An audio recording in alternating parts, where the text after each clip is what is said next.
Introduction.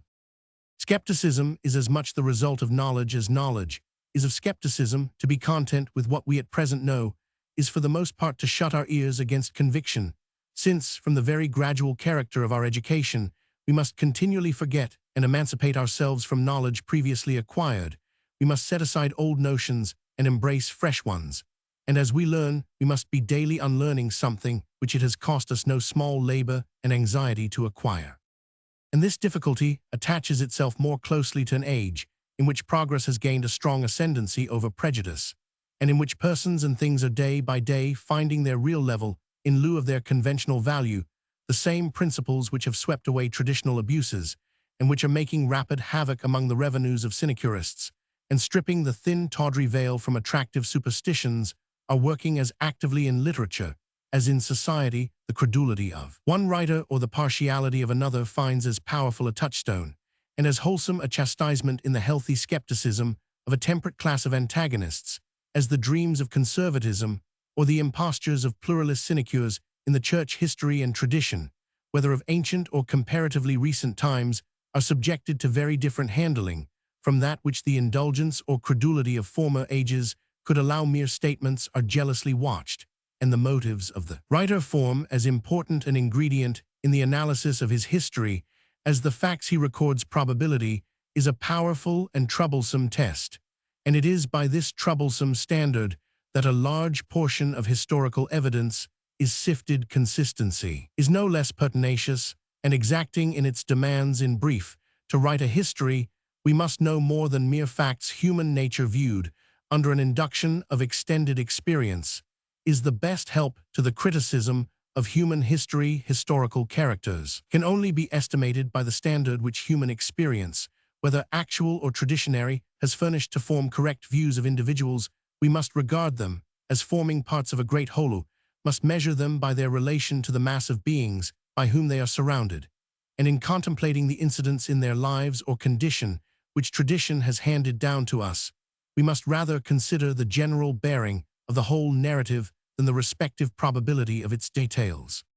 It is unfortunate for us that of some of the greatest men we know least, and talk most, Homer, Socrates, and Shakespeare, one have perhaps contributed more to the intellectual enlightenment of mankind than any other three writers who could be named, and yet the history of all three has given rise to a boundless ocean of discussion, which has left us little save the option of choosing which theory or theories we will follow. The personality of Shakespeare is perhaps the only thing in which critics will allow us to believe without controversy, but upon everything else, even down to the authorship of plays, there is more or less of doubt and uncertainty. Of Socrates, we know as little as the contradictions of Plato and Xenophon will allow us to know. He was one of the dramatis person in two dramas, as unlike in principles as in style. He appears as the enunciator of opinions as different in their tone as those of the writers who have handed them down.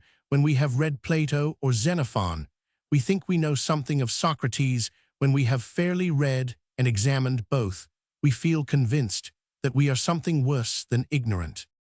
It has been an easy and a popular expedient of late years to deny the personal or real existence of men and things whose life and condition were too much for our belief. This system, which has often comforted the religious skeptic and substituted the consolations of Strauss for those of the New Testament, has been of incalculable value to the historical theorists of the last and present centuries. To question the existence of Alexander the Great would be a more excusable act than to believe in that of Romulus. To deny a fact related in Herodotus, because it is inconsistent with a theory developed from an Assyrian inscription which no two scholars read in the same way, is more pardonable than to believe in the good-natured old king, whom the elegant pen of Florian has idealized. Numa Pompilius. Skepticism has attained its culminating point with respect to Homer, and the state of our Homeric knowledge may be described as a free permission to believe any theory provided we throw overboard all written tradition concerning the author or authors of the Iliad and Odyssey. What few authorities exist on the subject are summarily dismissed. Although the arguments appear to run in a circle, this cannot be true because it is not true, and that is not true because it cannot be true. Such seems to be the style in which testimony upon testimony, statement upon statement, is consigned to denial and oblivion. It is, however, unfortunate that the professed biographies of Homer are partly forgeries, partly freaks of ingenuity and imagination, in which truth is the requisite most wanting. Before taking a brief review of the Homeric theory in its present conditions, some notice must be taken of the treatise on the life of Homer, which has been attributed to Herodotus. According to this document, the city of Cum in Olia was at an early period the seat of frequent immigrations from various parts of Greece. Among the immigrants was Menopolis, the son of Ithagenes. Although poor, he married, and the result of the union was a girl named Chrythes. The girl was left an orphan at an early age under the guardianship of Cleanax of Argos. It is to the indiscretion of this maiden that we are indebted for so much happiness. Homer was the first fruit of her juvenile frailty, and received the name of Melesigenes from having been born near the river Meles in Boeotia, whither Chrythes had been transported in order to save her reputation. At this time, continues our narrative, there lived at Smyrna a man named Phemius, a teacher of literature and music, who, not being married, engaged Chrythes to manage his household and spin the flax he received as the price of his scholastic labors. So satisfactory was her performance of this task, and so modest her conduct, that he made proposals of marriage, declaring himself, as a further inducement, willing to adopt her son, who he asserted would become a clever man if he were carefully brought up. They were married. Careful cultivation ripened the talents which nature had bestowed, and Melesigenes soon surpassed his schoolfellows in every attainment, and when older rivaled his preceptor in wisdom. Phemius died, leaving him sole heir to his property, and his mother soon followed Melesigenes, carried on his adopted father's school with great success, exciting the admiration not only of the inhabitants of Smyrna, but also of the strangers whom the trade carried on there, especially in the exportation of corn. Attracted to that city among these visitors, one Mens from Leucadia, the modern Santa Maura, who evinced a knowledge and intelligence rarely found in those times, persuaded Melesigenes to close his school and accompany him on his travels. He promised not only to pay his expenses, but to furnish him with a further stipend, urging that while he was yet young it was fitting that he should see with his own eyes the countries and cities which might hereafter be the subjects of his discourses. Melesigenes consented, and set out with his patron, examining all the curiosities of the countries they visited and informing himself of everything. By interrogating those whom he met, we may also suppose that he wrote memoirs of all that he deemed worthy of preservation too. Having set sail from Tyrrhenia and Iberia, they reached Ithaca. Here Melesigenes, who had already suffered in his eyes, became much worse, and Mens, who was about to leave for Leucadia, left him to the medical superintendence of a friend of his named Mentor, the son of Alcinor. Under his hospitable and intelligent host, Melesigenes rapidly became acquainted with the legends respecting Ulysses, which afterwards formed the subject of the Odyssey. The inhabitants of Ithaca assert that it was here that Melesigenes became blind, but the Colophomans make their city the seat of that misfortune. He then returned to Smyrna, where he applied himself to the study of poetry. But poverty soon drove him to Cum. Having passed over the Hermon plain, he arrived at Neontikos, the new wall, a colony of Cum. Here his misfortunes and poetical talent gained him the friendship of one Tychias, an armorer, and up to my time, continued the author, the inhabitants showed the place where he used to sit when giving a recitation of his verses, and they greatly honored the spot. Here also a poplar grew, which they said had sprung up ever since Melesigenes arrived for. But poverty still drove him on, and he went by way of Larissa, as being the most convenient road. Here the Cumans say he composed an epitaph on Gordius, king of Phrygia, which has, however, and with greater probability, been attributed to Cleobulus of Lindus 5. Arrived at Cum, he frequented the conversations 6 of the old men, and delighted all by the charms of his poetry. Encouraged by this favorable reception, he declared that if they would allow him a public maintenance, he would render their city most gloriously renowned. They avowed their willingness to support him in the measure he proposed, and procured him an audience in the council. Having made the speech with the purport of which our author has forgotten to acquaint us, he retired and left them to debate respecting the answer to be given to his proposal. The greater part of the assembly seemed favorable to the poet's demand, but one man observed that if they were to feed Homers, they would be encumbered with a multitude of useless people, from this circumstance, says the writer Melesigenes acquired the name of Homer for the humans call blind men Homer's seven, with a love of economy, which shows how similar the world has always been in its treatment of literary men. The pension was denied, and the poet vented his disappointment in a wish that Kuma might never produce a poet capable of giving it renown and glory.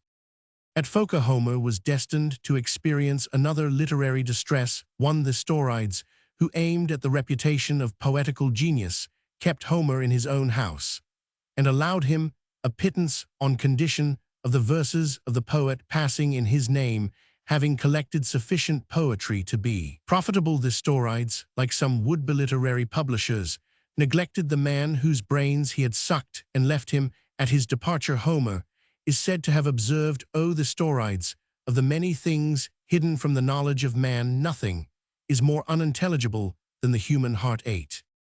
Homer continued his career of difficulty and distress until some Chian merchants, struck by the similarity of the verses they heard him recite, acquainted him with the fact that the Storides was pursuing a profitable livelihood by the recital of the very same poems.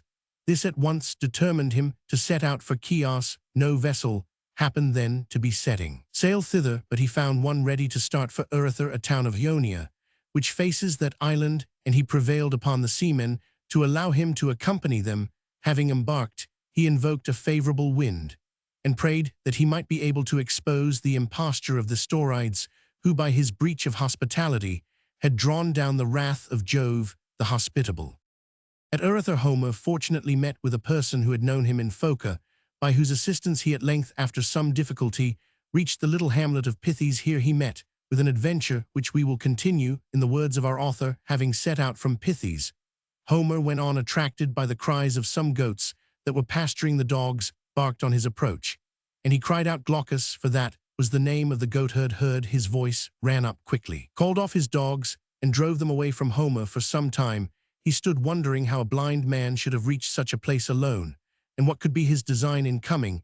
He then went up to him and inquired who he was, and how he had come to desolate places and untrodden spots, and of what he stood in need. Homer, by recounting to him the whole history of his misfortunes, moved him with compassion, and he took him and led him to his cot, and having lit a fire, bade him sup. 9. The dogs, instead of eating, kept barking at the stranger, according to their usual habit, whereupon Homer addressed Glaucus thus: "O Glaucus, my friend, prithee attend to my behest. First give the dogs their supper at the doors of the hut, for so it is better, since, whilst they watch, nor thief nor wild beast will approach the fold."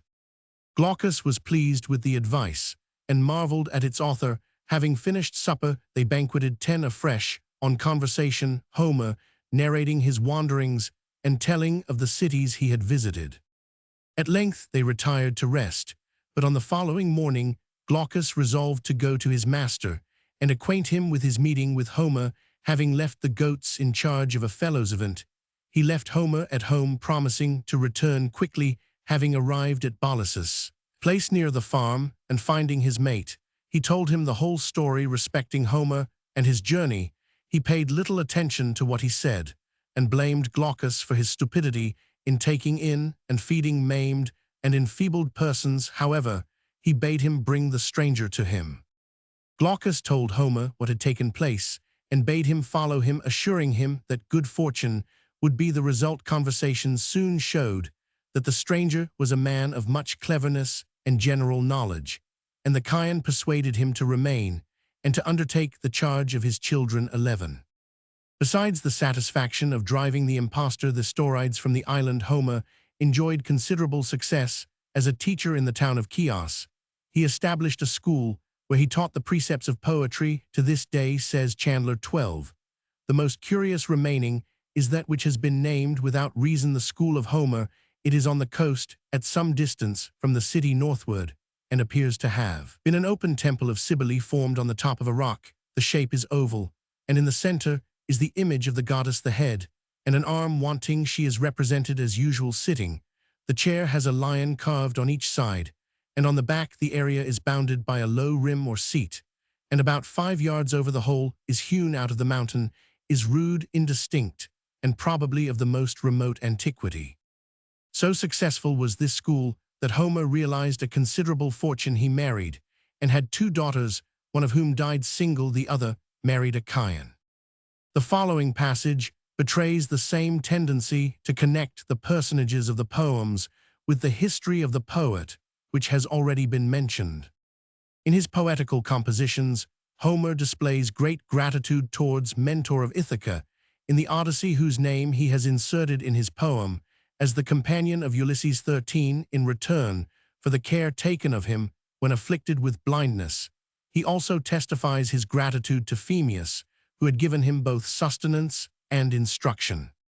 His celebrity continued to increase, and many persons advised him to visit Greece, whither his reputation had now extended, having, it is said, made some additions to his poems, calculated to please the vanity of the Athenians, of whose city he had hitherto made no mention. 14. He sent out for Samos, here being recognized by Samion, who had met with him in Chios. He was handsomely received and invited to join in celebrating the Apaturian festival. He recited some verses which gave great satisfaction, and by singing the Arizyne at the new moon festivals, he earned a subsistence, visiting the houses of the rich, with whose children he was very popular. In the spring he sailed for Athens, and arrived at the island of Ios, now Eno, where he fell extremely ill and died. It is said that his death arose from vexation at not having been able to unravel an enigma proposed by some fishermen's children. 15.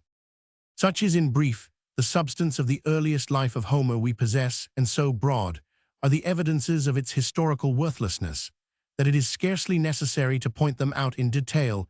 Let us now consider some of the opinions to which a persevering, patient, and learned but by no means consistent series of investigations has led. In doing so, I profess to bring forward statements not to vouch for their reasonableness or probability. Homer appeared the history of this poet, and his works is lost in doubtful obscurity, as is the history of many of the first minds who have done honor to humanity, because they rose amidst darkness. The majestic stream of his song blessing and fertilizing flows like the Nile through many lands and nations, and like the sources of the Nile, its fountains will ever remain concealed. Such are the words in which one of the most judicious German critics has eloquently described the uncertainty in which the whole of the Homeric question is involved. With no less truth and feeling he proceeds: "It seems here of chief importance to expect no more than the nature of things makes possible. If the period of tradition in history is the region of twilight, we should not expect in it perfect light. The creations of genius always seem like miracles, because they are for the most part created far out of the reach of observation. If we were in possession of all the historical testimonies, we never could wholly explain the origin of the Iliad and the Odyssey, for their origin in all essential points must have remained the secret of the poet." 16. From this criticism, which shows as much insight into the depths of human nature as into the minute wire drawings of scholastic investigation, let us pass on to the main question at issue. Was Homer an individual? 17, or were the Iliad and Odyssey the result of an ingenious arrangement of fragments by earlier poets? Well has Landor remarked, "Some tell us there were 20 Homers, some deny that there was ever one. It were idle and foolish to shake the contents of a vase, in order to let them settle at last. We are perpetually laboring to destroy our delights, our composure, our devotion to superior power of all the animals on earth. We least know what is good for us. My opinion is that what is best for us is our admiration of good. No man living venerates Homer more than I do." 18. But greatly as we admire the generous enthusiasm which rests contented with the poetry on which its best impulses had been nurtured and fostered, without seeking to destroy the vividness of first impressions by minute analysis or editorial office, compels us to give some attention to the doubts and difficulties with which the Homeric question is beset, and to entreat our reader for a brief period to prefer his judgment to his imagination, and to condescend to dry details. Before, however, entering into particulars respecting the question of this unity of the Homeric poems, at least of the Iliad, I must express my sympathy with the sentiments expressed in the following remarks. We cannot but think the universal admiration of its unity by the better, the poetic age of Greece, almost conclusive testimony to its original composition.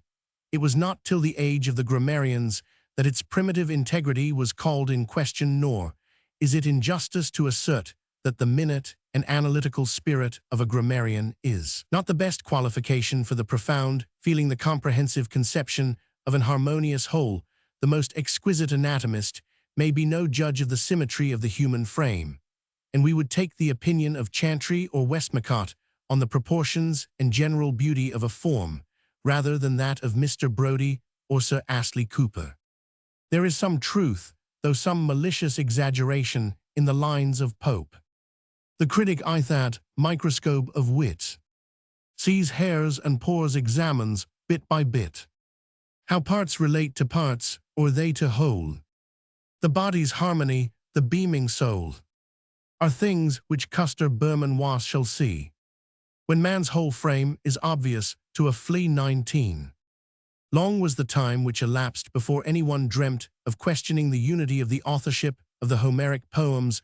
The grave and cautious Thucydides quoted without hesitation the hymn to Apollo 20, the authenticity of which has been already disclaimed by modern critics. Longinus, in an oft-quoted passage, merely expressed an opinion touching the comparative inferiority of the Odyssey to the Iliad 21, and among a mass of ancient authors whose very names 22, it would be tedious to detail. No suspicion of the personal non-existence of Homer ever arose. So far the voice of antiquity seems to be in favor of our early ideas on the subject. Let us now see what are the discoveries to which more modern investigations lay claim. At the end of the 17th century, doubts had begun to awaken on the subject, and we find Bentley remarking that Homer wrote a sequel of songs and rhapsodies to be sung by himself for small comings and good cheer at festivals and other days of merriment. These loose songs were not collected together in the form of an epic poem till about Peysistratus' time, about 500 years after 23. Two French writers, Hedelin and Perrault, avowed a similar skepticism on the subject, but it is in the Scienza Nuova of Battista Vico that we first meet with the germ of the theory, subsequently defended by Wolff with so much learning and acuteness. Indeed, it is with the Wolffian theory that we have chiefly to deal, and with the following bold hypothesis, which we will detail in the words of Grote 24. Half a century ago, the acute and valuable prolegomena of F. A. Wolff, turning to account the Venetian Scholia, which had then been recently published, first opened philosophical discussion. As to the history of the Homeric text, a considerable part of that dissertation, though by no means the whole, is employed in vindicating the position previously announced by Bentley, amongst others, that the separate constituent portions of the Iliad and Odyssey had not been cemented together into any compact body and unchangeable order until the days of Peysistratus in the 6th century before Christ. As a step towards that conclusion, Wolff maintained that no written copies of either poem could be shown to have existed during the earlier times to which their composition is referred, and that without writing, neither the perfect symmetry of so complicated a work could have been originally conceived by any poet, nor, if realized by him, transmitted with assurance to posterity. The absence of easy and convenient writing, such as must be indispensably supposed for long manuscripts among the early Greeks, was thus one of the points in Wolff's case against the primitive integrity of the Iliad and Odyssey by Nietzsche and other leading opponents of Wolff. The connection of the one with the other seems to have been accepted as he originally put it, and it has been considered incumbent on those who defended the ancient aggregate character of the Iliad and Odyssey to maintain that they were written poems from the beginning. To me, it appears that the architectonic functions ascribed by Wolff to Peysistratus and his associates in reference to the Homeric poems are nowise admissible, but much would undoubtedly be gained towards that view of the question if it could be shown that in order to controvert it, we were driven to the necessity of admitting long written poems in the 9th century before the Christian Ra.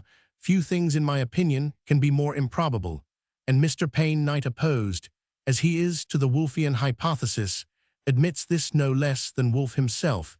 The traces of writing in Greece, even in the 7th century before the Christian Ra, are exceedingly trifling. We have no remaining inscription earlier than the 40th Olympiad, and the early inscriptions are rude and unskillfully executed, nor can we even assure ourselves whether Archilochus Simonides of Amorgus, Calenus Tietus Xanthus, and the other early elegiac and lyric poets committed their compositions to writing, or at what time the practice of doing so became familiar. The first positive ground which authorizes us to presume the existence of a manuscript of Homer is in the famous ordinance of Solon with regard to the rhapsodies at the Panathenea. But for what length of time previously manuscripts had existed, we are unable to say.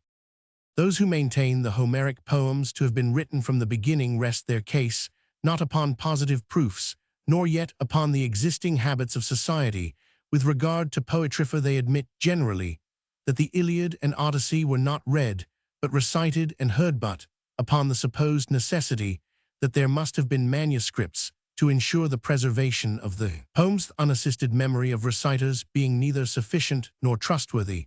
But here we only escape a smaller difficulty by running into a greater, for the existence of trained bards gifted with extraordinary memory 25 is far less astonishing than that of long manuscripts in an age essentially non-reading and non-writing, and when even suitable instruments and materials for the process are not obvious. Moreover, there is a strong positive reason for believing that the bard was under no necessity of refreshing his memory by consulting a manuscript, for if such had been the fact, blindness would have been a disqualification for the profession, which we know that it was not, as well from the example of Demodocus in the Odyssey as from that of the blind bard of Chios in the hymn to the Delian Apollo, whom Thucydides, as well as the general tenor of Grecian legend, identifies with Homer himself.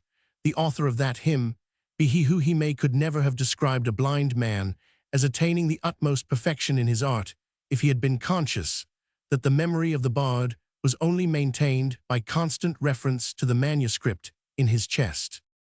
The loss of the digamma, that crux of critics, that quicksand upon which even the acumen of Bentley was shipwrecked, seems to prove beyond a doubt that the pronunciation of the Greek language had undergone a considerable change. Now, it is certainly difficult to suppose that the Homeric poems could have suffered by this change had written copies been preserved. If Chaucer's poetry, for instance, had not been written, it could only have come down to us in a softened form, more like the effeminate version of Dryden than the rough, quaint, noble original. At what period, continues Grote, these poems, or indeed any other Greek poems, first began to be written, must be matter of conjecture, though there is ground for assurance that it was before the time of Solon, if in the absence of evidence we may venture upon naming any more determinate period. The question at once suggests itself, what were the purposes which in that state of society a manuscript at its first commencement must have been intended to answer? For whom was a written Iliad necessary? Not for the rhapsodes, for with them it was not only planted in the memory, but also interwoven with the feelings, and conceived in conjunction with all those flexions and intonations of voice, pauses, and other oral artifices which were required for emphatic delivery, and which the naked manuscript could never reproduce. Not for the general public, they were accustomed to receive it with its rhapsodic delivery, and with its accompaniments of a solemn and crowded festival. The only persons for whom the written Iliad would be suitable would be a select few studious and curious men, a class of readers capable of analyzing the complicated emotions which they had experienced as hearers in the crowd, and who would, on perusing the written words, realize in their imaginations a sensible portion of the impression communicated by the reciter. Incredible as the statement may seem in an age like the present, there is in all early societies, and there was in early Greece, a time when no such reading class existed.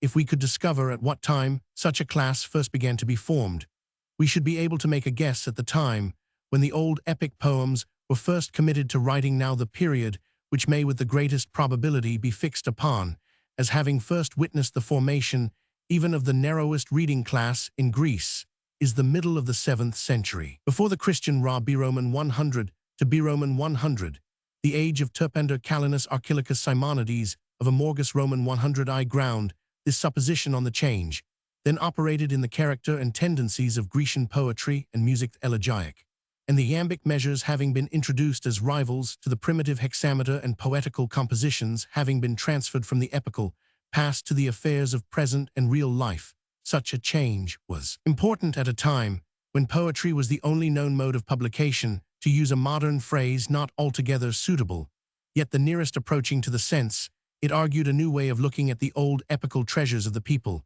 as well as a thirst for new poetical effect, and the men who stood forward in it may well be considered as desirous to study and competent to criticize, from their own individual point of view, the written words of the Homeric rhapsodies, just as we are told that Calenus both noticed and eulogized the Thebais as the production of Homer.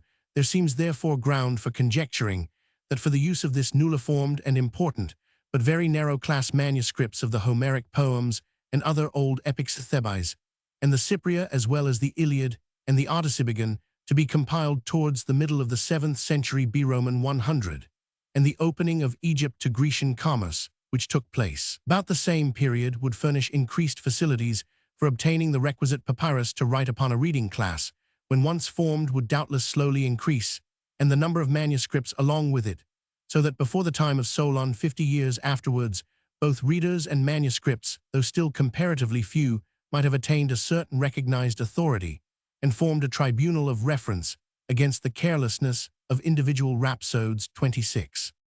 But even Pisistratus has not been suffered to remain in possession of the credit, and we cannot help feeling the force of the following observations.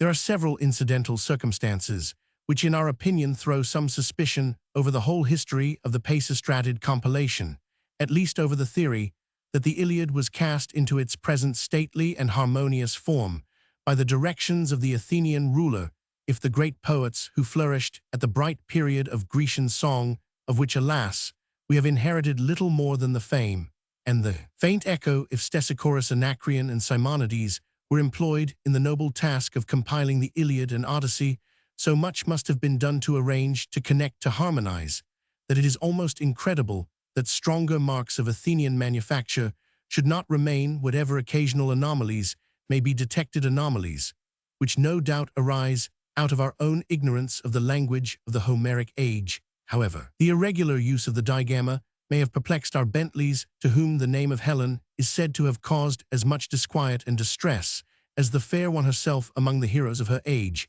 However, Mr. Knight may have failed in reducing the Homeric language to its primitive form. However, finally, the Attic dialect may not have assumed all its more marked and distinguishing characteristics. Still, it is difficult to suppose that the language, particularly in the joinings and transitions and connecting parts, should not more clearly betray the incongruity between the more ancient and modern forms of expression.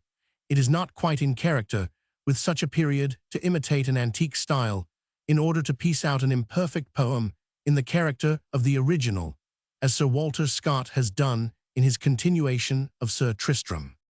If, however, not even such faint and indistinct traces of Athenian compilation are discoverable in the language of the poems, the total absence of Athenian national feeling is perhaps no less worthy of observation in later, and it may fairly be suspected in earlier times the Athenians were more than ordinarily jealous of the fame of their ancestors, but amid all the traditions of the glories of early Greece embodied in the Iliad, the Athenians play a most subordinate and insignificant part.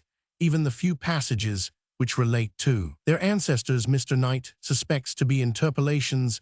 It is possible, indeed, that in its leading outline the Iliad may be true to historic fact, that in the great maritime expedition of western Greece against the rival and half-kindred empire of the Laomedontiad, the chieftain of Thessaly, from his valor and the number of his forces, may have been the most important ally of the Peloponnesian sovereign. The preeminent value of the ancient poetry on the Trojan War may thus have forced the national feeling of the Athenians to yield to their taste. The songs which spoke of their own great ancestor were no doubt of far inferior sublimity and popularity, or at first sight, a Thesaid would have been much more likely to have emanated from an Athenian synod of compilers of ancient song than an Achilles or an Olysaid. Could France have given birth to a Tasso, Tancred would have been the hero of the Jerusalem. If, however, the Homeric ballads, as they are sometimes called, which related the wrath of Achilles, with all its direful consequences, were so far superior to the rest of the poetic cycle as to admit no rivalry, it is still surprising that throughout the whole poem the Callida Junctura should never betray the workmanship of an Athenian hand, and that the national spirit of a race who have at a later period not inaptly been compared to our self-admiring neighbors, the French should submit with lofty self-denial to the almost total exclusion of their own ancestors, or, at least, to the questionable dignity of only having produced a leader tolerably skilled in the military tactics of his age 27. To return to the Wolffian theory, while it is to be confessed that Woolf's objections to the primitive integrity of the Iliad and Odyssey have never been wholly got over, we cannot help discovering that they have failed to enlighten us as to any substantial point, and that the difficulties with which the whole subject is beset are rather augmented than otherwise, if we admit his hypothesis, nor is Lachmann's 28 modification of his theory any better. He divides the first 22 books of the Iliad into 16 different songs and treats, as ridiculous the belief that their amalgamation into one regular poem belongs to a period earlier than the age of Pisistratus. This, as Grote observes, explains the gaps and contradictions in the narrative, but it explains nothing else. Moreover, we find no contradictions warranting this belief, and the so-called 16 poets concur in getting rid of the following leading men in the first battle after the secession of Achilles, Elphener chief, of the Eubans Telepalmus, of the Rhodians Pandarus, of the Lycians Odius, of the Halizonians Pyrrhus, and Acamas of the Thracians. None of these heroes again make their appearance, and we can but agree with Colonel Muir that it seems strange that any number of independent poets should have so harmoniously dispensed with the services of all six. In the sequel, the discrepancy by which Pilmenes, who is represented as dead in the 5th book, weeps at his son's funeral in the 13th, can only be regarded as the result of an interpolation. Grote, although not very distinct in stating his own opinions on the subject, has done much to clearly show the incongruity of the Wolffian theory and of Lachmann's modifications with the character of Pisistratus, but he has also shown, and we think with equal success, that the two questions relative to the primitive unity of these poems, or supposing that impossible the unison of these parts by Pisistratus, and not before his time, are essentially distinct. In short, man may believe the Iliad to have been put together out of pre-existing songs without recognizing the age of Pisistratus as the period of its first compilation. The friends or literary employees of Pisistratus must have found an Iliad that was already ancient, and the silence of the Alexandrine critics respecting the Pisistratic recension goes far to prove that among the numerous manuscripts they examined, this was either wanting or thought unworthy of attention.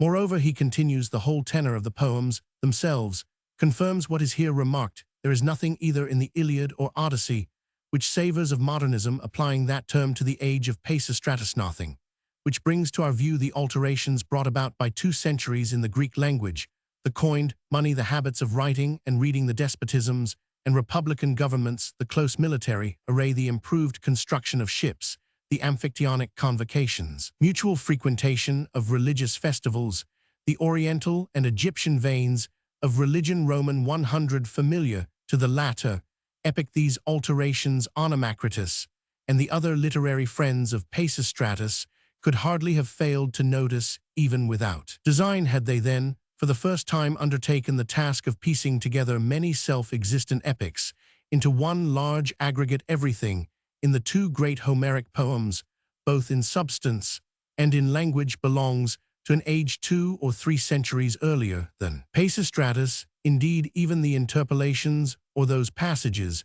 which on the best grounds are pronounced to be such, betray no trace of the 6th century before Christ, and may well have been heard by Archilochus and Calanuzan, some cases even by Arctinus and Hesiodotus. Genuine Homeric matter 29.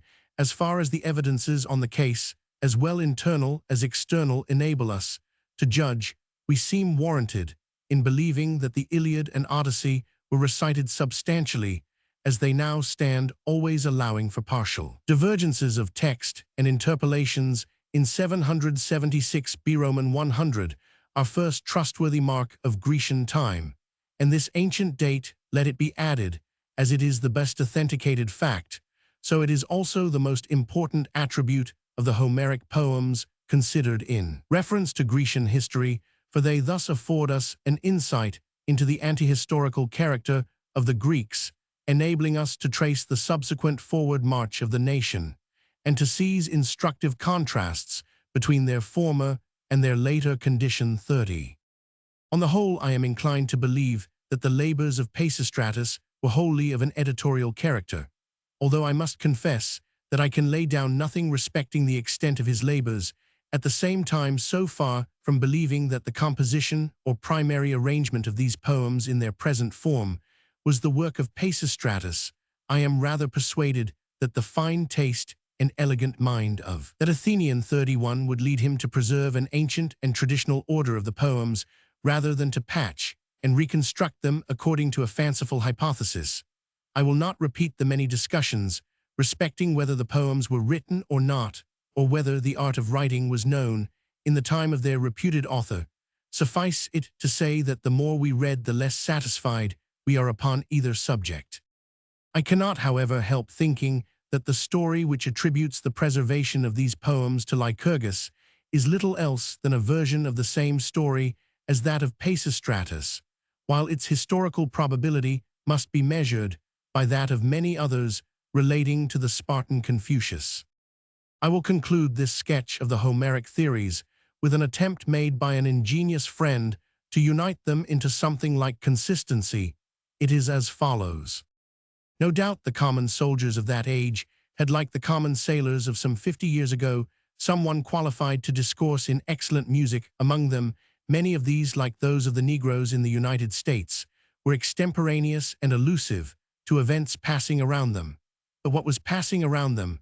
The grand events of a spirit-stirring war, occurrences likely to impress themselves as the mystical. Legends of former times had done upon their memory, besides which a retentive memory was deemed a virtue of the first water, and was cultivated accordingly in those ancient times. Ballads at first, and down to the beginning of the war with Troy, were merely recitations with an intonation.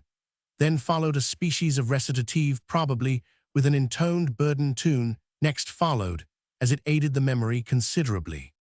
It was at this period, about 400 years after the war, that a poet flourished of the name of Melesigenes or Monides, but most probably the former. He saw that these ballads might be made of great utility to his purpose of writing a poem on the social position of Hellas, and as a collection he published these lays, connecting them by a tale of his own. This poem now exists under the title of the Odyssey. The author, however, did not affix his own name to the poem, which in fact was great. Part of it remodeled from the archaic dialect of Crete, in which tongue the ballads were found by him. He therefore called it the poem of Homeros, or the collector. But this is rather a proof of his modesty and talent than of his mere drudging arrangement of other people's ideas, for as Grote has finely observed, arguing for the unity of authorship, a great poet might have recast pre-existing separate songs into one comprehensive whole, but no mere arrangers or compilers would be competent to do so. While employed on the wild legend of Odysseus, he met with a ballad recording the quarrel of Achilles and Agamemnon. His noble mind seized the hint that there presented itself, and the Achilles 32 grew under his hand. Unity of design, however, caused him to publish the poem under the same pseudonym as his former work, and the disjointed lays of the ancient bards were joined together, like those relating to the Cid, into a chronicle history named the Iliad. Melesigenes knew that the poem was destined to be a lasting one, and so it has proved. But first, the poems were destined to undergo many vicissitudes and corruptions by the people who took to singing them in the streets' assemblies and agoras. However, Solon first, and then Pisistratus, and afterwards Aristoteles and others revised the poems and restored the works of Melesigenes Homeros to their original integrity, in a great measure 33.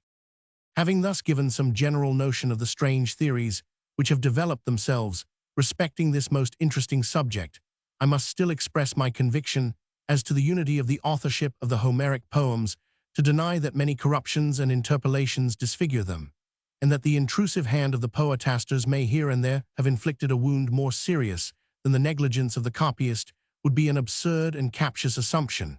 But it is to a higher criticism that we must appeal if we would either understand or enjoy these poems, in maintaining the authenticity and personality of their one author, be he Homer or Melesigenes. Quacunc nomen vocari, eam jus fascit. I feel conscious that while the whole weight of historical evidence is against the hypothesis which would assign these great works to a plurality of authors, the most powerful internal evidence, and that which springs from the deepest and most immediate impulse of the soul also speaks eloquently to the contrary. The minority of verbal criticism I am far from seeking to despise. Indeed, considering the character of some of my own books, such an attempt would be gross inconsistency. But while I appreciate its importance in a philological view, I am inclined to set little store on its aesthetic value, especially in poetry.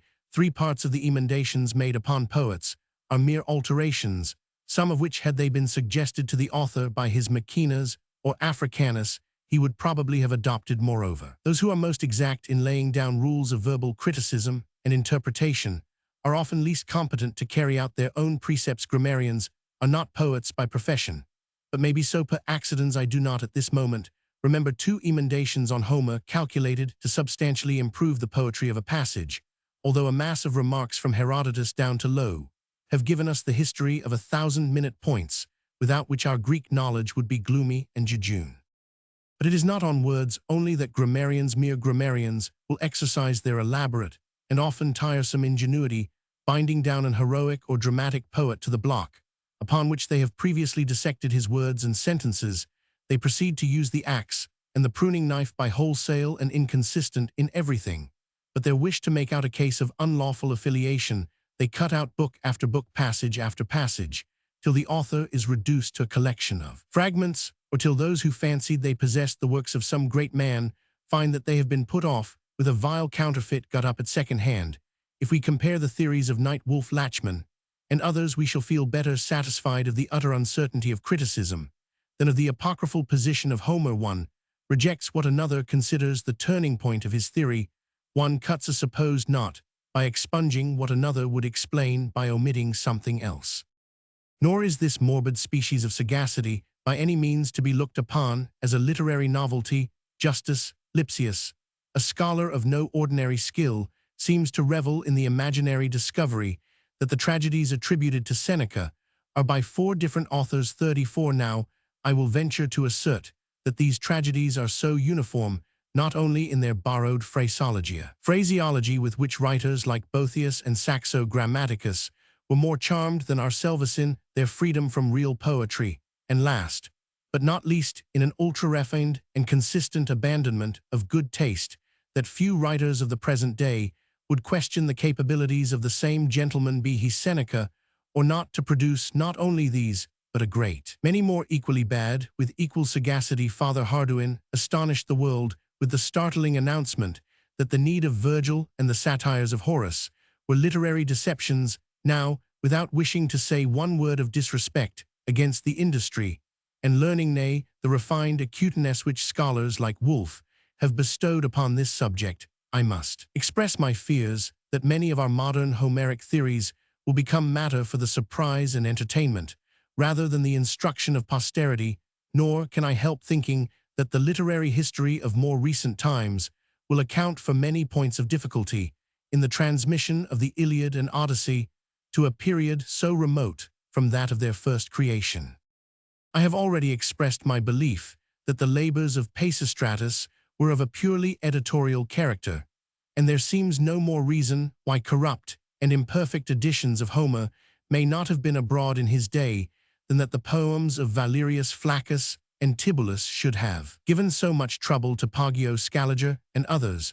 But after all, the main fault in all the Homeric theories is that they demand too great a sacrifice of those feelings to which poetry most powerfully appeals, and which are its most fitting judges. The ingenuity which has sought to rob us of the name and existence of Homer does too much violence to that inward emotion which makes our whole soul yearn with love and admiration for the blind bard of Chios. To believe the author of the Iliad a mere compiler is to degrade the powers of human invention, to elevate analytical judgment at the expense of the most ennobling impulses of the soul, and to forget the ocean in the contemplation of a polypus. There is a catholicity, so to speak, in the very name of Homer. Our faith in the author of the Iliad may be a mistaken one, but as yet nobody has taught us a better. While, however, I look upon the belief in Homer as one that has nature herself for its mainspring, while I can join with old Aeneas in believing in Homer as the ghost who, like some patron saint, hovers round the bed of the poet, and even bestows rare gifts from that wealth of imagination which a host of imitators could not exhaust. Still, I am far from wishing to deny that the author of these great poems found a rich fund of tradition, a well-stocked mythical storehouse, from whence he might derive both subject and embellishment. But it is one thing to use existing romances in the embellishment of a poem, another to patch up the poem itself from such materials. What consistency of style and execution can be hoped for from such an attempt? Or rather, what bad taste and tedium will not be the infallible result? A blending of popular legends and a free use of the songs of other bards are features perfectly consistent with poetical originality. In fact, the most original writer is still drawing upon outward impressions, nay, even his own thoughts are a kind of secondary agents which support and feed the impulses of imagination. But unless there be some grand pervading principle, some invisible, yet most distinctly stamped archetypus of the great whole, a poem like the Iliad can never come to the birth traditions, the most picturesque episodes, the most pathetic local associations, teeming with the thoughts of gods and great men, may crowd in one mighty vision or reveal themselves in more substantial forms to the mind of the poet. But except the power to create a grand whole, to which these shall be but as details and embellishments be present, we shall have naught but a scrapbook, a parterre filled with flowers and weeds, strangling each other in their wild redundancy. We shall have a cento of rags and tatters, which will require little acuteness to detect. Sensible as I am of the difficulty of disproving a negative, and aware as I must be of the weighty grounds there are for opposing my belief, it still seems to me that the Homeric question is one that is reserved for a higher criticism than it has often obtained. We are not by nature intended to know all things, still less to compass the powers by which the greatest blessings of life have been placed at our disposal. Were faith no virtue, then we might indeed wonder why God willed our ignorance on any matter, but we are too well taught the contrary lesson, and it seems as though our faith should be especially tried touching the men and the events which have wrought most influence upon the condition of humanity. And there is a kind of sacredness attached to the memory of the great, and the good which seems to bid us repulse the skepticism which would allegorize their existence into a pleasing apologue, and measure the giants of intellect by an homeopathic dynameter. Long and habitual reading of Homer appears to familiarize our thoughts even to his incongruities, or rather, if we read in a right spirit, and with a heartfelt appreciation, we are too much dazzled, too deeply wrapped in admiration of the whole, to dwell upon the minute spots, which mere analysis can discover in reading an heroic poem. We must transform ourselves into heroes of the time being. We imagination must fight over the same battles, woo the same loves, burn with the same sense of injury as an Achilles or a Hector. And if we can but attain this degree of enthusiasm, and less enthusiasm will scarcely suffice for the reading of Homer, we shall feel that the poems of Homer are not only the work of one writer, but of the greatest writer that ever touched the hearts of men by the power of song. And it was this supposed unity of authorship which gave these poems their powerful influence over the minds of the men of old. Herein, who is evidently little disposed in favor of modern theories, finely observes: it was Homer who formed the character of the Greek nation. No poet has ever as a poet exercised a similar influence over his countrymen. Prophets, lawgivers, and sages have formed the character of other nations. It was reserved to a poet to form that of the Greeks. This is a feature in their character which was not wholly erased even in the period of their degeneracy, when lawgivers and sages appeared in Greece. The work of the poet had already been accomplished, and they paid homage to his superior genius. He held up before his nation the mirror in which they were to behold the world of gods and heroes, no less than of feeble mortals, and to behold them reflected with purity and truth. His poems are founded on the first feeling of human nature, on the love of children, wife, and country, on that passion which outweighs all others, the love of glory. His songs were poured forth from a breast which sympathized with all the feelings of man, and therefore they enter, and will continue to enter, every breast which cherishes the same sympathies, if it is granted to his immortal spirit from another heaven than any of which he dreamed on earth, to look down on his race, to see the nations from the fields of Asia to the forests of Hercynia, performing pilgrimages to the fountain which his magic wand caused to flow. If it is permitted to him to view the vast assemblage of grand, of elevated, of glorious productions, which had been called into being by means of his songs wherever his immortal spirit may reside, this alone would suffice to complete his happiness. 35. Can we contemplate that ancient monument on which the apotheosis of Homer 36 is depicted, and not feel how much of pleasing association, how much that appeals most forcibly and most distinctly to our minds, is lost by the admittance of any theory, but our old tradition, the more we read, and the more we think, as becomes the readers of Homer, more rooted becomes the conviction that the father of poetry gave us this rich inheritance, whole and entire, whatever were the means of its preservation. Let us rather be thankful for the treasury of taste and eloquence thus laid open to our use, than seek to make it a mere center around which to drive a series of theories whose wildness is only equaled by their inconsistency with each other.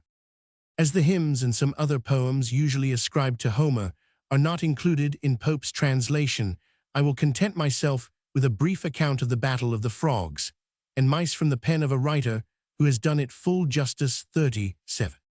This poem, says Coleridge, is a short mock heroic of ancient date. The text varies in different editions and is obviously disturbed and corrupt to a great degree. It is commonly said to have been a juvenile essay of Homer's genius. Others have attributed it to the same pigrees mentioned above, and whose reputation for humor seems to have invited the appropriation of any piece of ancient wit, the author of which was uncertain. So little did the Greeks, before the age of the Ptolemies, know or care about that department of criticism employed in determining the genuineness of ancient writings. As to this little poem being a youthful profusion of Homer, it seems sufficient to say that from the beginning to the end, it is a plain and palpable parody not only of the general spirit, but of the numerous passages of the Iliad itself. And even if no such intention to parody were discernible in it, the objection would still remain that to suppose a work of mere burlesque to be the primary effort of poetry in a simple age seems to reverse that order in the development of national taste, which the history of every other people in Europe, and of many in Asia, has almost ascertained to be a law of the human mind. It is in a state of society much more refined and permanent than that described in the Iliad that any popularity would attend such a ridicule of war and the gods as is contained in this poem. And the fact of there having existed 3 other poems of the same kind, attributed for aught we can see with as much reason to Homer, is a strong inducement to believe that none of them were of the Homeric age. Knight infers from the usage of the word deltos, writing tablet, instead of skin, which according to Herod 558 was the material employed by the Asiatic Greeks for that purpose, that this poem was another offspring of Attic ingenuity, and generally that the familiar mention of the cock Roman 5 is a strong argument against so ancient a date for its composition. Having thus given a brief account of the poems comprised in Pope's design, I will now proceed to make a few remarks on his translation, and on my own purpose in the present edition. Pope was not a Grecian, his whole education had been irregular, and his earliest acquaintance with the poet was through the version of Ogilby. It is not too much to say that his whole work bears the impress of a disposition to be satisfied with the general sense, rather than to dive deeply into the minute and delicate features of language. Hence his whole work is to be looked upon rather as an elegant paraphrase than a translation. There are to be sure certain conventional anecdotes which prove that Pope consulted various friends whose classical attainments were sounder than his own during the undertaking, but it is probable that these examinations were the result rather of the contradictory versions already existing than of a desire to make a perfect transcript of the original. And in those days, what is called literal translation was less cultivated than at present, if something like the general sense could be decorated with the easy gracefulness of a practiced poet, if the charms of metrical cadence and a pleasing fluency could be made consistent with a fair interpretation of the poet's meaning, his words were less jealously sought for, and those who could read so good a poem as Pope's Iliad had fair reason to be satisfied. It would be absurd, therefore, to test Pope's translation by our own advancing knowledge of the original text. We must be content to look at it as a most delightful work in itself, a work which is as much a part of English literature as Homer himself is of Greek. We must not be torn from our kindly associations with the old Iliad that once was our most cherished companion or our most looked-for prize, merely because Buttman Lowe and Liddell have made us so much more accurate as to being an adjective and not a substantive. Far be it from us to defend the faults of Pope, especially when we think of Chapman's fine, bold, rough Old English. Far be it from us to hold up his translation as what a translation of Homer might be, but we can still dismiss Pope's Iliad to the hands of our readers, with the consciousness that they must have read a very great number of books before they have read its fell.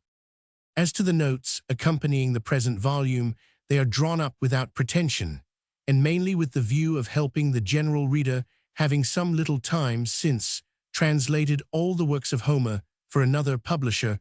I might have brought a large amount of accumulated matter, sometimes of a critical character, to bear upon the text, but Pope's version was no field for such a display, and my purpose was to touch briefly on antiquarian or mythological allusions, to notice occasionally some departures from the original, and to give a few parallel passages from our English Homer Milton. In the latter task, I cannot pretend to novelty, but I trust that my other annotations, while utterly disclaiming high scholastic views, will be found to convey as much as is wanted, at least as far as the necessary limits of these volumes could be expected. To admit to write a commentary on Homer is not my present aim, but if I have made Pope's translation a little more entertaining and instructive to a mass of miscellaneous readers, I shall consider my wishes satisfactorily accomplished. Theodore Alois Buckley, Christ Church. Pope's preface to the Iliad of Homer. Homer is universally allowed to have had the greatest invention of any writer, whatever the praise of judgment. Virgil has justly contested with him, and others may have their pretensions as to particular excellences, but his invention remains yet unrivaled, nor is it a wonder if he has ever been acknowledged the greatest of poets, who most excelled in that which is the very foundation of poetry.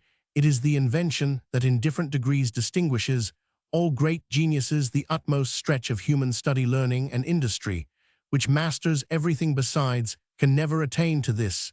It furnishes art with all her materials, and without it judgment itself can at best but steal wisely, for art is only like a prudent steward that lives on managing the riches of nature. Whatever praises may be given to works of judgment, there is not even a single beauty in them to which the invention must not contribute, as in the most regular gardens art can only reduce beauties of nature to more regularity, and such a figure which the common eye may better take in and is therefore more entertained with. And perhaps the reason why common critics are inclined to prefer a judicious and methodical genius to a great and fruitful one is because they find it easier for themselves to pursue their observations through a uniform and bounded walk of art than to comprehend the vast and various extent of nature. Our author's work is a wild paradise, where if we cannot see all the beauties so distinctly as in an ordered garden, it is only because the number of them is infinitely greater. It is like a copious nursery, which contains the seeds and first productions of every kind, out of which those who followed him have but selected some particular plants, each according to his fancy, to cultivate and beautify. If some things are too luxuriant, it is owing to the richness of the soil, and if others are not arrived to perfection or maturity, it is only because they are overrun and oppressed by those of a stronger nature. It is to the strength of this amazing invention we are to attribute that unequaled fire and rapture which is so forcible in Homer that no man of a true poetical spirit is master of himself. While he reads him, what he writes is of the most animated nature imaginable. Everything moves, everything lives, and is put in action. If a council be called or a battle fought, you are not coldly informed of what was said or done, as from a third person. The reader is hurried out of himself by the force of the poet's imagination, and turns in one place to a hearer, in another to a spectator. The course of his verses resembles that of the army he describes. They pour along like a fire that sweeps the whole earth before it. It is, however, remarkable that his fancy, which is everywhere vigorous, is not discovered immediately at the beginning of his poem. In its fullest splendor, it grows in the progress both upon himself and others, and becomes on fire, like chariot wheel, by its own rapidity, exact disposition, just thought, correct elocution, polished numbers, may have been found in 1,000, but this poetic fire, this vivida vis animi, in a very few, even in works, where all those are imperfect or neglected, this can overpower criticism, and make us admire even while we disapprove, nay, where this appears though attended with absurdities, it brightens all the rubbish about it, till we see nothing but its own splendor. This fire is discerned in Virgil, but discerned as through a glass reflected from Homer, more shining than fierce, but everywhere equal and constant in Lucan and Statius. It bursts out in sudden, short, and interrupted flashes in Milton. It glows like a furnace, kept up to an uncommon ardor. By the force of art in Shakespeare it strikes, before we are aware, like an accidental fire from heaven, but in Homer, and in him only, it burns everywhere clearly and everywhere irresistibly. I shall here endeavor to show how this vast invention exerts itself in a manner superior to that of any poet through all the main constituent parts of his work, as it is the great and peculiar characteristic which distinguishes him from all other authors. This strong and ruling faculty was like a powerful star, which in the violence of its course drew all things within its vortex. It seemed not enough to have taken in the whole circle of arts and the whole compass of nature, to supply his maxims and reflections, all the inward passions and affections of mankind, to furnish his characters, and all the outward forms and images of things for his descriptions. But wanting yet an ampler sphere to expatiate in, he opened a new and boundless walk for his imagination, and created a world for himself in the invention of fable, that which Aristotle calls the soul of poetry was first breathed into it by Homer. I shall begin with considering him in his part, as it is naturally the first, and I speak of it both as it means the design of a poem, and as it is taken for fiction. Fable may be divided into the probable, the allegorical, and the marvelous. The probable fable is the recital of such actions as though they did not happen, yet might in the common course of nature, or of such as though they did became fables by the additional episodes and manner of telling them. Of this sort is the main story of an epic poem, the return of Ulysses, the settlement of the Trojans in Italy, or the like. That of the Iliad is the anger of Achilles, the most short and single subject that ever was chosen by any poet, yet this he has supplied with a vaster variety of incidents and events, and crowded with a greater number of counsels, speeches, battles, and episodes of all kinds than are to be found even in those poems whose schemes are of the utmost latitude and irregularity. The action is hurried on with the most vehement spirit, and its whole duration employs not so much as 50 days. Virgil, for want of so warm a genius, aided himself by taking in a more extensive subject as well as a greater length of time, and contracting the design of both Homer's poems into one which is yet but a fourth part as large as his. The other epic poets have used the same practice, but generally carried it so far as to superinduce a multiplicity of fables, destroy the unity of action, and lose their readers in an unreasonable length of time. Nor is it only in the main design that they have been unable to add to his invention, but they have followed him in every episode and part of story. If he has given a regular catalogue of an army, they all draw up their forces in the same order. If he has funeral games for Patroclus, Virgil has the same for Achilles and Statius. Rather than omit them, destroys the unity of his actions for those of Archimaurus. If Ulysses visit the shades, the knees of Virgil and Scipio of Silius are sent after him. If he be detained from his return by the allurements of Calypso, so is knees by Dido and Rinaldo by Armida. If Achilles be absent from the army on the score of a quarrel, through half the poem Rinaldo must absent himself just as long on the like account. If he gives his hero a suit of celestial armor, Virgil and Tasso make the same present to theirs. Virgil has not only observed this close imitation of Homer, but where he had not led the way, supplied the want from other Greek authors. Thus the story of Sinon and the taking of Troy was copied, says Macrobius, almost word for word from Pisander, as the loves of Dido and Nice are taken from those of Medea and Jason in Apollonius, and several others in the same manner. To proceed to the allegorical fable, if we reflect upon those innumerable knowledges, those secrets of nature and physical philosophy, which Homer is generally supposed to have wrapped up in his allegories, what a new and ample scene of wonder may this consideration afford us, how fertile will that imagination appear which was able to clothe all the properties of elements, the qualifications of the mind, the virtues and vices, in forms and persons, and to introduce them into actions agreeable to the nature of the things they shadowed. This is a field in which no succeeding poets could dispute with Homer, and whatever commendations have been allowed them on this head are by no means for their invention in having enlarged his circle, but for their judgment in having contracted it. For when the mode of learning changed in the following ages, and science was delivered in a plainer manner, it then became as reasonable in the more modern poets to lay it aside, as it was in Homer to make use of it. And perhaps it was no unhappy circumstance for Virgil, that there was not in his time that demand upon him of so great an invention as might be capable of furnishing all those allegorical parts of a poem.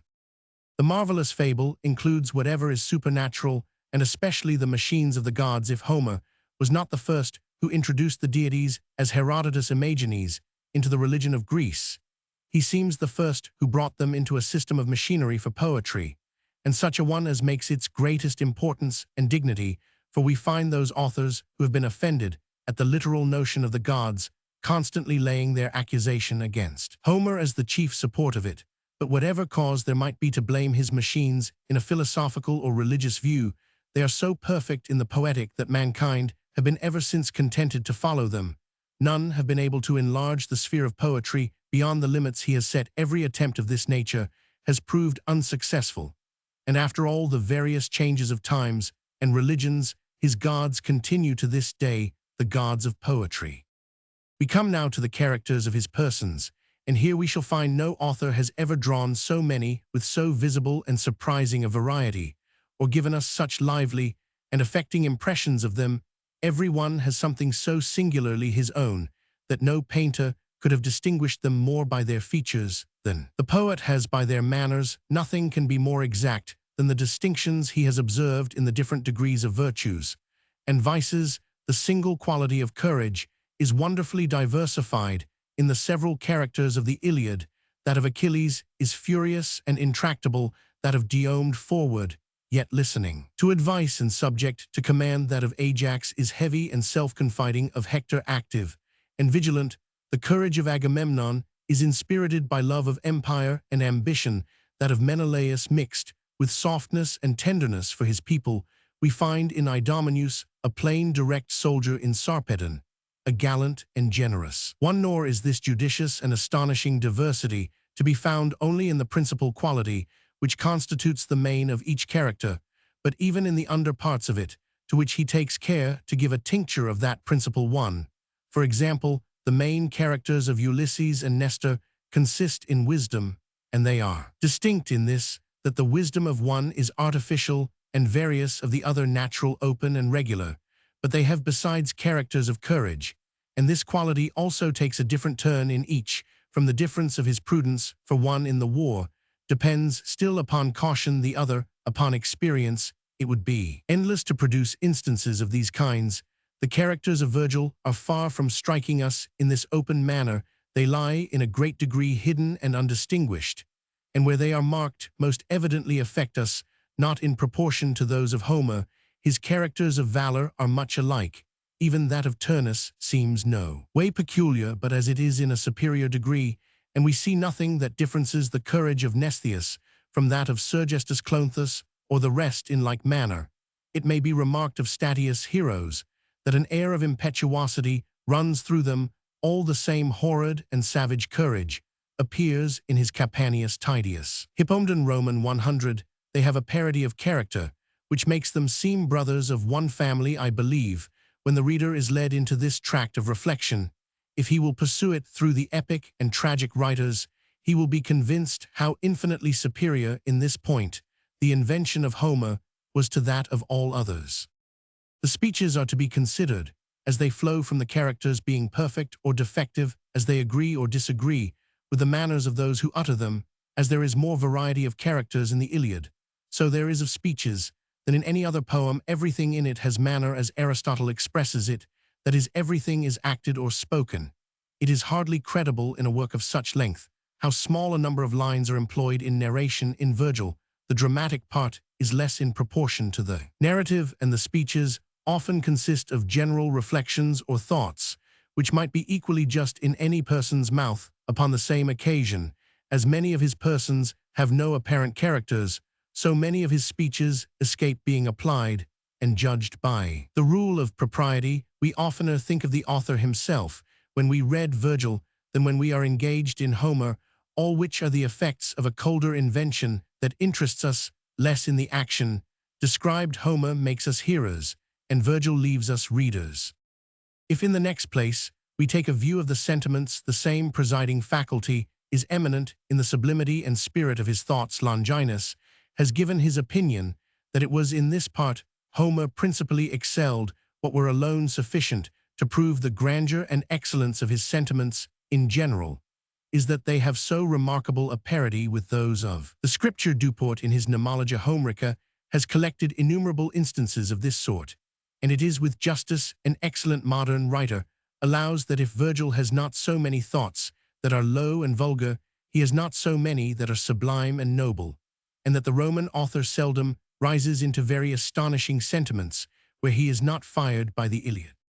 If we observe his descriptions, images, and similes, we shall find the invention still predominant. To what else can we ascribe that vast comprehension of images of every sort, where we see each circumstance of art and individual of nature summoned together by the extent and fecundity of his imagination, to which all things in their various views presented themselves in an instant, and had their impressions taken off to perfection at a heat?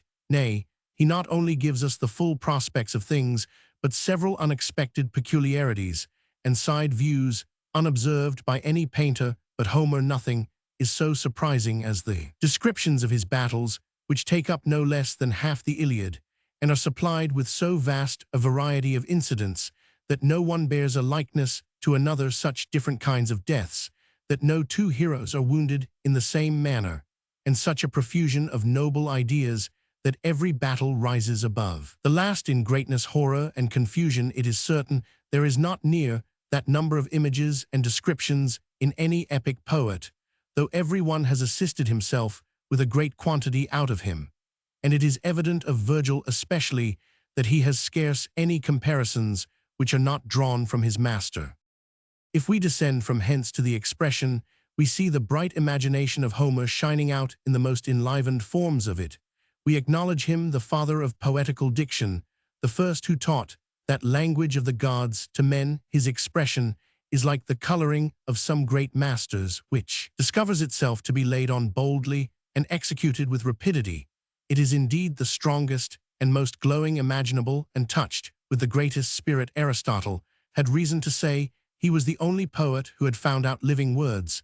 There are in him more daring figures and metaphors than in any author whatever. An arrow is impatient to be on the wing, a weapon thirsts to drink the blood of an enemy, and the like, yet his expression is never too big for the sense, but justly great in proportion to it.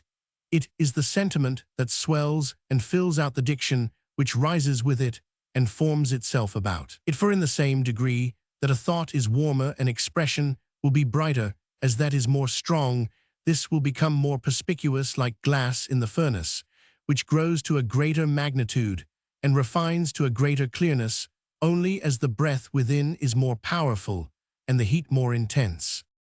To throw his language more out of prose, Homer seems to have affected the compound epithets. This was a sort of composition peculiarly proper to poetry, not only as it heightened the diction, but as it assisted and filled the numbers with greater sound and pomp, and likewise conduced in some measure to thicken the images. On this last consideration I cannot but attribute these also to the fruitfulness of his invention, since, as he has managed them, they are a sort of supernumerary pictures of the persons or things to which they were joined. We see the motion of Hector's plumes in the epithet, the landscape of Mount Narratus, in that of and so of others, which particular images could not have been insisted upon so long as to express them in a description, though but of a single line, without diverting the reader too much from the principal action or figure. As a metaphor is a short simile, one of these epithets is a short description.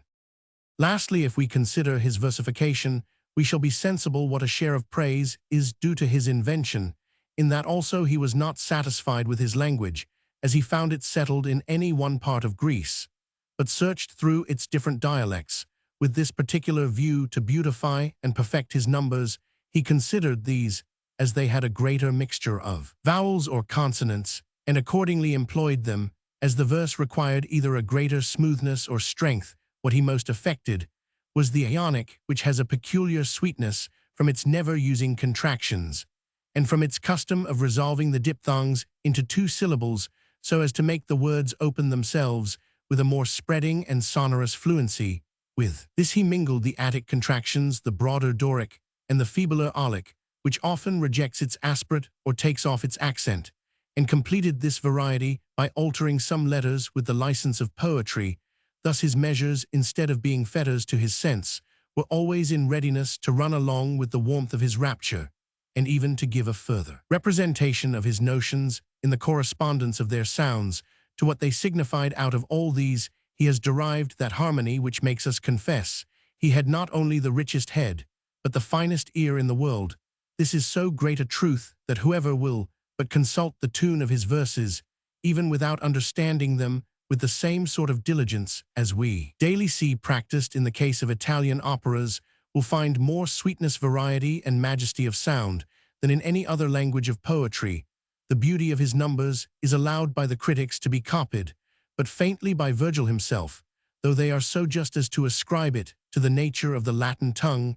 Indeed, the Greek has some advantages both from the natural sound of its words and the turn and cadence of its verse, which agree with the genius of no other language. Virgil was very sensible of this, and used the utmost diligence in working up a more intractable language to whatsoever graces it was capable of, and in particular never failed to bring the sound of his line to a beautiful agreement with its sense. If the Grecian poet has not been so frequently celebrated on this account as the Roman, the only reason is that fewer critics have understood one language than the other. Dionysius of Halicarnassus has pointed out many of our author's beauties in this kind in his treatise of the composition of words. It suffices at present to observe of his numbers that they flow with so much ease as to make one imagine Homer had no other care than to transcribe as fast as the Muses dictated, and at the same time with so much force and inspiriting vigor that they awaken and raise us like the sound of a trumpet. They roll along as a plentiful river, always in motion, and always full, while we are borne away by a tide of verse, the most rapid, and yet the most smooth imaginable.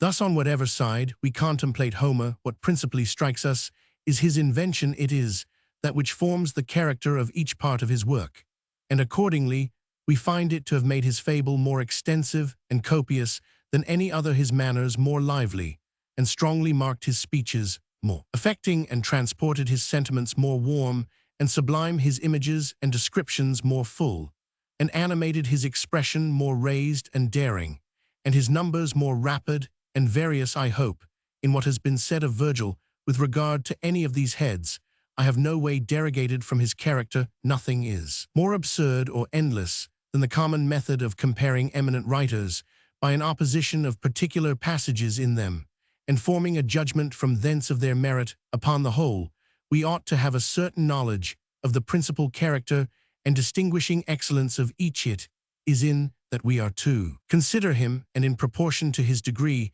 in that we are to admire him. No author or man ever excelled all the world in more than one faculty, and as Homer has done this in invention, Virgil has in judgment. Not that we are to think that Homer wanted judgment because Virgil had it in a more eminent degree, or that Virgil wanted invention because Homer possessed a larger share of it. Each of these great authors had more of both than perhaps any man besides, and are only said to have less in comparison with one another. Homer was the greater genius, Virgil the better artist. In one we most admire the man, in the other the work. Homer hurries and transports us with a commanding impetuosity. Virgil leads us with an attractive majesty.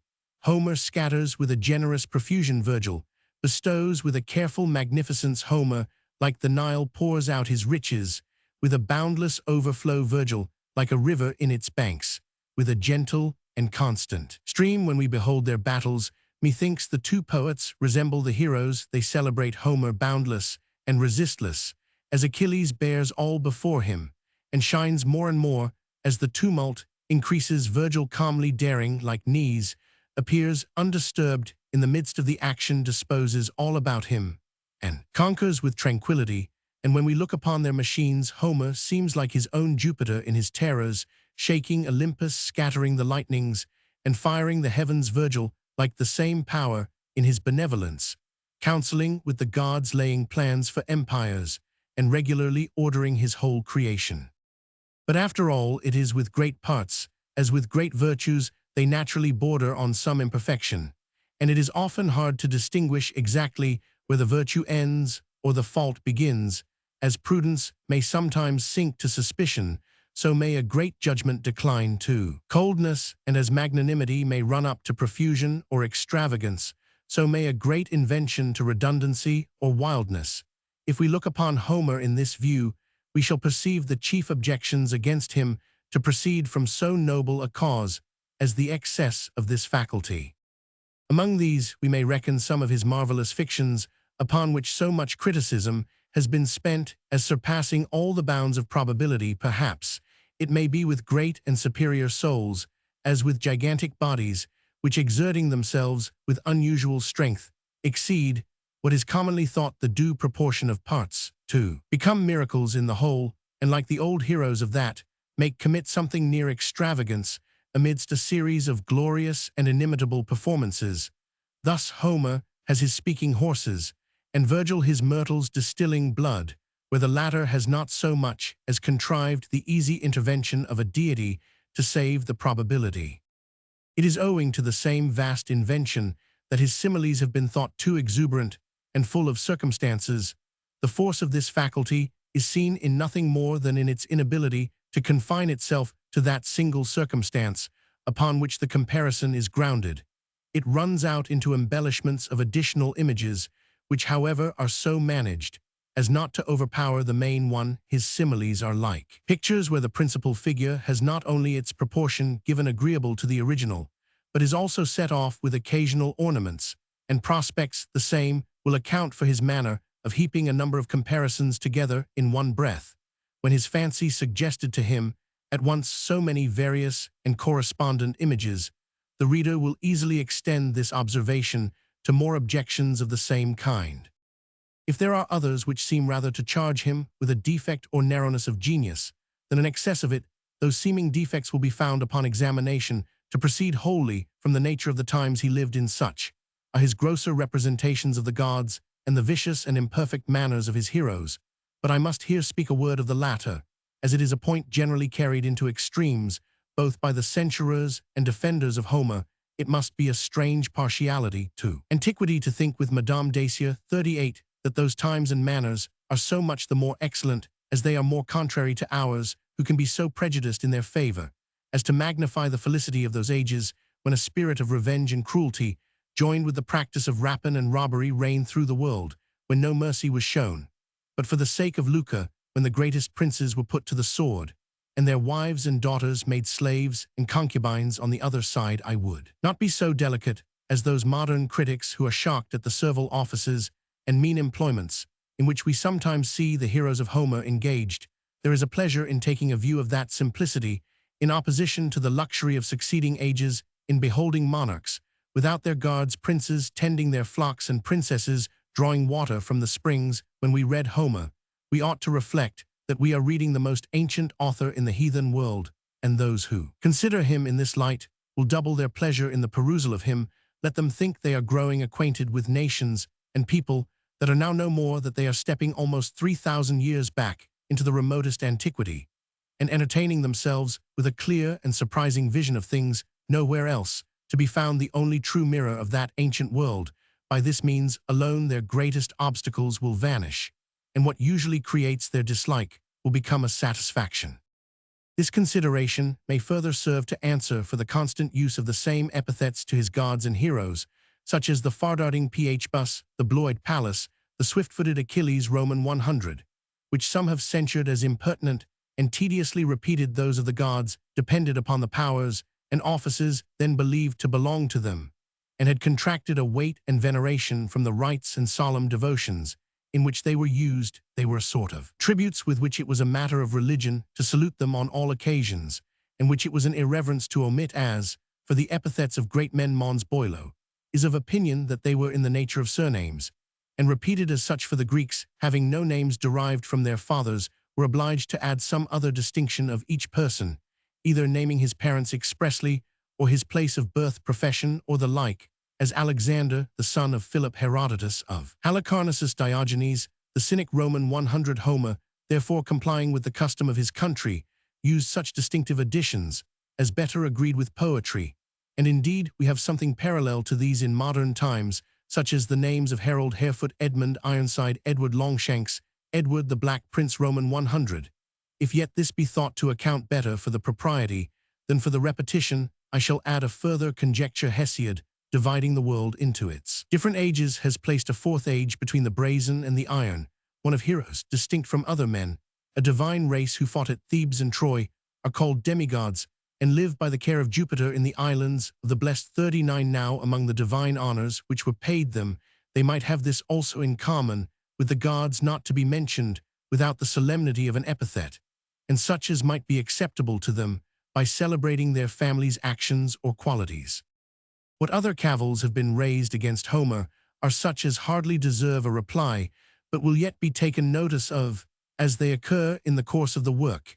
Many have been occasioned by an injudicious endeavor to exalt Virgil, which is much the same as if one should think to raise the superstructure by undermining the foundation. One would imagine by the whole course of their parallels that these critics never so much as heard of Homer's having written first a consideration, which whoever compares these two poets ought to have always in his eye.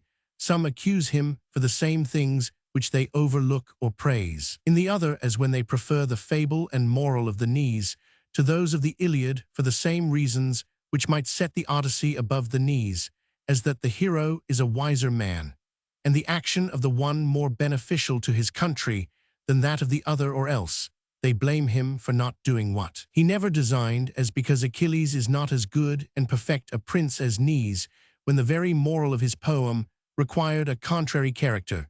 It is thus that Rapin judges in his comparison of Homer and Virgil. Others select those particular passages of Homer which are not so labored as some that Virgil drew out of them. This is the whole management of Scaliger in his Poetics. Others quarrel with what they take for low and mean expressions, sometimes through a false delicacy and refinement, oftener from an ignorance of the graces of the original, and then triumph in the awkwardness of their own translations. This is the conduct of Perrault in his Parallels. Lastly, there are others who, pretending to a fairer proceeding, distinguish between the personal merit of Homer and that of his work. But when they come to assign the causes of the great reputation of the Iliad, they found it upon the ignorance of his times and the prejudice of those that followed, and in pursuance of this principle, they make those accidents, such as the contention of the cities Roman 100, to be the causes of his fame, which were in reality the consequences of his merit. The same might as well be said of Virgil or any great author whose general character will infallibly raise many casual additions to their reputation. This is the method of Mons de la Motte, who yet confesses upon the whole that in whatever age Homer had lived, he must have been the greatest poet of his nation, and that he may be said in his sense to be the master even of those who surpassed him. In all these objections, we see nothing that contradicts his title to the honor of the chief invention, and as long as this, which is indeed the characteristic of poetry itself, remains unequaled by his followers, he still continues superior to them. A cooler judgment may commit fewer faults and be more approved in the eyes of one sort of critics, but that warmth of fancy will carry the loudest and most universal applauses, which holds the heart of a reader under the strongest enchantment. Homer not only appears the inventor of poetry, but excels all the inventors of other arts in this, that he has swallowed up the honor of those who succeeded him. What he has done admitted no increase, it only left room for contraction or regulation. He showed all the stretch of fancy at once, and if he has failed in some of his flights, it was but because he attempted everything. A work of this kind seems like a mighty tree which rises from the most vigorous seed, is improved with industry, flourishes, and produces the finest fruit. Nature and art conspire to raise it, pleasure and profit join to make it valuable. and they who find the justest faults have only said that a few branches which run luxuriant through a richness of nature might be lopped into form to give it a more regular appearance. Having now spoken of the beauties and defects of the original, it remains to treat of the translation with the same view to the chief characteristic as far as that is seen in the main parts of the poem, such as the fable manners and sentiments. No translator can prejudice it, but by willful omissions or contractions, as it also breaks out in every particular image description, and similarly whoever lessens or too much softens those takes off from this chief character. It is the first grand duty of an interpreter to give his author entire and unmaimed, and for the rest the diction and versification only are his proper province, since these must be his own, but the others he is to take as he finds them. It should then be considered what methods may afford some equivalent in our language for the graces of these in the Greek. It is certain no literal translation can be just to an excellent original in a superior language, but it is a great mistake to imagine, as many have done, that a rash paraphrase can make amends for this general defect, which is no less in danger to lose the spirit of an ancient by deviating into the modern manners of expression. If there be sometimes a darkness, there is often a light in antiquity, which nothing better preserves than a version almost literal. I know no liberties one ought to take, but those which are necessary to transfusing the spirit of the original, and supporting the poetical style of the translation. And I will venture to say, there have not been more men misled in former times by a servile dull adherence to the letter, than have been deluded in ours by a chimerical insolent hope of raising and improving their author. It is not to be doubted that the fire of the poem is what a translator should principally regard, as it is most likely to expire in his managing. However, it is his safest way to be content with preserving this to his utmost in the whole, without endeavoring to be more than he finds his author is in any particular place. It is a great secret in writing to know when to be plain, and when poetical and figurative, and it is what Homer will teach us if we will but follow modestly in his footsteps. Where his diction is bold and lofty, let us raise ours as high as we can, but where his is plain and humble, we ought not to be deterred from imitating him by the fear of incurring the censure of a mere English critic. Nothing that belongs to Homer seems to have been more commonly mistaken than the just pitch of his style, some of his translators having swelled into fustian in a proud confidence of the sublime, others sunk into flatness, in a cold and timorous notion of simplicity. Methinks I see these different followers of Homer, some sweating and straining after him by violent leaps and bounds, the certain signs of false metal, others slowly and servilely creeping in his train, while the poet himself is all the time proceeding with an unaffected and equal majesty before them. However, of the two extremes, one could sooner pardon frenzy than frigidity. No author is to be envied for such commendations, as he may gain by that character of style, which his friends must agree together to call simplicity, and the rest of the world will call dullness. There is a graceful and dignified simplicity, as well as a bold and sordid one, which differ as much from each other as the air of a plain man from that of a sloven. It is one thing to be tricked up, and another not to be dressed at all. Simplicity is the mean between ostentation and rusticity. This pure and noble simplicity is nowhere in such perfection as in the Scripture, and our author, one may affirm with all respect to the inspired writings, that the divine Spirit made use of no other words but what were intelligible and common to men at that time, and in that part of the world.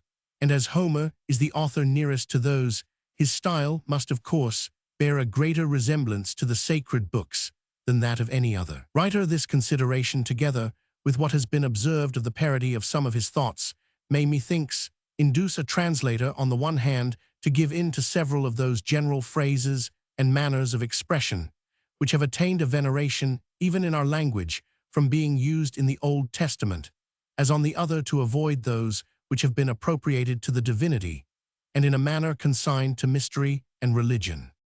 For a further preservation of this air of simplicity, a particular care should be taken to express with all plainness those moral sentences and proverbial speeches, which are so numerous in this poet. They have something venerable, and as I may say oracular, in that unadorned gravity and shortness with which they are delivered, a grace which would be utterly lost by endeavoring to give them what we call a more ingenious, that is, a more modern turn in the paraphrase. Perhaps the mixture of some grcisms and old words, after the manner of Milton, if done without too much affectation, might not have an ill effect in a version of this particular work, which most of any other seems to require a venerable antique cast. But certainly the use of modern terms of war and government, such as platoon, campaign, junto, or the like, into which some of his translators have fallen, cannot be allowable, those only accepted without which it is impossible to treat the subjects in any living language.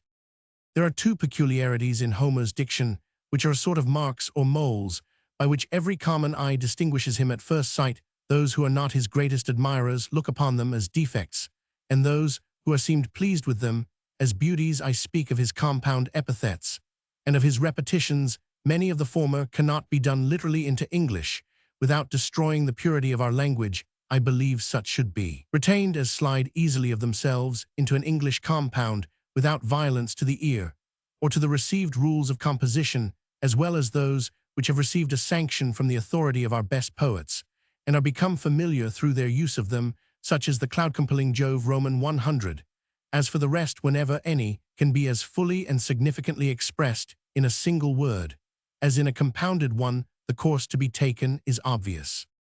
Some that cannot be so turned as to preserve their full image by one or two words may have justice done them by circumlocution, as the epithet to a mountain would appear little or ridiculous translated literally leaf-shaking, but affords a majestic idea in the periphrasis.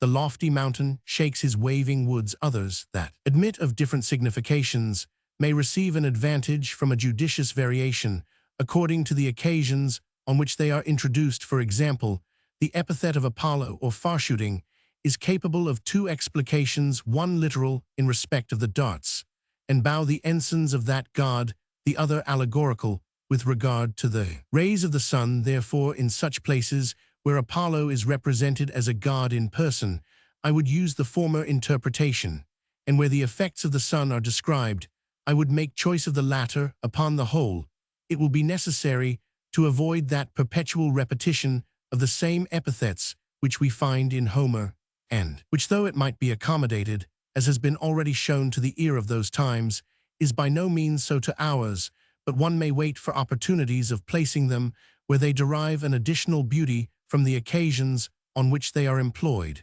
and in doing this properly, a translator may at once show his fancy and his judgment.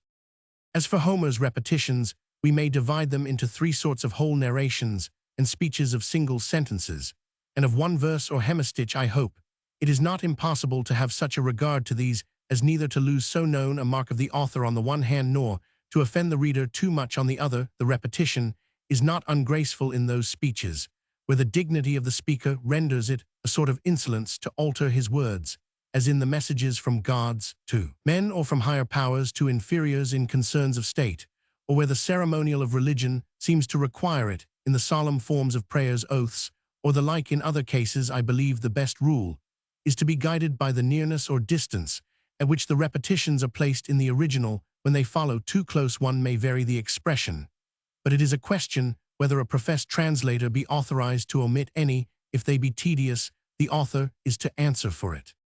It only remains to speak of the versification. Homer, as has been said, is perpetually applying the sound to the sense, and varying it on every new subject. This is indeed one of the most exquisite beauties of poetry, and attainable by very few. I only know of Homer eminent for it in the Greek, and Virgil in the Latin.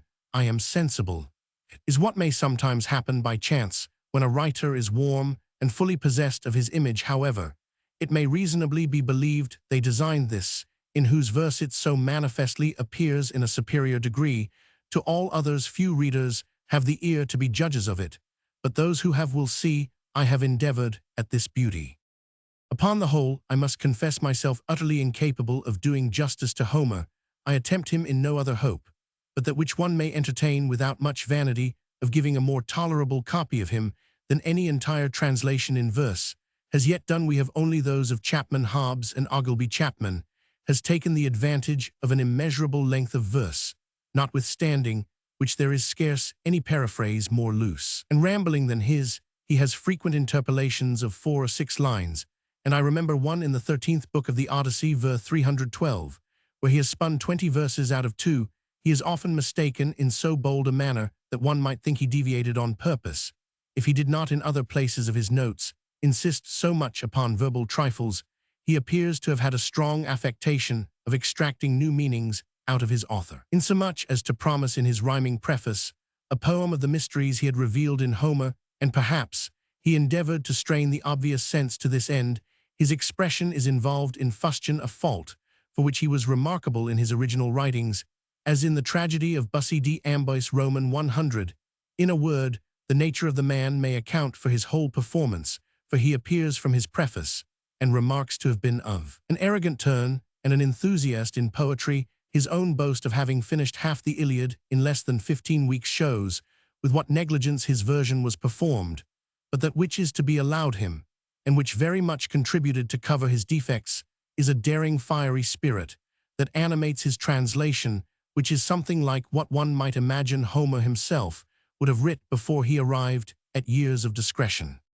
Hobbes has given us a correct explanation of the sense in general, but for particulars and circumstances he continually lops them, and often omits the most beautiful, as, for its being esteemed a close translation, I doubt not many have been led into that error by the shortness of it, which proceeds not from his following the original line by line, but from the contractions above mentioned. He sometimes omits whole similes and sentences, and is now and then guilty of mistakes into which no writer of his learning could have fallen, but through carelessness, his poetry, as well as Ogilby's, is too mean for criticism. It is a great loss to the poetical world that Mr. Dryden did not live to translate the Iliad.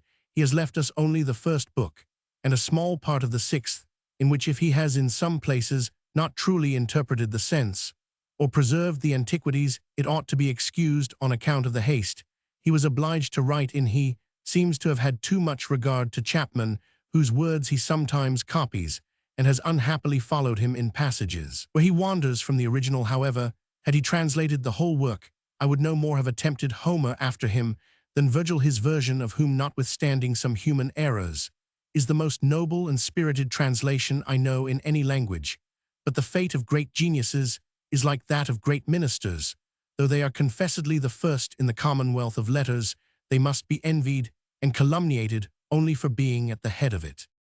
That which, in my opinion, ought to be the endeavor of anyone who translates Homer is above all things to keep alive that spirit and fire, which makes his chief character in particular places, where the sense can bear any doubt, to follow the strongest and most poetical, as most agreeing with that character, to copy him in all the variations of his style, and the different modulations of his numbers, to preserve in the more active or descriptive parts a warmth and elevation in the more sedate or narrative, a plainness and solemnity in the speeches, a fullness and perspicuity in the sentences, a shortness and gravity, not to neglect even the little figures and turns on the words, nor sometimes the very cast of the periods, neither to omit nor confound any rites or customs of antiquity. Perhaps too he ought to include the whole in a shorter compass than has hitherto been done by any translator who has tolerably preserved either the sense or poetry. What I would further recommend to him is to study his author rather from his own text than from any commentaries, how learned soever or whatever figure they may make in the estimation of the world, to consider him attentively in comparison with Virgil above all the ancients, and with Milton above all the moderns. Next, these the Archbishop of Cambray's Telemachus may give him the truest idea of the spirit and turn of our author, and Bossus' admirable treatise of the epic poem, the justest notion of his design and conduct. But after all, with whatever judgment and study a man may proceed, or with whatever happiness he may perform such a work, he must hope to please but a few, those only who have at once a taste of poetry and competent learning. For to satisfy such a want either is not in the nature of this undertaking, since a mere modern wit can like nothing that is not modern, and a pedant nothing that is not Greek. What I have done is submitted to the public, from whose opinions I am prepared to learn, though I fear no judges so little as our best poets, who are most sensible of the weight of this task. As for the worst, whatever they shall please to say, they may give me some concern, as they are unhappy men, but none as they are malignant writers. I was guided in this translation by judgments very different from theirs, and by persons for whom they can have no kindness, if an old observation be true that the strongest antipathy in the world is that of fools to men of wit. Mr. Addison was the first whose advice determined me to undertake this task, who was pleased to write to me upon that occasion in such terms as I cannot repeat without vanity. I was obliged to Sir Richard Steele for a very early recommendation of my undertaking to the public. Dr. Swift promoted my interest with that warmth with which he always serves his friend. The humanity and frankness of Sir Samuel Garth are what I never knew wanting. On any occasion, I must also acknowledge with infinite pleasure the many friendly offices, as well as sincere criticisms, of Mr. Congreve, who had led me the way in translating some parts of Homer.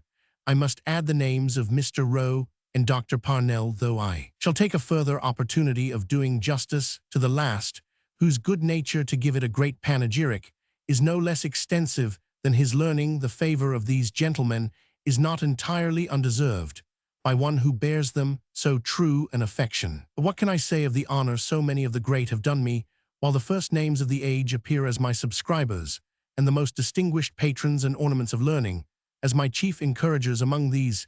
It is a particular pleasure to me to find that my highest obligations are to such who have done most honor to the name of poet, that his Grace the Duke of Buckingham was not displeased I should undertake the author to whom he has given in his excellent essay so complete a praise.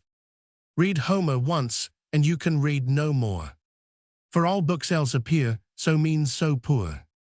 Verse will seem prose, but still persist to read. And Homer will be all the books you need. That the Earl of Halifax was one of the first to favor me, of whom it is hard to say whether the advancement of the polite arts is more owing to his generosity or his example, that such a genius as my Lord Bolingbroke, not more distinguished in the great scenes of business than in all the useful and entertaining parts of learning, has not refused to be the critic of these sheets and the patron of their writer, and that the noble author of the tragedy of heroic love has continued his partiality to me from my writing pastorals to my attempting the Iliad. I cannot deny myself the pride of confessing that I have had the advantage not only of their advice for the conduct in general, but their correction of several particulars of this translation. I could say a great deal of the pleasure of being distinguished by the Earl of Carnarvon, but it is almost absurd to particularize any one generous action in a person whose whole life is a continued series of them. Mr. Stanhope, the present Secretary of State, will pardon my desire of having it known that he was pleased to promote this affair. The particular zeal of Mr. Harcourt, the son of the late Lord Chancellor, gave me a proof how much I am honored in a share of his friendship. I must attribute to the same motive that of several others of my friends, to whom all acknowledgments are rendered unnecessary by the privileges of a familiar correspondence, and I am satisfied I can no way better oblige men of their turn than by my silence. In short, I have found more patrons than ever Homer wanted. He would have thought himself happy to have met the same favor at Athens that has been shown me by its learned rival, the University of Oxford, and I can hardly envy him those pompous honors he received after death. When I reflect on the enjoyment of so many agreeable obligations and easy friendships, which make the satisfaction of life, this distinction is the more to be acknowledged as it is shown to one whose pen has never gratified the prejudices of particular parties or the vanities of particular men. Whatever the success may prove, I shall never repent of an undertaking in which I have experienced the candor and friendship of so many persons of merit, and in which I hope to pass some of those years of youth that are generally lost in a circle of follies, after a manner neither wholly unuseful to others nor disagreeable to myself. The Iliad. Book Roman 1, Argument 40. The contention of Achilles and Agamemnon.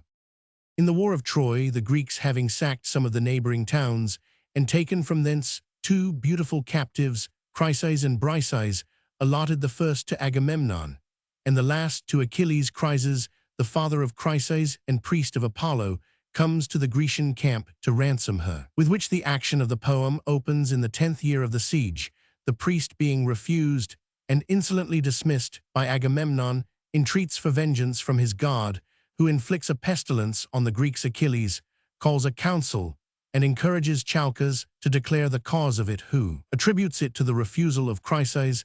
The king, being obliged to send back his captive, enters into a furious contest with Achilles, which Nestor pacifies. However, as he had the absolute command of the army, he seizes on Briseis in revenge. Achilles, in discontent, withdraws himself and his forces from the rest of the Greeks, and complaining to Thetis, she supplicates Jupiter to render them sensible of the wrong done to her son. By giving victory to the Trojans, Jupiter, granting her suit, incenses Juno, between whom the debate runs high till they are reconciled by the address of Vulcan. The time of 22 days is taken up in this book, 9 during the plague, 1 in the council and quarrel of the princes, and 12 for Jupiter's stay with the Thiopians, at whose return Thetis prefers her petition. The scene lies in the Grecian camp, then changes to Crissa, and lastly to Olympus. Achilles' wrath to Greece, the direful spring. Of woes unnumbered, heavenly goddess, sing. That wrath which hurled to Pluto's gloomy reign the souls of mighty chiefs untimely slain, whose limbs unburied on the naked shore, devouring dogs and hungry vultures tore. 41.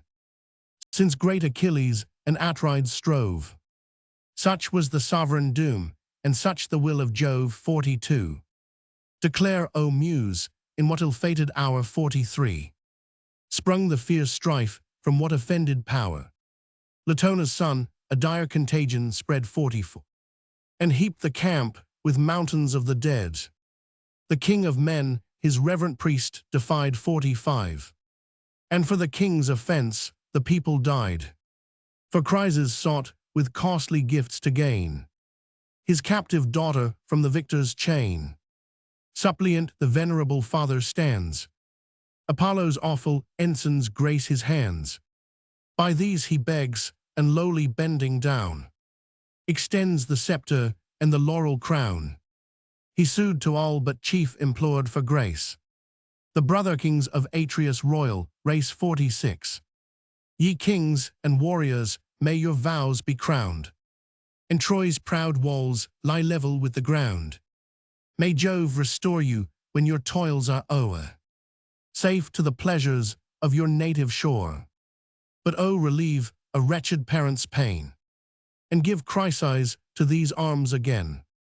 If mercy fail, yet let my presence move, and dread avenging Phbus, son of Jove. The Greeks in shouts their joint assent declare, the priest to reverence and release the fair. Not so Atrides, he, with kingly pride, repulsed the sacred sire, and thus replied, hence on thy life, and fly these hostile plains, nor ask presumptuous what the king detains. Hence with thy laurel crown and golden rod, nor trust too far those ensigns of thy God. Mine is thy daughter priest, and shall remain, and prayers and tears and bribes shall plead in vain, till time shall rifle every youthful grace, and age dismiss her from my cold embrace. In daily labors of the loom employed, or doomed to deck the bed, she once enjoy. Roman 500 hence, then to Argos shall the maid retire, far from her native soil and weeping sire. Homer invoking the muse, the trembling priest along the shore returned, and in the anguish of a father mourn. Roman 500 disconsolate, not daring to complain. Silent he wandered by the sounding main, till safe at distance to his God he prays, the God who darts around the world his rays. O Smintheus, sprung from fair Latona's line. 47. Thou guardian power of Scylla, the divine. 48. Thou source of light, whom Tenedos adores, and whose bright presence gilds thy Crissa's shores. If ere with wreaths I hung thy sacred fane. 49. Or fed the flames with fat of oxen slain, God of the silver bow, thy shafts employ, avenge thy servant, and the Greeks destroy. Thus Chryses prayed, the favoring power attends, and from Olympus' lofty tops descends. Bent was his bow, the Grecian hearts to wound. 50. Fierce as he moved, his silver shafts resound. Breathing revenge, a sudden night he spread, and gloomy darkness rolled about his head. The fleet in view, he twanged his deadly bow, and hissing fly the feathered fates below. On mules and dogs the infection first began 51, and last the vengeful arrows fixed in man. For 9 long nights through all the dusky air, the pyre's thick flaming shot a dismal glare. But ere the 10th revolving day was run, inspired by Juno Thetis' godlike son, convened to council all the Grecian train. For much the goddess mourned her heroes slain. 52. The assembly seated, rising o'er the rest. Achilles thus the king of men addressed: "Why leave we not the fatal Trojan shore, and measure back the seas we crossed before?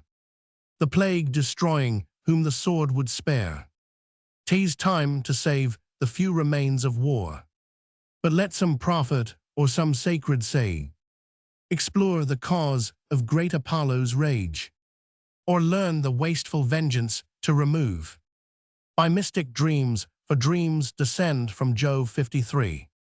If broken vows this heavy curse have laid, let altars smoke and hecatombs be paid. So heaven atoned shall dying Greece restore, and Patroclus dart his burning shafts no more." He said and sat when Chalcas thus replied. Chalcas the wise, the Grecian priest and guide, that sacred seer whose comprehensive view the past, the present, and the future knew. Uprising slow, the venerable say, thus spoke the prudence and the fears of A. Beloved of Jove Achilles, wouldst thou know why angry Patroclus bends his fatal bow? First give thy faith and plight a prince's word of sure protection by thy power and sword. For I must speak what wisdom would conceal, and truths invidious to the great reveal. Bold is the task when subjects grown too wise instruct a monarch where his error lies. For though we deem the short-lived fury past, 'tis sure the mighty will revenge at last. To whom Pelides from thy inmost soul, speak what thou knowst, and speak without control. E'en by that God, I swear, who rules the day, to whom thy hands the vows of Greece convey, and whose blessed oracles thy lips declare. Long as Achilles breathes this vital air, no daring Greek of all the numerous band against his priest shall lift an impious hand. Not e'en the chief by whom our hosts are led, the King of Kings, shall touch that sacred head." Encouraged thus, the blameless man replies, "Nor vows unpaid, nor slighted sacrifice, but he our chief provoked the raging pest, Apollo's vengeance for his injured priest. Nor will the gods' awakened fury cease, but plagues shall spread and funeral fires increase, till the great king, without a ransom paid, to her own Chrysa send the black-eyed maid. 54.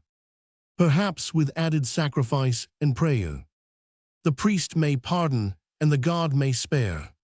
The prophet spoke when, with a gloomy frown, the monarch started from his shining throne.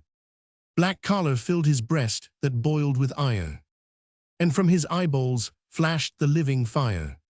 Augur accursed, denouncing mischief still, prophet of plagues, forever boding ill. Still must that tongue some wounding message bring, and still thy priestly pride provoke thy king. For this our Patroclus oracles explored, to teach the Greeks to murmur at their lord. For this with falsehood is my honor stained, is heaven offended and a priest profaned, because my prize, my beauteous maid I hold, and heavenly charms prefer to proffered gold. A maid unmatched in manners as in face, skilled in each art and crowned with every grace. Not half so dear were Clytemnestra's charms, when first her blooming beauties blessed my arms. Yet if the gods demand her, let her sail. Our cares are only for the public weal. Let me be deemed the hateful cause of all, and suffer rather than my people fall. The prize, the beauteous prize, I will resign, so dearly valued and so justly mine. But since for common good I yield the fair, my private loss let grateful Greece repair. Nor unrewarded let your prince complain, that he alone has fought and bled in vain. Insatiate King Achilles thus replies, fond of the power, but fonder of the prize. Wouldst thou the Greeks their lawful prey should yield, the due reward of many a well-fought field, the spoils of cities razed and warriors slain, we share with justice as with toil we gain. But to resume what here thy avarice craves, that trick of tyrants may be borne by slaves. Yet if our chief for plunder only fight, the spoils of Ilion shall thy loss requite. Whene'er by Jove's decree our conquering powers shall humble to the dust her lofty towers, then thus the king shall I my prize resign, with tame content, and thou possessed of thine. Great as thou art, and like a god in fight, think not to rob me of a soldier's right. At thy demand shall I restore the maid. First let the just equivalent be paid, such as a king might ask, and let it be a treasure worthy her and worthy me. Or grant me this, or with a monarch's claim, this hand shall seize some other captive dame. The mighty Ajax shall his prize resign 55. Ulysses' spoils, or even thy own be mine. The man who suffers loudly may complain, and rage he may, but he shall rage in vain. But this, when time requires it, now remains. We launch a bark to plough the watery plains, and waft the sacrifice to Chrysa's shores, with chosen pilots and with laboring oars. Soon shall the sable ship ascend, and some deputed prince the charge attend. This Creta's king or Ajax shall fulfill, or wise Ulysses see performed our will, or if our royal pleasure shall ordain, Achilles' self conduct her o'er the main. Let fierce Achilles, dreadful in his rage, the god propitiate and the pest assuage. Mars, at this Pelides frowning stern replied, O tyrant armed with insolence and pride, inglorious slave to interest ever joined, with fraud unworthy of a royal mind, what generous Greek obedient to thy word shall form an ambush or shall lift the sword? What cause have I to war at thy decree? The distant Trojans never injured me. To Phthir's realms no hostile troops they led. Safe in her vales my warlike coursers fed. Far hence removed the hoarser resounding main, and walls of rocks secure my native reign, whose fruitful soil luxuriant harvests grace, rich in her fruits and in her martial race. Hither we sailed a voluntary throng, to avenge a private, not a public wrong. What else to Troy the assembled nations draws, but thine ungrateful and thy brother's cause? Is this the pay our blood and toils deserve, disgraced and injured by the man we serve? And darest thou threat to snatch my prize away, due to the deeds of many a dreadful day? A prize as small, O tyrant, matched with thine, as thy own actions if compared to mine. Thine in each conquest is the wealthy prey, though mine the sweat and danger of the day. Some trivial present to my ships I bear, or barren praises pay the wounds of war. But no proud monarch I am, thy slave no more. My fleet shall waft me to Thessalia's shore, left by Achilles on the Trojan plain. What spoils, what conquest shall Atrides gain? To this the king fly, mighty warrior fly. Thy aid we need not, and thy threats defy. There want not chiefs in such a cause to fight, and Jove himself shall guard a monarch's right. Of all the kings, the gods' distinguished care, to power superior, none such hatred bear. Strife and debate thy restless soul employ, and wars and horrors are thy savage joy. If thou hast strength, 'twas heaven that strength bestowed. For no vain man, thy valor is from God. Haste launch, thy vessels fly with speed away. Rule thy own realms with arbitrary sway. I heed thee not, but prize at equal rate thy short-lived friendship and thy groundless hate. Go threat thy earthborn myrmidons, but here 56. 'Tis mine to threaten prince, and thine to fear. Know if the god, the beauteous dame demand, my bark shall waft her to her native land. But then prepare, imperious prince, prepare, fierce as thou art, to yield thy captive fair. Even in thy tent, ill, seize the blooming prize, thy loved Briseis with the radiant eyes. Hence shalt thou prove my might, and curse the hour thou stoodst a rival of imperial power. And hence to all our hosts it shall be known that kings are subject to the gods alone. Achilles heard with grief and rage oppressed.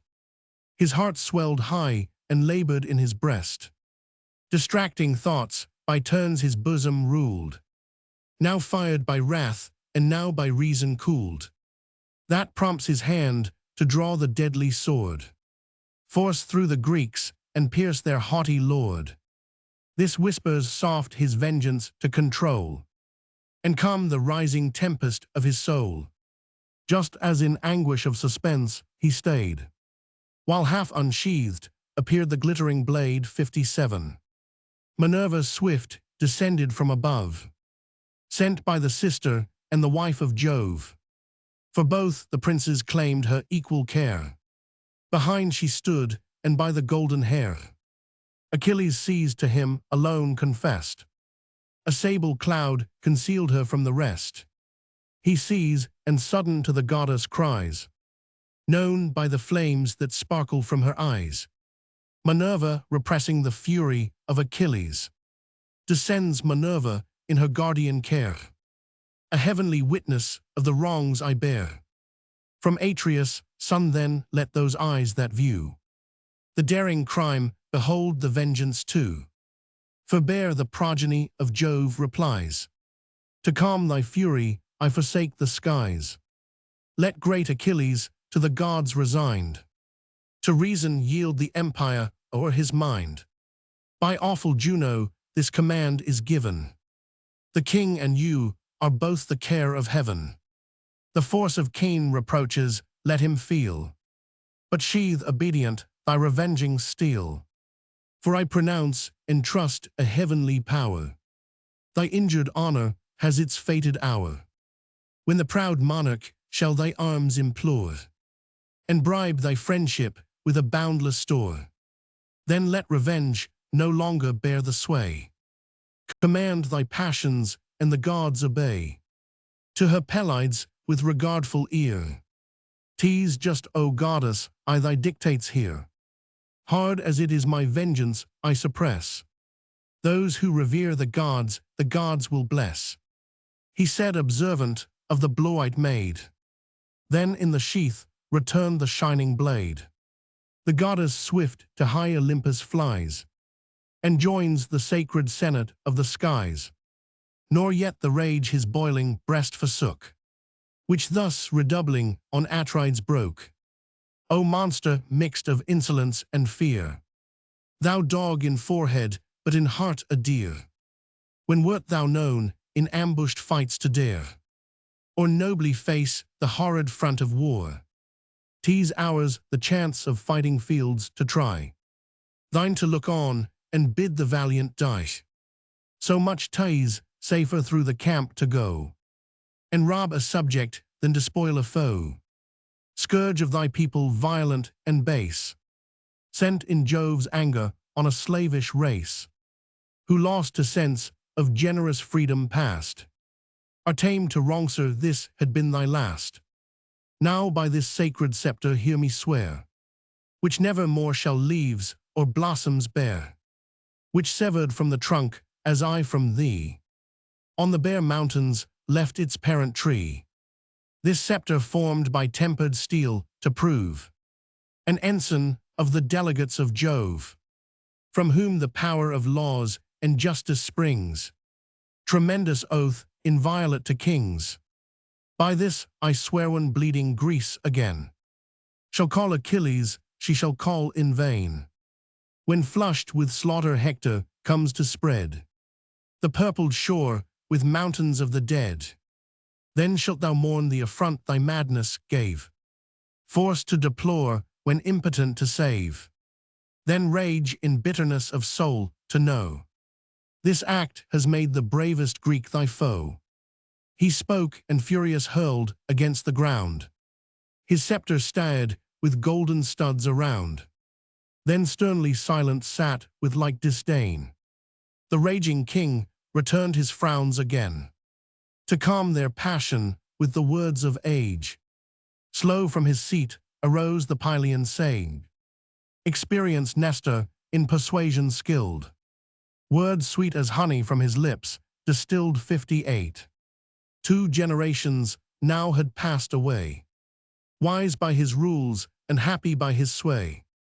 2 ages o'er his native realm he reigned, and now the example of the third remain Roman 500, all viewed with awe the venerable man, who thus with mild benevolence began. What shame, what woe, is this to Greece, what joy to Troy's proud monarch and the friends of Troy, that adverse gods commit to stern debate the best, the bravest of the Grecian state. Young as ye are, this youthful heat restrain, nor think your Nestor's years and wisdom vain. A godlike race of heroes once I knew, such as no more these aged eyes shall view. Lives there a chief to match Pirithous' fame, Dryas the bold, or Ceneus' deathless name, Theseus endued with more than mortal might, or Polyphemus like the gods in fight. With these of old to toils of battle bred, in early youth my hardy days I led, fired with the thirst which virtuous envy breeds, and smit with love of honorable deeds. Strongest of men, they pierced the mountain boar, ranged the wild deserts red with monsters' gore, and from their hills the shaggy centaurs tore. Yet these with soft, persuasive arts I swayed. When Nestor spoke they listened, and obey Roman 500, if in my youth even these esteemed me wise. Do you young warriors hear my age advise? Atrides seize not on the beauteous slave, that prize the Greeks by common suffrage gave. Nor thou, Achilles, treat our prince with pride. Let kings be just, and sovereign power preside. Thee the first honors of the war adorn, like gods in strength, and of a goddess born. Him awful majesty exalts above the powers of earth and sceptered sons of Jove. Let both unite with well-consenting mind. So shall authority with strength be joined. Roman 500 leave me, O king, to calm Achilles' rage. Rule thou thyself as more advanced in age. Forbid it gods Achilles should be lost, the pride of Greece and bulwark of our host. This said he ceased, the king of men replies, Thy years are awful and thy words are wise, but that imperious, that unconquered soul, no laws can limit, no respect control. Before his pride must his superiors fall. His word the law, and he the lord of all. Him must our hosts, our chiefs ourself obey. What king can bear a rival in his sway? Grant that the gods his matchless force have given. Has foul reproach a privilege from heaven? Here on the monarch's speech Achilles broke, and furious thus, and interrupting spoke.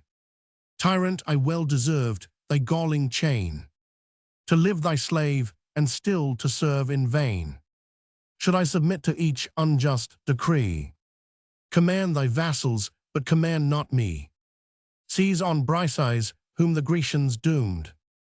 My prize of war, yet tamely see resumed. And seas secure, no more Achilles draws his conquering sword in any woman's cause.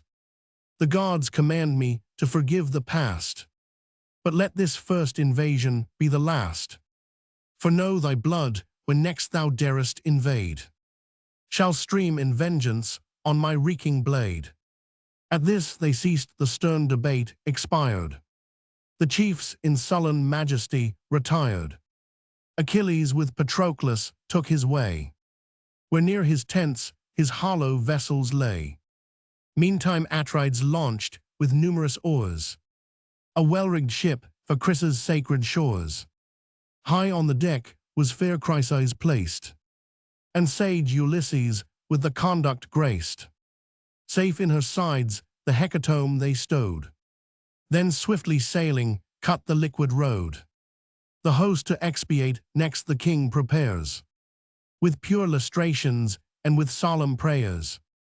Washed by the briny wave, the pious train 59 are cleansed and cast the ablutions in the main. Along the shore whole hecatombs were laid, and bulls and goats to bus altars paid. The sable fumes in curling spires arise, and waft their grateful odors to the skies. The army thus in sacred rites engaged. Atrides still with deep resentment raged. To wait his will 2 sacred heralds stood, Talthybius and Eurybates the good. Haste to the fierce Achilles' tent, he cries. Thence bear Briseis as our royal prize. Submit he must, or if they will not part, ourself in arms shall tear her from his heart. The unwilling heralds act their lord's commands. Pensive they walk along the barren sands.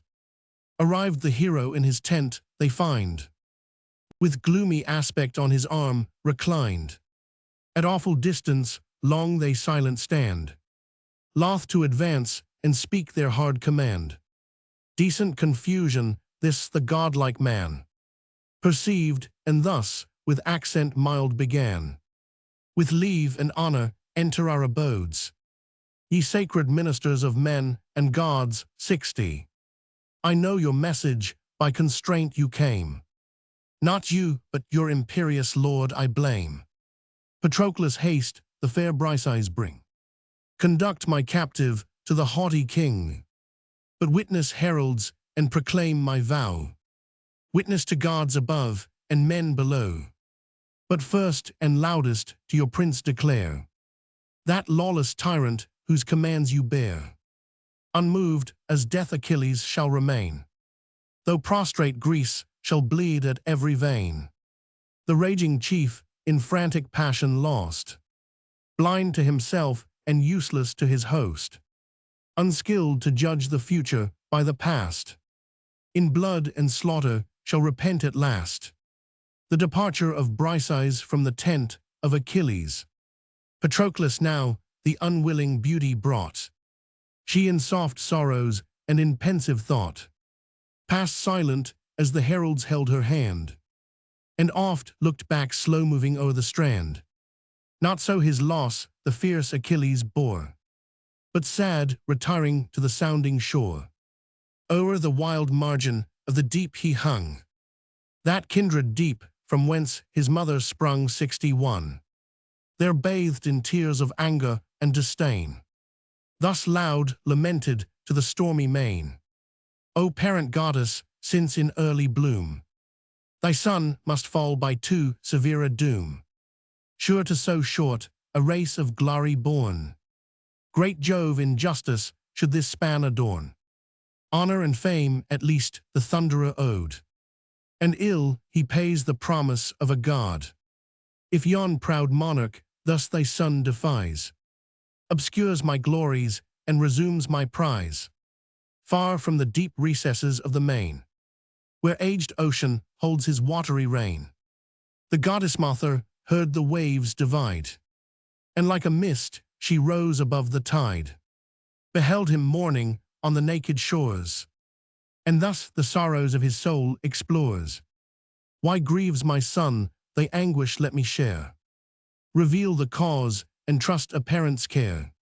He deeply sighing said, to tell my woe is but to mention what too well you know. From Thebes sacred, to Apollo's name 62.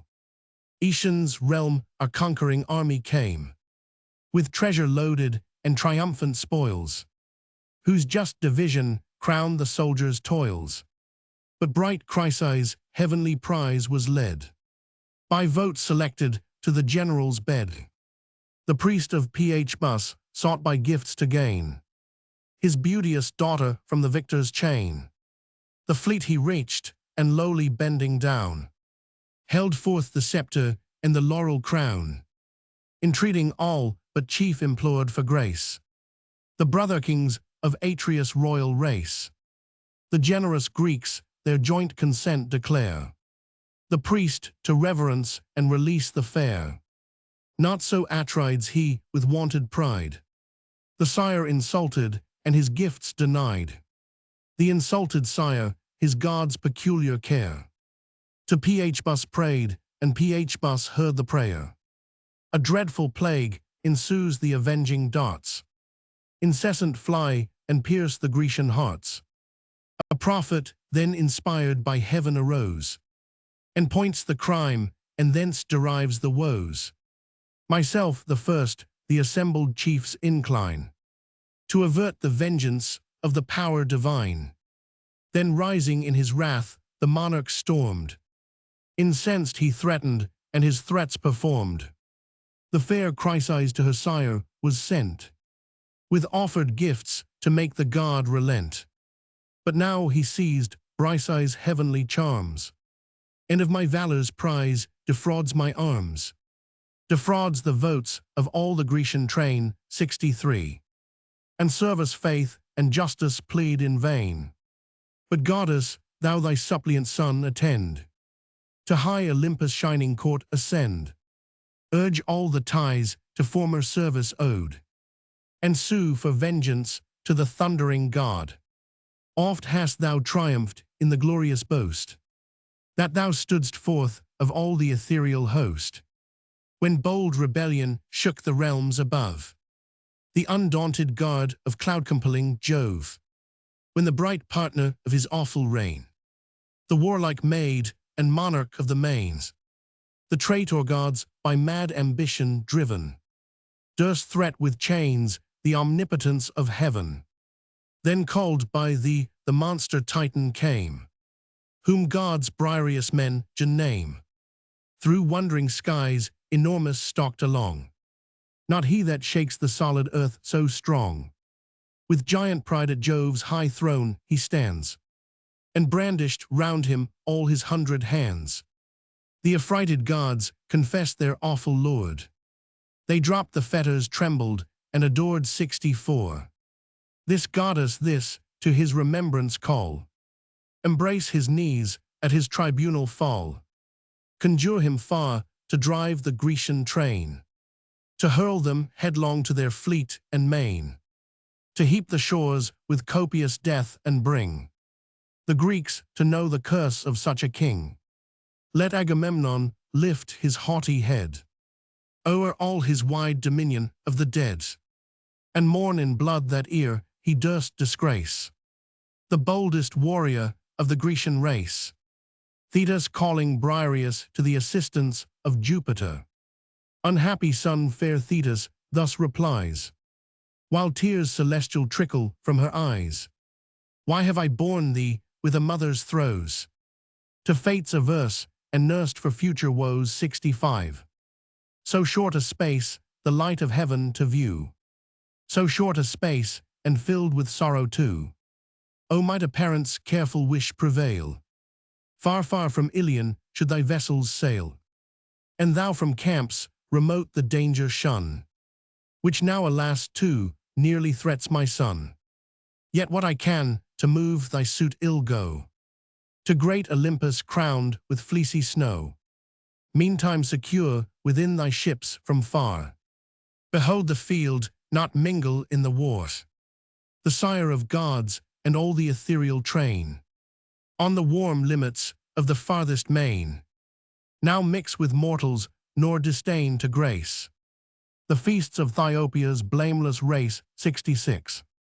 12 days the powers indulge the genial rite, returning with the 12th revolving light. Then will I mount the brazen dome and move the high tribunal of immortal Jove. The goddess spoke, the rolling waves unclose. Then down the steep she plunged, from whence she rose, and left him sorrowing on the lonely coast, in wild resentment for the fair he lost. In Chrysa's port, now sage Ulysses rode.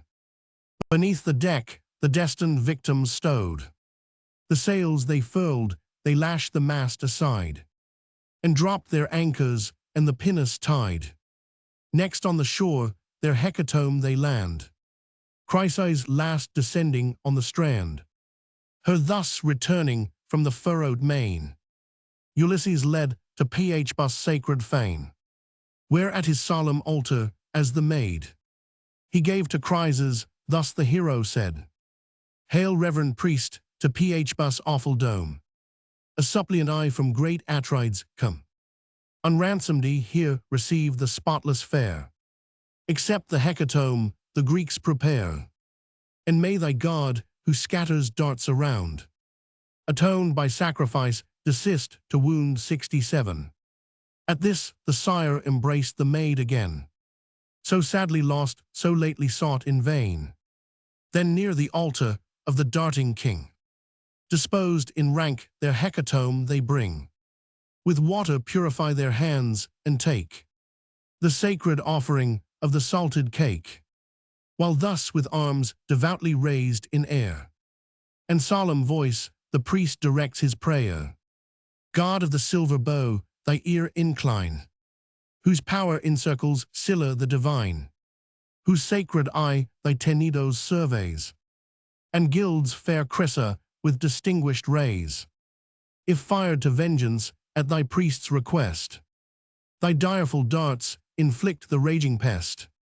Once more attend, avert the wasteful woe, and smile propitious, and unbend thy bow." So Chryses pre-Roman 500 Apollo heard his prayer. And now the Greeks their hecatomb prepare. Between their horns the salted barley threw, and with their heads to heaven the victims slew 68. The limbs they sever from the enclosing hide, the thighs selected to the gods divide. On these in double coals, involved with art, the choicest morsels lay from every part. The priest himself before his altar stands, and burns the offering with his holy hands, pours the black wine, and sees the flames aspire. The youth with instruments surround the fire, the thighs thus sacrificed and entrails dressed. The assistants part transfix and roast the rest. Then spread the tables, the repast prepare. Each takes his seat, and each receives his share. When now the rage of hunger was repressed, with pure libations they conclude the feast. The youths with wine the copious goblets crowned 69, and pleased dispense the flowing bowls around. With hymns divine the joyous banquet ends. The pans lengthened till the sun descends. The Greeks, restored, the grateful notes prolong. Apollo listens and approves the song. 'Twas night the chiefs beside their vessel lie, till rosy morn had purpled o'er the sky. Then launch and hoist the mast indulgent gales, supplied by Phbus, fill the swelling sails. The milk-white canvas bellying as they blow, the parted ocean foams and roars below. Above the bounding billows swift they flew, till now the Grecian camp appeared in view. Far on the beach they hold their bark to land. The crooked keel divides the yellow sand. Then part where stretched along the winding bay, the ships and tents in mingled prospect lay. But raging still amidst his navy sat the stern Achilles, steadfast in his hate, nor mixed in combat, nor in council joined. But wasting cares lay heavy on his mind. In his black thoughts revenge and slaughter roll, and scenes of blood rise dreadful in his soul. 12 days were past, and now the dawning light the gods had summoned to the Olympian height. Jove first ascending from the watery bowers, leads the long order of ethereal powers, when like the morning mist in early day, rose from the flood the daughter of the sea. Into the seats divine her flight address Roman 500, they're far apart and high above the rest. The Thunderer sat where old Olympus shrouds his 100 heads in heaven and props the clouds. Suppliant the goddess stood, one hand she placed beneath his beard, and one his knees embraced. If ear, O father of the gods, she said, my words could please thee, or my actions aid, some marks of honor on my son bestow, and pay in glory what in life you owe. Fame is at least by heavenly promise due to life so short and now dishonored too. Avenge this wrong, O ever just and wise.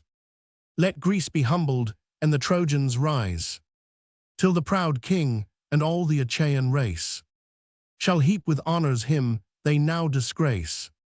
Thetis entreating Jupiter to honor Achilles. Thus Thetis spoke, but Jove in silence held. The sacred counsels of his breast conceal Roman 500, not so repulsed, the goddess closer pressed. Still grasped his knees and urged the dear request. O sire of gods and men, thy suppliant hear. Refuse or grant, for what has Jove to fear? Or, O declare, of all the powers above, is wretched Thetis least the care of Jove? She said, and sighing thus the god replies, who rolls the thunder o'er the vaulted skies. What hast thou asked, ah, why should Jove engage in foreign contests and domestic rage? The gods' complaints and Juno's fierce alarms, while I too partial aid the Trojan arms. Go lest the haughty partner of my sway with jealous eyes thy close access survey. But part in peace, secure thy prayer is sped. Witness the sacred honors of our head, the nod that ratifies the will divine, the faithful fixed irrevocable sign. This seals thy suit, and this fulfills thy vows. He spoke, and awful bends his sable brows 70, shakes his ambrosial curls, and gives the nod, the stamp of fate and sanction of the god. High heaven with trembling the dread signal took, and all Olympus to the center shook 71. Swift to the seas profound the goddess flies, Jove to his starry mansions in the skies. The shining synod of the immortals wait the coming god, and from their thrones of state, arising silent, wrapped in holy fear, before the majesty of heaven appear. Trembling they stand, while Jove assumes the throne, all but the gods' imperious queen alone. Late had she viewed the silver-footed dame, and all her passions kindled into flame. Say, artful manager of heaven, she cries, who now partakes the secrets of the skies. Thy Juno knows not the decrees of fate, in vain the partner of imperial state. What favorite goddess then those cares divides, which Jove in prudence from his consort hides? To this the Thunderer seek not thou to find the sacred counsels of almighty mind. Involved in darkness lies the great decree, nor can the depths of fate be pierced by thee. What fits thy knowledge, thou the first shalt know, the first of gods above and men below. But thou nor they shall search the thoughts that roll deep in the close recesses of my soul. Full on the sire, the goddess of the skies, rolled the large orbs of her majestic eyes, and thus returned austere Saturnius say, from whence this wrath, or who controls thy sway? Thy boundless will for me remains in force, and all thy counsels take the destined course. But 'tis for Greece, I fear for late was seen, in close consult, the silver-footed queen. Jove to his Thetis nothing could deny, nor was the signal vain that shook the sky. What fatal favor has the goddess won, to grace her fierce, inexorable son? perhaps in Grecian blood, to drench the plain, and glut his vengeance with my people slain. Then thus the god, O restless fate of pride, that strives to learn what heaven resolves to hide. Vain is the search presumptuous and abhorred, anxious to thee and odious to thy Lord. Let this suffice, the immutable decree. No force can shake what is that ought to be. Goddess submit, nor dare our will withstand, but dread the power of this avenging hand, the united strength of all the gods above. In vain resists the omnipotence of Jove. Vulcan!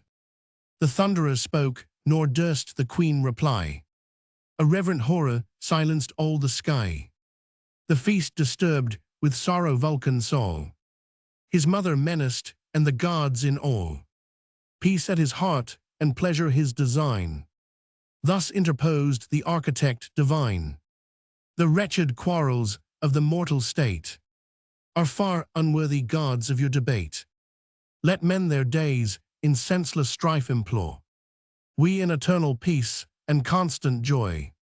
Thou goddess mother, with our sire comply, nor break the sacred union of the sky, lest roused to rage he shake the blessed abodes, launch the red lightning and dethrone the gods. If you submit, the thunderer stands appeased. The gracious power is willing to be pleased. Thus Vulcan spoke, and rising with a bound, the double bowl with sparkling nectar crowned 72, which held to Juno in a cheerful way. Goddess, he cried, be patient and obey. Dear as you are, if Jove his arm extend, I can but grieve, unable to defend. What god so daring in your aid to move, or lift his hand against the force of Jove? Once in your cause I felt his matchless might, hurled headlong down from the ethereal height, 73. Tossed all the day in rapid circles round, nor till the sun descended touched the ground. Breathless I fell in giddy motion, lost.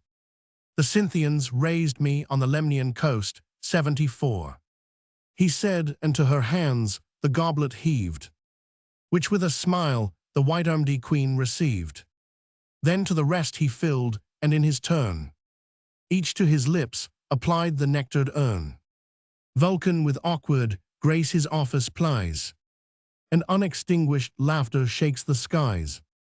Thus the blessed gods the genial day prolong, in feasts ambrosial and celestial, Song 75. Apollo tuned the lyre, the muses round, with voice alternate, aid the silver sound. Meantime the radiant sun, to mortal sight, descending swift, rolled down the rapid light. Then to their starry domes the gods depart, the shining monuments of Vulcan's art. Jove on his couch reclined his awful head, and Juno slumbered on the golden bed. Jupiter, the apotheosis of Homer. Book Roman 2, Argument. The trial of the army and catalogue of the forces. Jupiter, in pursuance of the request of Thetis, sends a deceitful vision to Agamemnon, persuading him to lead the army to battle, in order to make the Greeks sensible of their want of Achilles, the general, who is deluded with the hopes of taking Troy without his assistance, but fears the army was discouraged by his absence, and the late plague, as well as by the length of time, contrives to make trial of their disposition. By a stratagem, he first communicates his design to the princes in council, that he would propose a return to the soldiers, and that they should put a stop to them. If the proposal was embraced, then he assembles the whole host, and upon moving for a return to Greece, they unanimously agree to it, and run to prepare the ships. They are detained by the management of Ulysses, who chastises the insolence of their sights. The assembly is recalled, several speeches made on the occasion, and at length the advice of Nestor followed, which was to make a general muster of the troops, and to divide them into their several nations before they proceeded to battle. This gives occasion to the poet to enumerate all the forces of the Greeks and Trojans, and in a large catalogue. The time employed in this book consists not entirely of one day. The scene lies in the Grecian camp, and upon the seashore towards the end it removes to Troy. Now pleasing sleep had sealed each mortal eye. Stretched in the tents the Grecian leaders lie.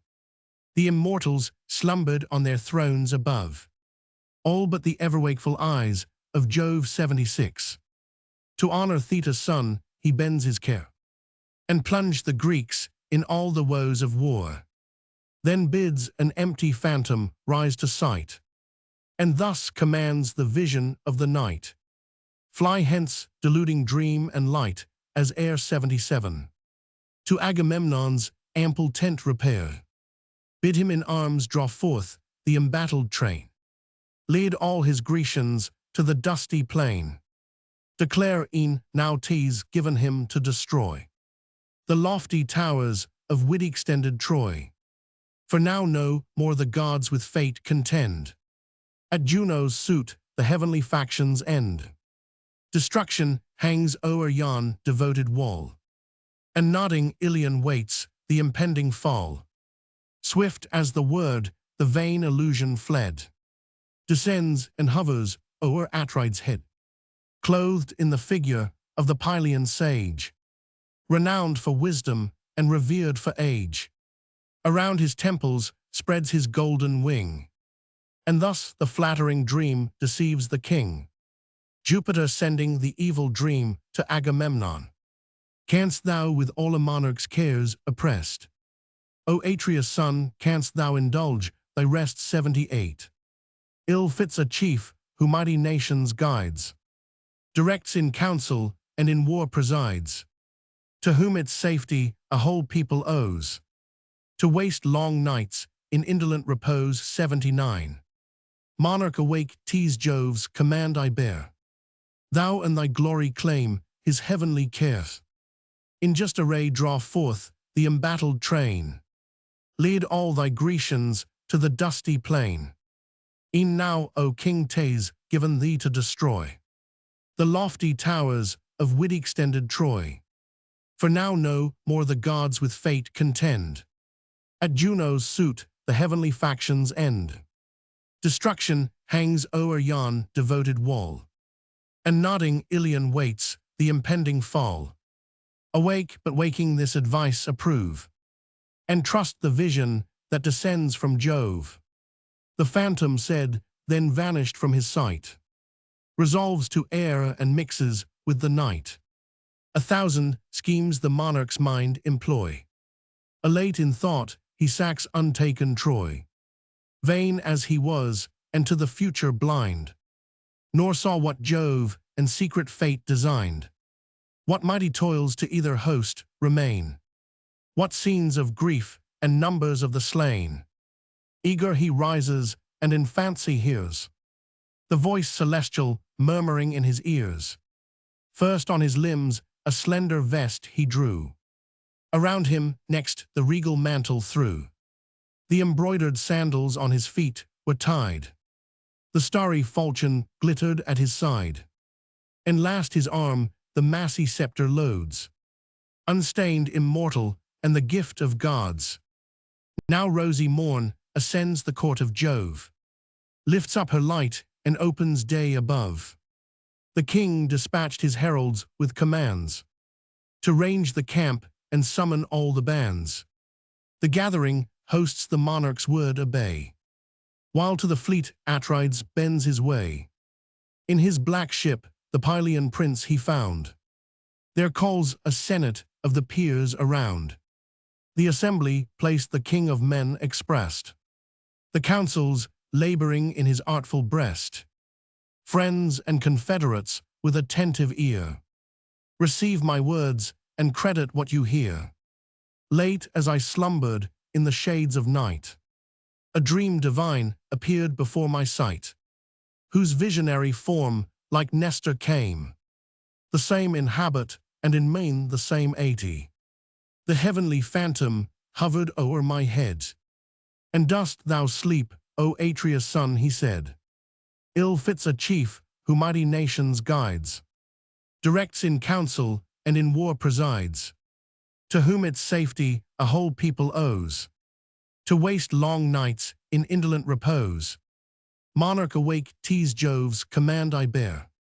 Thou and thy glory claim his heavenly care. In just array draw forth the embattled train, and lead the Grecians to the dusty plain. E'en now, O King Tase, given thee to destroy the lofty towers of wide-extended Troy. For now no more the gods with fate contend.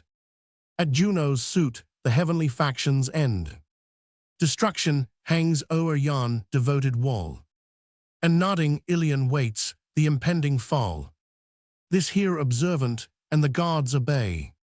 The vision spoke, and passed in air away. Now valiant chiefs, since heaven itself alarms, unite and rouse the sons of Greece to arms.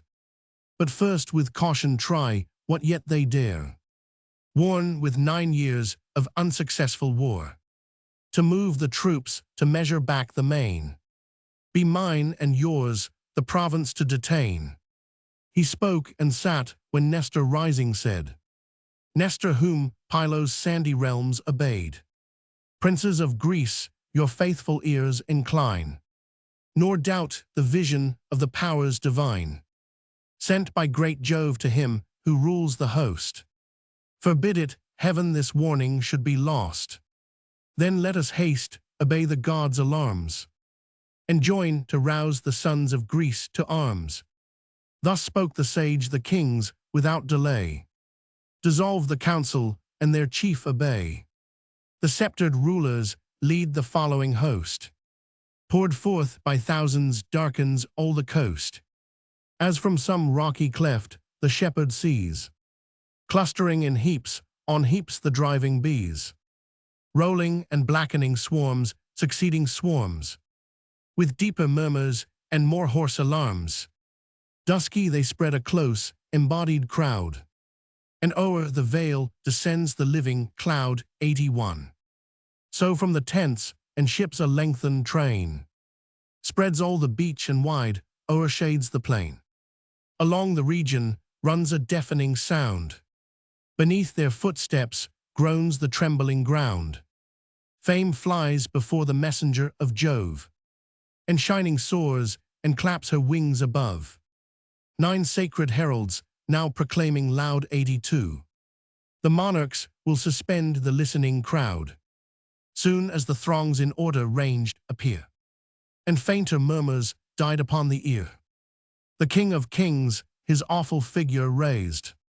High in his hand the golden scepter blazed. The golden scepter of celestial flame, by Vulcan formed from Jove to Hermes came. To Pelops he the immortal gift resigned.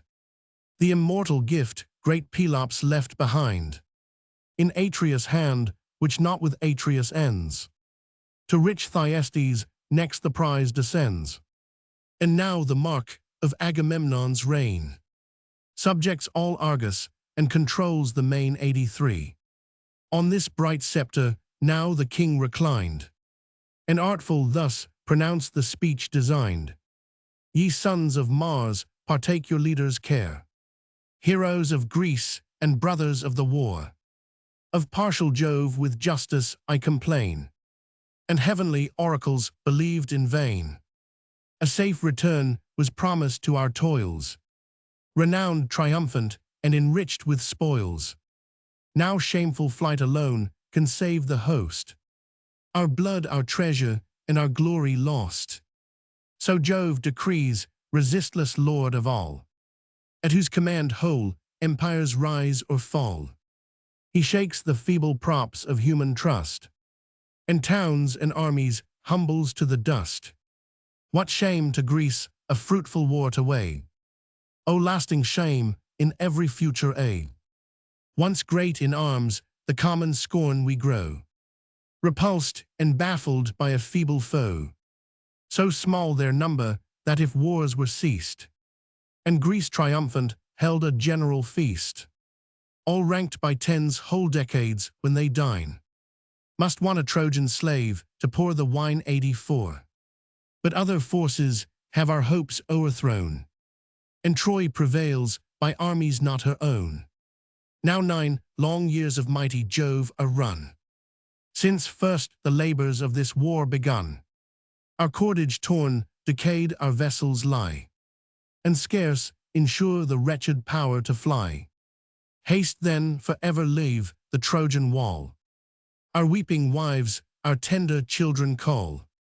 Love, duty, safety, summon us away. 'Tis nature's voice, and nature we obey. Our shattered barks may yet transport us o'er, safe and inglorious, to our native shore.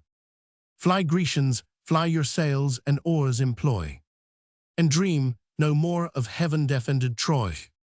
His deep design, unknown, the hosts approve. Atrides' speech, the mighty numbers move. So roll the billows to the Icarian shore. From east and south, when winds begin to roar, burst their dark mansions in the clouds and sweep the whitening surface of the ruffled deep. And as on corn, when western gusts descend 85, before the blast, the lofty harvests bend. Thus o'er the field the moving host appears, with nodding plumes and groves of waving spears. The gathering murmur spreads their trampling feet, beat the loose sands and thicken to the fleet. With longer-sounding cries they urge the train to fit the ships and launch into the main. They toil, they sweat, thick clouds of dust arise. The doubling clamors echo to the skies.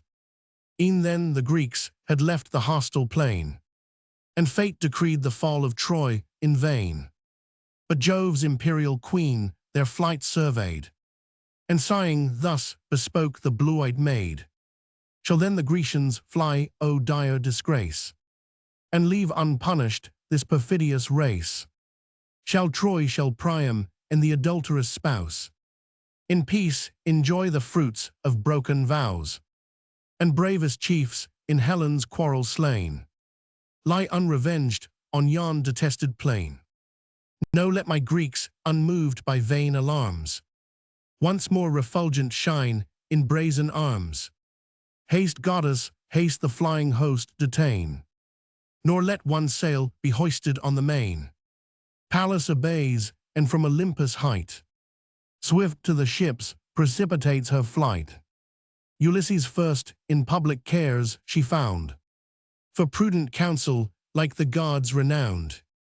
Oppressed with generous grief, the hero stood, nor drew his sable vessels to the flood. And is it thus, divine Laert's son? Thus fly the Greeks, the martial maid begun.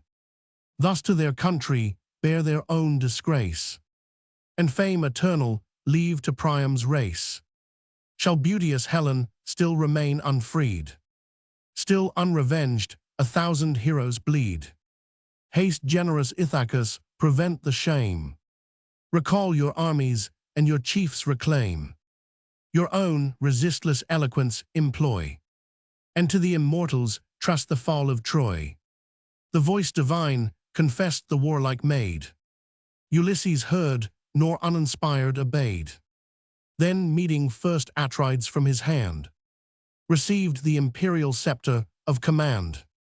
Thus graced attention and respect to gain, he runs, he flies through all the Grecian train. Each prince of name or chief in arms approved, he fired with praise or with persuasion moved. Warriors like you with strength and wisdom blessed, by brave examples should confirm the rest. The monarch's will not yet revealed appears. He tries our courage, but resents our fears. The unwary Greeks his fury may provoke. Not thus the king in secret council spoke. Jove loves our chief, from Jove his honor springs. Beware, for dreadful is the wrath of kings. But if a clamorous vile plebeian rose, him with reproof he checked or tamed with blows. Be still, thou slave, and to thy betters yield, unknown alike in council and in field. Ye gods, what dastards would our host command, swept to the war the lumber of a land? Be silent, wretch, and think not here aloud, that worst of tyrants and usurping crowd, To one sole monarch Jove commits the sway. His are the laws, and him let all obey. 86. With words like these, the troops Ulysses ruled. The loudest silenced, and the fiercest cool Roman 500 back to the assembly roll the thronging train. Desert the ships, and pour upon the plain. Murmuring they move, as when old ocean roars, and heaves huge, surges to the trembling shores. The groaning banks are burst with bellowing sound. The rocks remurmur, and the deeps rebound. At length the tumult sinks, the noises cease, and a still silence lulls the camp to peace.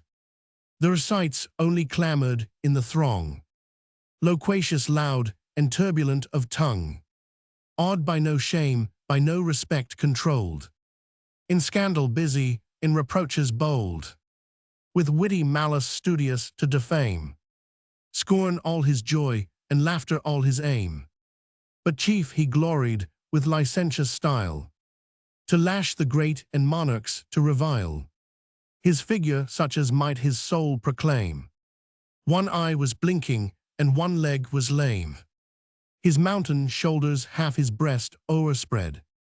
Thin hairs bestrewed his long misshapen head. Spleen to mankind his envious heart possessed.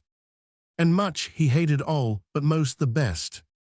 Ulysses or Achilles still his theme, but royal scandal his delight supreme. Long had he lived the scorn of every Greek. Vexed when he spoke, yet still they heard him speak. Sharp was his voice, which in the shrillest tone, thus with injurious taunts attacked the throne. Amidst the glories of so bright a reign, what moves the great Atrides to complain? Tease thine whate'er the warrior's breast inflames, the golden spoil, and thine the lovely dames. With all the wealth our wars and blood bestow, thy tents are crowded, and thy chests o'erflow. Thus at full ease, in heaps of riches rolled, what grieves the monarch is it thirst of gold? Say, shall we march with our unconquered powers, the Greeks and I, to Ilion's hostile towers, and bring the race of royal bastards here, for Troy to ransom at a price too dear? But safer plunder they own host supplies. Say, wouldst thou seize some valiant leader's prize? Or if thy heart to generous love be led, some captive fair to bless thy kingly bed? Whate'er our master craves, submit we must, plagued with his pride or punished for his lust. O women of Achaia, men no more. Hence let us fly, and let him waste his store in loves and pleasures on the Phrygian shore. We may be wanted on some busy day, when Hector comes, so great Achilles may. From him he forced the prize we jointly gave, from him the fierce, the fearless, and the brave. And durst he, as he ought, resent that wrong? This mighty tyrant were no tyrant long. Fierce from his seat, at this Ulysses springs. 87. In generous vengeance of the King of Kings, with indignation sparkling in his eyes, he views the wretch, and sternly thus replies: Peace, factious monster, born to vex the state, with wrangling talents formed for foul debate. Curb that impetuous tongue, nor rashly vain, and singly mad asperse the sovereign reign. Have we not known thee slave of all our host? The man who acts the least upbraids the most. Think not the Greeks to shameful flight to bring, nor let those lips profane the name of king. For our return we trust the heavenly powers, be that their care to fight like men be ours. But grant the host with wealth the general load. Accept detraction, what hast thou bestowed? Suppose some hero should his spoils resign. Art thou that hero, could those spoils be thine? Gods, let me perish on this hateful shore, and let these eyes behold my son no more. If on thy next offense this hand forbear, to strip those arms thou ill deservest to wear. Expel the council where our princes meet, and send thee scourged and howling through the fleet. he said, and cowering as the dastard bends. The weighty scepter on his back descends 88. On the round bunch, the bloody tumors rise. The tears spring starting from his haggard eyes. Trembling he sat and shrunk in abject fears. From his vile visage wiped the scalding tears, while to his neighbor each expressed his thought. Ye gods, what wonders has Ulysses wrought? What fruits his conduct and his courage yield? Great in the council, glorious in the field. Generous he rises in the crown's defense, to curb the factious tongue of insolence. Such just examples on offenders shown, sedition silence and assert the throne. 'Twas thus the general voice the hero praised, who rising high the imperial scepter raised. The blue-eyed Pallas, his celestial friend, in form a herald bade the crowds attend. The expecting crowds in still attention hung, to hear the wisdom of his heavenly tongue. Then deeply thoughtful pausing ere he spoke, his silence thus the prudent hero broke. Unhappy monarch, whom the Grecian race, with shame deserting heap, with vile disgrace. Not such at Argos was their generous vow, once old their voice, but are forgotten now. Near to return was then the common cry, till Troy's proud structures should in ashes lie. Behold them, weeping for their native shore. What could their wives or helpless children more?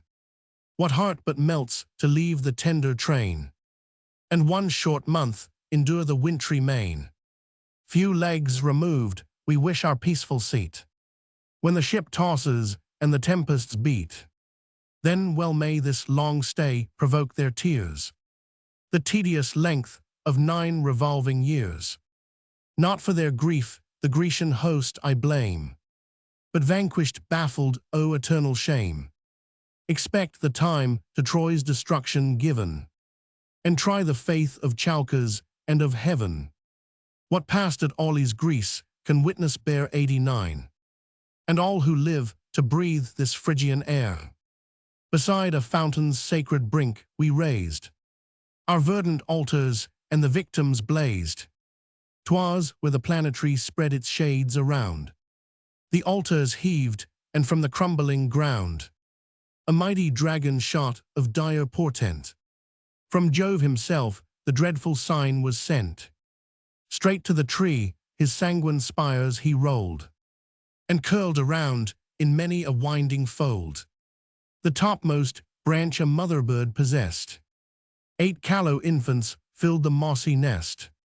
Herself the 9th, the serpent as he hung, stretched his black jaws and crushed the crying young.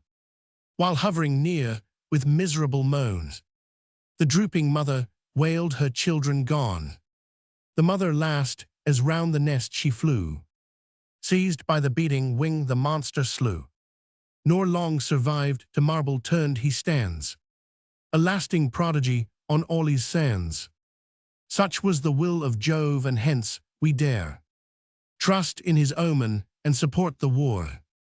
For while around we gazed with wondering eyes, and trembling sought the powers with sacrifice, full of his god the reverend Chalcas cried 90.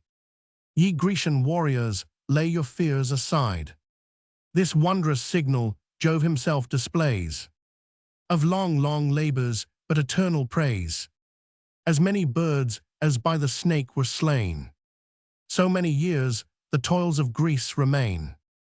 But wait the 10th, for Ilion's fall decreed.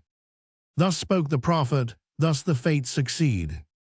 Obey ye Grecians, with submission wait, nor let your flight avert the Trojan fate. He said the shores with loud applauses sound, the hollow ships each deafening shout rebound. Then Nestor thus these vain debates forbear. Ye talk like children, not like heroes dare. Where now are all your high resolves at last?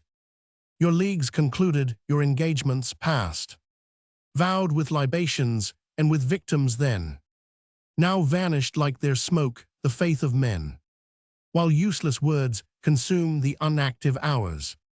No wonder Troy so long resists our powers. Rise, great Atrides, and with courage sway. We march to war, if thou direct the way. But leave the few that dare resist thy laws, the mean deserters of the Grecian cause. To grudge the conquests mighty Jove prepares, and view with envy our successful wars. On that great day, when first the martial train, big with the fate of Ilion, ploughed the main, Jove on the right a prosperous signal sent, and thunder rolling shook the firmament. Encouraged hence maintain the glorious strife, till every soldier grasp a Phrygian wife, till Helen's woes at full revenged appear, and Troy's proud matrons render tear for tear. Before that day, if any Greek invite his country's troops to base in glorious flight, stand forth that Greek and hoist his sail to fly, and die the dastard first who dreads to die. But now, O monarch, all thy chiefs advise 90, nor what they offer thou thyself despise.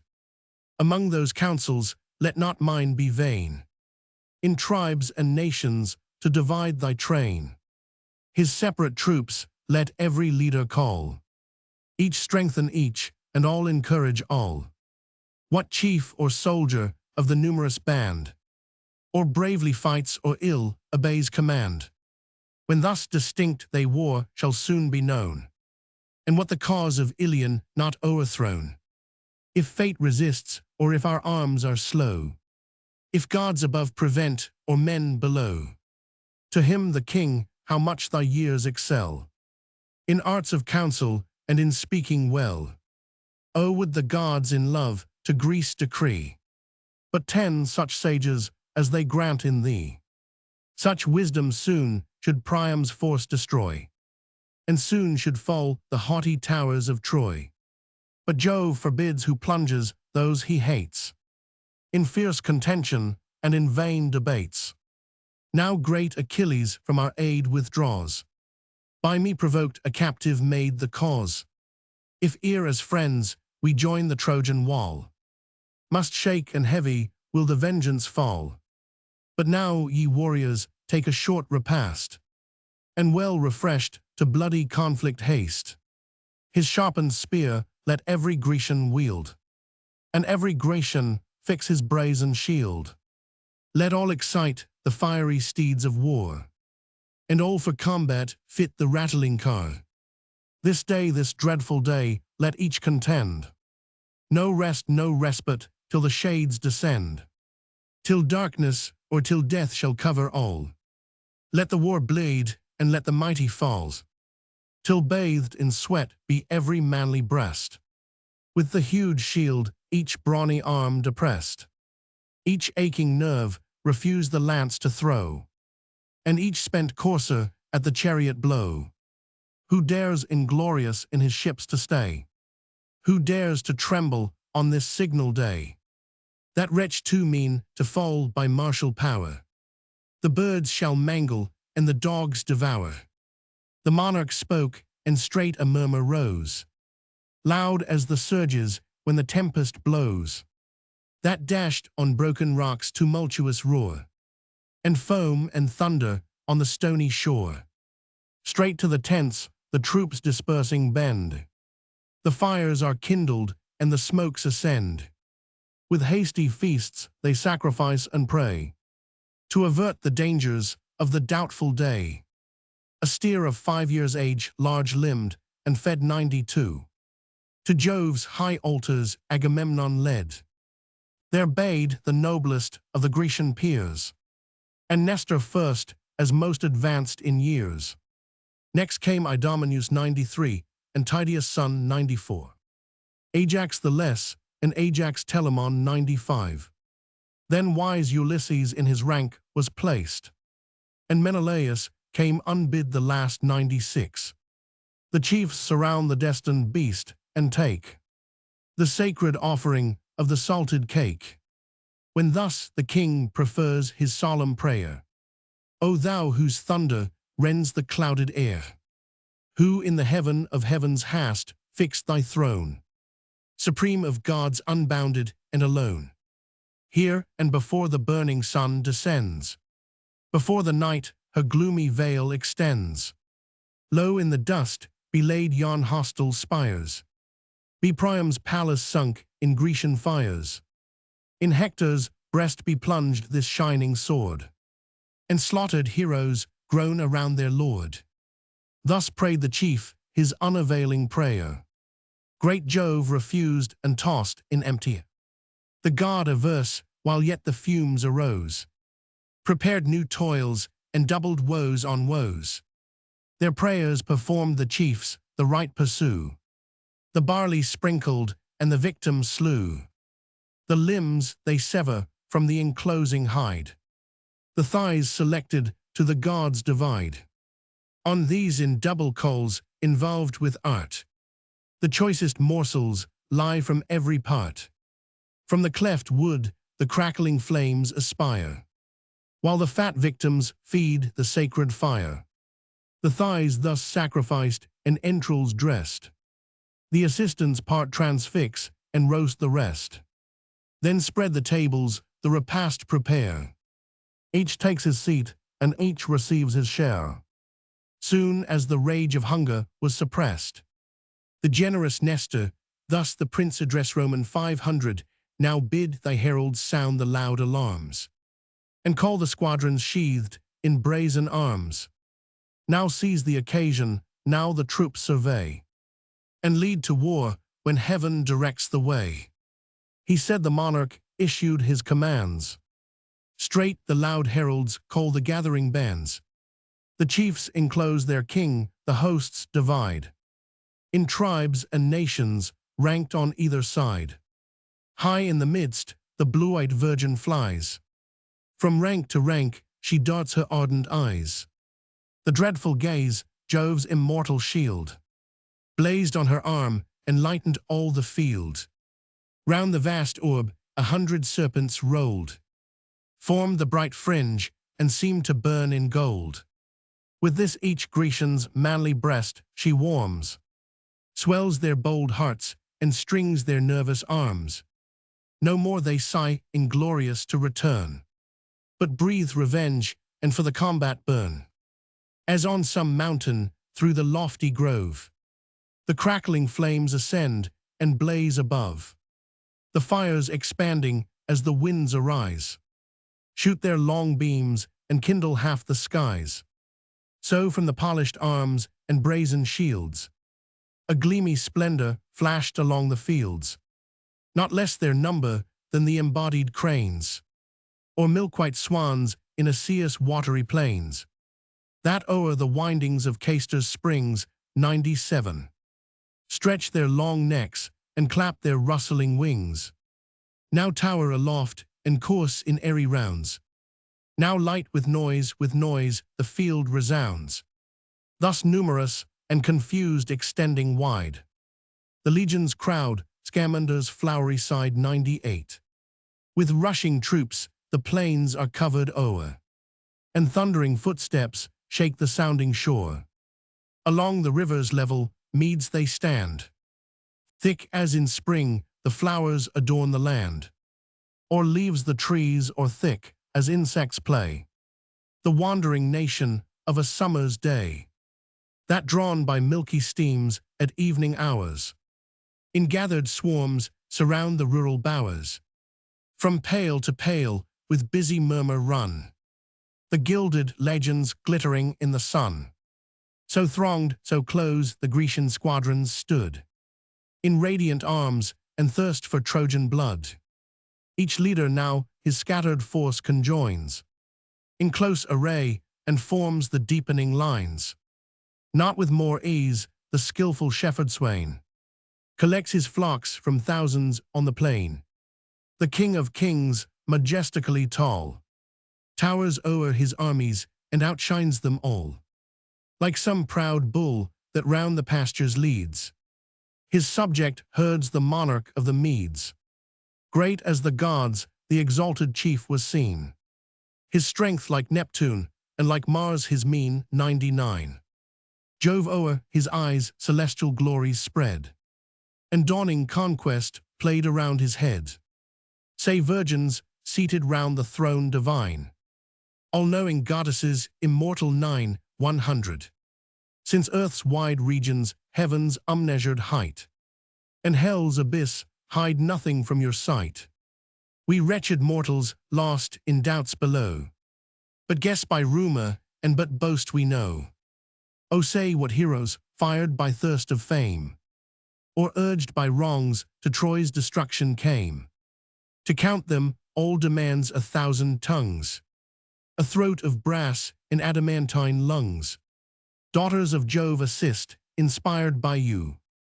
The mighty labor dauntless I pursue. What crowded armies, from what climes they bring. Their names, their numbers, and their chiefs I sing. The catalogue of the ships, 101. Neptune, the hardy warriors, whom Boeotia bred. Peneleus, latest Prothonor led. With these Arcesilaus and Clonius stand, equal in arms and equal in command. These head the troops that rocky Aulis yields, and Eetion's hills and Hyres' watery fields, and Skonos' Skolos grown near the main, and Mycales's ample piny plain.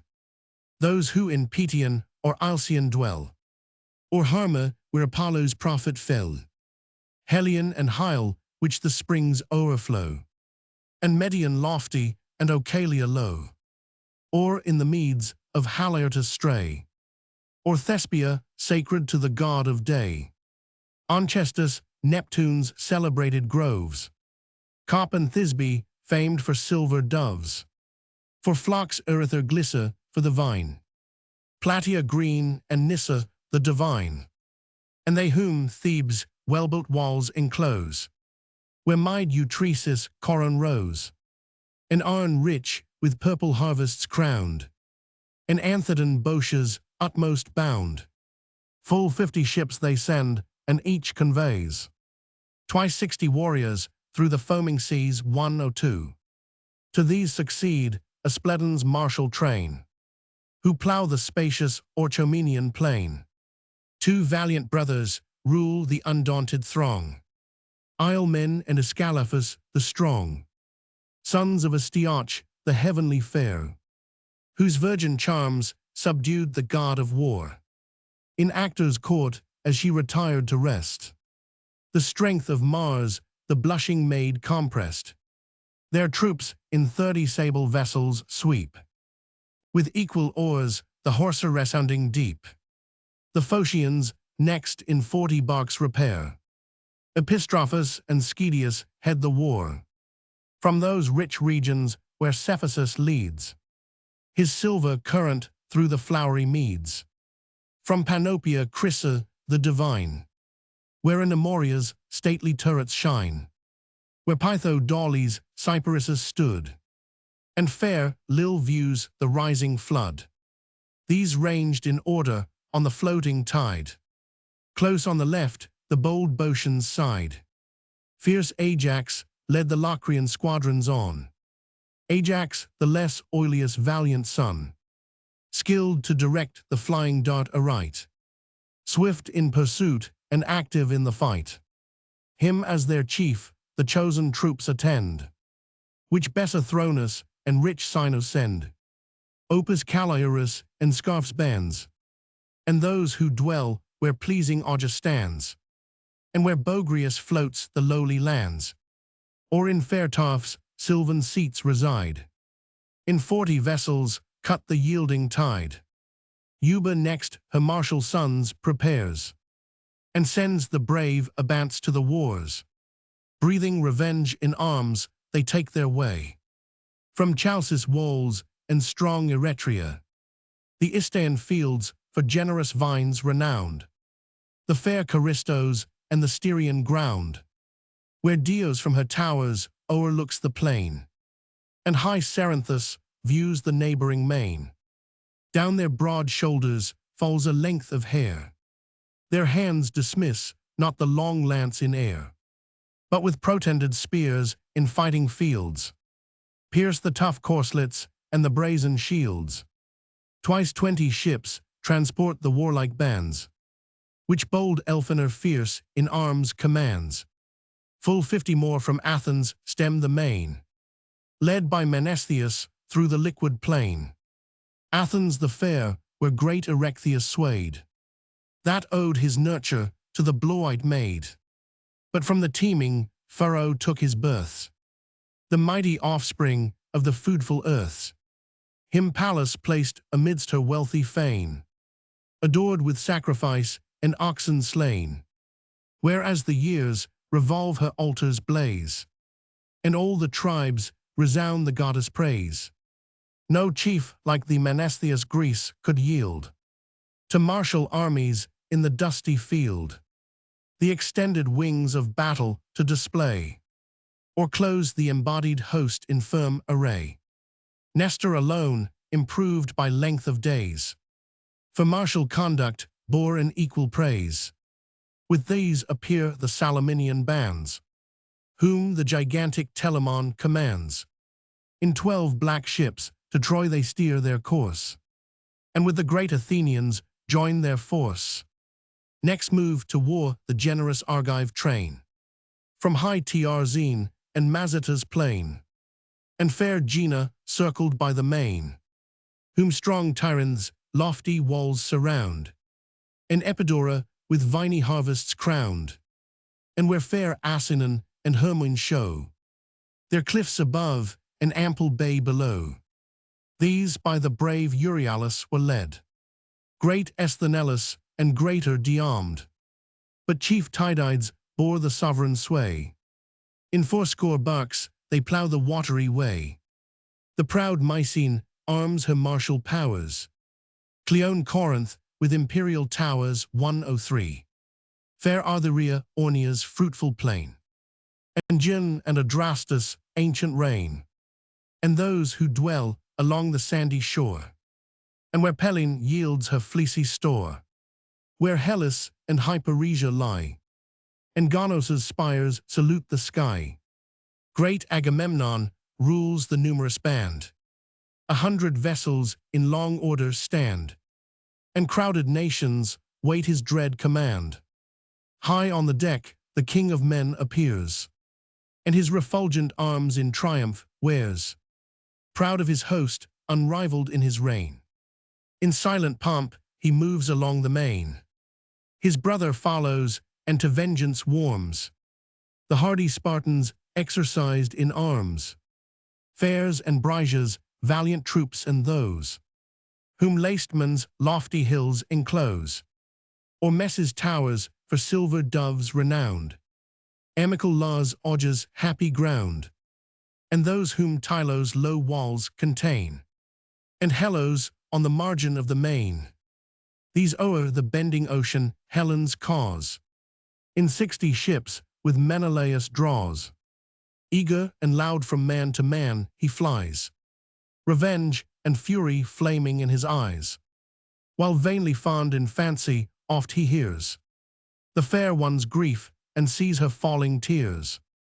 In 90 sail from Pylos' sandy coast, Nestor the sage conducts his chosen host from Amphigenia's ever-fruitful land, where Pi-high and little Telian stand, where beauteous Aran her structures shows, and Thrion's walls Alpheus streams enclose, and Dorian famed for Thamyris' disgrace, superior once of all the tuneful race, till vain of mortals' empty praise he strove, to match the seed of cloud-compelling Jove, too daring bard whose unsuccessful pride the immortal muses in their art defied. The avenging muses of the light of day deprived his eyes and snatched his voice away. No more his heavenly voice was heard to sing, his hand no more awaked the silver string, where under high Cyllene crowned with wood the shaded tomb of old Pytus stood. From ripe straty Tegia's bordering towns, the Fenian fields and Orchomenian downs, where the fat herds in plenteous pasture rove, and Stymphelus with her surrounding grove, Parasia on her snowy cliffs reclined, and high Anisp shook by wintry wind, and fair Mantinea's ever-pleasing sight. In 60 sail the Arcadian bands unite, bold Agapenor glorious at their head. Ancus' son the mighty squadron led, their ships supplied by Agamemnon's care. Through roaring seas the wondering warriors bear, the first to battle on the appointed plain, but new to all the dangers of the main. Those where fair Achilles and Buprasium join, whom Hymen here and Myrsinus confine, and bounded there where o'er the valleys rose the Olenian rock, and where Alysium flows.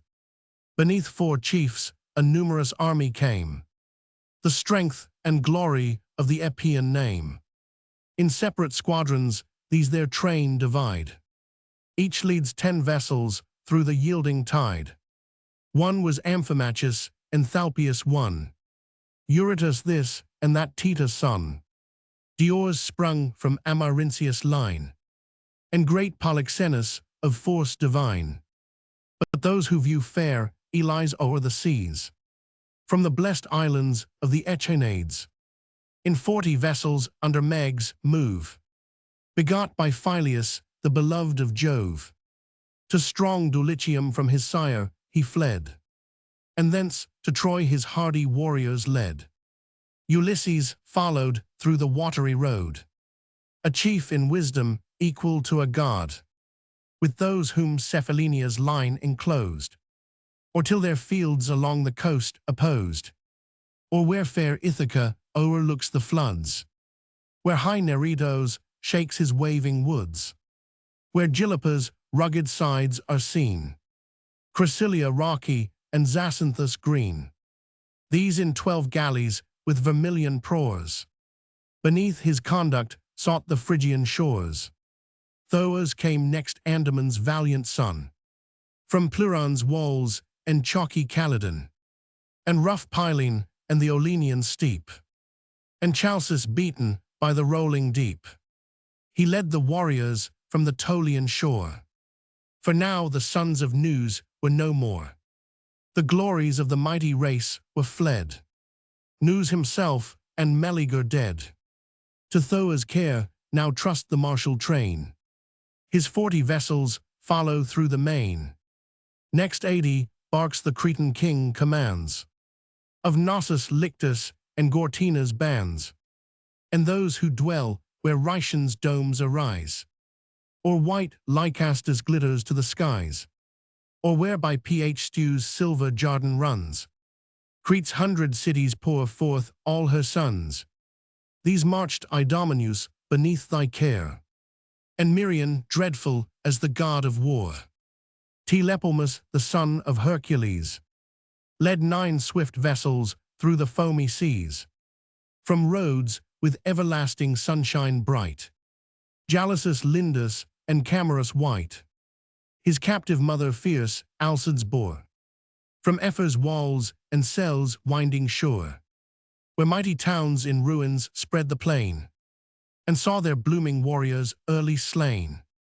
The hero, when to manly years he grew, Alcides' uncle, old Licymnius, slew, for this constrained to quit his native place, and shun the vengeance of the Herculean race. A fleet he built, and with a numerous train of willing exiles wandered o'er the main, where many seas and many sufferings passed. On happy roads the chief arrived at last. There in 3 tribes divides his native band, and rules them peaceful in a foreign land, increased and prospered in their new abodes, by mighty Jove the sire of men and gods. With joy they saw the growing empire rise, and showers of wealth descending from the skies. 3 ships with Niarus sought the Trojan shore, Niarus whom Agile to Cheropus bore, Niarus in faultless shape and blooming grace, the loveliest youth of all the Grecian race. 104. Pelides only matched his early charms, but few his troops and small his strength in arms. Next 30 galleys cleave the liquid plain, of those Calydon's sea-girt isles contain, With them the youth of Nisyrus repair, Casus the strong and Crapathus the fair, Cas where Eurypylus possessed the sway, till great Alcides made the realms obey. These Antiphus and bold Phidippus spring, sprung from the god by Thessalus the king. Now muse recount Pelasgic Argus powers, from Alos elope and Trechin's towers, from Phthia's spacious vales and Hella blessed, with female beauty far beyond the rest. Full 50 ships beneath Achilles' care, the Achaeans Myrmidons, Hellenians bear. Thessalians, although various in their name, the same their nation and their chief the same, but now inglorious stretched along the shore. They hear the brazen voice of war no more. No more the foe they face in dire array. Close in his fleet the angry leader lay, since fair Briseis from his arms was torn, the noblest spoil from sacked Leonessus borne. Then when the chief the Theban walls o'erthrew, and the bold sons of great Evenus slew, there mourned Achilles, plunged in depth of care, but soon to rise in slaughter, blood, and war. To these the youth of Phyle succeed, Itona famous for her fleecy breed, and grassy Telion decked with cheerful greens, the bowers of Ceres and the sylvan scenes, sweet Pyrrhasus with blooming flowerets crowned, and Antron's watery dens and caverned ground. These owned as chief Procillus the brave, who now lay silent in the gloomy grave, the first who boldly touched the Trojan shore, and dyed a Phrygian lance with Grecian gore. There lies far distant from his native plain, unfinished his proud palaces remain, and his sad consort beats her breast in vain. His troops in 40 ships Podarces led, Iphiclus' son and brother, to the dead, nor he unworthy to command the host. Yet still they mourned their ancient leader lost, the men who Glaphyra's fair soil partake, where hills encircle Bebas' lowly lake, where free hears the neighboring waters fall, or proud Iolcus lifts her airy wall. In 10 black ships embarked for Ilion's shore, with bold Eumelus whom Alceste bore. All Pelias' race Alceste far outshined, the grace and glory of the beauteous kind. The troops Methone or Thaumacia yields, Alizon's rocks or Meliba's fields, with Philoctetes sailed whose matchless art from the tough bow directs the feathered dart. 7 were his ships, each vessel 50 row, skilled in his science of the dart and bow. But he lay raging on the Lemnian ground, a poisonous hydra gave the burning wound. There groaned the chief in agonizing pain, whom Greece at length shall wish nor wish in vain. His forces Medon led from Lemnos shore, Oileus' son, whom beauteous Rhena bore. The Chalian race in those high towers contained, where once Eurytus in proud triumph reigned, or where her humbler turrets Tricca rears, or where Ithome rough with rocks appears. In 30 sail the sparkling waves divide, which Podalirius and Machaon guide. To these his skill their parent god imparts, divine professors of the healing arts, the bold Ormenian and Asterian bands. In 40 barks Eurypylus commands, where Titan hides his hoary head in snow, and where Hyperia's silver fountains flow. Thy troops Argissa Polyps leads, and Ilion sheltered by Olympus shades, Giatone's warriors, and where Orth lies, and Aluson's chalky cliffs arise, sprung from Pirithous of immortal race, the fruit of fair Hippodame's embrace. That day when hurled from Pelion's cloudy head, to distant dens the shaggy centaurs fled, with Polyps joined in equal sway, Leonteus leads and 40 ships obey. In 20 sail the bold Peribians came, from Cyphus Gunnius was their leader's name. With these the Aenians joined, and those who freeze where cold Dodona lifts her holy trees, or where the pleasing Tertius glides, and into Peneus rolls his easy tides. Yet o'er the silvery surface pure they flow, the sacred stream unmixed with streams below. Sacred and awful from the dark abodes, Styx pours them forth the dreadful oath of gods. Last under Prothus the Magnesians stood, Prothus the swift of old Tenthredon's blood, who dwell where Pelion crowned with piney boughs obscures the glade and nods his shaggy brows, or where through flowery Tempe Peneus strayed, the region stretched beneath his mighty shade. In 40 sable barks they stemmed the main. Such were the chiefs, and such the Grecian train.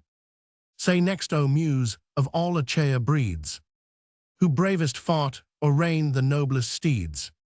Eumelus' mares were foremost in the chase, as eagles fleet and of Phaeacian race, bred where Pieria's fruitful fountains flow, and trained by him who bears the silver bow. Fierce in the fight, their nostrils breathed a flame, their height, their color, and their age the same.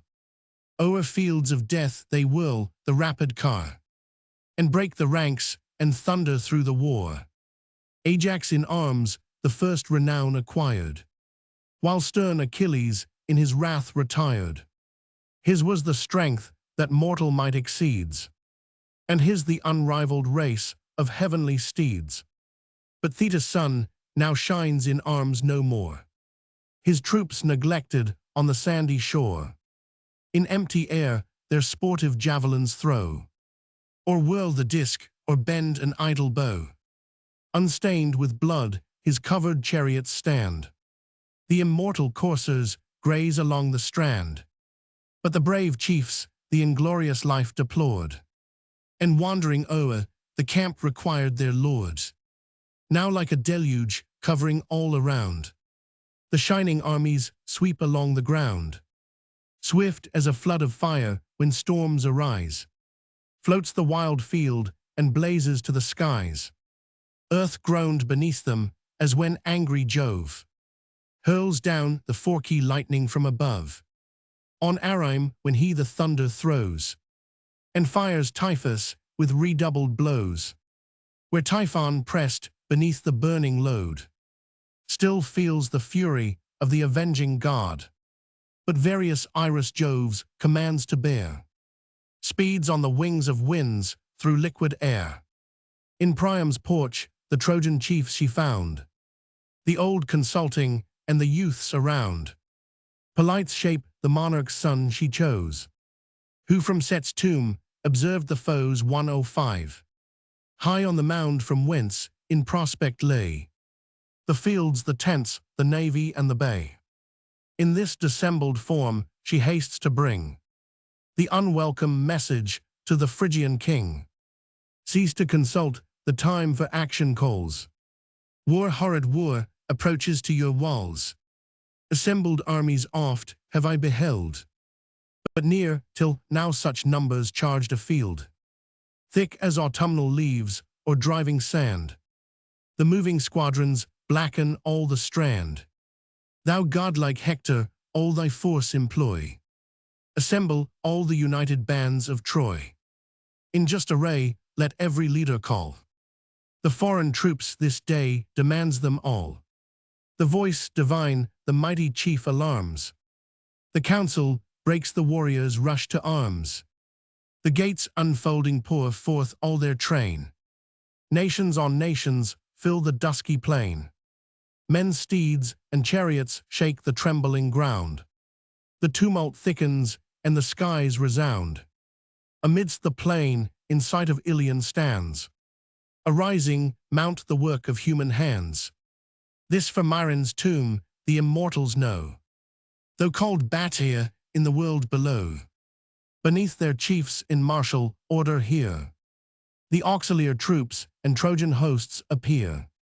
The godlike Hector, high above the rest, shakes his huge spear and nods his plumy crest. In throngs around his native bands repair, and groves of lances glitter in the air. Divine Nees brings the Dardan race. Anchises' son, by Venus stolen embrace. Born in the shades of Ida's secret grove. A mortal mixing with the queen of love. Archilochus and Acamas divide. The warrior's toils and combat by his side. Who fare Zelia's wealthy valleys till 106. Fast by the foot of Ida's sacred hill. Or drink Cepus of thy sable flood. Were led by Pandarus of royal blood, to whom his art Apollo deigned to show, graced with the presence of his shafts and bow. From rich Apsus and Adrestia's towers, high Teres' summits and Pityea's bowers, from these the congregated troops obey. Young Amphius and Adrastus equal sway. Old Merop's sons, whom skilled in fates to come, the sire forewarned and prophesied their doom. Fate urged them on the sire forewarned in vain. They rushed to war and perished on the plain. From Practia's stream, Percote's pasture lands, and Sestos and Abydos' neighboring strands. From great Arispa's walls and Sel's coast, Asius Hietasides conducts his host. High on his car, he shakes the flowing reins. His fiery coursers thunder o'er the plains. The fierce Pelasgi, next in war renowned, march from Larissa's ever-fertile ground. In equal arms their brother leaders shine, Hippothous bold and Pylius the divine. Next Acamas and Pyrrhus lead their hosts, in dread array from Thracia's wintry coasts, round the bleak realms where Hellespontus roars, and Boreas beats the hoarser resounding shores. With great Euphemus the Ciconians move, sprung from Tiarzenian Sues, loved by Jove. Piachems the Ponian troops attend, skilled in the fight their crooked bows to bend. From Axius' ample bed he leads them on, Axius that laves the distant Amydon, Axius that swells with all his neighboring rills, and wide around the floating region fills.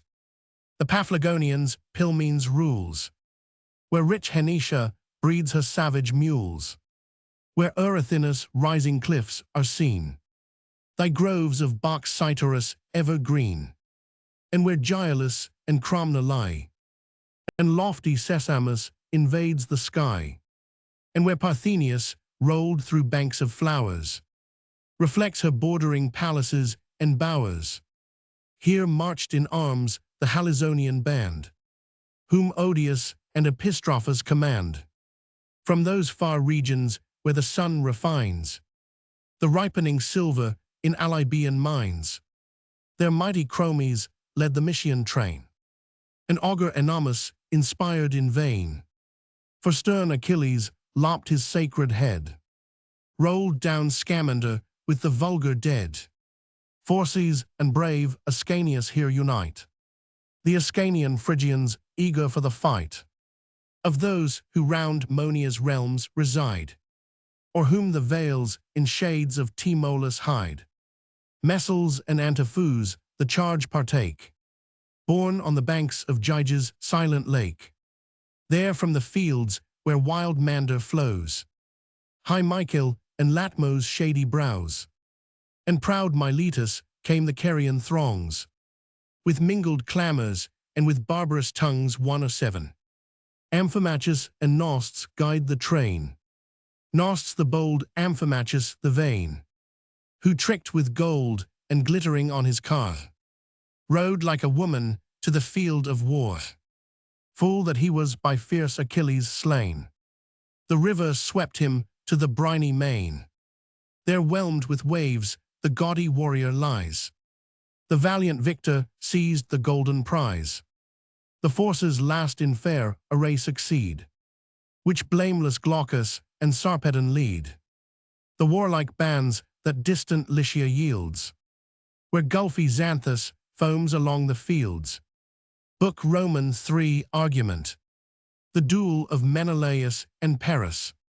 The armies being ready to engage a single combat is agreed upon between Menelaus and Paris by the intervention of Hector for the determination of the war. Iris is sent to call Helen to behold the fight.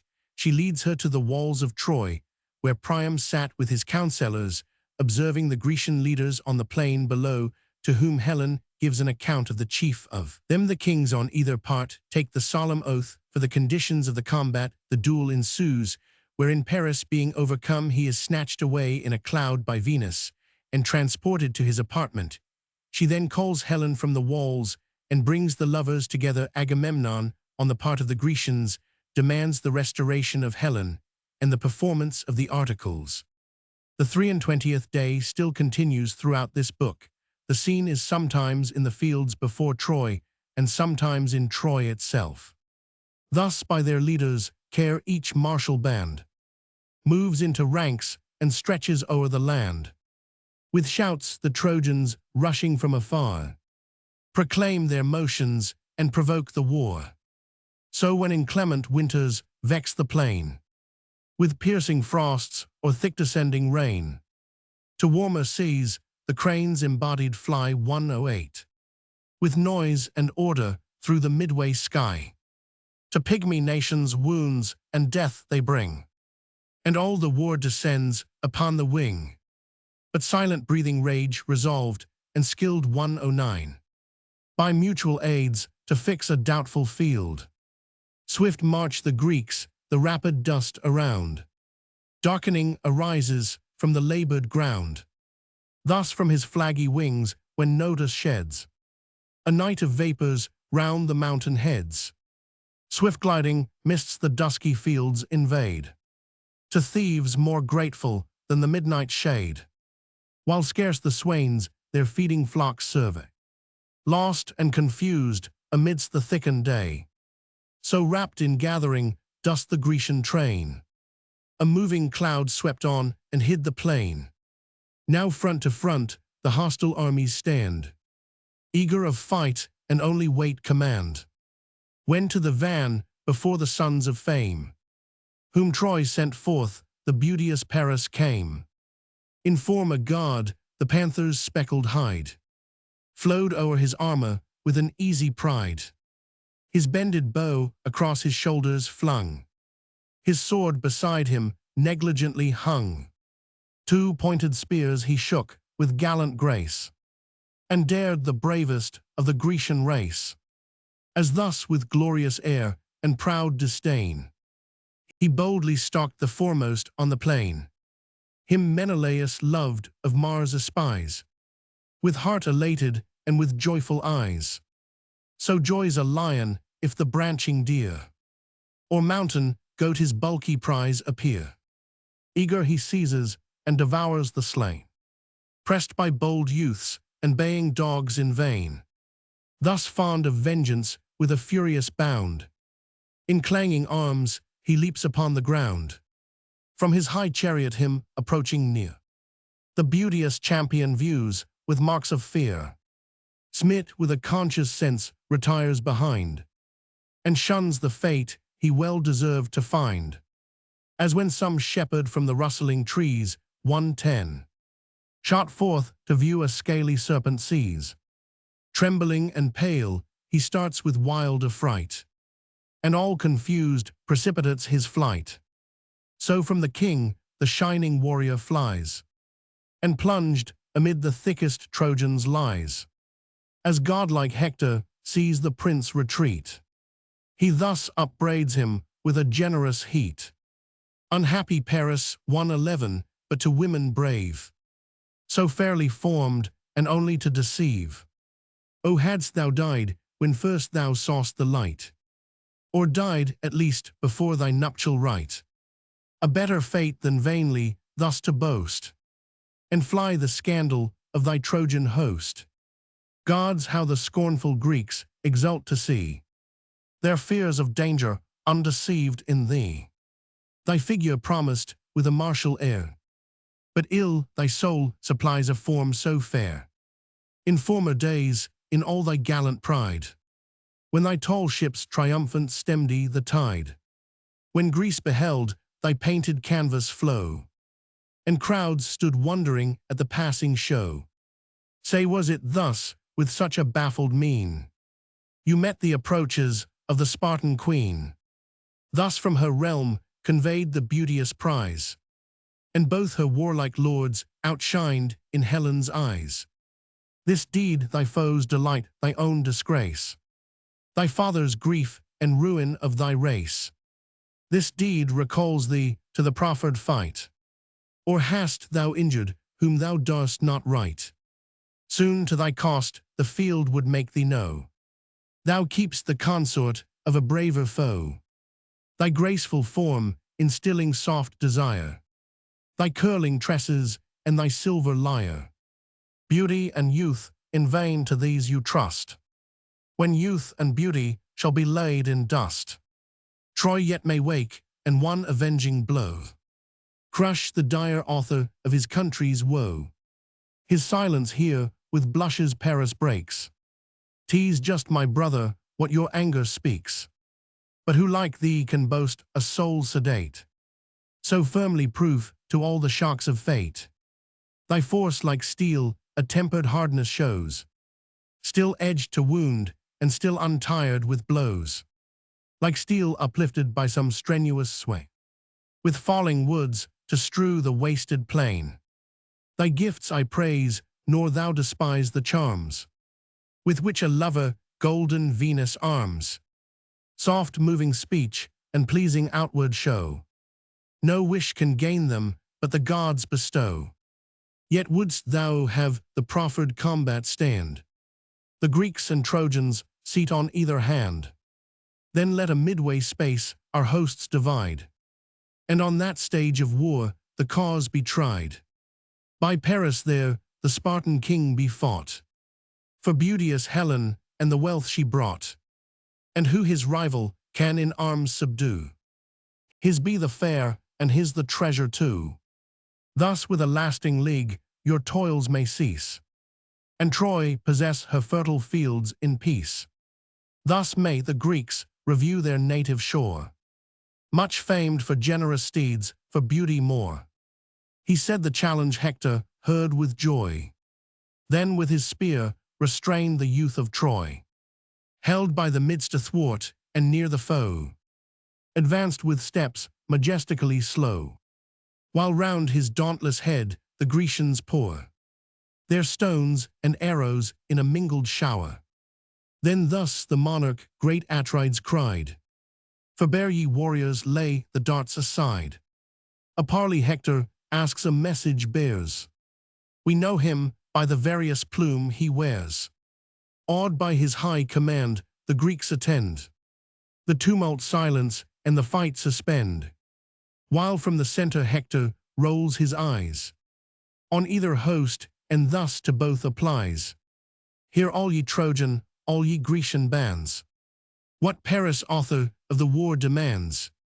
Your shining swords within the sheath restrain, and pitch your lances in the yielding plain. Here in the midst, in either army's sight, he dares the Spartan king to single fight, and wills that Helen and the ravished spoil, that cause the contest, shall reward the toil. Let these the brave triumphant victor grace, and different nations part in leagues of peace." He spoke in still suspense on either side. Each army stood, the Spartan chief replied, "Me too, ye warriors here, whose fatal right a world engages in the toils of fight. To me the labor of the field resign. Me Paris, injured all the war be mine. Fall he that must beneath his rival's arms, and live the rest secure of future harms. 2 lambs devoted by your country's right, to earth a sable, to the sun a white. Prepare ye Trojans, while a 3rd we bring. Select to Jove the inviolable king. Let reverend Priam in the truce engage, and add the sanction of considerate age. His sons are faithless headlong in debate, and youth itself an empty wavering state. Cool age advances venerably wise, turns on all hands its deep discerning eyes, sees what befell and what may yet befall, concludes from both and best provides for all. The nations here with rising hopes possessed, and peaceful prospects dawn in every breast. Within the lines they drew their steeds around, and from their chariots issued on the ground. Next all, unbuckling the rich mail they wore, laid their bright arms along the sable shore. On either side the meeting hosts are seen, with lances fixed and close the space between. 2 heralds now dispatched to Troy invite the Phrygian monarch to the peaceful rite. Talthybius hastens to the fleet to bring the lamb for Jove, the inviolable king. Meantime to beauteous Helen from the skies, the various goddess of the rainbow flies, like fair Laiadas in form and face, the loveliest nymph of Priam's royal race. Her in the palace at her loom she found, the golden web her own sad story crowned. The Trojan wars she weaved herself the prize, in the dire triumphs of her fatal eyes. To whom the goddess of the painted bow, approach and view the wondrous scene below 112. Each hardy Greek and valiant Trojan knight, so dreadful late and furious for the fight, now rest their spears or lean upon their shields. Ceased is the war and silent all the fields. Paris alone and Sparta's king advance, in single fight to toss the beamy lance. Each met in arms the fate of combat tries. Thy love the motive and thy charms the prize. This said the many-colored maid inspires her husband's love and wakes her former fires. Her country parents, all that once were dear, rush to her thought and force a tender tear. O'er her fair face a snowy veil she threw, and softly sighing from the loom withdrew. Her handmaids climbing and thraw wait, her silent footsteps to the scan gate. There sat the seniors of the Trojan race, old Priam's chiefs and most in Priam's grace. The king the first thymps at his side, Lampus and Clytius long in council tried, Panthus and Highstown once the strong, and next the wisest of the reverend throng. Antenor grave and sage Eucalgon leaned on the walls and basked before the sun. Chiefs who no more in bloody fights engage, but wise through time and narrative with age. In summer days like grasshoppers rejoice, a bloodless race that send a feeble voice. These when the Spartan queen approached the tower, in secret owned resistless beauty's power. They cried no wonder 113 such celestial charms, for 9 long years have set the world in arms. What winning graces, what majestic mien! She moves a goddess and she looks a queen. Yet hence, O heaven, convey that fatal face, and from destruction save the Trojan race. The good old Priam welcomed her and cried, approach my child and grace thy father's side. See on the plain thy Grecian spouse appears, the friends and kindred of thy former years. No crime of thine our present sufferings draws, not thou but heaven's disposing will the cause. The gods these armies and this force employ, the hostile gods conspire the fate of Troy. But lift thy eyes and say what Greek is he, far as from hence these aged orbs can see, around whose brow such martial graces shine, so tall, so awful, and almost divine. Though some of larger stature tread the green, none match his grandeur and exalted mien. He seems a monarch and his country's pride. Thus ceased the king, and thus the fair replied, before thy presence, Father, I appear, with conscious shame and reverential fear. Ah, had I died ere to these walls I fled, false to my country and my nuptial bed, my brother's friends and daughter left behind, false to them, all to Paris only kind. For this I mourn till grief or dire disease shall waste the form whose fault it was to please. The King of Kings, Atrides you survey, great in the war and great in arts of sway. my brother once, before my days of shame. And oh, that still he bore a brother's name. With wonder Priam viewed the godlike man's, extolled the happy prince, and thus began. O blessed Atrides born to prosperous fate, successful monarch of a mighty state! How vast thy empire of your matchless train! What numbers lost, what numbers yet remain! In Phrygia once were gallant armies known, in ancient time when Atreus filled the throne, when godlike Mygdon led their troops of horse, and I to join them raised the Trojan force. Against the manlike Amazons we stood 114, and Sanga's stream ran purple with their blood, but far inferior those in martial grace and strength of numbers to this Grecian race. This said once more, he viewed the warrior train. What's he whose arms lie scattered on the plain? Broad is his breast, his shoulders larger spread, though great Atrides overtops his head, nor yet appear his care, and conducts small. From rank to rank he moves and orders all. The stately ram thus measures o'er the ground, and master of the flock surveys them round. Then Helen thus, whom your discerning eyes have singled out, is Ithacus the wise. A barren island boasts his glorious birth. His fame for wisdom fills the spacious earth. Antenor took the word, and thus began 115. Myself, O king, have seen that wondrous man, when trusting Jove and hospitable laws, to Troy he came to plead the Grecian cause. Great Menelaus urged the same request. My house was honored with each royal guest. I knew their persons and admired their parts, both brave in arms and both approved in arts. Erect the Spartan most engaged our view. Ulysses seated greater reverence drew, when Atreus' son harangued the listening train. Just was his sense and his expression plain, his words succinct yet full without a fault. He spoke no more than just the thing he ought. But when Ulysses rose in thought, profound 116, his modest eyes he fixed upon the ground.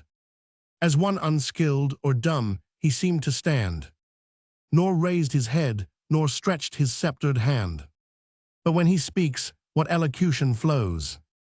Soft as the fleeces of descending snows, 117. The copious accents fall with easy art. Melting they fall and sink into the heart. Wondering we hear, and fixed in deep surprise, our ears refute the censure of our eyes. The king then asked, as yet the camp he viewed, what chief is that, with giant strength endued, whose brawny shoulders and whose swelling chest and lofty stature far exceed the rest? Ajax the great, the beauteous queen replied, himself a host the Grecian strength and pride. See bold Idomeneus' superior towers, amid yon circle of his Cretan powers. Great as a god, I saw him once before, with Menelaus on the Spartan shore. The rest I know, and could in order name, all valiant chiefs and men of mighty fame. Yet two are wanting of the numerous train, whom long my eyes have sought, but sought in vain. Castor and Pollux first in martial force, one bold on foot, and one renowned for horse. My brothers, these the same our native shore. One house contained us, as one mother bore. Perhaps the chiefs, from warlike toils at ease, for distant Troy refused to sail the seas. Perhaps their swords some nobler quarrel draws, ashamed to combat in their sister's cause. So spoke the fair, nor knew her brother's doom. 118. Wrapped in the cold embraces of the tomb, adorned with honors in their native shore, silent they slept and heard of wars no more. Meantime the heralds through the crowded town bring the rich wine and destined victims down. Ida's arms the golden goblets pressed. 119. who thus the venerable king addressed. Arise, O father of the Trojan state. The nations call thy joyful people wait, to seal the truce and end the dire debate. Paris thy son and Sparta's king advance, in measured lists to toss the weighty lance, and who his rival shall in arms subdue. His be the dame, and his the treasure too. Thus with a lasting league our toils may cease, and Troy possess her fertile fields in peace. So shall the Greeks review their native shore, much famed for generous steeds, for beauty more. With grief he heard, and bade the chiefs prepare, to join his milk-white coursers to the car. He mounts the seat, Antenor at his side. The gentle steeds through scars, gates they guide 120.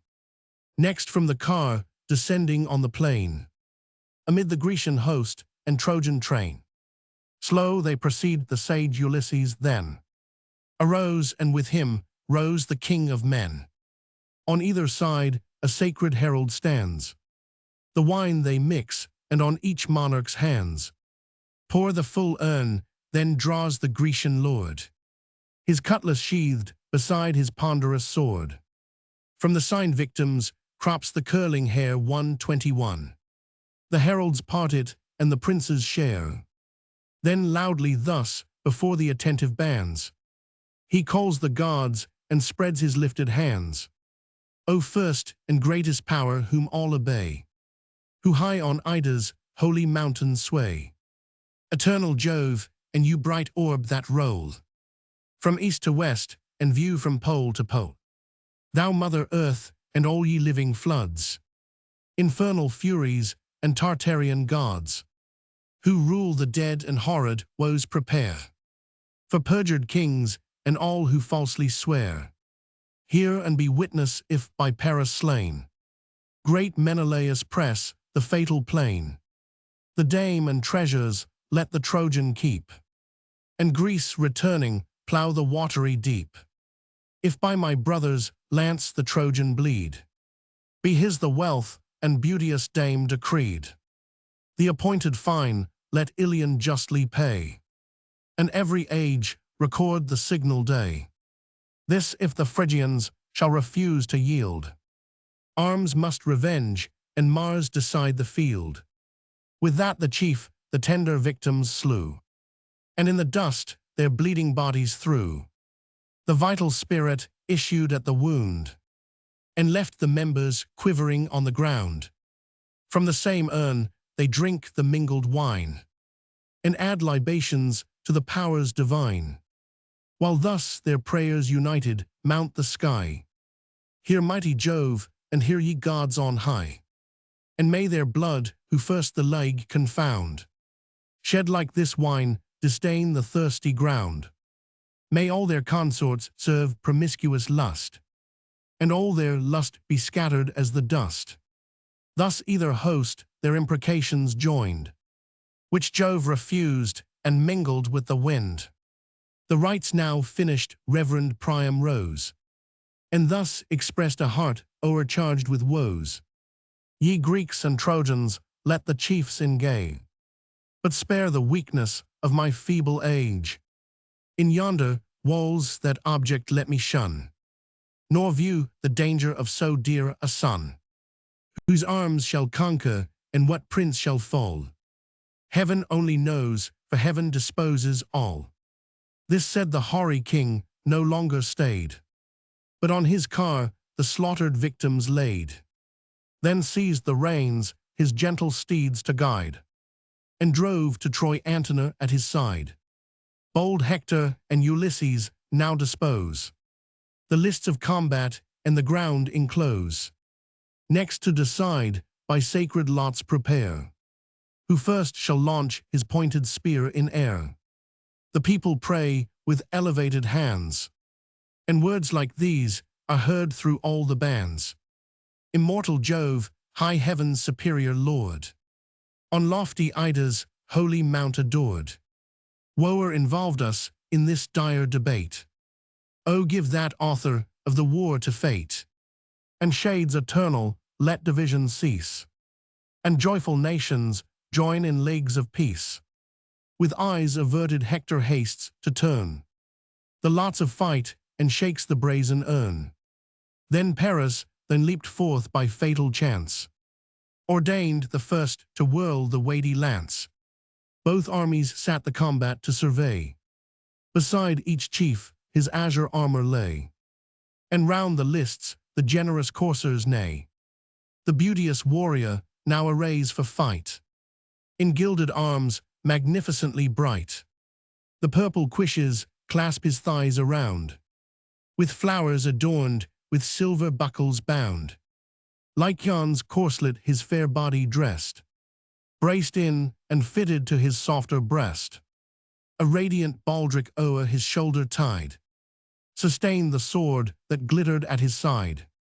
His youthful face a polished helm o'erspread. The waving horsehair nodded on his head. His figured shield a shining orb he takes, and in his hand a pointed javelin shakes. With equal speed and fired by equal charms, the Spartan hero sheathes his limbs in arms. Now round the lists the admiring armies stand, with javelins fixed the Greek and Trojan band. Amidst the dreadful veil the chiefs advance, all pale with rage and shake the threatening lance. The Trojan first his shining javelin threw, full on Atrides' ringing shield it flew, nor pierced the brazen orb, but with a bound 122. Leaped from the buckler, blunted on the ground. Atrides then his massy lance prepares, in act to throw, but first prefers his prayers. Give me great Jove to punish lawless lust, and lay the Trojan gasping in the dust. Destroy the aggressor, aid my righteous cause. Avenge the breach of hospitable laws. Let this example future times reclaim, and guard from wrong fair friendship's holy name. He said, and poised in air the javelin sent. Through Paris' shield the forceful weapon went. His corslet pierces and his garment rends, and glancing downward near his flank descends.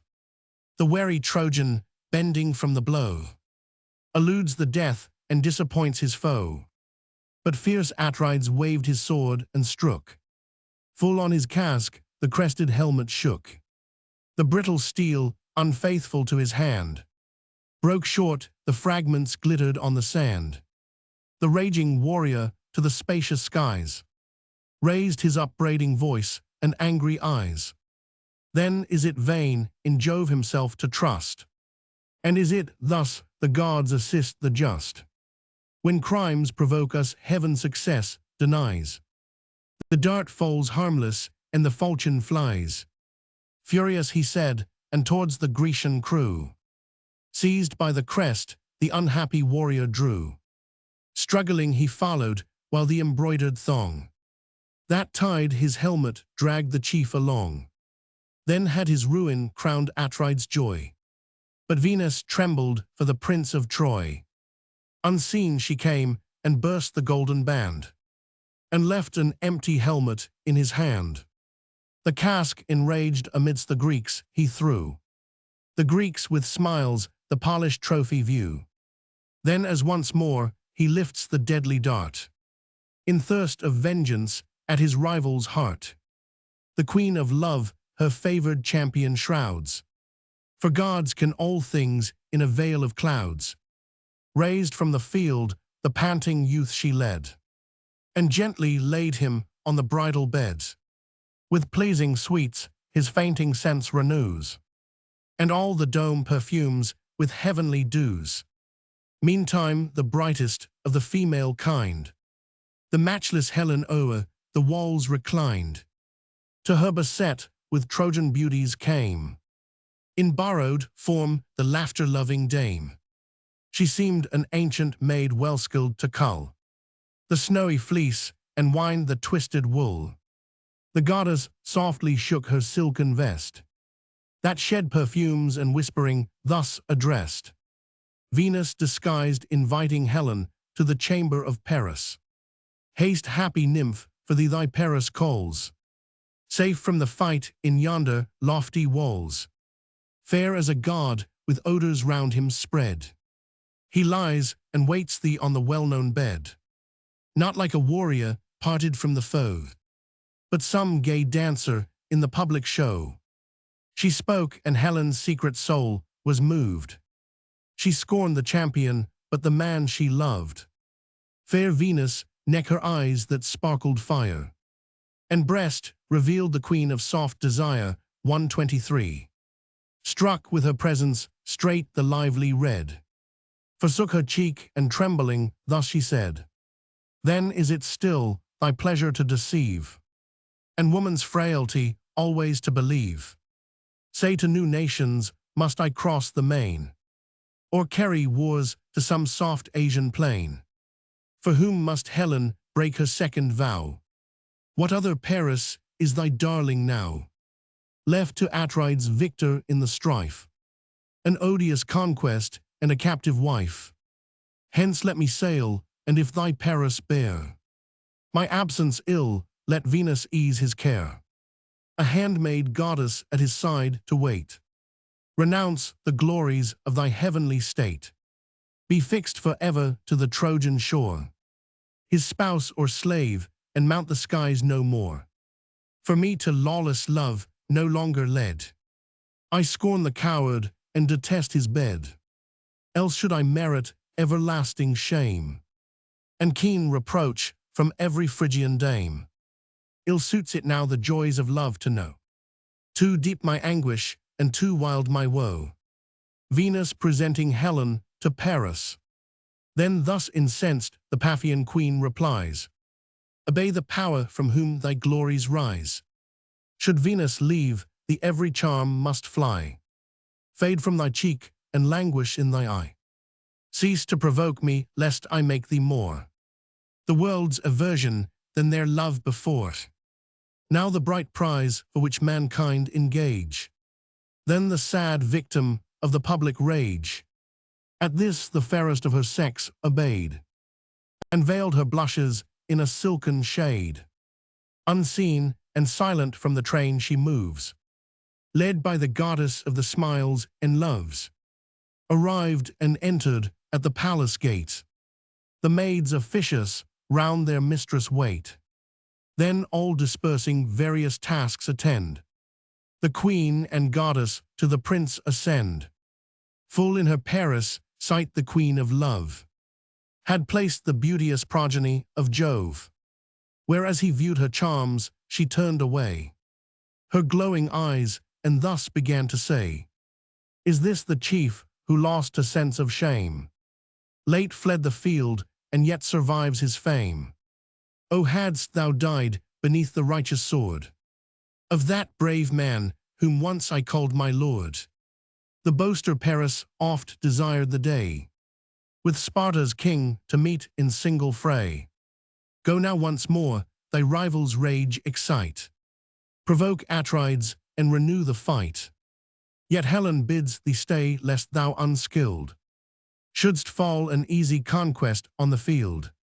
The prince replies, "Ah, cease, divinely fair, nor add reproaches to the wounds I bear. This day the foe prevailed by palace power, we yet may vanquish in a happier hour. There want not gods to favor us above, but let the business of our life be love. These softer moments let delights employ, and kind embraces snatch the hasty joy.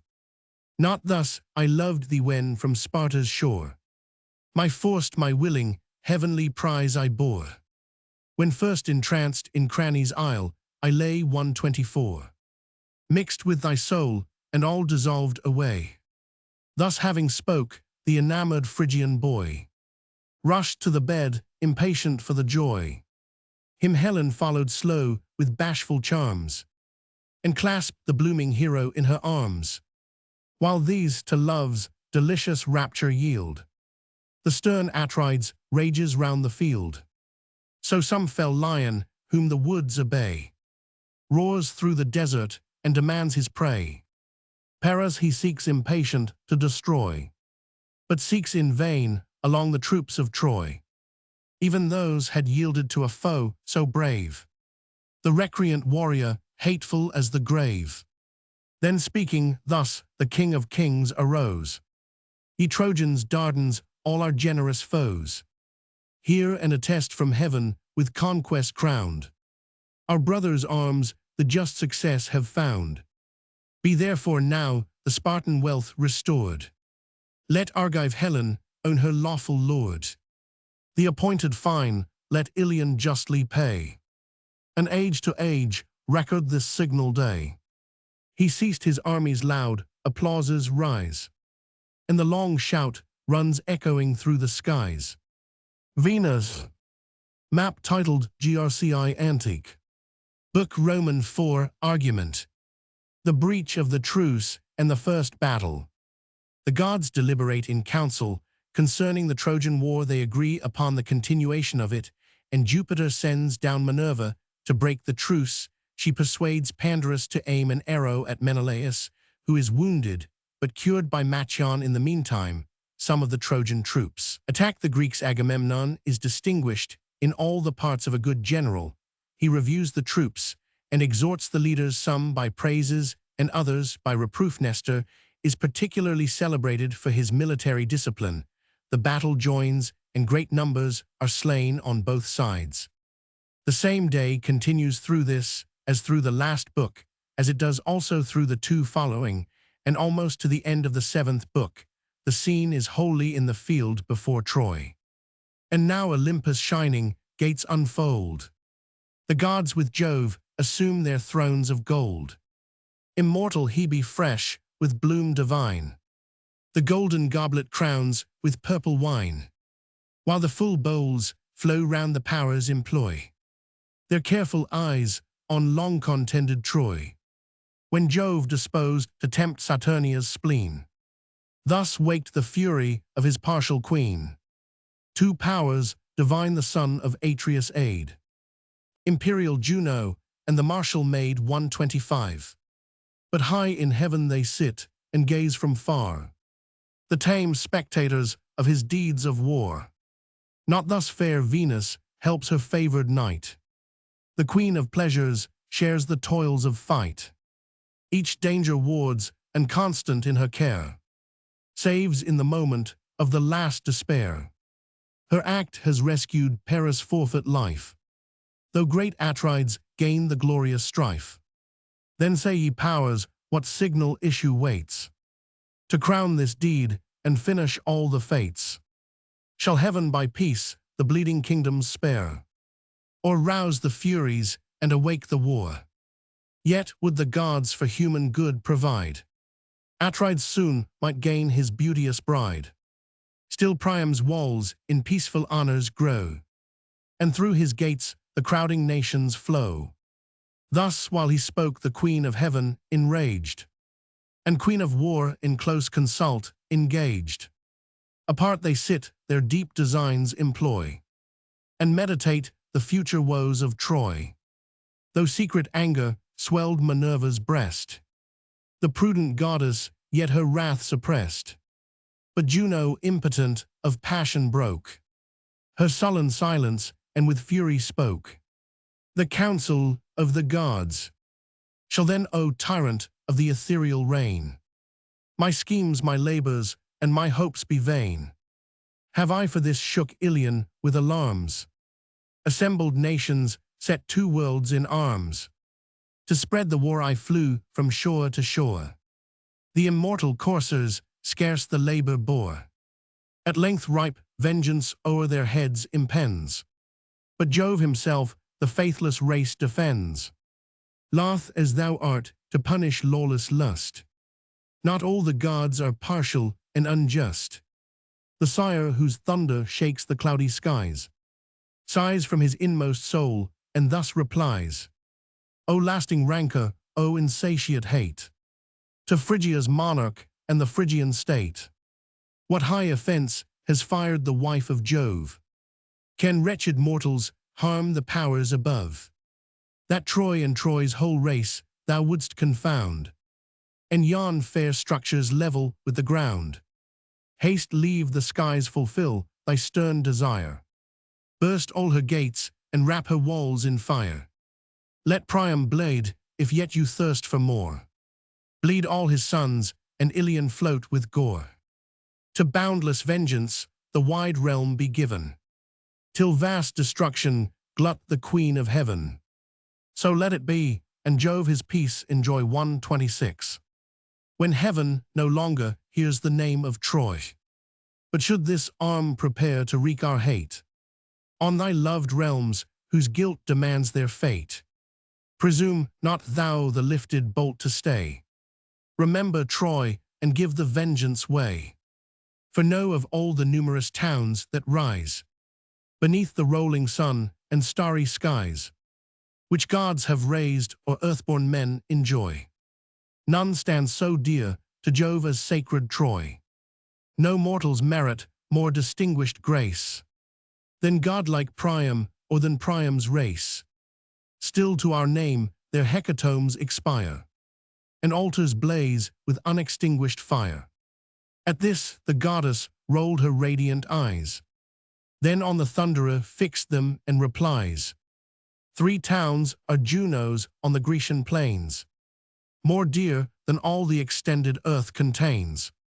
Mycen Argus and the Spartan wall. 127. These thou mayst raise, nor I forbid their fall. Tease not in me the vengeance to remove the crimes sufficient that they share my love. Of power superior, why should I complain? Resent I may, but must resent in vain. Yet some distinction Juno might require, sprung with thyself from one celestial sire, a goddess born to share the realms above, and styled the consort of the thundering Jove. Nor thou a wife and sisters right deny. 128. Let both consent, and both by terms comply. So shall the gods our joint decrees obey, and heaven shall act as we direct the way. See, ready Pallas waits thy high commands, to raise in arms the Greek and Phrygian bands. Their sudden friendship by her arts may cease, and the proud Trojans first infringe the peace. The sire of men and monarch of the sky the advice approved, and bade Minerva fly, dissolve the league, and all her arts employ, to make the breach the faithless act of Troy. Fired with the charge, she headlong urged her flight, and shot like lightning from Olympus' height, as the red comet from Saturnius sent, to fright the nations with a dire portent, a fatal sign to armies on the plain, or trembling sailors on the wintry main. With sweeping glories glides along in air, and shakes the sparkles from its blazing hair. 129. Between both armies, thus in open sight, shot the bright goddess in a trail of light. With eyes erect the gazing hosts admire the power descending, and the heavens on fire. The gods, they cry, the gods, this signal sent, and fate now labors with some vast event. Jove seals the league, or bloodier scenes prepares. Jove, the great arbiter of peace and wars. They said, while Pallas, through the Trojan throng, in shape immortal passed disguised along. Like bold Laodocus, her course she bent, who from Antenor traced his high descent. Amidst the ranks, Lycaon's son she found, the warlike Pandarus for strength renowned, whose squadrons led from black Cepus flood. 130. With flaming shields, in martial circle stood. To him, the goddess Phrygian, canst thou hear a well-timed counsel with a willing ear? What praise with thine couldst thou direct thy dart amidst his triumph to the Spartan's heart? What gifts from Troy, from Paris, wouldst thou gain? Thy country's foe, the Grecian glory slain. Then seize the occasion, dare the mighty deed. Aim at his breast, and may that aim succeed. But first to speed the shaft, address thy vow to Lycian Bus with the silver bow, and swear the firstlings of thy flock to pay on Zelia's altars to the god of day. 131. He heard, and madly at the motion pleased, his polished bow with hasty rashness seized. 'Twas formed of horn, and smoothed with artful toil. A mountain goat resigned the shining spoil, who pierced long since, beneath his arrows bled. The stately quarry on the cliffs lay dead, and 16 palms his brow's large honors spread. The workmen joined, and shaped the bended horns, and beaten gold each taper point adorns. This by the Greeks unseen the warrior bends, screened by the shields of his surrounding friends. There meditates the mark, and couching low, fits the sharp arrow to the well-strung bow. One from 100 feathered deaths he chose, fated to wound and cause of future woes. Then offers vows with hecatombs to crown Apollo's altars in his native town. Now with full force the yielding horn he bends, drawn to an arch, and joins the doubling ends. Close to his breast he strains the nerve below, till the barbed points approach the circling bow. The impatient weapon whizzes on the wing, sounds the tough horn, and twangs the quivering string. But the Atrides in that dangerous hour, the gods forget not nor thy guardian power. Pallas assists, and weakened in its force, diverts the weapon from its destined course. So from her babe, when slumber seals his eye, the watchful mother wafts the envenomed fly, just where his belt with golden buckles joined, where linen folds the double corslet lined. She turned the shaft, which hissing from above, past the broad belt, and through the corslet drove. The folds it pierced, the plaited linen tore, and raised the skin, and drew the purple gore, as when some stately trappings are decreed to grace a monarch on his bounding steed. A nymph in Caria or Monia bred stains the pure ivory with a lively red. With equal luster various colors vie, the shining whiteness and the Tyrian dye. So great Atrides showed thy sacred blood, as down thy snowy thigh distilled the streaming flood. With horror seized, the king of men descrayed the shaft infixed, and saw the gushing tide. Nor less the Spartan feared before he found the shining barb appear above the wound.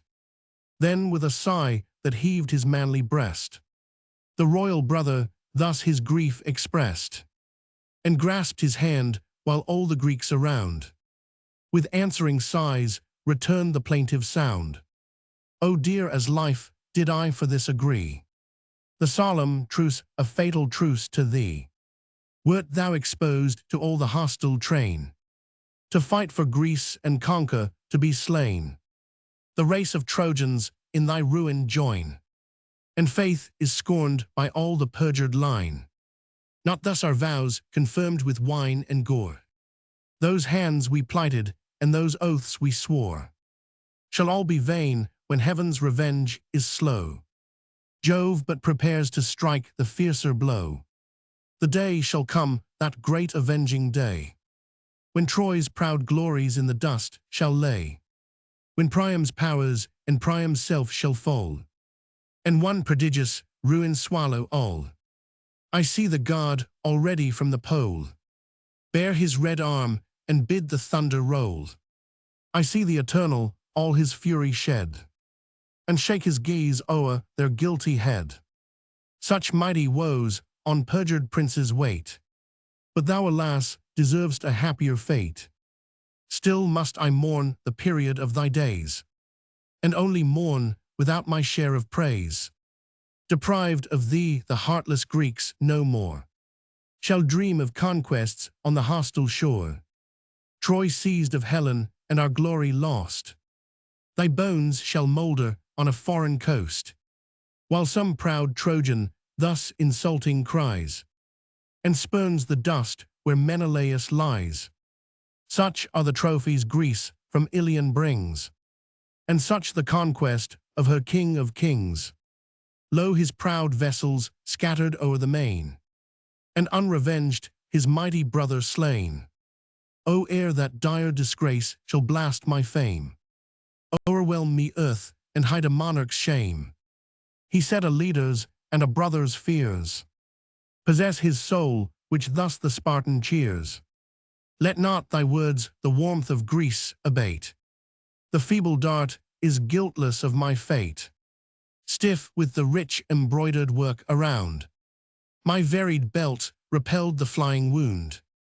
To whom the king, my brother and my friend. Thus always, thus may heaven thy life defend. Now seek some skillful hand, whose powerful art may staunch the effusion and extract the dart. Herald, be swift, and bid Machaon bring his speedy succor to the Spartan king.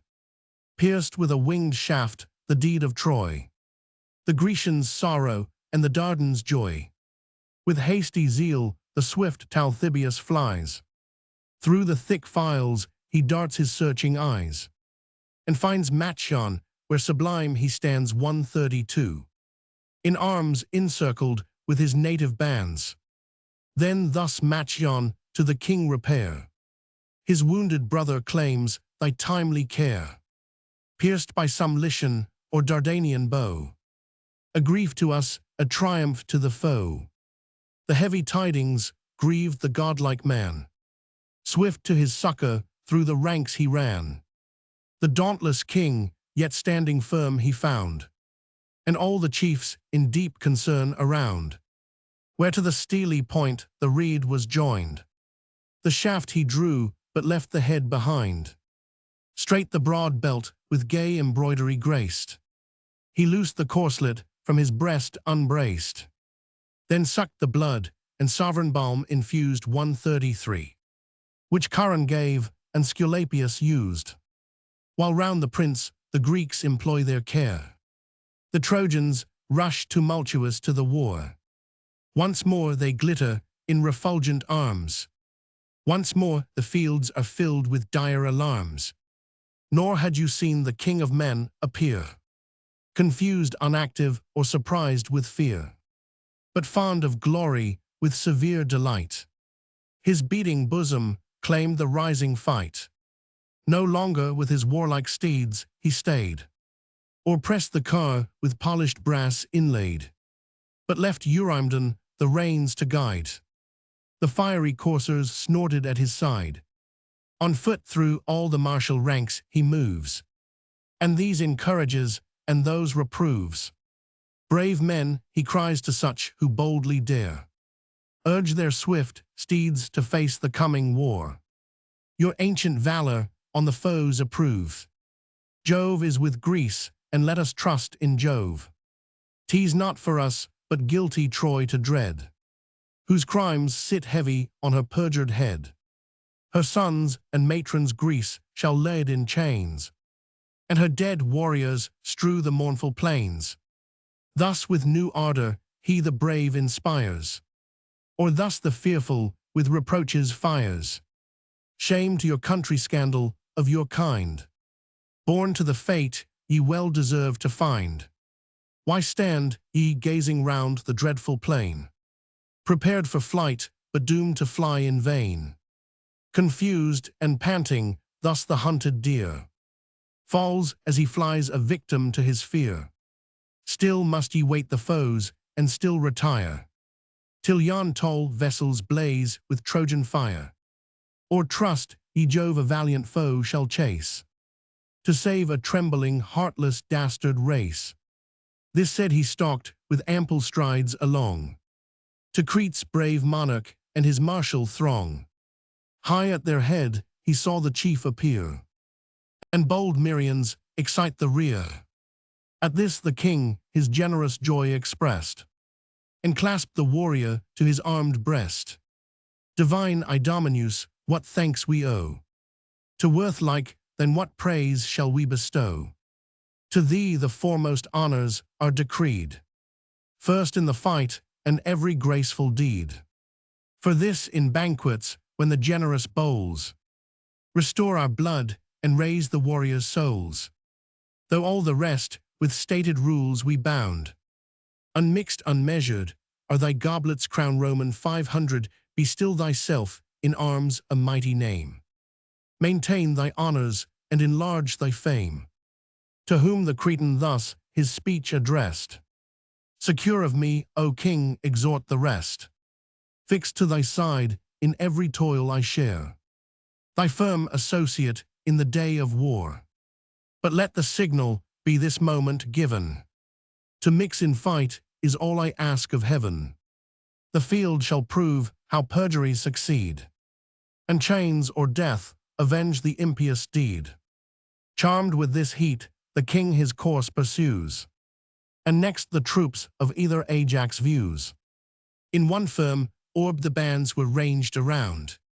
A cloud of heroes blackened all the ground. Thus from the lofty promontory's brow, a swain surveys the gathering storm below. Slow from the main the heavy vapors rise, spread in dim streams and sail along the skies, till black as night the swelling tempest shows, the cloud condensing as the west wind blows. He dreads the impending storm and drives his flock to the close covert of an arching rock. Such and so thick the embattled squadrons stood, with spears erect a moving iron wood. A shady light was shot from glimmering shields, and their brown arms obscured the dusky fields. O heroes worthy such a dauntless train, whose godlike virtue we but urge in vain, exclaimed the king, who raise your eager bands with great examples more than loud commands. Ah, would the gods but breathe in all the rest such souls as burn in your exalted breast. Soon should our arms with just success be crowned, and Troy's proud walls lie smoking on the ground. Then to the next the general bends his course.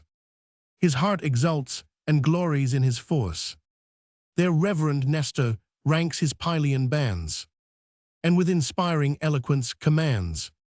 With strictest order sets his train in arms. The chiefs advises and the soldiers warms. Alastor, Chromius, Haemon round him wait, Bias the good and Pelagon the great. The horse and chariots to the front assigned, the foot the strength of war he ranged behind. The middle space suspected troops supply, enclosed by both, nor left the power to fly. He gives command to curb the fiery steed, nor cause confusion, nor the ranks exceed. Before the rest, let none too rashly ride. No strength nor skill, but just in time be tried. The charge once made no warrior turn the rein, but fight or fall, a firm embodied train. He whom the fortune of the field shall cast, from forth his chariot mount the next in haste, nor seek unpractised to direct the car, content with javelins to provoke the war. Our great forefathers held this prudent course, thus ruled their ardor, thus preserved their force. By laws like these immortal conquests made, and earth's proud tyrants low in ashes laid. So spoke the master of the martial art, and touched with transport great Atride's heart. O hadst thou strength to match thy brave desires, and nerves to second what thy soul inspires. But wasting years that wither human race, exhaust thy spirits and thy arms unbrace. What once thou wert, O, ever mightst thou be, and age the lot of any chief but thee. Thus to the experienced Prince Atrides cried. He shook his hoary locks and thus replied, Well might I wish, could mortal wish renew 134. That strength which once in boiling youth I knew, such as I was when Eruthalion slain, beneath this arm fell prostrate on the plain. But heaven its gifts not all at once bestows. These years with wisdom crowns, with action those. The field of combat fits the young and bold. The solemn council best becomes the old. To you the glorious conflict I resign. Let sage advice the palm of age be mine. He said, with joy the monarch marched before, and found Menestheus on the dusty shore, with whom the firm Athenian phalanx stands. And next Ulysses with his subject bands. Remote their forces lay, nor knew so far the peace infringed, nor heard the sounds of war.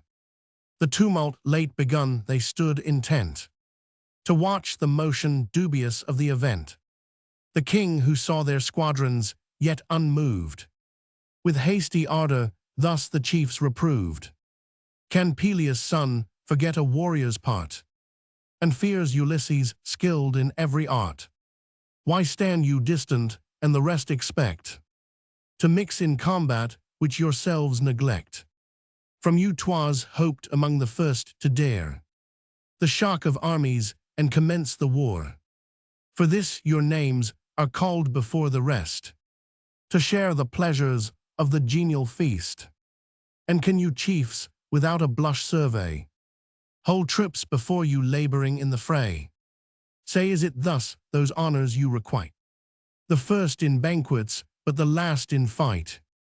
Ulysses heard the hero's warmth o'erspread his cheek with blushes, and severe he said, "Take back the unjust reproach, behold we stand, sheathed in bright arms, and but expect command. If glorious deeds afford thy soul delight, behold me plunging in the thickest fight. Then give thy warrior chief a warrior's due, who dares to act whate'er thou dar'st to view." Struck with his generous wrath, the king replies, "O great in action and in counsel wise, with ours thy care and ardor are the same, nor need I to commend, nor aught to blame. Sage as thou art, and learned in humankind, forgive the transport of a martial mind.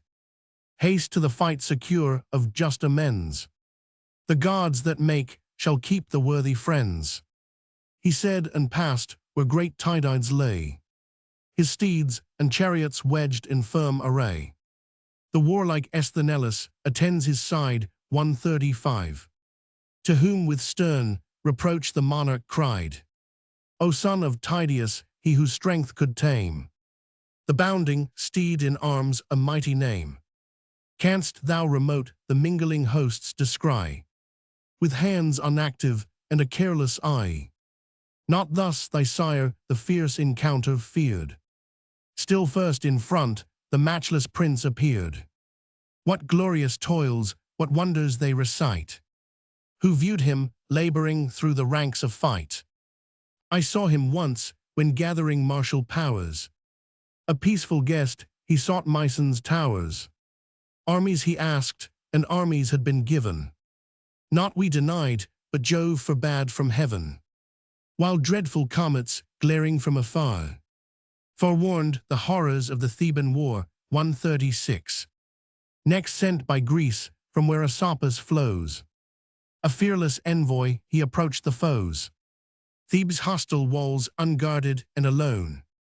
Dauntless he enters, and demands the throne. The tyrant feasting with his chiefs he found, and dared to combat all those chiefs around. Dared and subdued before their haughty lord. For Pallas strung his arm and edged his sword, stung with the shame within the winding way. To bar his passage 50 warriors lay. 2 heroes led the secret squadron on, Mason the fierce and hardy Lycophon. Those 50 slaughtered in the gloomy vale. He spared but one to bear the dreadful tale. Such Tydeus was, and such his martial fire. Gods, how the son degenerates from the sire. No words the godlike Diomede returned, but heard respectful and in secret burned. Not so fierce Capaneus' undaunted son. Stern as his sire, the boaster thus begun. What needs, O monarch, this invidious praise? Ourselves to lessen, while our sire you raise. Dare to be just Atrides and confess our value equal, though our fury less. With fewer troops, we stormed the Theban wall, and happier saw the sevenfold city fall, 137. In impious acts the guilty father died.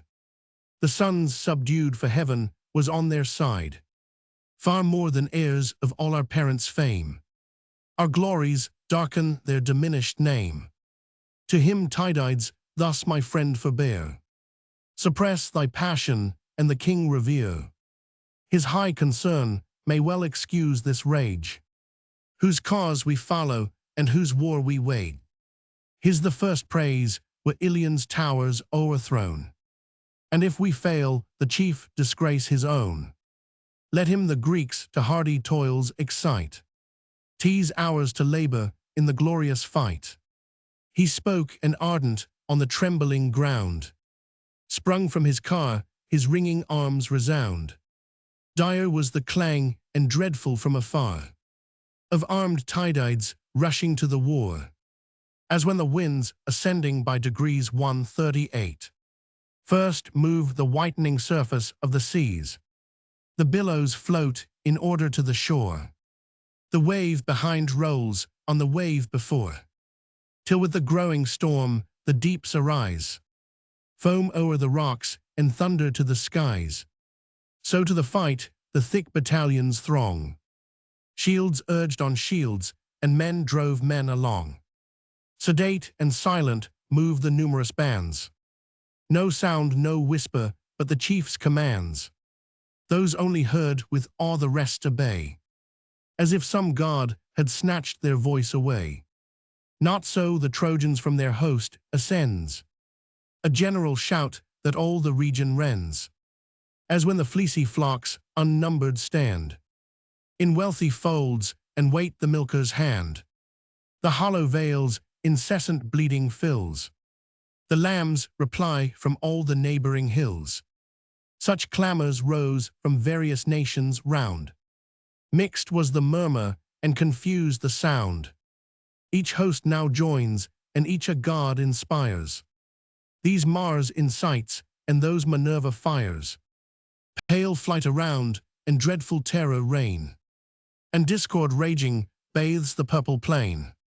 Discord dire sister of the slaughtering power, small at her birth, but rising every hour. While scarce the skies her horrid head can bound, she stalks on earth and shakes the world around 139. The nation's blade, where her steps she turns. The groan still deepens, and the combat burns. Now shield, with helmet closed. To armor lance, to lance opposed. Host against host, with shadowy squadrons drew. The sounding darts in iron tempests flew. Victors and vanquished joined promiscuous cries, and shrilling shouts and dying groans arise. With streaming blood the slippery fields are dyed, and slaughtered heroes swell the dreadful tide. As torrents roll increased by numerous rills, with rage impetuous down their echoing hills, rushed to the vales and poured along the plain, roar through 1,000 channels to the main. The distant shepherd trembling hears the sound. So mix both hosts, and so their cries rebound. The bold Antilochus the slaughter led, the first who struck a valiant Trojan dead. At great Echipolis the lance arrives, raised his high crest, and through his helmet drives. Warmed in the brain, the brazen weapon lies, and shades eternal settle o'er his eyes. So sinks a tower that long assaults had stood, of force and fire, its walls besmeared with blood. Him the bold leader of the Abantian throng 140 seized to despoil and dragged the corpse along.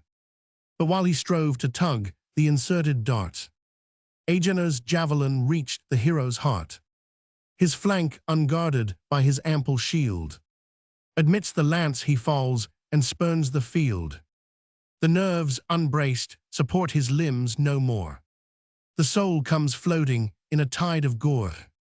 Trojans and Greeks now gather round the slain. The war renews the warrior's blade again, as o'er their prey rapacious wolves engage. Man dies on man, and all is blood and rage. In blooming youth fair Simoisius fell, sent by great Ajax to the shades of hell. Fair Simoisius, whom his mother bore, amid the flocks on silver Simois shore. The nymph descending from the hills of Ide, to seek her parents on his flowery side, brought forth the babe their common care and joy, and thence from Simwa named the lovely boy. Short was his date, by dreadful Ajax slain. He falls, and renders all their cares in vain.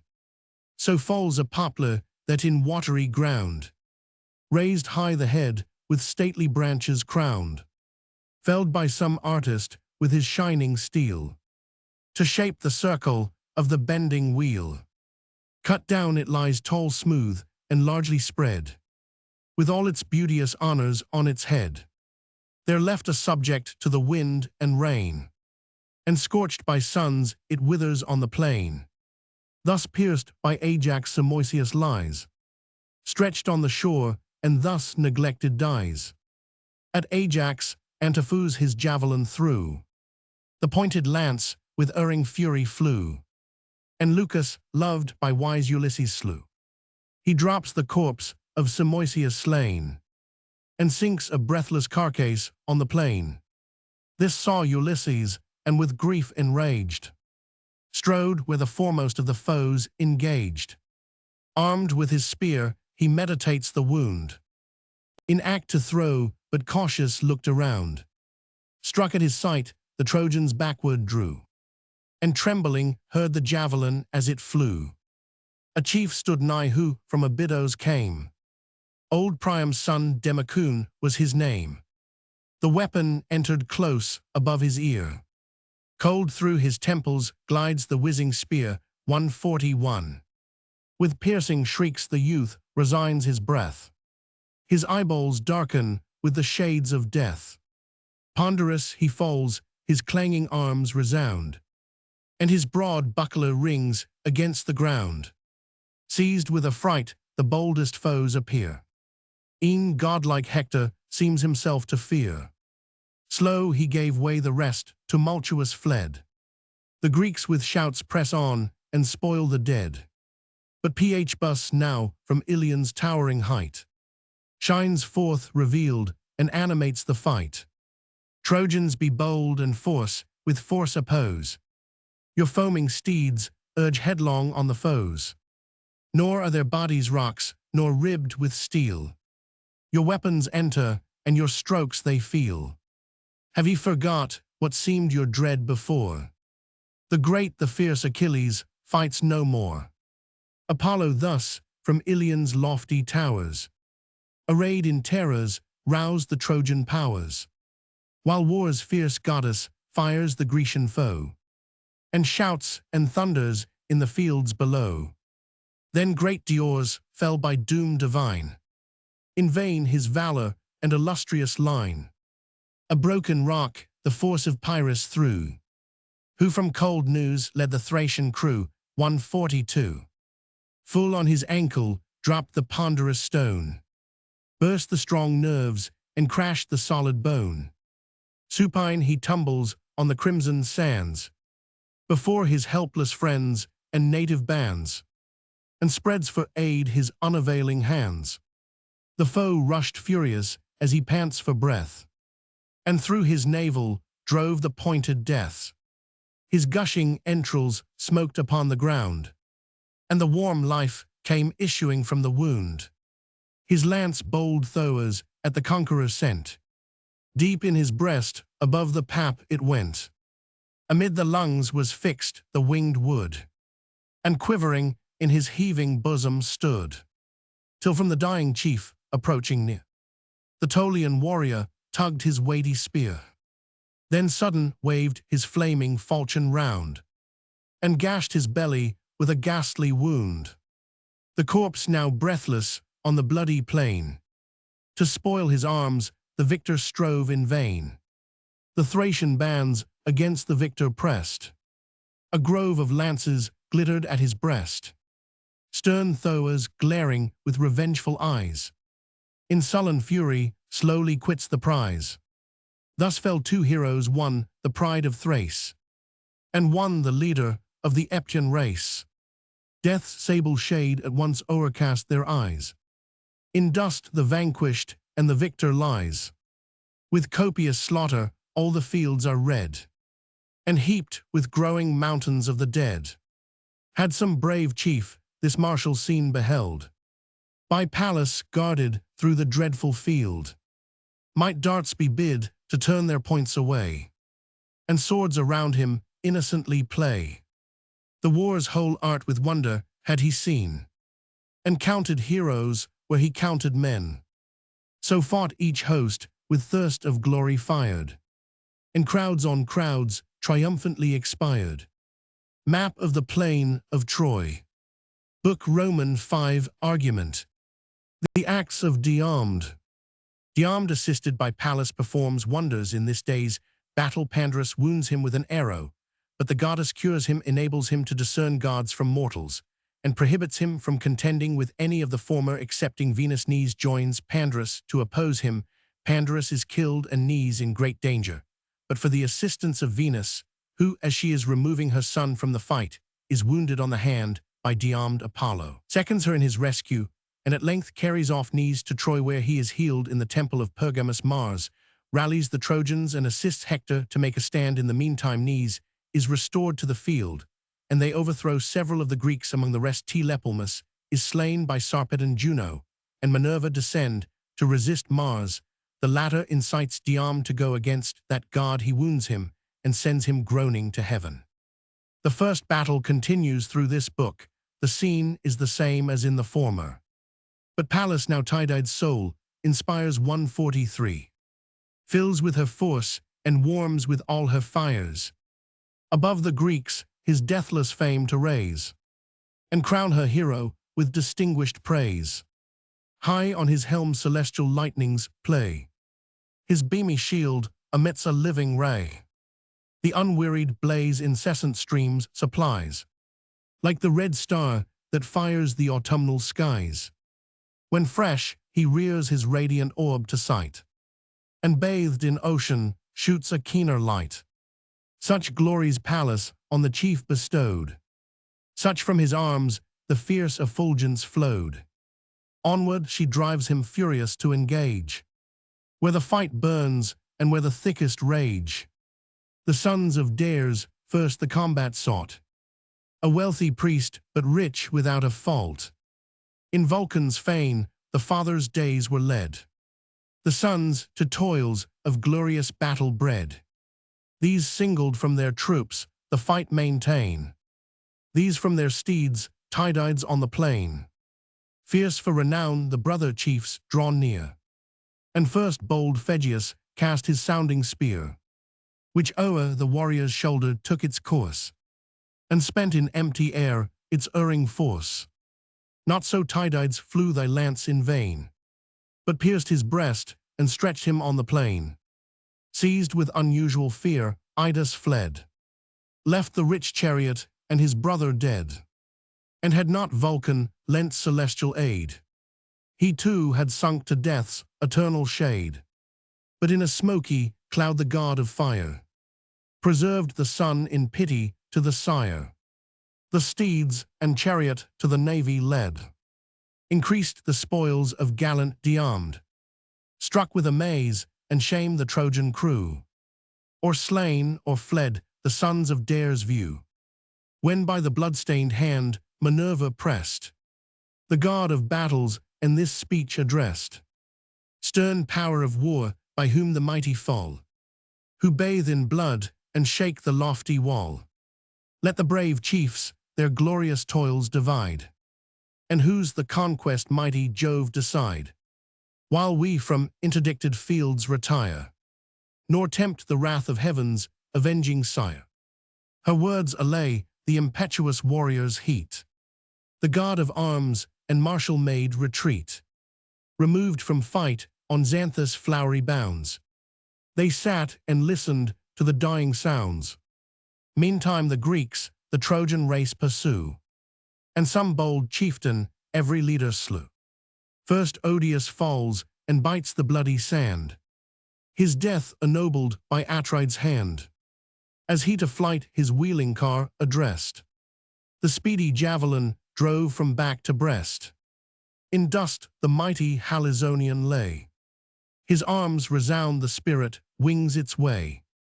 Thy fate was next, O Stews, doomed to feel the great Idomeneus protended steel, whom Boris sent his son and only joy, from fruitful Tarn to the fields of Troy.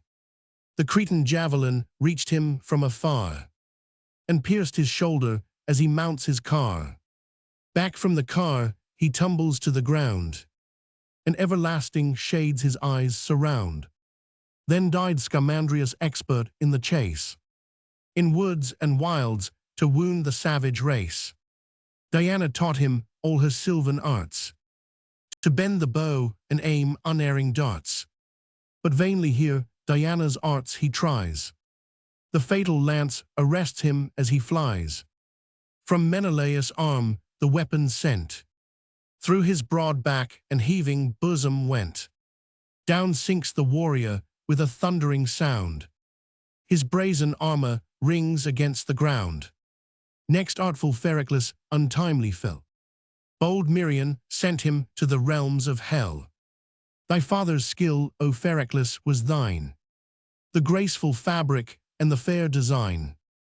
For loved by Pallas did impart to him the shipwrights and the builder's art.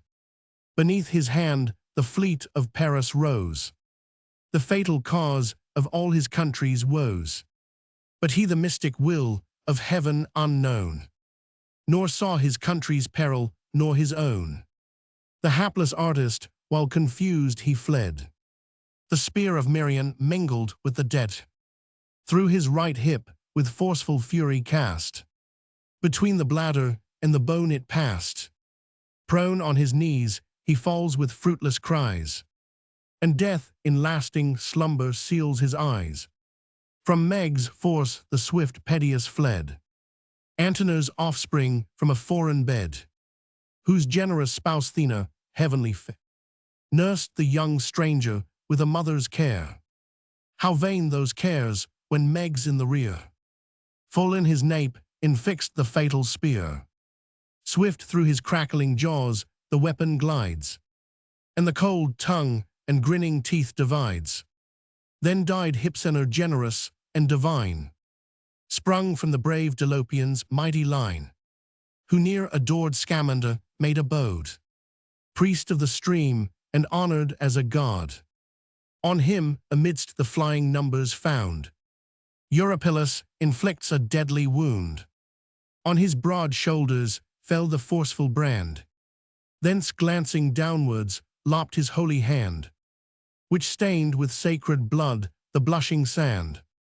Down sunk the priest, the purple hand of death closed his dim eye, and fate suppressed his breath.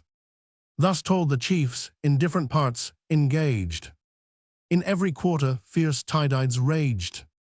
Amid the Greek, amid the Trojan train, wrapped through the ranks, he thunders o'er the plain. Now here, now there, he darts from place to place, pours on the rear or lightens in their face. Thus from high hills the torrents swift and strong deluge whole fields and sweep the trees along. Through ruined moles the rushing wave resounds, o'erwhelms the bridge and bursts the lofty bounds. The yellow harvests of the ripened year, and flatted vineyards, one sad waste, appear 144. While Jove descends in sluicy sheets of rain, and all the labors of mankind are vain. So raged Tydides boundless in his ire, drove armies back and made old Troy retire. With grief the leader of the Lycian band saw the wide waste of his destructive hand. His bended bow against the chief he drew. Swift to the mark the thirsty arrow flew, whose forky point the hollow breastplate tore. Deep in his shoulder pierced and drank the gore. The rushing stream his brazen armor dyed, while the proud archer thus exulting cried, "Hither, ye Trojans, hither drive your steeds. Lo, by our hand the bravest Grecian bleeds. Not long the deathful dart he can sustain, or Bus urge me to these fields in vain." So spoke he boastful, but the winged dart stopped short of life and mocked the shooter's art. The wounded chief behind his car retired. The helping hand of Esthenellus required.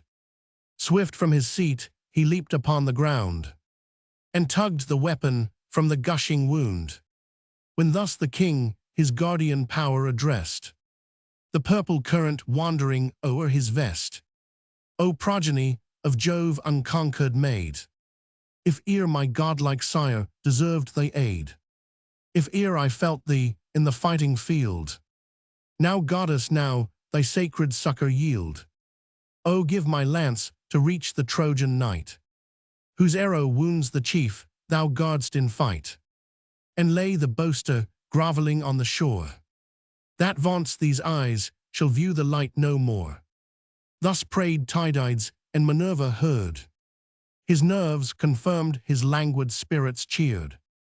He feels each limb with wonted vigor light.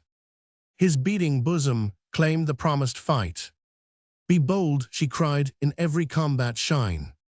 War be thy province, thy protection mine. Rush to the fight, and every foe control. Wake each paternal virtue in thy soul.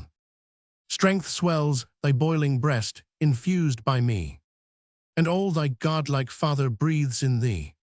Yet more from mortal mists I purge thy eyes 145, and set to view the warring deities. These see thou shun through all the embattled plain, nor rashly strive where human force is vain. If Venus mingle in the martial band, her shalt thou wound so Pallas gives command. With that the blue-eyed virgin winged her flight. The hero rushed impetuous to the fight. With tenfold ardor now invades the plain, wild with delay and more enraged by pain. As on the fleecy flocks when hunger calls, amidst the field a brindled lion falls. If chance some shepherd with a distant dart, the savage wound he rouses at the smart. He foams, he roars, the shepherd dares not stay, but trembling leaves the scattering flocks a prey. Heaps fall on heaps, he bathes with blood the ground, then leaps victorious o'er the lofty mound. Not with less fury stern Tydides flew, and 2 brave leaders at an instant slew. Astinus breathless fell, and by his side his people's pastor, good Hypaner, died.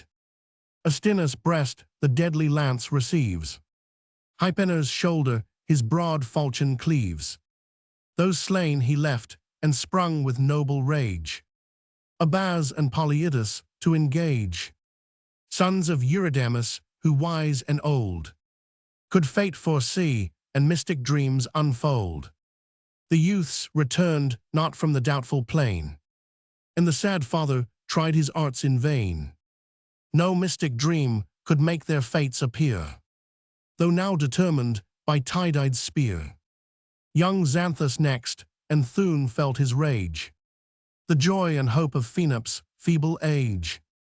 Vast was his wealth, and these the only heirs of all his labors and a life of cares. Cold death o'ertakes them in their blooming years, and leaves the father unavailing tears. To strangers now descends his heapy store, the race forgotten and the name no more. 2 sons of Priam in one chariot ride, glittering in arms and combat side by side, as when the lordly lion seeks his food, where grazing heifers range the lonely wood. He leaps amidst them with a furious bound, bends their strong necks and tears them to the ground. So from their seats the brother chiefs are torn, their steeds and chariot to the navy borne. With deep concern divine Nes viewed the foe prevailing, and his friends pursued. Through the thick storm of singing spears he flies, exploring Pandarus with careful eyes. At length he found Lycaon's mighty son, to whom the chief of Venus' race begun. Where Pandarus are all thy honors now, thy winged arrows and unerring bow, thy matchless skill, thy yet unrivaled fame, and boasted glory of the Lycian name. O pierce that mortal, if we mortal call, that wondrous force by which whole armies fall. Or God incensed, who quits the distant skies, to punish Troy for slighted sacrifice, which avert from our unhappy state. For what so dreadful as celestial hate? Woe he be propitiate Jove with prayer. If man destroy, if God entreat to spare, to him the Lycian, whom your eyes behold, if right I judge, is dearmed the bold. Such coursers whirl him o'er the dusty field. So towers his helmet, and so flames his shield. If 'tis a god, he wears that chief's disguise. Or if that chief, some guardian of the skies, involved in clouds, protects him in the fray, and turns unseen the frustrate dart away. I winged an arrow, which not idly fell. The stroke had fixed him to the gates of hell. And but some god, some angry god withstands. His fate was due to these unerring hands. Skilled in the bow on foot, I sought the war, nor joined swift horses to the rapid car. 10 polished chariots I possessed at home, and still they grace Lycaon's princely dome. There veiled in spacious coverlets they stand, and twice 10 coursers wait their lord's command.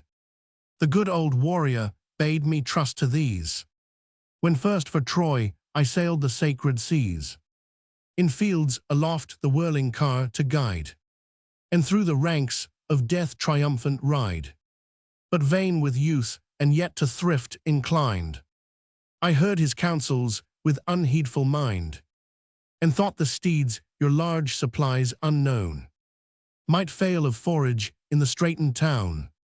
So took my bow and pointed darts in hand, and left the chariots in my native land.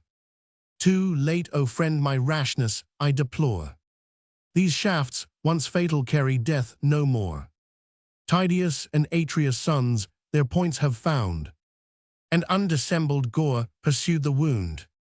In vain they blade this unavailing bow, serves not to slaughter, but provoke the foe. In evil hour these bended horns I strung, and seized the quiver where it idly hung. Cursed be the fate that sent me to the field, without a warrior's arms the spear and shield. If ere with life I quit the Trojan plain, if ere I see my spouse and sire again, this bow unfaithful to my glorious aims, broke by my hand, shall feed the blazing flames. To whom the leader of the Dardan race, be calm nor Phbus honored gift disgrace. The distant dart be praised, though here we need the rushing chariot and the bounding steed. Against yon hero let us bend our course, and hand to hand encounter force with force. Now mount my seat, and from the chariot's height observe my father's steeds renowned in fight, practiced alike to turn, to stop, to chase, to dare the shock or urge the rapid race. Secure with these through fighting fields we go, or safe to Troy if Jove assist the foe. Haste seize the whip and snatch the guiding rein. The warrior's fury let this arm sustain, or if to combat thy bold heart incline, take thou the spear, the chariot's care be mine. O Prince Lycaon's valiant son replied, as thine the steeds, be thine the task to guide.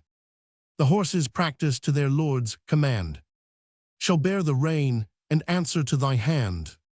But if unhappy we desert the fight, thy voice alone can animate their flight.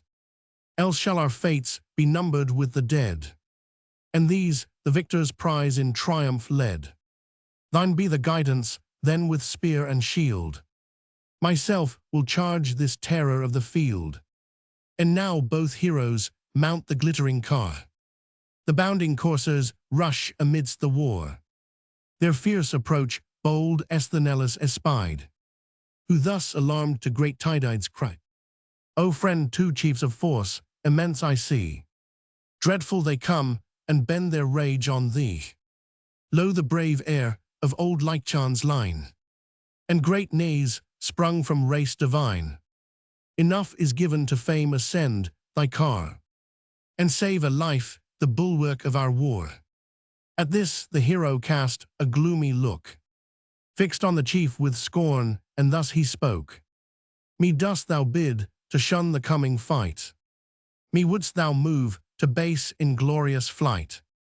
No, 'tis not honest in my soul to fear, nor was Tydides born to tremble here. I hate the cumbrous chariot's slow advance, and the long distance of the flying lance.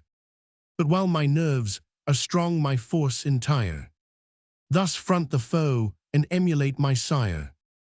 Nor shall yon steeds that fierce to fight convey, those threatening heroes bear them both away. One chief at least beneath this arm shall die, so Pallas tells me, and forbids to fly. But if she dooms, and if no god withstand, that both shall fall by one victorious hand, then heed my words, my horses here detain, fixed to the chariot by the straitened rein.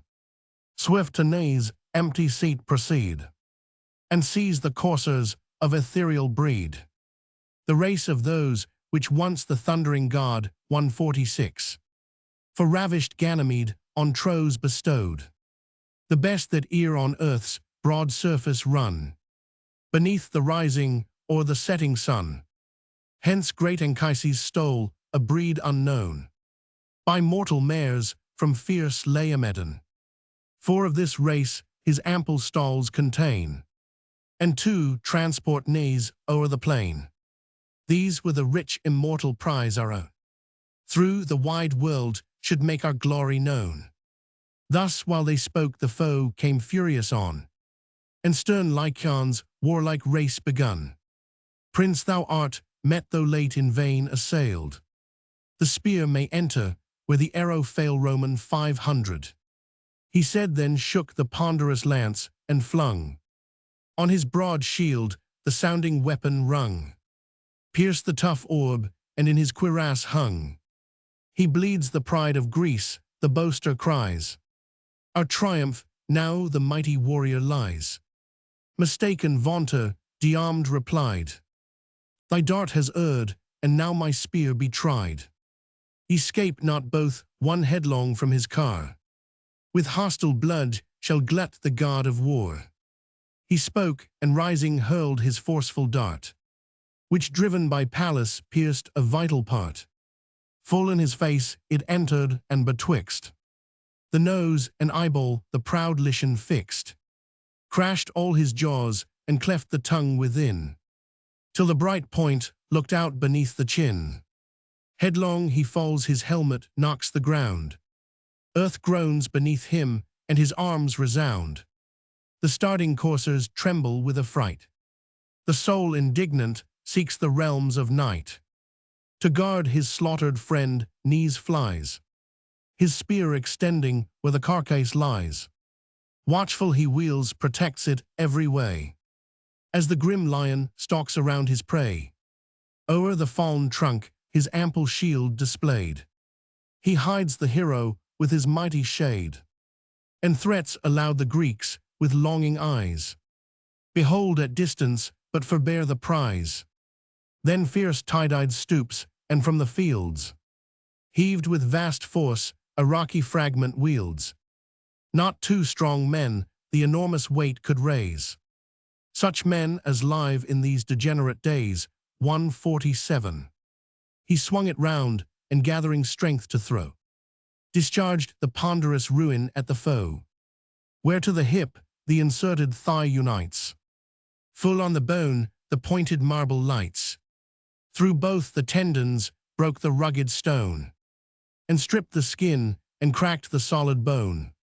Sunk on his knees, and staggering with his pains, his falling bulk his bended arm sustains. Lost in a dizzy mist the warrior lies. A sudden cloud comes swimming o'er his eyes. There the brave chief, who mighty numbers swayed, oppressed had sunk to death's eternal shade. But heavenly Venus, mindful of the love she bore Anchises in the Idaean grove, his danger views with anguish and despair, and guards her offspring with a mother's care. About her much-loved son, her arms she throws, her arms whose whiteness match the falling snows. Screened from the foe behind her shining veil, the swords wave harmless and the javelins fail. Safe through the rushing horse and feathered flight of sounding shafts, she bears him from the fight. Nor Esthenellus, with unassisting hands, remained unheedful of his lord's commands.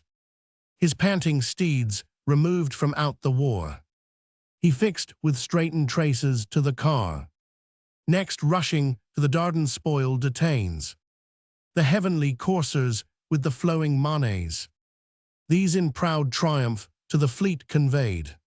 No longer now a Trojan lord obey Roman 500, that charge to bold Dapilus he gave, whom most he loved, as brave men love the brave. Then mounting on his car, resumed the reign, and followed where Tydides swept the plain. Meanwhile his conquest ravished from his eyes, the raging chief in chase of Venus flies. No goddess she commissioned to the field, like Pallas dreadful with her sable shield, or fierce Bellona thundering at the wall, while flames ascend and mighty ruins fall. He knew soft combats suit the tender dame, new to the field and still a foe to fame.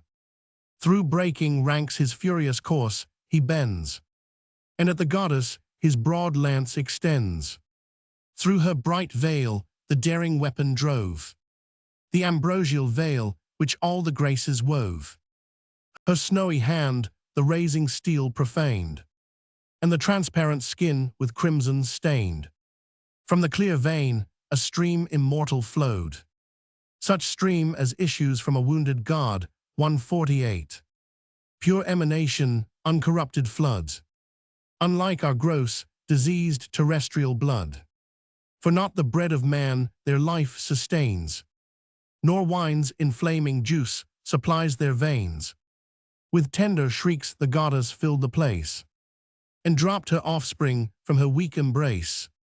Him Phbus took, he casts a cloud around the fainting chief, and wards the mortal wound. Then with a voice that shook the vaulted skies, the king insults the goddess as she flies. Ill with Jove's daughter bloody fights agree. The field of combat is no scene for thee. Go let thy own soft sex employ thy care. Go lull the coward or delude the fair. Taught by this stroke renounce the war's alarms, and learn to tremble at the name of arms. Tydides thus the goddess seized with dread, confused, distracted from the conflict fled. To aid her swift, the winged Iris flew, wrapped in a mist above the warring crew. The queen of love with faded charms she found. Pale was her cheek, and livid looked the wound. To Mars, who sat remote, they bent their way. Far on the left, with clouds involved he lay. Beside him stood his lance distained with gore, and reigned with gold his foaming steeds before. Low at his knee she begged with streaming eyes her brother's car to mount the distant skies, and showed the wound by fierce Tydides given. A mortal man who dares encounter heaven. Stern Mars attentive hears the queen complain, and to her hand commits the golden rein. She mounts the seat, oppressed with silent woe, driven by the goddess of the painted bow. The lash resounds, the rapid chariot flies, and in a moment scales the lofty skies. They stopped the car, and there the coursers stood, fed by fair Iris with ambrosial food. Before her mother, love's bright queen appears, overwhelmed with anguish and dissolved in tears. She raised her in her arms, beheld her bleed, and asked what god had wrought this guilty deed. Venus wounded in the hand, conducted by Iris to Mars. Then she this insult from no god I found. An impious mortal gave the daring wound. Behold the deed of haughty, de-armed. 'Twas in the son's defense the mother bled. The war with Troy no more the Grecians weighed, but with the gods the immortal gods engage. Dione then, thy wrongs with patience bear, and share those griefs inferior powers must share. Unnumbered woes mankind from us sustain, and men with woes afflict the gods again. The mighty Mars in mortal fetters bound 149, and lodged in brazen dungeons underground. Full 13 moons, imprisoned roared in vain. Artus and Ephialtes held the chain. Perhaps had perished, had not Hermes care restored the groaning god to upper air. Great Juno's self has borne her weight of pain, the imperial partner of the heavenly reign. Amphitrion's son infixed the deadly dart 150, and filled with anguish her immortal heart. E'en hell's grim king Alcid's power confessed. The shaft found entrance in his iron breast. To Jove's high palace for a cure he fled, pierced in his own dominions of the dead, where paeans sprinkling heavenly balm around assuaged the glowing pangs and closed the wound. Rash impious man to stain the blessed abodes, and drench his arrows in the blood of gods. Artus and Ephialtes holding Mars captive. But thou, though Pallas urged thy frantic deed, whose spear ill-fated makes a goddess bleed, know thou woe with heavenly power contends. Short is his date, and soon his glory ends. From fields of death, when late he shall retire, no infant on his knees shall call him sire. Strong as thou art, some god may yet be found, to stretch thee pale and gasping on the ground. Thy distant wife, Gile, the fair 151, starting from sleep with a distracted air, shall rouse thy slaves and her lost lord deplore. The brave, the great, the glorious now no more. This said, she wiped from Venus' wounded palm the sacred ichor and infused the balm. Juno and Pallas with a smile surveyed, and thus to Jove began the blue-eyed maid. Permit thy daughter, gracious Jove, to tell how this mischance the Cyprian queen befell.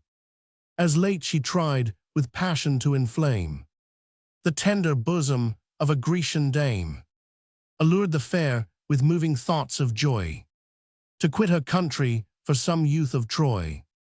The clasping zone with golden buckles bound raised her soft hand with this lamented wound.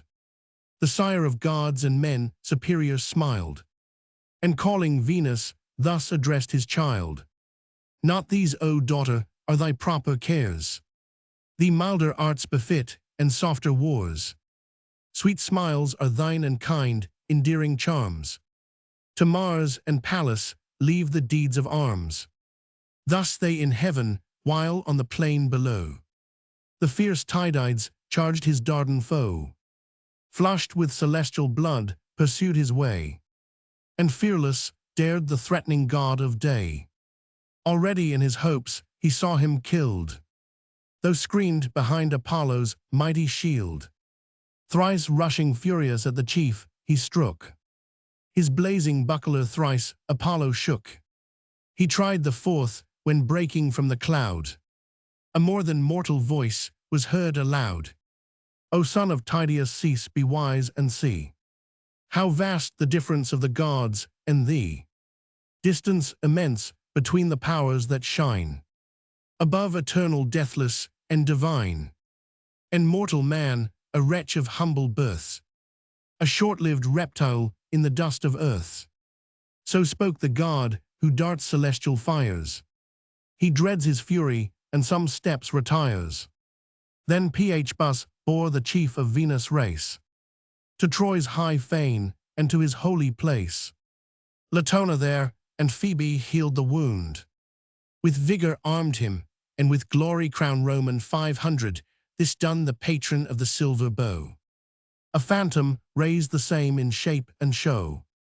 With great nays such the form he bore, and such in fight the radiant arms he wore.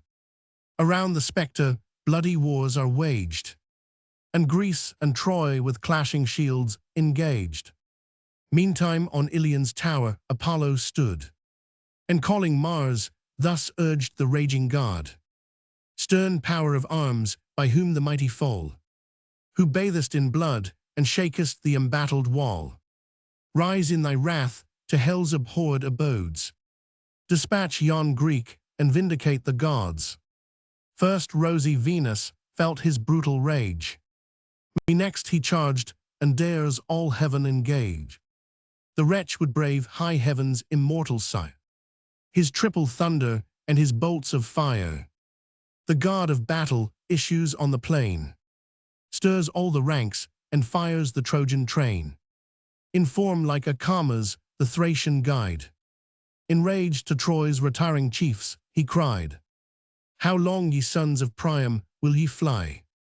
And unrevenged see Priam's people die.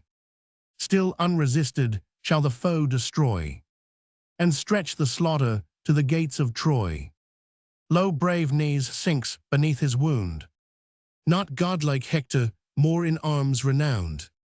Haste all, and take the generous warrior's part. He said no courage swelled each hero's heart. Sarpedon first his ardent soul expressed, and turned to Hector these bold words addressed. Say, chief, is all thy ancient valor lost? Where are thy threats, and where thy glorious boast? That propped alone by Priam's race should stand Troy's sacred walls, nor need a foreign hand. Now thy country calls her wanted friends, and the proud vaunt in just derision ends. Remote they stand, while alien troops engage, like trembling hounds before the lion's rage. Far distant hence I held my wide command, where foaming Xanthus laves the Lycian land. With ample wealth, the wish of mortals blessed, a beauteous wife, an infant at her breast. With those I left, whatever dear could be. Greece, if she conquers, nothing wins from me. Yet first in fight, my Lycian bands I cheer, and long to meet this mighty man ye fear. While Hector idle stands, nor bids the brave their wives, their infants, and their altars save. Haste, warrior, haste, preserve thy threatened state, or one vast burst of all-involving fate, full o'er your towers, shall fall and sweep away sons, sires, and wives, an undistinguished prey. Rouse all thy Trojans, urge thy aids to fight. These claim thy thoughts, by day thy watch by night.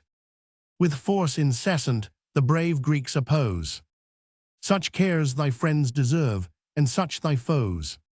Stung to the heart, the generous Hector hears, but just reproof with decent silence bears. From his proud car the prince impetuous springs. On earth he leaps, his brazen armor rings. Two shining spears are brandished in his hands. Thus armed, he animates his drooping bands, revives their ardor, turns their steps from flight, and wakes anew the dying flames of fight. They turn, they stand, the Greeks their fury dare, condense their powers, and wait the growing war. As when on Ceres' sacred floor the swain spreads the wide fan to clear the golden grain, and the light chaff before the breezes borne ascends in clouds from off the heapy corn. The grey dust, rising with collected winds, drives o'er the barn and whitens all the hinds. So white with dust the Grecian host appears, from trampling steeds and thundering charioteers. The dusky clouds from labored earth arise, and roll in smoking volumes to the skies. Mars hovers o'er them with his sable shield, and adds new horrors to the darkened field. Pleased with his charge, and ardent to fulfill, in Troy's defense, Apollo's heavenly will. Soon as from fight the blue-eyed maid retires, each Trojan bosom with new warmth he fires. And now the god from forth his sacred fane produced knees to the shouting train. Alive unharmed he, with all his peers around, erect he stood, and vigorous from his wound. Inquiries none, they made the dreadful day. No pause of words, admits no dull delay. Fierce discord storms, Apollo loud exclaims. Fame calls, Mars thunders, and the fields in flames. Stern de-armed with either Ajax stood, and great Ulysses, bathed in hostile blood, embodied close the laboring Grecian train. The fiercest shock of charging hosts sustain. Unmoved and silent the whole war they wait, serenely dreadful and as fixed as fate. So when the embattled clouds, in dark array, along the skies their gloomy lines display, when now the north his boisterous rage has spent, and peaceful sleeps the liquid element, the low-hung vapors motionless and still rest on the summits of the shaded hill, till the mass scatters as the winds arise, dispersed and broken through the ruffled skies. Nor was the general wanting to his train. From troop to troop he toils through all the plain. Ye Greeks, be men, the charge of battle bear. Your brave associates and yourselves revere. Let glorious acts more glorious acts inspire, and catch from breast to breast the noble fire. On valor's side the odds of combat lie. The brave live glorious or lamented die. The wretch who trembles in the field of fame meets death, and worse than death, eternal shame. These words he seconds with his flying lance, to meet whose point was strong Dacun's chance. Nay's friend, and in his native place, honored and loved like Priam's royal race. Long had he fought the foremost in the field, but now the monarch's lance transpierced his shield. His shield, too, weak the furious dart to stay. Through his broad belt the weapon forced its way. The grisly wound dismissed his soul to hell. His arms around him rattled as he fell. Then fierce Nays, brandishing his blade, in dust Orsilochus and Crethon laid, whose sire Diocleus, wealthy, brave, and great, in well-built fur held his lofty seat. 152. Sprung from Alpheus' plenteous stream that yields increase of harvests to the Pylian fields. He got Orsilochus, Diocleus he, and these descended in the third degree. Too early expert in the martial toil, in sable ships they left their native soil, to avenge Atrides now untimely slain. They fell with glory on the Phrygian plain. So too young mountain lions nursed with blood, in deep recesses of the gloomy wood, rush fearless to the plains and uncontrolled, depopulate the stalls and waste the fold, till pierced at distance from their native den, o'erpowered they fall beneath the force of men. Prostrate on earth their beauteous bodies lay, like mountain firs as tall and straight as they. Great Menelaus views with pitying eyes, lifts his bright lance and at the victor flies. Mars urged him on, yet ruthless in his hate. The god but urged him to provoke his fate. He thus, advancing Nestor's valiant son, shakes for his danger and neglects his own. Struck with the thought, should Helen's lord be slain, and all his country's glorious labors vain.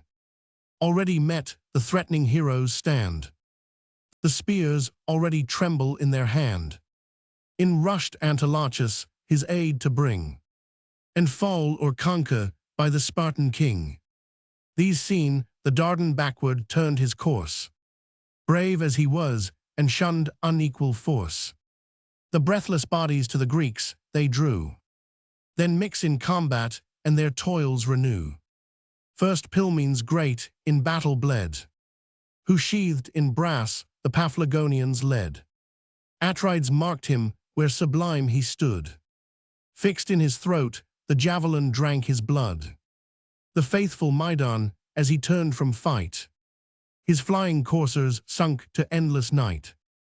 A broken rock by Nestor's son was thrown. His bended arm received the falling stone. From his numbed hand the ivory-studded reins, dropped in the dust, are trailed along the plains. Meanwhile his temples feel a deadly wound. He groans in death, and ponderous sinks to ground. Deep drove his helmet in the sands, and there the head stood, fixed the quivering legs in air, till trampled flat beneath the courser's feet. The youthful victor mounts his empty seat, and bears the prize in triumph to the fleet. Great Hector saw, and raging at the view, pours on the Greeks, the Trojan troops pursue. He fires his host with animating cries, and brings along the furies of the skies. Mars' stern destroyer, and Bellona dread, flame in the front, and thunder at their head. This swells the tumult, and the rage of fight. That shakes a spear, that casts a dreadful light. Where Hector marched, the god of battles shined, now stormed before him, and now raged behind. Tydides paused amidst his full career. Then first the hero's manly breast knew fear, as when some simple swain his cot forsakes, and wide through fens an unknown journey takes. If chance a swelling brook his passage stay, and foam impervious cross the wanderer's way. Confused, he stops a length of country past, eyes the rough waves, and tired returns at last.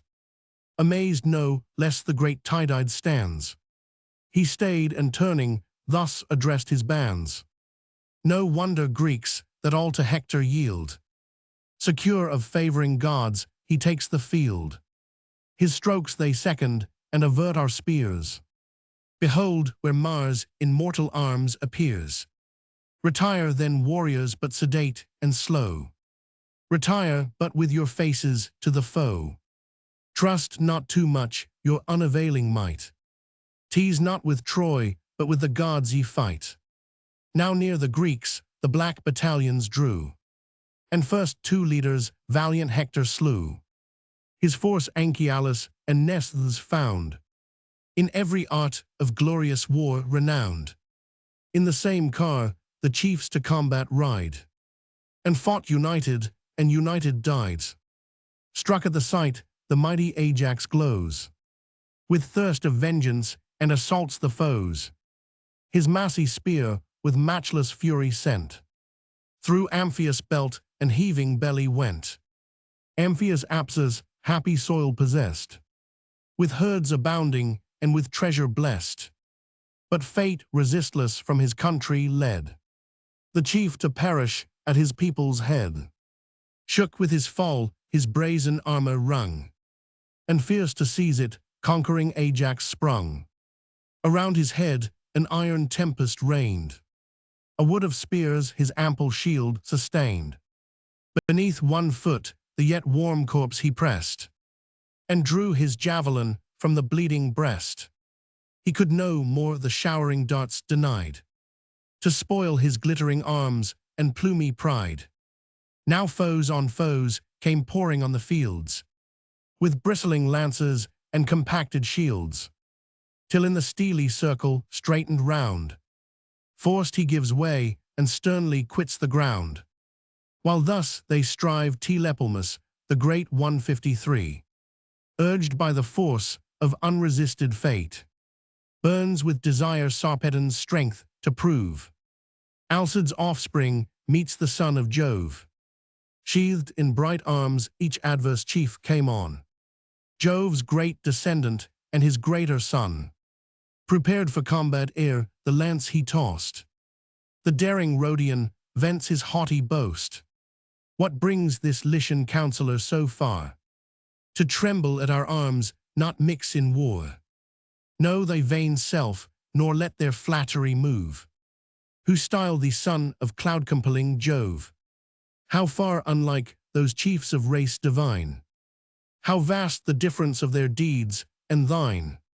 Jove got such heroes as my sire, whose soul no fear could daunt, nor earth, nor hell control.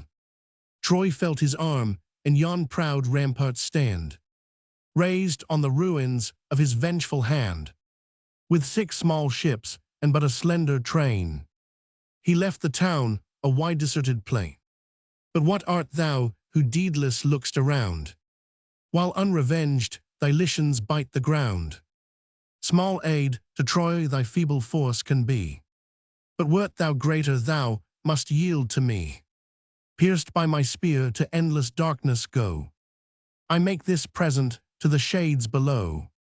The son of Hercules, the Rhodian guide. Thus haughty spoke the Lycian king replied. Thy sire, O prince, o'erturned the Trojan state, whose perjured monarch well deserved his fate. Those heavenly steeds the hero sought so far. False he detained the just reward of war.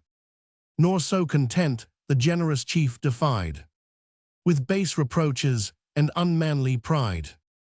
But you unworthy, the high race you boast, shall raise my glory when thy own is lost. Now meet thy fate, and by Sarpedon slain. Add one more ghost to Pluto's gloomy reign. He said both javelins at an instant flew. Both struck, both wounded, but Sarpedon slew. Full in the boaster's neck the weapon stood, transfixed his throat, and drank the vital blood. The soul disdainful seeks the caves of night, and his sealed eyes for ever lose the light. Yet not in vain Telepolemus was thrown, thy angry lance which piercing to the bone. Sarpedon's thigh had robbed the chief of breath, but Jove was present and forbade the death. Born from the conflict by his Lycian throng, the wounded hero dragged the lance along. His friends each busied in his several part, through haste or danger had not drawn the dart. The Greeks with slain Telepolemus retired, whose fall Ulysses viewed with fury fired. Doubtful if Jove's great son he should pursue, or pour his vengeance on the Lycian crew. But heaven and fate the first design withstand, nor this great death must grace Ulysses' hand.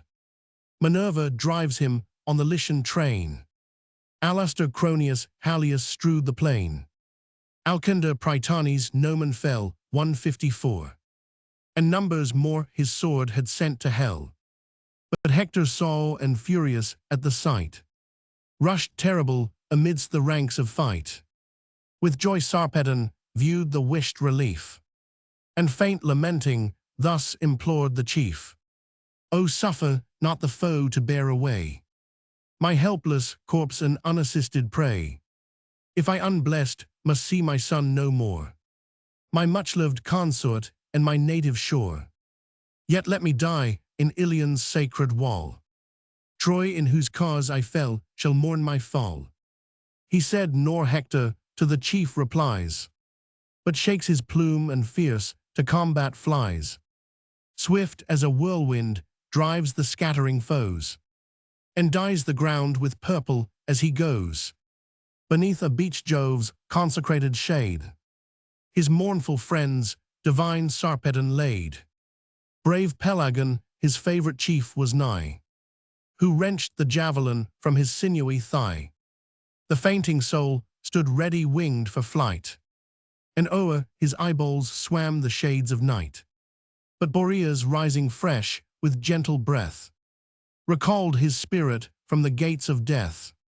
The generous Greeks recede with tardy pace, though Mars and Hector thunder in their face. None turn their backs to mean ignoble flight. Slow they retreat, and even retreating fight. Who first who last by Mars and Hector's hand, stretched in their blood, lay gasping on the sand. Tenthras the great, Orestes the renowned, for managed steeds and treacherous pressed the ground. Next Namaus and Oenop's offspring died.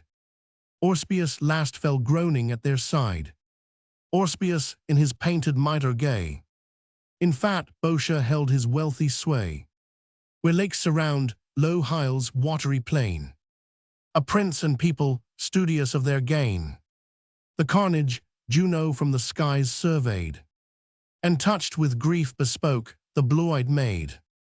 O sight accursed, shall faithless Troy prevail? And shall our promise to our people fail? How vain the word to Menelaus given, by Jove's great daughter and the queen of heaven. Beneath his arms that Priam's towers should fall, if warring gods forever guard the wall. Mars red, with slaughter aids our hated foes. Haste let us arm and force with force oppose. She spoke, Minerva burns to meet the war. And now heaven's empress calls her blazing car. At her command rush forth the steeds divine. Rich with immortal gold, their trappings shine. Bright Hebe waits by Hebe ever young. The whirling wheels are to the chariot hung.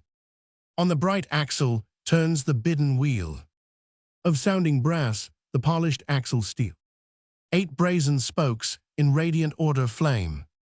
The circle's gold of uncorrupted frame, such as the heavens produce, and round the gold. 2 brazen rings of work divine were roll Roman 500, the bossy naves of soled silver shone. Braces of gold suspend the moving throne. The car behind an arching figure bore. The bending concave formed an arch before. Silver the beam, the extended yoke was gold. And golden reins the immortal coursers hold. Herself impatient to the ready car. The coursers joins and breathes revenge and war. Pallas disrobes her radiant veil untied, with flowers adorned, with art diversified. The labored veil her heavenly fingers wove, flows on the pavement of the court of Jove. Now heaven's dread arms her mighty limbs invest. Jove's cuirass blazes on her ample breast, decked in sad triumph for the mournful field. O'er her broad shoulders hangs his horrid shield, dire black tremendous, round the margin rolled. A fringe of serpents hissing guards the gold. Here all the terrors of grim war appear. Here rages force, here tremble flight and fear. Here stormed contention, and here fury frowned. And the dire orb, portentous Gorgon crown Roman 500, the massy golden helm she next assumes. That dreadful nods with 4 o'ershading plumes. So vast the broad circumference contains 100 armies on 100 plains. The goddess thus the imperial car ascends. Shook by her arm, the mighty javelin bends. Ponderous and huge that when her fury burns, proud tyrants humbles and whole hosts o'erturns. Swift at the scourge, the ethereal coursers fly, while the smooth chariot cuts the liquid sky. Heaven's gates spontaneous open to the powers 155. Heaven's golden gates, kept by the winged hours 156. Commissioned in alternate watch, they stand. The sun's bright portals and the sky's command involve in clouds the eternal gates of day, or the dark barrier roll with ease away. The sounding hinges ring on either side. The gloomy volumes pierced with light divide. The chariot mounts where deep in ambient skies, confused Olympus' 100 heads arise, where far apart the thunderer fills his throne, o'er all the gods superior and alone. There with her snowy hand the queen restrains the fiery steeds, and thus to Jove complains. O sire, can no resentment touch thy soul? Can Mars rebel, and does no thunder roll? What lawless rage on yon forbidden plain? What rash destruction, and what heroes slain? Venus and PH bus with the dreadful bow. Smile on the slaughter, and enjoy my woe. Mad furious power, whose unrelenting mind no god can govern, and no justice bind. Say, mighty father, shall we scourge this pride, and drive from fight the impetuous homicide? To whom assenting, thus the thunderer said, Go, and the great Minerva be thy aid. To tame the monster god Minerva knows, and oft afflicts his brutal breast with woes. He said Saturnia, ardent to obey, lashed her white steeds along the aerial way. Swift down the steep of heaven the chariot rolls, between the expanded earth and starry poles, far as a shepherd from some point on high 157. O'er the wide main extends his boundless eye. Through such a space of air, with thundering sound, at every leap, the immortal coursers bound. Troy now they reached, and touched those banks divine, where silver Simois and Scamander join. There Juno stopped, and her fair steeds unloosed. Of air condensed, a vapor circumfused, for these impregnate with celestial dew. On Simois' brink ambrosial herbage grew. Thence, to relieve the fainting Argive throng, smooth as the sailing doves they glide along. The best and bravest of the Grecian band, a warlike circle round Tydides stand. Such was their look, as lions bathed in blood, or foaming boars the terror of the wood.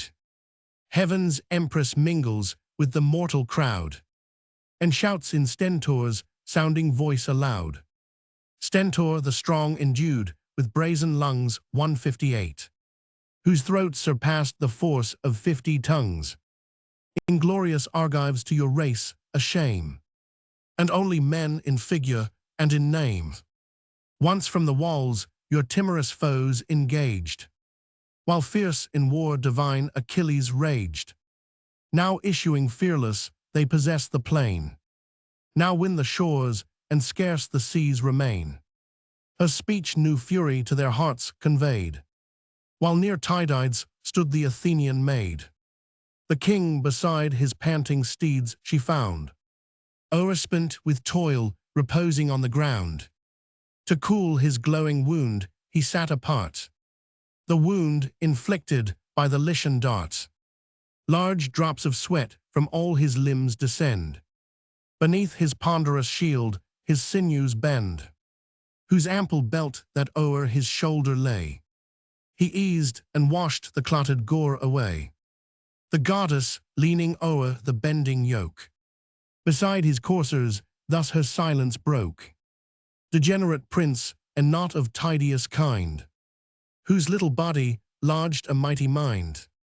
Foremost he pressed, in glorious toils to share, and scarce refrained when I forbade the war.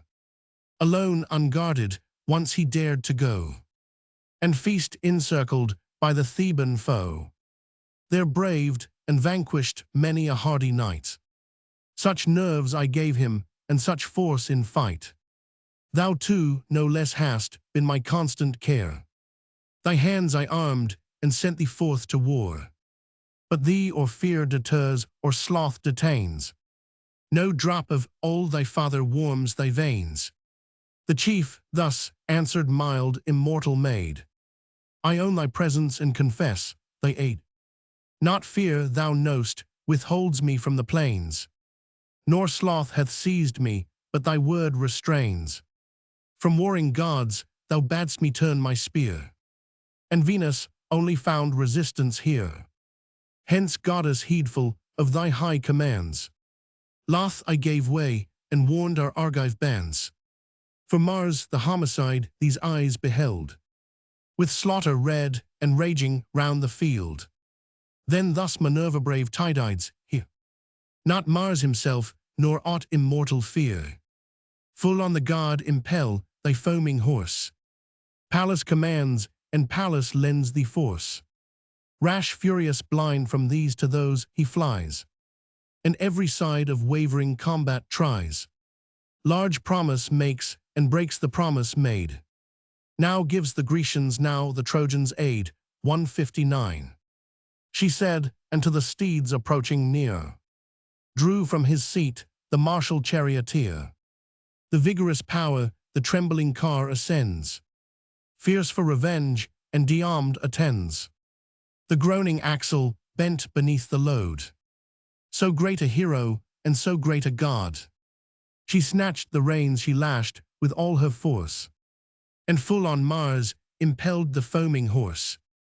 But first to hide her heavenly visage spread black Orcus' helmet o'er her radiant head, de-armed casting his spear at Mars. Just then gigantic Periphas lay slain, the strongest warrior of the Tolian train. The god who slew him leaves his prostrate prize, stretched where he fell, and at Tydides flies. Now rushing fierce, in equal arms appear the daring Greek, the dreadful god of war. Full at the chief above his courser's head. From Mars' arm, the enormous weapon fled. Pallas opposed her hand, and caused to glance.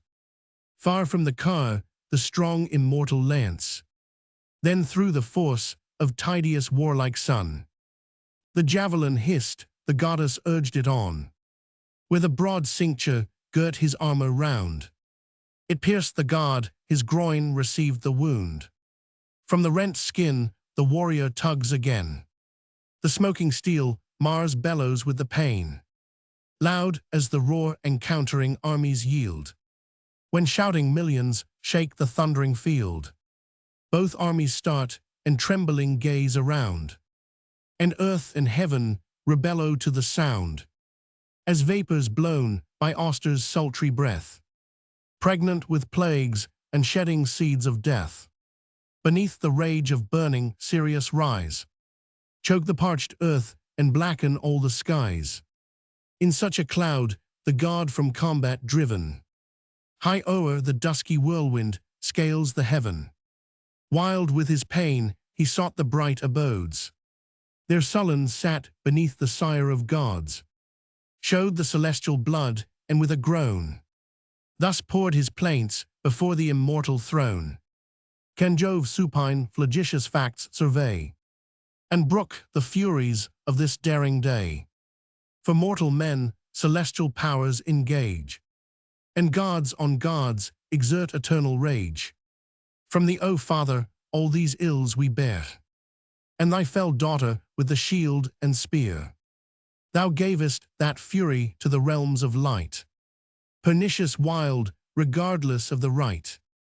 All heaven beside reveres thy sovereign sway. Thy voice we hear, and thy behests obey. Tease hers to offend, and even offending share. Thy breast, thy counsels, thy distinguished care. So boundless she and thou, so partial grown. Well may we deem the wondrous birth thy own. Now frantic, de-armed at her command. Against the immortals lifts his raging hand. The heavenly Venus first his fury found. Me next encountering me, he dared to wound. Vanquished I fled, even I the god of fight. From mortal madness scarce was saved by flight. Else hadst thou seen me sink on yonder plain, heaped round and heaving under loads of slain. Or pierced with Grecian darts for ages lie, condemned to pain, though fated not to die. Him thus upbraiding with a wrathful look, the Lord of thunders viewed, and stern bespoke. To me perfidious this lamenting strain. Of lawless force shall lawless Mars complain. Of all the gods who tread the spangled skies. Thou most unjust, most odious in our eyes. In human discord is thy dire delight. The waste of slaughter and the rage of fight. No bounds, no law thy fiery temper quells. And all thy mother in thy soul rebels. In vain our threats, in vain our power we use. She gives the example, and her son pursues. Yet long the inflicted pangs thou shalt not mourn, sprung since thou art from Jove and heavenly born. Else singed with lightning hadst thou hence been thrown, where chained on burning rocks the Titans groan. Thus he who shakes Olympus with his nod, then gave to Pans care the bleeding god 160. With gentle hand the balm he poured around, and healed the immortal flesh, and closed the wound. As when the figs pressed juice, infused in cream, to curds coagulates the liquid stream. Sudden the fluids fix the parts combined. Such and so soon the ethereal texture join Roman 500, cleansed from the dust, and gore fair he be dressed. His mighty limbs in an immortal vest. Glorious he sat in majesty, restored. Fast by the throne of heaven's superior Lord. Juno and Pallas mount the blessed abodes. Their task performed and mix among the gods. Juno. Book Romans 6 argument. The episodes of Glaucus and Diomed, and of Hector and Andromache.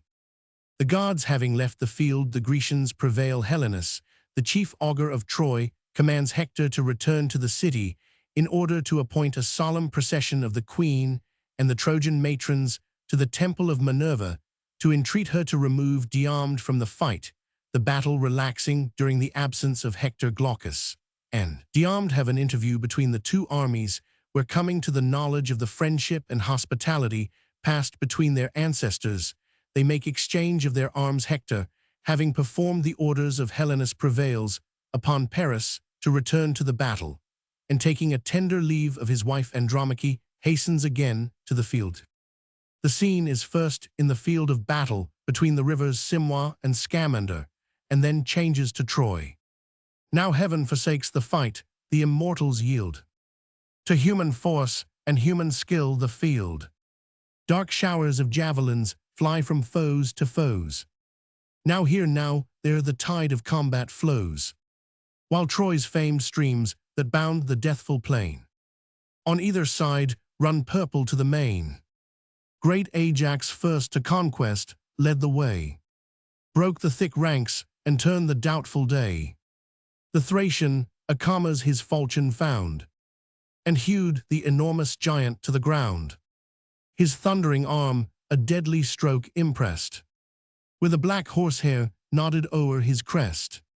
Fixed in his front the brazen weapon lies, and seals in endless shades his swimming eyes.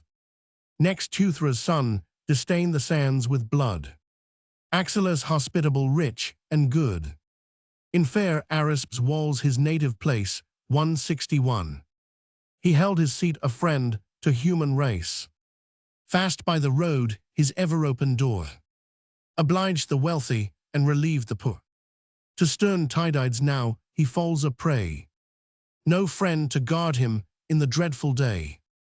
Breathless the good man fell, and by his side his faithful servant, old Calesius, died. By great Euryalus was Dressus slain, and next he laid Opheltius on the plain. Two twins were near, bold, beautiful, and young, from a fair Naiad and Bucolion sprung. Laomedon's white flocks Bucolion fed, that monarch's firstborn by a foreign bed. In secret woods he won the Naiad's grace, and two fair infants crowned his strong embrace. Here dead they lay in all their youthful charms. The ruthless victor stripped their shining arms. Istyalus by Polyps fell, Ulysses' spear Pidites sent to hell. By Teucer's shaft brave Aretown bled, and Nestor's son laid stern Abelrus dead. Great Agamemnon, leader of the brave, the mortal wound of rich Elatus gave, who held in Pedasus his proud abode 162, and tilled the banks where silver Satnio flow. Roman 500 Melanthius by Eurypylus was slain, and Phylacus from Latus flies in vain. Unblessed Adrastus next at mercy lies, beneath the Spartan's spear a living prize. Scared with the din and tumult of the fight, his headlong steeds precipitate in flight, rushed on a tamarisk's strong trunk and broke the shattered chariot from the crooked yoke. Wide o'er the field resistless as the wind, for Troy they fly and leave their lord behind. Prone on his face he sinks beside the wheel, Atrides o'er him shakes his vengeful steel. The fallen chief in suppliant posture pressed the victor's knees, and thus his prayer addressed: "O spare my youth, and for the life I owe, large gifts of price my father shall bestow. When fame shall tell that not in battle slain, thy hollow ships his captive son detain. Rich heaps of brass shall in thy tent be told 163, and steel well tempered and persuasive gold." He said, compassion touched the hero's heart. He stood suspended with the lifted dart, as pity pleaded for his vanquished prize. Stern Agamemnon swift to vengeance flies, and furious thus, O impotent of mind 164, shall shall these Atrides mercy find. Well hast thou known proud Troy's perfidious land, and well her natives merit at thy hand. Not one of all the race, nor sex, nor age, shall save a Trojan from our boundless rage. Ilion shall perish whole and bury all. Her babes, her infants at the breast, shall fall 165. A dreadful lesson of exampled fate, to warn the nations and to curb the great. The monarch spoke the words with warmth addressed. To rigid justice steeled his brother's breast. Fierce from his knees the hapless chief he thrust. The monarch's javelin stretched him in the dust. Then pressing with his foot his panting heart, forth from the slain he tugged the reeking dart. Old Nestor saw and roused the warrior's rage. Thus heroes, thus the vigorous combat wage. No son of Mars descend for servile gains, to touch the booty while a foe remains. Behold yon glittering host, your future spoil. First gain the conquest, then reward the toil. And now had Greece eternal fame acquired, and frighted Troy within her walls retired. Had not sage Helenus her state redressed, taught by the gods that moved his sacred breast, where Hector stood with great knees joined. The seer revealed the counsels of his mind, ye generous chiefs on whom the immortals lay the cares and glories of this doubtful day, on whom your aids your country's hopes depend, wise to consult and active to defend. Here at our gates your brave efforts unite. Turn back the rooted and forbid the flight, ere yet their wives' soft arms the cowards gain, the sport and insult of the hostile train. When your commands have heartened every band, ourselves here fixed will make the dangerous stand. Pressed as we are and sore of former fight, these straits demand our last remains of might. Meanwhile thou, Hector, to the town retire, and teach our mother what the gods require. Direct the queen to lead the assembled train of Troy's chief matrons to Minerva's fane 166. Unbar the sacred gates and seek the power, with offered vows in Ilion's topmost tower. The largest mantle her rich wardrobes hold, most prized for art and labored o'er with gold. Before the goddess honored knees be spread, and 12 young heifers to her altars led. If so the power atoned by fervent prayer, our wives, our infants, and our city spare, and far avert Tydides' wasteful ire, that mows whole troops and makes all Troy retire. Not thus Achilles taught our hosts to dread, sprung though he was from more than mortal bed. Not thus resistless ruled the stream of fight, in rage unbounded and unmatched in might. Hector obedient heard, and with a bound leaped from his trembling chariot to the ground. Through all his host inspiring force he flies, and bids the thunder of the battle rise. With rage recruited the bold Trojans glow, and turn the tide of conflict on the foe. Fierce in the front he shakes 2 dazzling spears. All Greece recedes, and midst her triumphs fears. Some god, they thought, who ruled the fate of wars, shot down avenging from the vault of stars. Then thus aloud, ye dauntless Dardans, hear, and you whom distant nations send to war, be mindful of the strength your fathers bore. Be still yourselves, and Hector asks no more. 1 hour demands me in the Trojan wall, to bid our altars flame and victims fall. Nor shall I trust the matrons' holy train, and reverend elders seek the gods in vain. This said, with ample strides the hero passed, the shield's large orb behind his shoulder cast. His neck o'ershading to his ankle hung, and as he marched the brazen buckler rung. Now paused the battle godlike Hector, gone 167, where daring Glaucus and great Tydeus' son, between both armies met the chiefs from far, observed each other, and had marked for war. Near as they drew Tydides, thus began. What art thou boldest of the race of man? Our eyes till now that aspect near beheld, where fame is reaped amid the embattled field.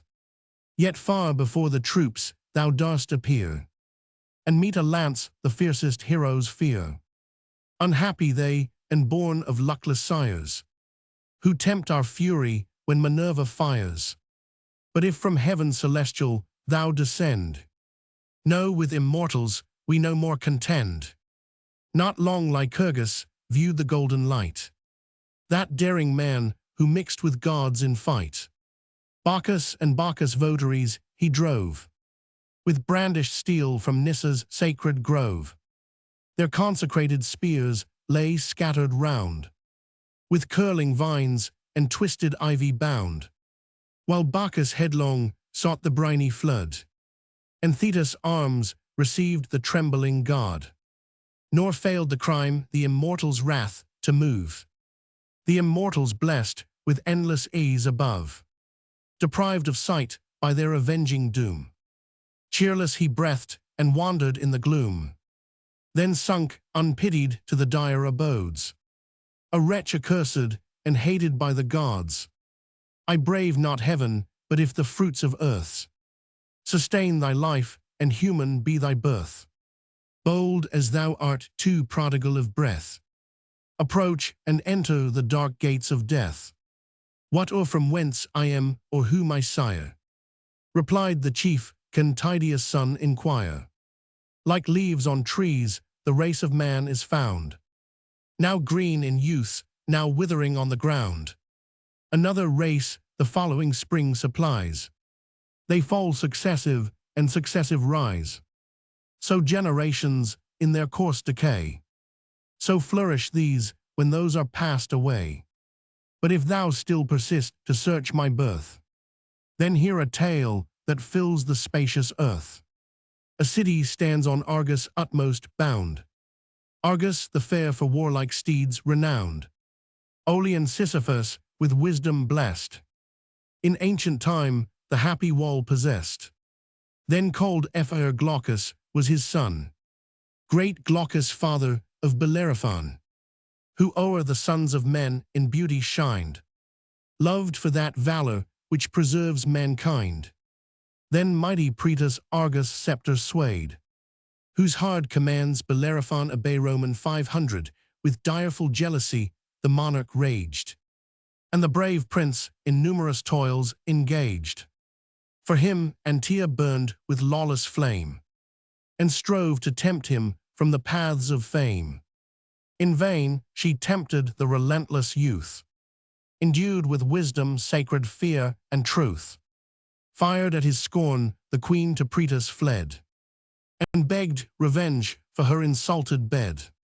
Incensed, he heard resolving on his fate, but hospitable laws restrained his hate. To Lycia the devoted youth he sent, with tablets sealed that told his dire intent. 168. Now blessed by every power who guards the good, the chief arrived at Xanthus' silver flood. There Lycia's monarch paid him honors due. 9 days he feasted, and 9 bulls he slew. But when the 10th bright morning orient glowed, the faithful youth his monarch's mandate showed. The fatal tablets till that instant sealed, the deathful secret to the king reveal. Roman 500 first dire Chimera's conquest was enjoined. A mingled monster of no mortal kind, behind a dragon's fiery tail was spread. A goat's rough body bore a lion's head. Her pitchy nostrils flaky flames expire. Her gaping throat emits infernal fire. This pest he slaughtered, for he read the skies, and trusted heaven's informing prodigies. Then met in arms the Solomon crew. 169. Fiercest of men, and those the warrior slew.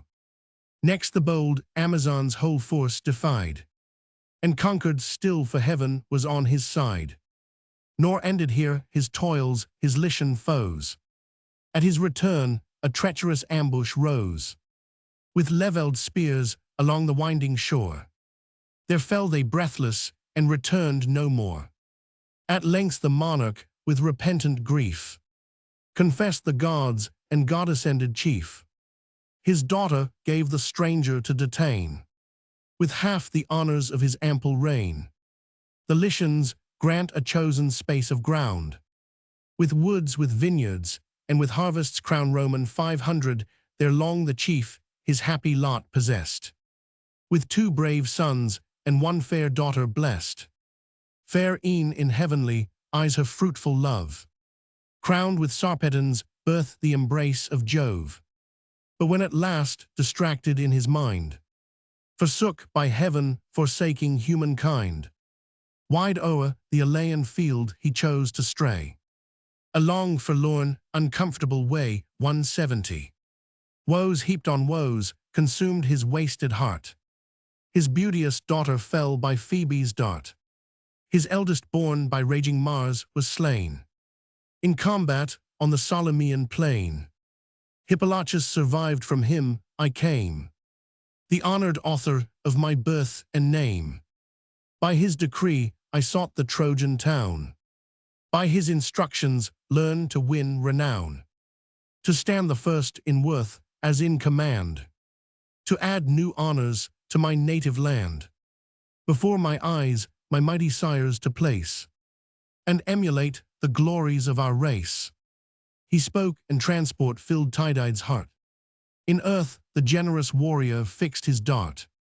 Then friendly thus the Lycian prince addressed, "Welcome, my brave, hereditary guest. Thus ever let us meet with kind embrace, nor stain the sacred friendship of our race. No chief our grandsires have been guests of old. News the strong, Bellerophon the bold. Our ancient seat his honored presence graced, where 20 days in genial rites he passed Roman 500, the parting heroes mutual presents left. A golden goblet was thy grandsire's gift. News a belt of matchless work bestowed, that rich with Tyrian dye refulgent glow. Roman 500 this from his pledge I learned, which safely stored among my treasures still adorns my board. For Tydeus left me young when Thebes' wall beheld the sons of Greece untimely fall. Mindful of this, in friendship let us join, if heaven our steps to foreign lands incline. My guest in Argos thou, and I in Lycia thine. Enough of Trojans to this lance shall yield, in the full harvest of yon ample field. Enough of Greeks shall dye thy spear with gore. But thou and Diarmed be foes no more. Now change we arms, and prove to either host. We guard the friendship of the line we boast." Thus having said, the gallant chiefs alight. Their hands they join, their mutual faith they plight. Brave Glaucus then each narrow thought resigned. Jove warmed his bosom and enlarged his mind, for Diarmed's brass arms of mean device, for which 9 oxen paid a vulgar price. He gave his own of gold divinely wrought 171. 100 beeves the shining purchase bought. Meantime the guardian of the Trojan state, great Hector, entered at the scan gate 172. Beneath the beech trees' consecrated shades, the Trojan matrons and the Trojan maids around him flocked, all pressed with pious care, for husbands, brothers, sons engaged in war. He bids the train in long procession go, and seek the gods to avert the impending woe. And now to Priam's stately courts he came, raised on arched columns of stupendous frame. O'er these a range of marble structure runs, the rich pavilions of his 50 sons. In 50 chambers lodged and rooms of state 173, opposed to those where Priam's daughters sate. 12 domes for them and their loved spouses shone, of equal beauty and of polished stone. Hither great Hector passed, nor passed unseen, of royal Hecuba his mother queen, with her Laodice whose beauteous face surpassed the nymphs of Troy's illustrious race. Long in a strict embrace she held her son, and pressed his hand, and tender thus begun. O Hector, say, what great occasion calls my son from fight, when Greece surrounds our walls? Comest thou to supplicate the almighty power, with lifted hands from Ilion's lofty tower? Stay till I bring the cup with Bacchus crowned, in Jove's high name to sprinkle on the ground, and pay due vows to all the gods around. Then with a plenteous draught refresh thy soul, and draw new spirits from the generous bowl. Spent as thou art with long laborious fight, the brave defender of thy country's right. Far hence be Bacchus' gifts, the chief rejoined, inflaming wine pernicious to mankind, unnerves the limbs and dulls the noble mind. Let chiefs abstain and spare the sacred juice, to sprinkle to the gods its better use. By me that holy office were profaned, ill fits it me with human gore disdained, to the pure skies these horrid hands to raise, or offer heaven's great sire polluted praise.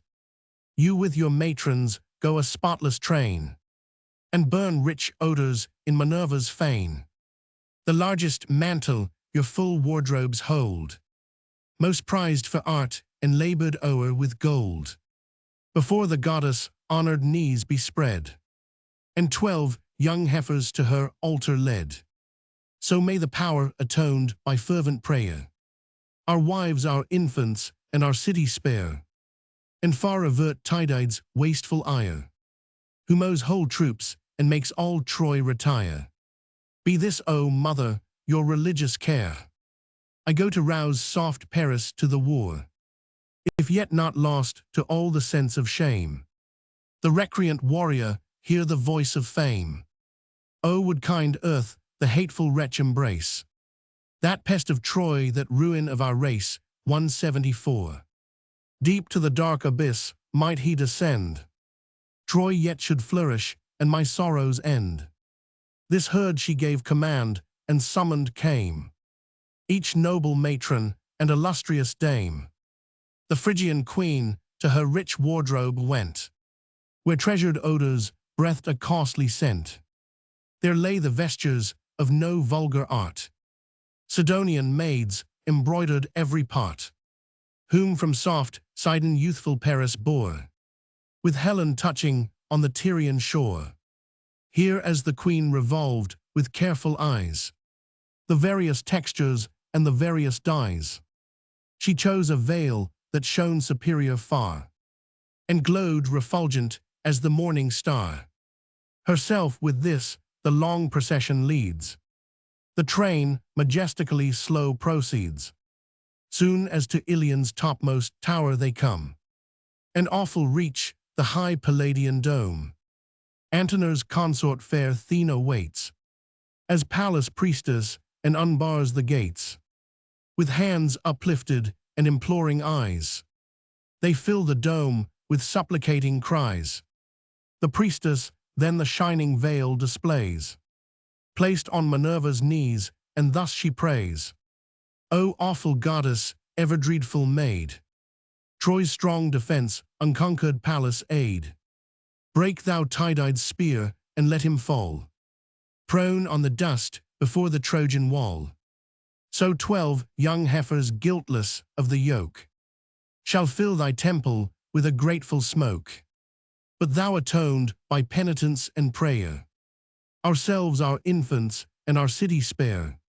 So prayed the priestess in her holy fane, so vowed the matrons, but they vowed in vain. While these appear before the power with prayers, Hector to Paris' lofty dome repairs. 175. Himself the mansion raised from every part, assembling architects of matchless art. Near Priam's court and Hector's palace stands, the pompous structure and the town commands. A spear the hero bore of wondrous strength, of full 10 cubits was the lance's length, the steely point with golden ringlets joined. Before him, brandished at each motion shined. Thus entering, in the glittering rooms he found his brother chief, whose useless arms lay round, his eyes delighting with their splendid show, brightening the shield and polishing the bow. Beside him, Helen with her virgins stands, guides their rich labors and instructs their hands. Him thus inactive, with an ardent look, the prince beheld, and horizonting spoke.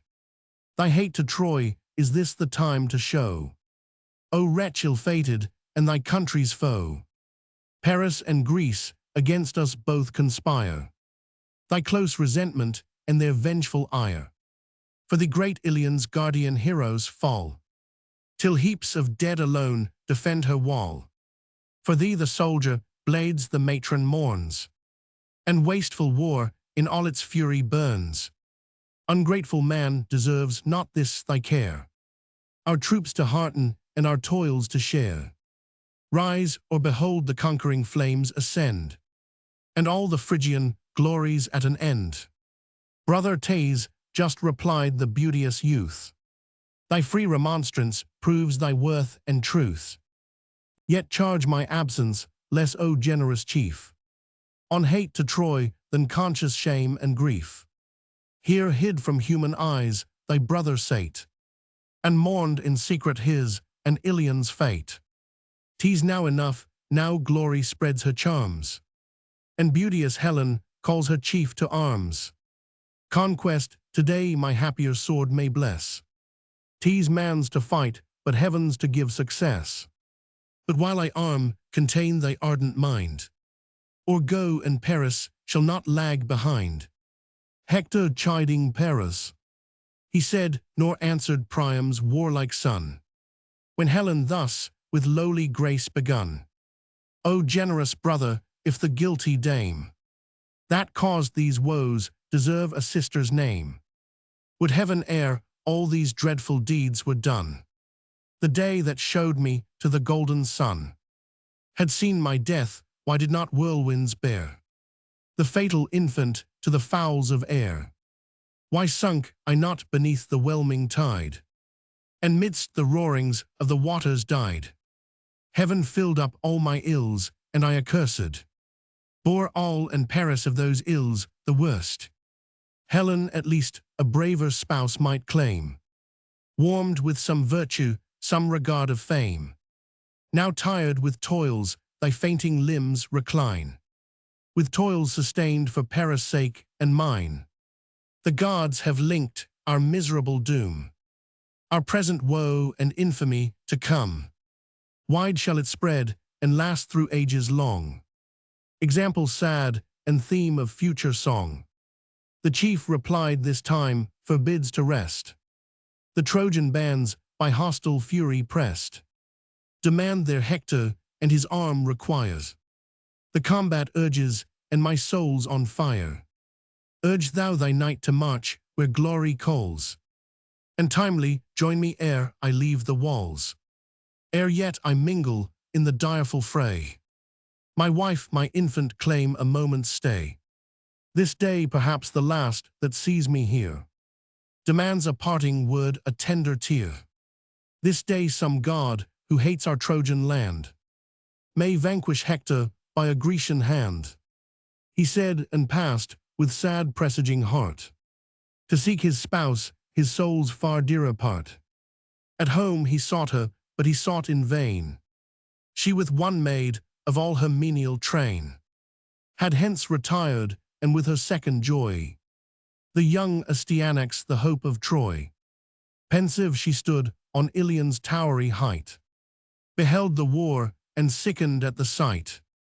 There her sad eyes in vain her lord explore, or weep the wounds her bleeding country bore.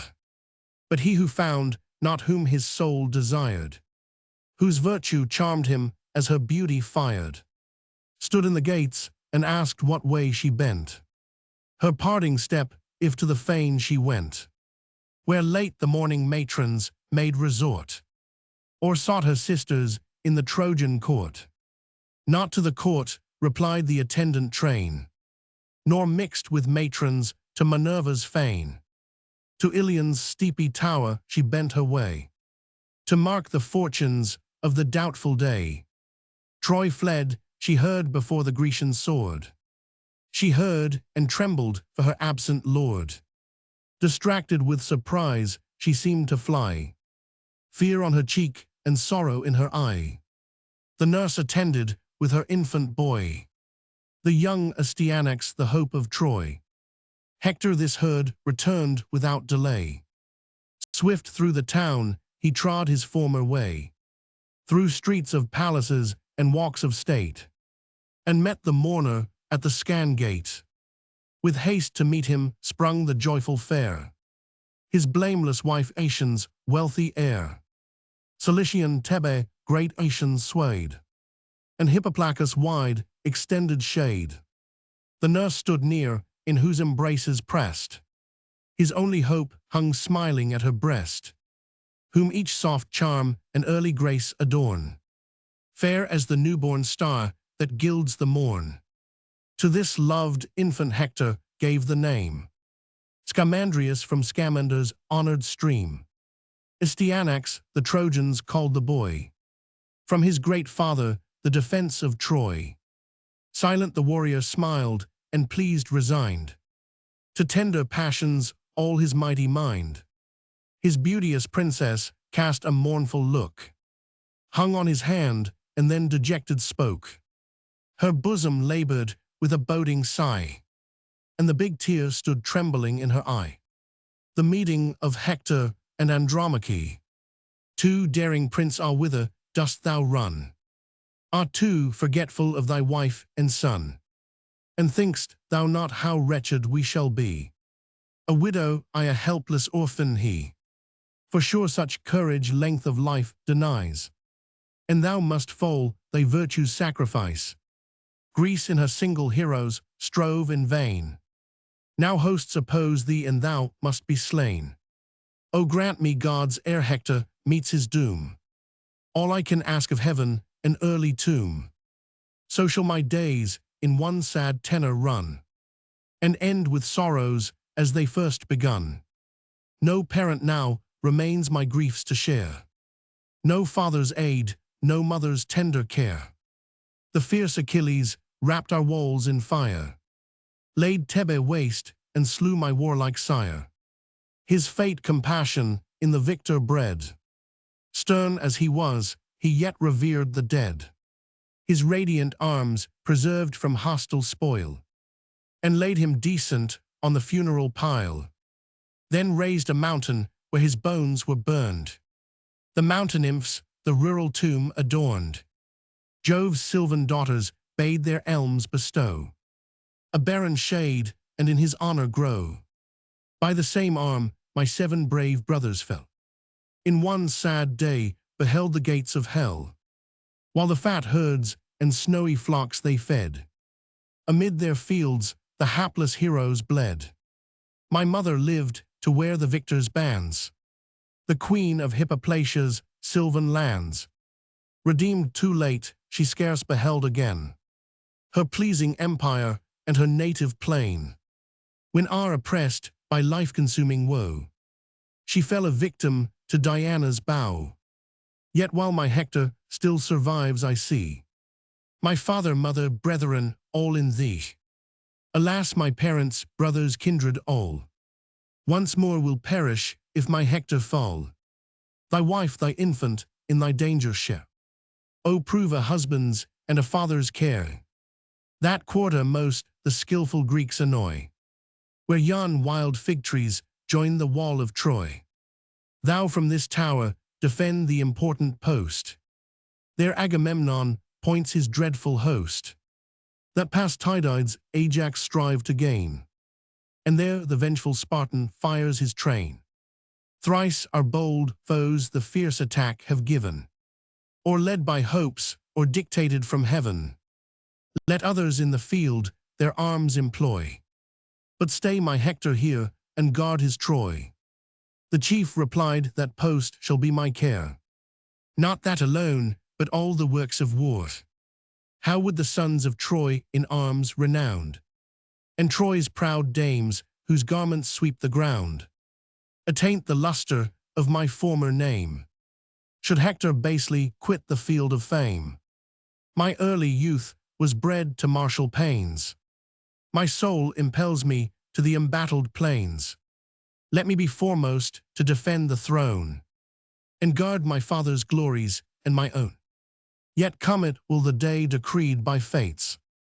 How my heart trembles while my tongue relates the day when thou imperial Troy must bend, and see thy warriors fall, thy glories end. And yet no dire presage so wounds my mind. My mother's death, the ruin of my kind. Not Priam's hoary hairs defiled with gore. Not all my brothers gasping on the shore. As thine Andromache, thy griefs I dread. I see thee trembling, weeping, captive led. In Argive looms our battles to design, and woes of which so large a part was thine. To bear the victor's hard commands or bring the weight of waters from Hyperia's spring. There while you groan beneath the load of life, they cry, behold, the mighty Hector's wife. Some haughty Greek, who lives thy tears to see, embitters all thy woes by naming me. The thoughts of glory past and present shame, 1,000 griefs shall waken at the name. May I lie cold before that dreadful day, pressed with a load of monumental clay. Thy Hector wrapped in everlasting sleep shall neither hear thee sigh nor see thee weep. Thus having spoke, the illustrious chief of Troy stretched his fond arms to clasp the lovely boy. The babe clung, crying, to his nurse's breast, scared at the dazzling helm and nodding crest. With secret pleasure each fond parent smiled, and Hector hasted to relieve his child. The glittering terrors from his brows unbound, and placed the beaming helmet on the ground. Then kissed the child, and lifting high in air, thus to the gods preferred a father's prayer. O thou, whose glory fills the ethereal throne, and all ye deathless powers protect my son. Grant him like me to purchase just renown, to guard the Trojans, to defend the crown, against his country's foes the war to wage, and rise the Hector of the future age. So when triumphant from successful toils of heroes slain, he bears the reeking spoils, whole hosts may hail him with deserved acclaim, and say this chief transcends his father's fame. While pleased amidst the general shouts of Troy, his mother's conscious heart o'erflows with joy. He spoke, and fondly gazing on her charms, restored the pleasing burden to her arms. Soft on her fragrant breast the babe she laid, hushed to repose, and with a smile survey Roman 500, the troubled pleasure soon chastised by fear. She mingled with a smile a tender tear. The softened chief with kind compassion viewed, and dried the falling drops, and thus pursued. Andromache, my soul's far better part, why with untimely sorrows heaves thy heart? No hostile hand can antedate my doom, till fate condemns me to the silent tomb. Fixed is the term to all the race of earth, and such the hard condition of our birth. No force can then resist, no flight can save. All sink alike, the fearful and the brave. No more but hasten to thy tasks at home. There guide the spindle and direct the loom. Me glory summons to the martial scene. The field of combat is the sphere for men, where heroes wore the foremost place I claim, the first in danger as the first in fame. Thus having said, the glorious chief resumes, his towery helmet black with shading plumes. His princess parts with a prophetic sigh, unwilling parts, and oft reverts her eye, that streamed at every look, then moving slow, sought her own palace and indulged her woe. There, while her tears deplored the godlike man, through all her train the soft infection ran. The pious maids their mingled sorrows shed, and mourn the living Hector as the dead. but now no longer deaf to honor's call. Forth issues Paris from the palace wall, in brazen arms that cast a gleamy ray. Swift through the town, the warrior bends his way. The wanton courser thus, with reins unbound 176, breaks from his stall and beats the trembling ground. Pampered and proud, he seeks the wonted tides, and laves in height of blood his shining sides. His head now freed, he tosses to the skies. His mane dishevelled o'er his shoulders flies. He snuffs the females in the distant plain, and springs, exulting to his fields again, with equal triumph, sprightly, bold, and gay, in arms refulgent as the god of day. The son of Priam, glorying in his might, rushed forth with Hector to the fields of fight. And now the warriors, passing on the way, the graceful Paris first excused his stay, to whom the noble Hector thus replied, O chief in blood, and now in arms allied, thy power in war with justice none contest. Known is thy courage, and thy strength confess Roman 500, what pity sloth should seize a soul so brave. Or godlike Paris, live a woman's slave. My heart weeps blood at what the Trojans say, and hopes thy deeds shall wipe the stain away. Haste then, in all their glorious labors share, for much they suffer for thy sake in war. These ills shall cease, whene'er by Jove's decree we crown the bold to heaven and liberty, while the proud foe his frustrate triumphs mourns, and Greece, indignant through her seas, returns. Bows and bow case. Iris. Book Romans 7, Argument. The single combat of Hector and Ajax.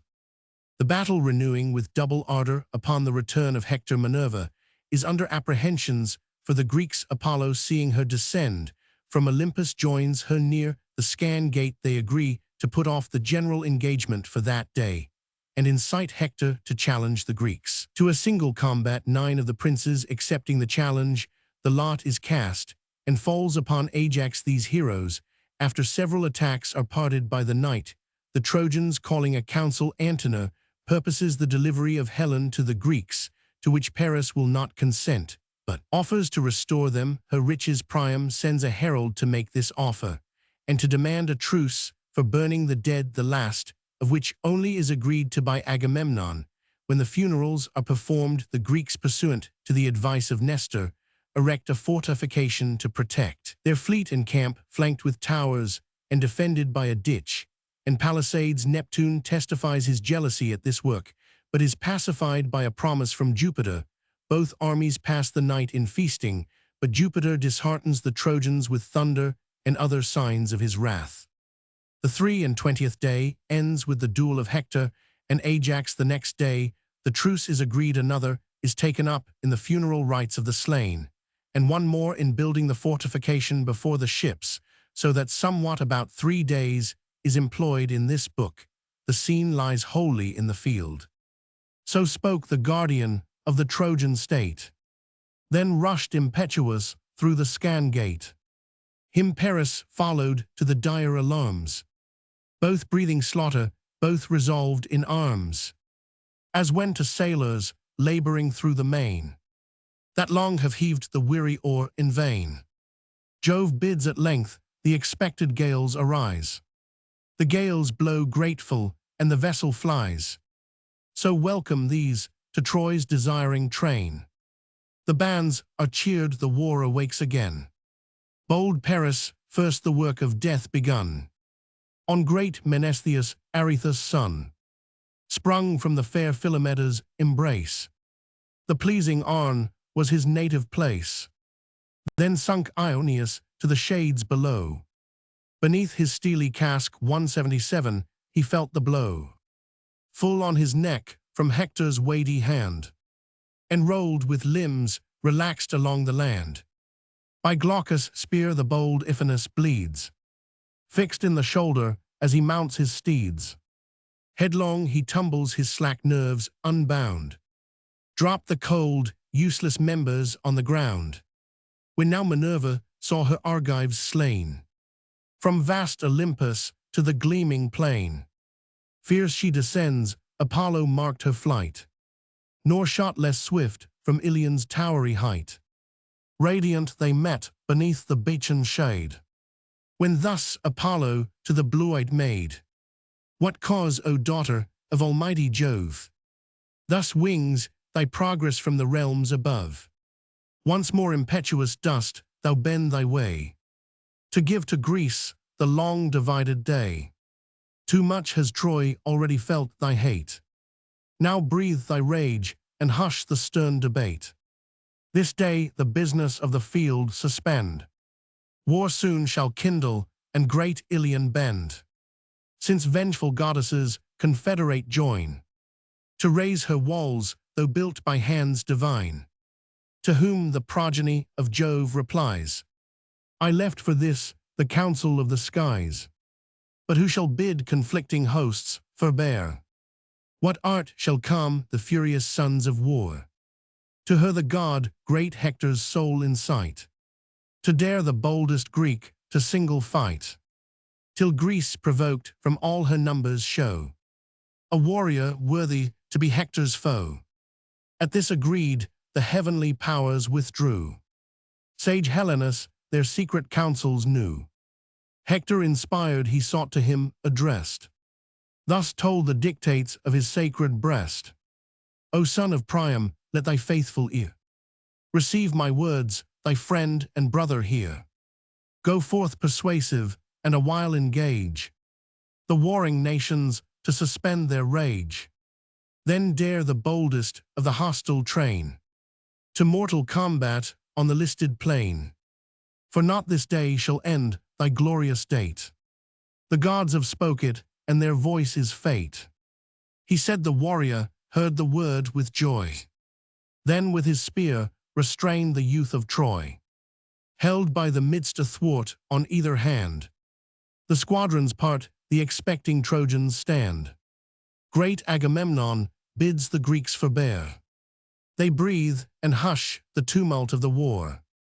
The Athenian made 178, and glorious god of day, with silent joy the settling host survey. In form of vultures on the beach's height, they sit concealed and wait the future fight. The thronging troops obscure the dusky fields, horrid with bristling spears and gleaming shields, as when a general darkness veils the main. Soft zephyr curling the wide watery plain. The waves scarce heave the face of ocean sleeps, and a still horror saddens all the deeps. Thus in thick orders settling wide around, at length composed they sit and shade the ground. Great Hector first amidst both armies broke the solemn silence, and their powers bespoke. Hear all ye Trojan, all ye Grecian bands, what my soul prompts and what some god commands. Great Jove, averse our warfare to compose, o'erwhelms the nations with new toils and woes. War with a fiercer tide once more returns, till Ilion falls or till yon navy burns. You then, O princes of the Greeks, appear.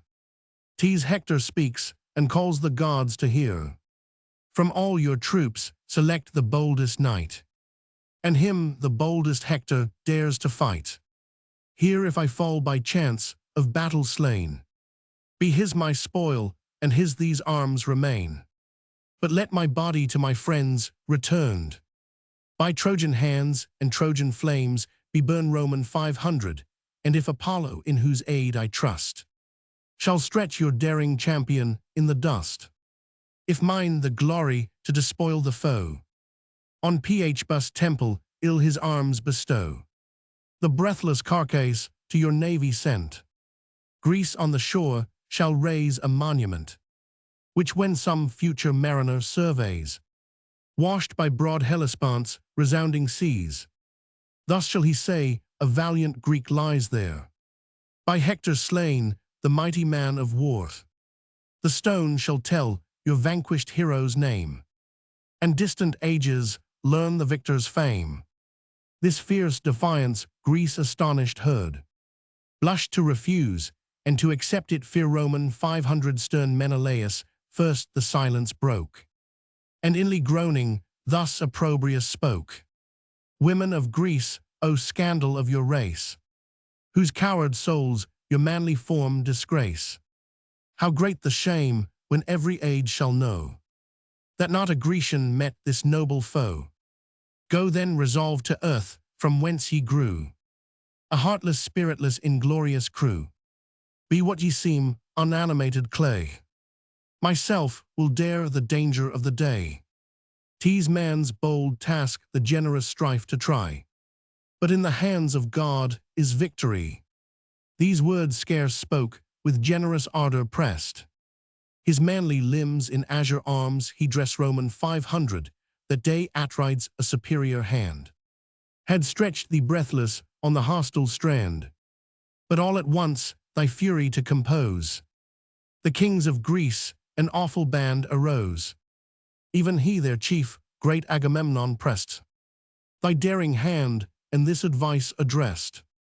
Whither, O Menelaus, wouldst thou run, and tempt a fate which prudence bids thee shun? Grieved though thou art, forbear the rash design. Great Hector's arm is mightier far than thine. Even fierce Achilles learned its force to fear, and trembling met this dreadful son of war. Sit thou secure amidst thy social band. Greece in our cause shall arm some powerful hand, the mightiest warrior of the Achaean name, though bold and burning with desire of fame. Content the doubtful honor might forgo, so great the danger and so brave the foe. He said, and turned his brother's vengeful mind. He stooped to reason, and his rage resigned.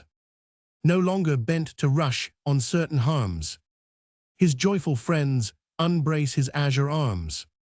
He from whose lips divine persuasion flows. Grave Nestor then in graceful act arose. Thus to the kings he spoke, what grief, what shame attend on Greece and all the Grecian name. How shall, alas, her hoary heroes mourn, their sons degenerate, and their race a scorn? What tears shall down thy silvery beard be rolled, O Peleus, old in arms, in wisdom old? Once with what joy the generous prince would hear of every chief who fought this glorious war. Participate their fame, and pleased inquire each name, each action, and each hero's sire. Gods, should he see our warriors trembling stand, and trembling all before one hostile hand, how would he lift his aged arms on high, lament inglorious Greece, and beg to die? O would to all the immortal powers above, Minerva, Bus, and almighty Jove, years might again roll back my youth renew, and give this arm the spring which once it knew. When fierce in war, where Jordan's waters fall, I led my troops to Phe's trembling wall, and with the Arcadian spears my prowess tried, where Celadon rolls down his rapid tide, 179. There Eruthalion braved us in the field, proud Areithus dreadful arms to wield. Great Areithus known from shore to shore, by the huge, knotted iron mace he bore. No lance he shook, nor bent the twanging bow, but broke with this the battle of the foe. Him not by manly force Lycurgus slew, whose guileful javelin from the thicket flew. Deep in a winding way his breast assailed, nor aught the warrior's thundering mace avail. Roman 500 supine, he fell those arms which Mars before had given the vanquished, now the victor bore. But when old age had dimmed Lycurgus' eyes, to Eruthalion he consigned the prize. Furious with this, he crushed our levelled bands, and dared the trial of the strongest hands. Nor could the strongest hands his fury stay. All saw and feared his huge tempestuous sway, till I, the youngest of the host, appeared. And youngest met whom all our army fear. Roman 500, I fought, the chief my arms Minerva crowned. Prone fell the giant Oa, a length of ground. What then I was, oh, were your Nestor now. Not Hector's self should want an equal foe, but warriors you, that youthful vigor boast. The flower of Greece, the examples of our host, sprung from such fathers who such numbers sway. Can you stand trembling and desert the day? His warm reproofs the listening kings inflame, and nine the noblest of the Grecian name. Upstarted fierce, but far before the rest, the king of men advanced his dauntless breast. Then bold Tydides, great in arms, appeared, and next his bulk gigantic Ajax reared. Oileus followed, Idomen was their 180, and Merion dreadful as the god of war. With these Eurypylus and Thoas stand, and wise Ulysses closed the daring band. All these alike, inspired with noble rage, demand the fight to whom the Pylian sage. Lest thirst of glory your brave souls divide. What chief shall combat, let the gods decide. Whom heaven shall choose be his the chance to raise his country's fame, his own immortal praise. The lots produced, each hero signs his own. Then in the general's helm the fates are thrown 181. The people pray with lifted eyes and hands, and vows like these ascend from all the bands. Grant thou, Almighty, in whose hand is fate, a worthy champion for the Grecian state. This task let Ajax or Tydides prove, or he the king of kings, beloved by Jove. Old Nestor shook the casque, by heaven inspired, leaped forth the lot of every Greek desired. This from the right to left the herald bears, held out in order to the Grecian peers. Each to his rival yields the mark unknown, till godlike Ajax finds the lot his own. Surveys the inscription with rejoicing eyes, then casts before him and with transport cries, warriors, I claim the lot and arm with joy. Be mine the conquest of this chief of Troy. Now while my brightest arms my limbs invest, to Saturn's son be all your vows addressed. But pray in secret, lest the foes should hear, and deem your prayers the mean effect of fear. Said I in secret, no, your vows declare, in such a voice as fills the earth and air. Lives there a chief whom Ajax ought to dread, Ajax in all the toils of battle bred. From warlike Salamis I drew my birth, and born to combat's fear no force on earth. He said the troops, with elevated eyes, implore the god whose thunder rends the skies. O Father of mankind, superior Lord, on lofty Ida's holy hill adored, who in the highest heaven hast fixed thy throne, supreme of gods unbounded and alone. Grant thou that Telamon may bear away the praise and conquest of this doubtful day, or if illustrious Hector be thy care, that both may claim it and that both may share. Now Ajax braced his dazzling armor on, sheathed in bright steel the giant warrior shone. He moves to combat with majestic pace, so stalks in arms the grisly god of Thrace, 182. When Jove to punish faithless men prepares, and gives whole nations to the waste of wars. Thus marched the chief tremendous as a god. Grimly he smiled, earth trembled as he strode 183. His massy javelin quivering in his hand, he stood the bulwark of the Grecian band. Through every Argive heart new transport ran. All Troy stood trembling at the mighty man. Even Hector paused and with new doubt oppressed, felt his great heart suspended in his breast. 'Twas vain to seek retreat and vain to fear. Himself had challenged and the foe drew near. Stern Telamon behind his ample shield, as from a brazen tower, o'erlooked the field.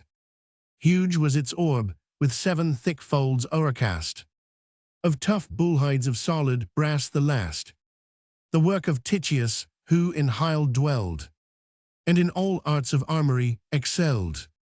This Ajax bore before his manly breast, and threatening, thus his adverse chief addressed. Hector, approach my arm, and singly know what strength thou hast, and what the Grecian foe.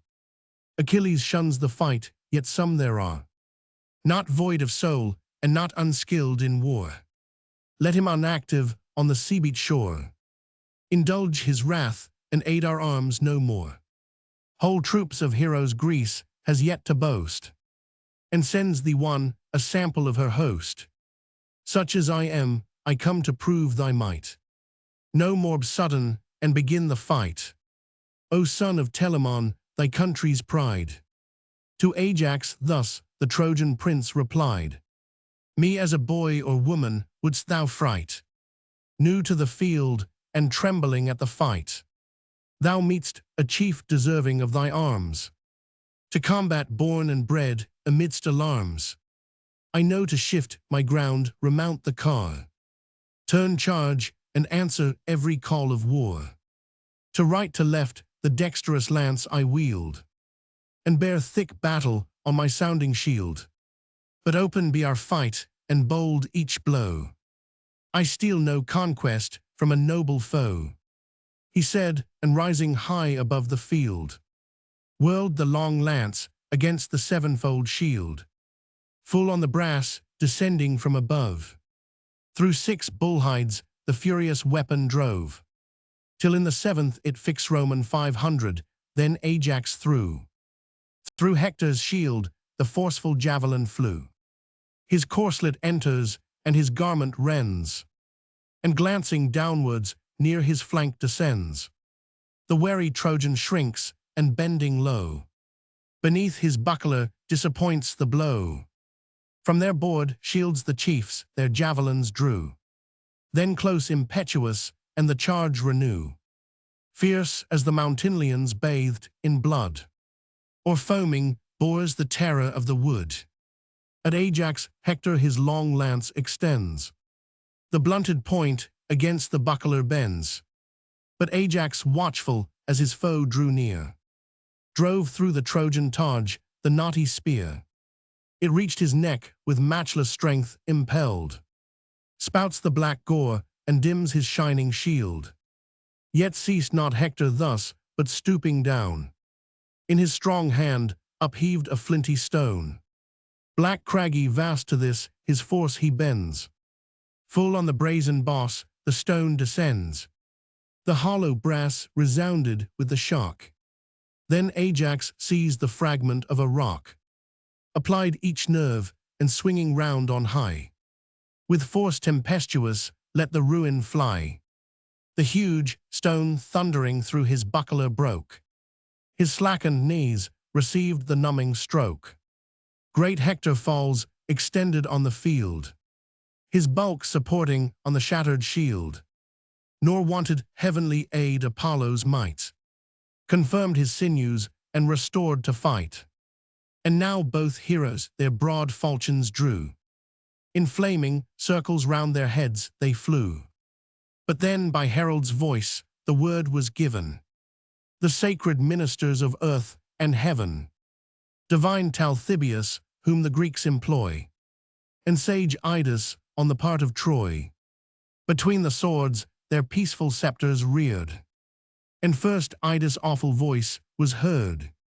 Hector and Ajax, separated by the heralds, forbear, my sons, your further force to prove, both dear to men, and both beloved of Jove.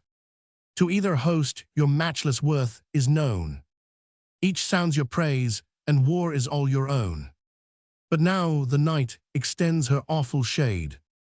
The goddess parts you be the night obey Roman 500,184. To whom great Ajax his high soul expressed. O sage, to Hector be these words address Roman 500, let him who first provoked our chiefs to fight, let him demand the sanction of the night. If first he asked it, I content obey, and cease the strife when Hector shows the way. O first of Greeks, his noble foe rejoined, whom heaven adorns superior to thy kind, with strength of body and with worth of mind. Now martial law commands us to forbear. Hereafter we shall meet in glorious war. Some future day shall lengthen out the strife, and let the gods decide of death or life. Since then the night extends her gloomy shade, and heaven enjoins it, be the night obey Roman 500 return, brave Ajax, to thy Grecian friends. Enjoy the nations whom thy arm defends, as I shall glad each chief and Trojan wife, who wearies heaven with vows for Hector's life.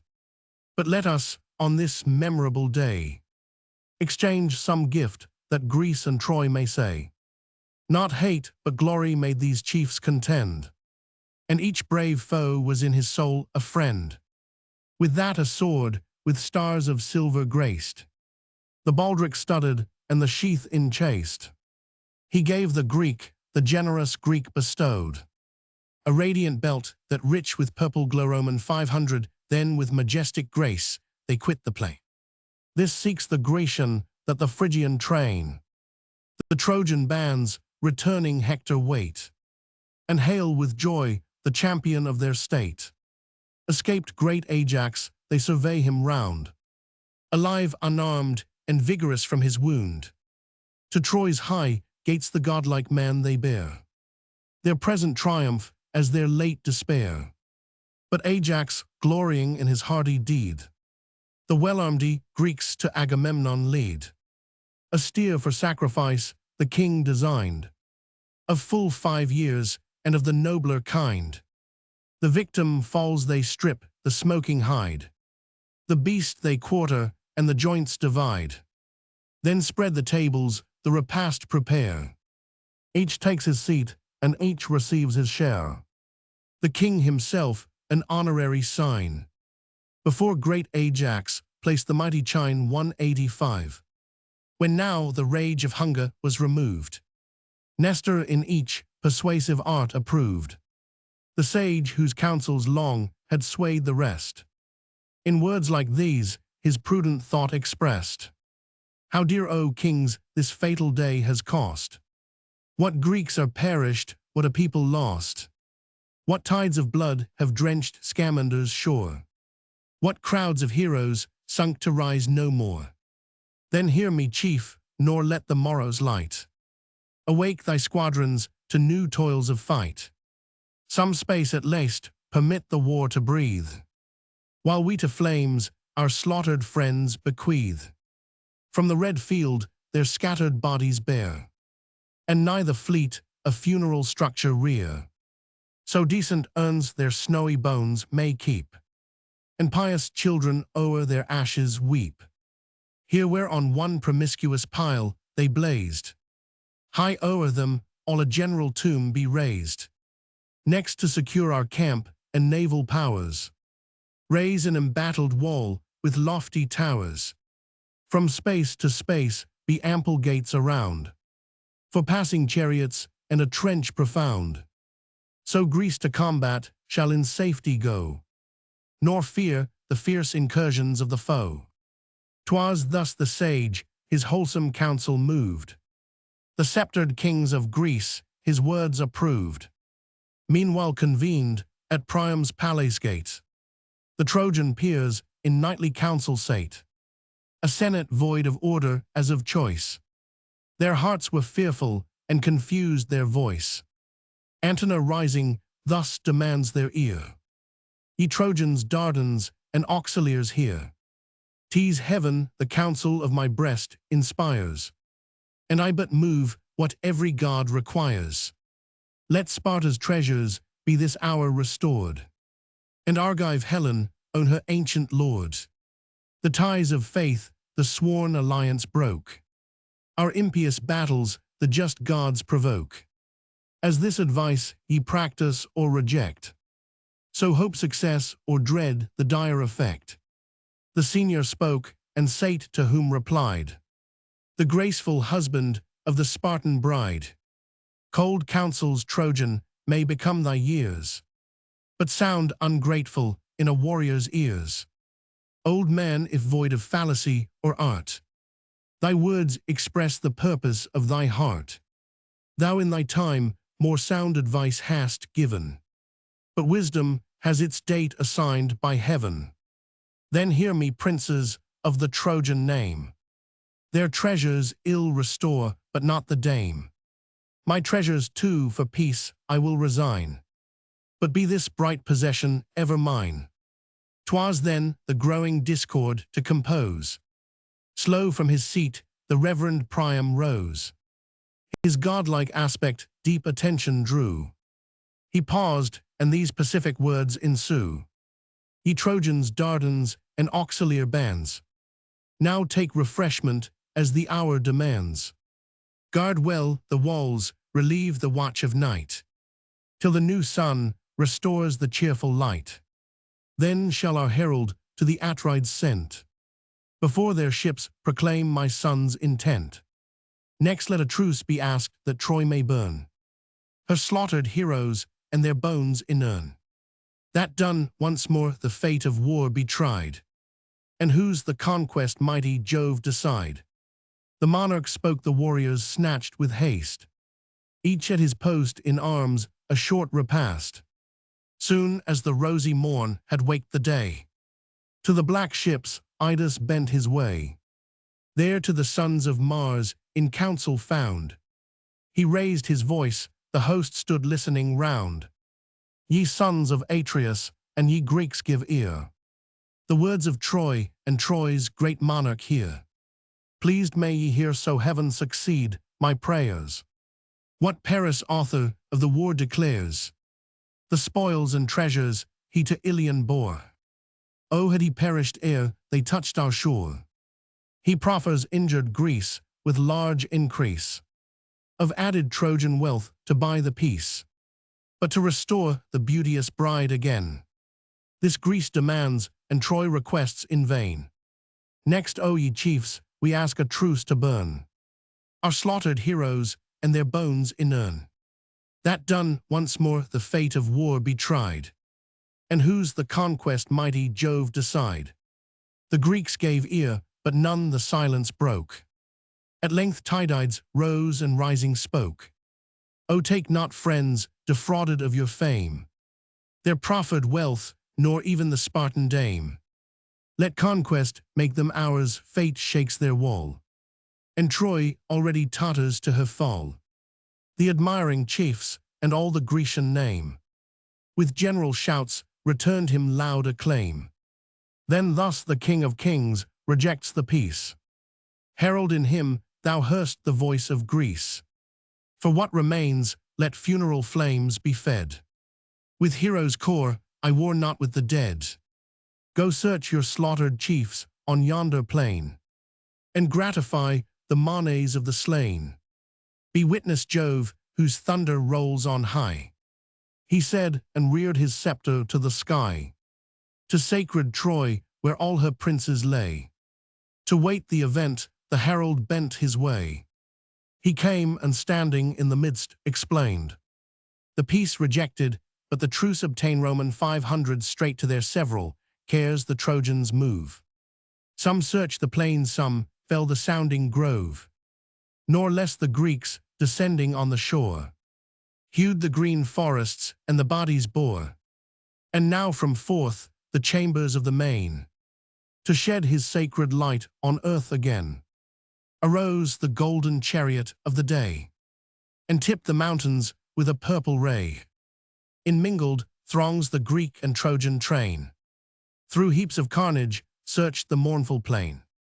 Scarce could the friend his slaughtered friend explore, with dust dishonored and deformed with gore. The wounds they washed, their pious tears they shed, and laid along their cars deplored the dead. Sage Priam checked their grief with silent haste. The bodies decent on the piles were placed. With melting hearts the cold remains they burned, and sadly slow to sacred Troy return. Roman 500, nor less the Greeks their pious sorrows shed, and decent on the pile dispose the dead. The cold remains consume with equal care, and slowly sadly to their fleet repair. Now ere the morn had streaked with reddening light the doubtful confines of the day and night, About the dying flames the Greeks appeared, and round the pile a general tomb they rear Roman 500 then, to secure the camp and naval powers. They raised embattled walls with lofty towers 186. From space to space were ample gates around, for passing chariots and a trench profound, of large extent and deep in earth below. Strong piles infixed stood adverse to the foe. So toiled the Greeks, meanwhile the gods above, in shining circle round their father Jove. Amazed beheld the wondrous works of man. Then he whose trident shakes the earth began. What mortals henceforth shall our power adore? Our fanes frequent, our oracles implore. If the proud Grecians thus successful boast their rising bulwarks on the sea-beat coast, see the long walls extending to the main, no god consulted and no victim slain. Their fame shall fill the world's remotest ends, wide as the morn her golden beam extends, while old Laomedon's divine abodes, those radiant structures raised by laboring gods, shall raised and lost in long oblivion sleep. Thus spoke the hoary monarch of the deep. The almighty thunderer with a frown replies, that clouds the world and blackens half the skies. Strong god of ocean, thou whose rage can make the solid earth's eternal bases shake. What cause of fear from mortal works could move 187, the meanest subject of our realms above, where the sun's refulgent rays are cast? Thy power is honored, and thy fame shall last. But yon proud work no future age shall view. No trace remain where once the glory grew. The sapped foundations by thy force shall fall, and whelmed beneath the waves drop the huge wall. Vast drifts of sand shall change the former shore. The ruin vanished, and the name no more. Thus they in heaven, while o'er the Grecian train, the rolling sun, descending to the main, beheld the finished work, their bulls they slew. Back from the tents the savory vapor flew. And now the fleet arrived from Lemnos strands. With Bacchus blessings cheered the generous bands. Of fragrant wines the rich Eunia sent 1,000 measures to the royal tent. Euneus whom Hypsipyle of yore to Jason shepherd of his people bore. The rest they purchased at their proper cost, and well the plenteous freight supplied the host. Each in exchange proportioned treasures gave 188. Some brass or iron, some an ox or slave. All night they feast, the Greek and Trojan powers, those on the fields and these within their towers. But Jove averse the signs of wrath displayed, and shot red lightnings through the gloomy shade. Humbled they stood, pale horror seized on all, while the deep thunder shook the aerial hall. Each poured to Jove before the bowl was crowned, and large libations drenched the thirsty ground. Then late refreshed with sleep from toils of fight, enjoyed the balmy blessings of the night. Greek Amphiroan vessels. Book Roman 8 Argument. The second battle and the distress of the Greeks. Jupiter assembles a council of the deities and threatens them with the pains of Tartarus. If they assist, either side Minerva only obtains of him that she may direct the Greeks by her counsels. The armies join battle. Jupiter on Mount Ida weighs in his balances the fates of both, and affrights the Greeks. With his thunders and lightnings Nestor alone continues in the field in great danger. Diarmed relieves him whose exploits and those of Hector are excellently described. Juno endeavors to animate Neptune to the assistance of the Greeks, but in vain. The acts of Teucer, who is at length wounded by Hector and carried off. Juno and Minerva prepare to aid the Grecians, but are restrained by Iris sent from Jupiter. The night puts an end to the battle. Hector continues in the field, the Greeks being driven to their fortifications before the ships, and gives orders to keep the watch all night in the camp, to prevent the enemy from re-embarking and escaping by flight. They kindle fires through all the fields, and pass the night under arms. The time of 27 days is employed from the opening of the poem to the end of this book. The scene here, except of the celestial machines, lies in the field towards the seashore. Aurora, now fair daughter of the dawn, sprinkled with rosy light the dewy lawn, when Jove convened the senate of the skies, where high Olympus' cloudy tops arise. The sire of gods his awful silence broke. The heavens attentive trembled as he spoke. 189. Celestial states, immortal gods, give ear. Hear our decree and reverence what ye hear. The fixed decree which not all heaven can move. Thou fate fulfill it, and ye powers approve. What god but enters yon forbidden field? Who yields assistance, or but wills to yield? Back to the skies with shame he shall be driven, gashed with dishonest wounds the scorn of heaven. Or far, oh far, from steep Olympus' throne, low in the dark Tartarian gulf shall groan, with burning chains fixed to the brazen floors, and locked by hell's inexorable doors, as deep beneath the infernal center hurled 190, as from that center to the ethereal world. Let him who tempts me dread those dire abodes, and know the Almighty is the God of gods.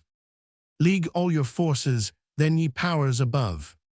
Join all, and try the omnipotence of Jove. Let down our golden, everlasting chain. 190, whose strong embrace holds heaven and earth and main. Strive all of mortal and immortal birth, to drag by this the thunderer down to earth. Ye strive in vain, if I but stretch this hand. I heave the gods, the ocean, and the land. I fix the chain to great Olympus' height, and the vast world hangs trembling in my sight. For such I reign unbounded and above, and such are men and gods compared to Jove. The Almighty spoke, nor durst the powers reply. A reverend horror silenced all the sky. Trembling they stood before their sovereign's look. At length his best-beloved the power of wisdom spoke. O first and greatest God by gods adored, we own thy might, our Father and our Lord. But our permit to pity human state, if not to help, at least lament their fate. From fields forbidden we submiss refrain, with arms unaiding mourn our Argives slain. Yet grant my counsels still their breasts may move, or all must perish in the wrath of Jove. The cloud-compelling god her suit approved, and smiled superior on his best beloved. Then called his coursers, and his chariot took. The steadfast firmament beneath them shook. Wrapped by the ethereal steeds, the chariot rolled. Brass were their hoofs, their curling manes of gold. Of heaven's undrossy gold the gods' array. Refulgent flashed intolerable day. High on the throne he shines, his coursers fly between the extended earth and starry sky. But when to Ida's topmost height he came, fair nurse of fountains and of savage game, where o'er her pointed summits proudly raised, his fane breathed odors and his altar blazed. There from his radiant car the sacred sire of gods and men released the steeds of fire. Blue ambient mists the immortal steeds embraced. High on the cloudy point his seat he placed. Thence his broad eye the subject world surveys, the town and tents and navigable seas. Now had the Grecians snatched a short repast, and buckled on their shining arms with haste. Troy roused as soon for, on this dreadful day, the fate of fathers, wives, and infants lay.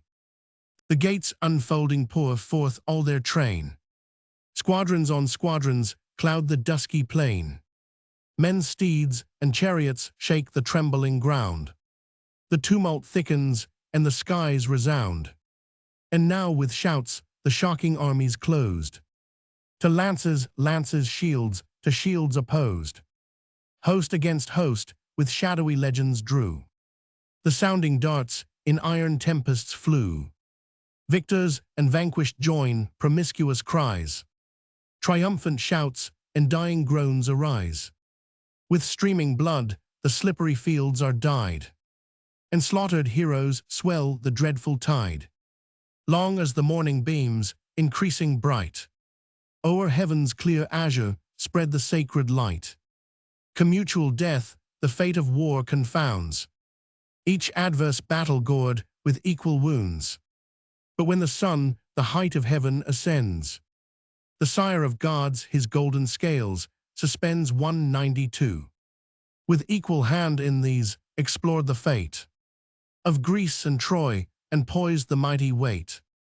Pressed with its load, the Grecian balance lies. Low sunk on earth, the Trojan strikes the skies. Then Jove from Ida's top his horrors spreads. The clouds burst dreadful o'er the Grecian heads. Thick lightnings flash, the muttering thunder rolls. Their strength he withers, and unmans their souls. Before his wrath, the trembling hosts retire. The gods in terrors, and the skies on fire. Nor great Idomeneus that sight could bear, nor each stern Ajax thunderbolts of war, nor he the king of war the alarm sustained. Nestor alone, amidst the storm remain Roman 500, unwilling he remained for Paris' dart. Had pierced his courser in a mortal part, fixed in the forehead where the springing mane curled o'er the brow, it stung him to the brain.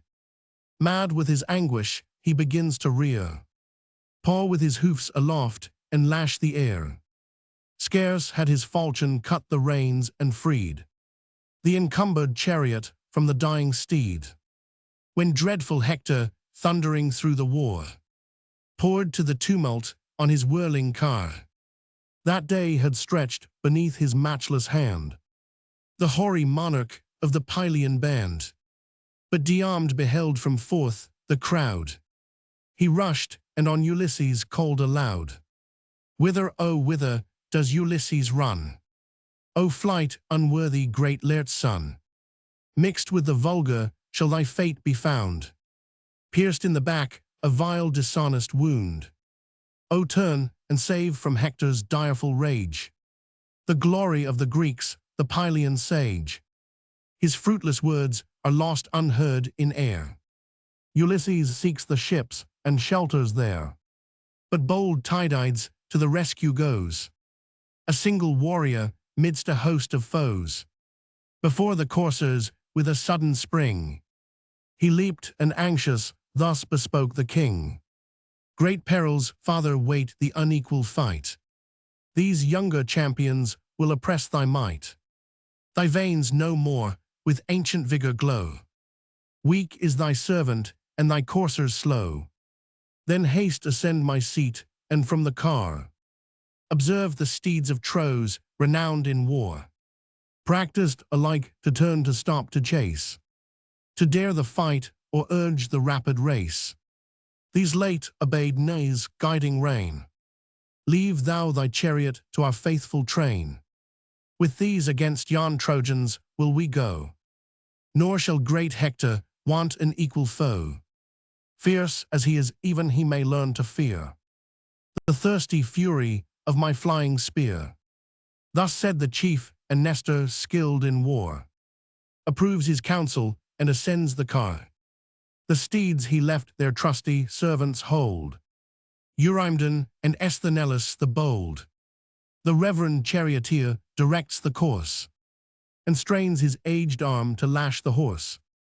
Hector they face, unknowing how to fear. Fierce he drove on Tydides whirled his spear. The spear with erring haste mistook its way, but plunged in Eniopius' bosom lay. His opening hand in death forsakes the rein. The steeds fly back, he falls and spurns the plain. Great Hector sorrows for his servant killed, yet unrevenged permits to press the field, till to supply his place and rule the car rose Archeptolemus the fierce in war. And now had death and horror covered all 193. Like timorous flocks the Trojans in their wall, enclosed had bled, but Jove, with awful sound, rolled the big thunder o'er the vast profound. Full in Tydide's face the lightning flew. The ground before him flamed with sulphur blue. The quivering steeds fell prostrate at the sight, and Nestor's trembling hand confessed his fright. He dropped the reins and shook with sacred dread. Thus turning warned the intrepid de-armed. O chief too, daring in thy friend's defense, retire advised and urge the chariot hence. This day averse the sovereign of the skies assists great Hector and our palm denies. Some other son may see the happier hour, when Greece shall conquer by his heavenly power. 'Tis not in man his fixed decree to move. The great will glory to submit to Jove. O reverend Prince Tydides thus replies, thy years are awful and thy words are wise. But what grief should haughty Hector boast? I fled inglorious to the guarded coast, before that dire disgrace shall blast my fame, o'erwhelm me earth, and hide a warrior's shame. To whom Gerenian Nestor thus replied 194. Gods can thy courage fear, the Phrygians' pride. Hector may vaunt, but who shall heed the boast?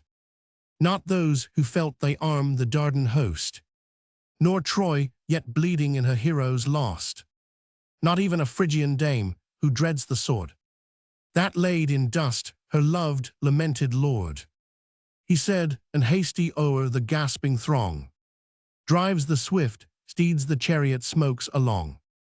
The shouts of Trojans thicken in the wind. The storm of hissing javelins pours behind. Then with a voice that shakes the solid skies, pleased Hector braves the warrior as he flies. Go mighty hero, graced above the rest, in seats of council and the sumptuous feast. Now hope no more those honors from thy train. Go less than woman in the form of man, to scale our walls, to wrap our towers in flames, to lead in exile the fair Phrygian dames. Thy once proud hopes, presumptuous prince, are fled. This arm shall reach thy heart and stretch thee dead. Now fears dissuade him, and now hopes invite, to stop his coursers and to stand the fight. Thrice turn the chief, and thrice imperial Jove on Ida's summits thundered from above. Great Hector heard, he saw the flashing light, the sign of conquest, and thus urged the fight. Hear every Trojan Lycian, Dardan band, all famed in war and dreadful hand to hand. Be mindful of the wreaths your arms have won, your great forefathers' glories and your own. Heard ye the voice of Jove's success and fame? Await on Troy, on Greece eternal shame. In vain they skulk behind their boasted wall, weak bulwarks destined by this arm to fall. High o'er their slighted trench our steeds shall bound, and pass victorious o'er the levelled mound. Soon as before yon hollow ships we stand, fight each with flames and toss the blazing brand, till their proud navy, wrapped in smoke and fires, all Greece encompassed in one blaze expires. Furious he said, then bending o'er the yoke, encouraged his proud steeds, while thus he spoke. Now Xanthus Thon Lampus urged the chase, and thou Podargus prove thy generous race.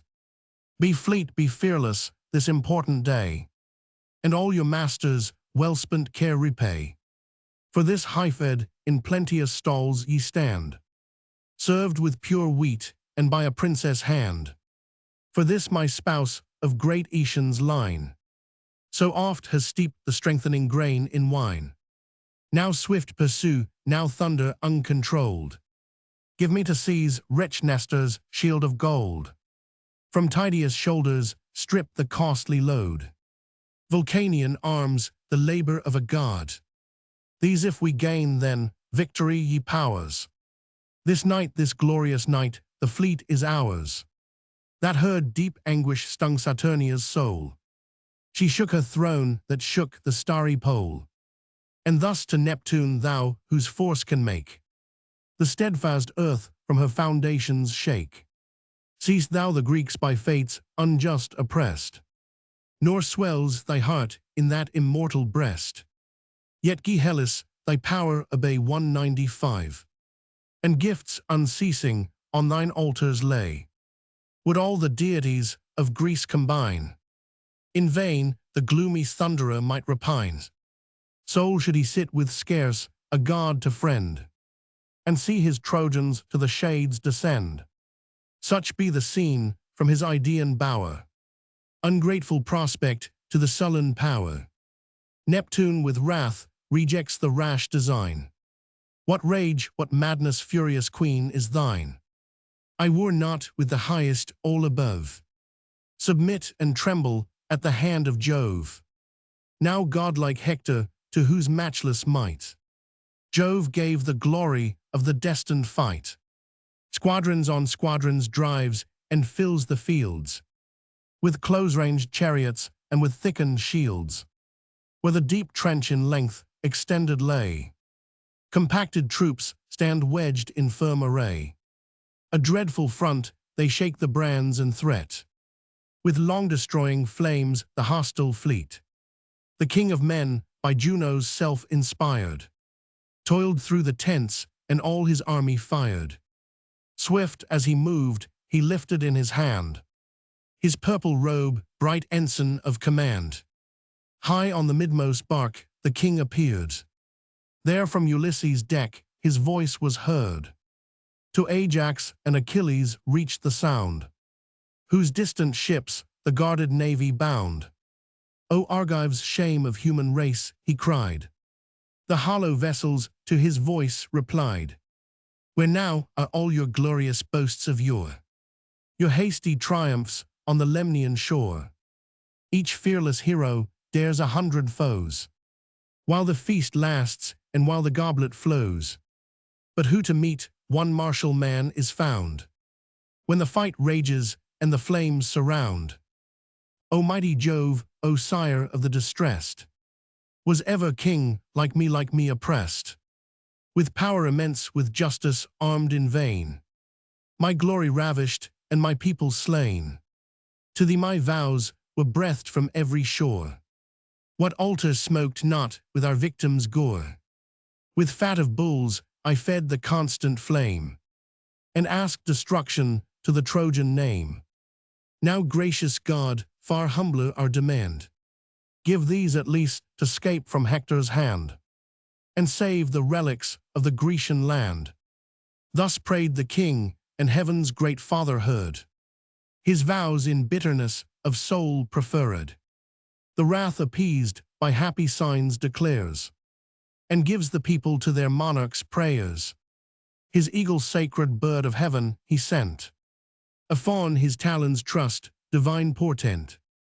High o'er the wondering hosts he soared above, who paid their vows to Panamphian Jove. Then let the prey before his altar fall. The Greeks beheld, and transports seized on all. Encouraged by the sign, the troops revive, and fierce on Troy with doubled fury drive. Tydides first of all the Grecian force, o'er the broad ditch impelled his foaming horse. Pierced the deep ranks their strongest battle tore, and dyed his javelin red with Trojan gore. Young Agelaus Phradmon was his sire, with flying coursers shunned his dreadful ire. Struck through the back, the Phrygian fell oppressed. The dart drove on and issued at his breast. Headlong he quits the car, his arms resound. His ponderous buckler thunders on the ground. Forth rush a tide of Greeks, the passage freed. The Atridae first, the Ajaxes next succeed. Myrrians like Mars in arms renowned, and godlike Idomen now pass the mound. Evaemon's son next issues to the foe, and last young Teucer with his bended bow, secure behind the Telamonian shield. The skillful archer wide surveyed the field. With every shaft some hostile victim slew, then close beneath the sevenfold orb withdrew. The conscious infant so, when fear alarms, retires for safety to the mother's arms. Thus Ajax guards his brother in the field, moves as he moves, and turns the shining shield, who first by Teucer's mortal arrows bled. Orsilochus then fell Ormenus dead. The godlike Lycophon next pressed the plain, with Chromius Dider Ophelestes slain. Bold Hemipoun breathless sunk to ground. The bloody pile great Melanippus crown Roman 500 heaps fell on heaps sad trophies of his art. A Trojan ghost attending every dart. Great Agamemnon views with joyful eye. The ranks grow thinner as his arrows fly. O youth forever dear, the monarch cried. Thus always thus thy early worth be tried. Thy brave example shall retrieve our host. Thy country's saviour and thy father's boast. Sprung from an alien's bed, thy sire to grace. The vigorous offspring of a stolen embrace. Proud of his boy, he owned the generous flame. And the brave son repays his cares with fame. Now hear a monarch's vow, if heaven's high powers give me to raise Troy's long-defended towers. Whatever treasures Greece for me design, the next rich honorary gift be thine. Some golden tripod or distinguished car, with coursers dreadful in the ranks of war, or some fair captive whom thy eyes approve, shall recompense the warrior's toils with love. To this the chief with praise the rest inspire, nor urge a soul already filled with fire. What strength I have been now in battle tried, till every shaft in Phrygian blood be dyed. Since rallying from our wall we forced the foe, still aimed at Hector have I bent my bow. 8 forky arrows from this hand have fled, and 8 bold heroes by their points lie dead. But sure some god denies me to destroy this fury of the field, this dog of Troy. He said, and twanged the string, the weapon flies at Hector's breast and sings along the skies. He missed the mark, but pierced Gorgithio's heart, and drenched in royal blood the thirsty dart. Fair Castianira, nymph of form divine, this offspring added to King Priam's line, as full-blown poppies overcharged with rain 196. Decline the head and drooping, kiss the plain. So sinks the youth, his beauteous head depressed. Beneath his helmet drops upon his breast. Another shaft the raging archer drew. That other shaft with erring fury flew. From Hector ph bus turned the flying wound, yet fell not dry or guiltless to the ground. Thy breast brave Archeptolemus it tore, and dipped its feathers in no vulgar gore. Headlong he falls, his sudden fall alarms the steeds that startle at his sounding arms. Hector with grief his charioteer beheld, all pale and breathless on the sanguine field. Then bids Cebrians direct the rein, quits his bright car and issues on the plain. Dreadful he shouts from earth, a stone he took, and rushed on Teucer with the lifted rock. The youth already strained the forceful yew, the shaft already to his shoulder drew. The feather in his hand just winged for flight, touched where the neck and hollow chest unite. There where the juncture knits the channel bone. The furious chief discharged the craggy stone. The bowstring burst beneath the ponderous blow, and his numbed hand dismissed his useless bow. He fell, but Ajax his broad shield displayed, and screened his brother with the mighty shade, till great Alastor and Mecistheus bore the battered archer groaning to the shore. Troy yet found grace before the Olympian sire. He armed their hands and filled their breasts with fire. The Greeks repulsed retreat behind their wall, or in the trench on heaps confusedly fall. First of the foe great Hector marched along, with terror clothed and more than mortal strong, as the bold hound that gives the lion chase, with beating bosom and with eager pace, hangs on his haunch or fastens on his heels. guards as he turns and circles as he wheels. Thus oft the Grecians turned, but still they flew. Thus following Hector, still the hindmost slew. When flying they had passed the trench profound, and many a chief lay gasping on the ground. Before the ships a desperate stand they made, and fired the troops, and called the gods to aid. Fierce on his rattling chariot Hector came. His eyes like Gorgon shot a sanguine flame, that withered all their host. Like Mars he stood, dire as the monster, dreadful as the god. Their strong distress the wife of Jove surveyed, then pensive thus to war's triumphant maid. O daughter of that god whose arm can wield the avenging bolt and shake the sable shield, now in this moment of her last despair shall wretched Greece no more confess our care, condemned to suffer the full force of fate, and drain the dregs of heaven's relentless hate. Gods shall one raging hand thus level all. What numbers fell, what numbers yet shall fall. What power divine shall Hector's wrath assuage? Still swells the slaughter, and still grows the rage. So spake the imperial regent of the skies, to whom the goddess with the azure eyes. Long since had Hector stained these fields with gore, stretched by some Argive on his native shore. But he above the sire of heaven withstands, mocks our attempts and slights our just demands. The stubborn god, inflexible and hard, forgets my service and deserved reward. Saved I for this, his favorite son distressed, by stern Eurystheus with long labors pressed. He begged with tears, he begged in deep dismay. I shot from heaven and gave his arm the day. Oh, had my wisdom known this dire event, when to grim Pluto's gloomy gates he went. The triple dog had never felt his chain, nor Styx been crossed, nor hell explored in vain. Averse to me of all his heaven of gods, at Thetis' suit the partial thunderer nods, to grace her gloomy fierce, resenting son. My hopes are frustrate and my Greeks undone. Some future day perhaps he may be moved, to call his blue-eyed maid his best beloved. Haste launch thy chariot through yon ranks to ride. Myself will arm and thunder at thy side.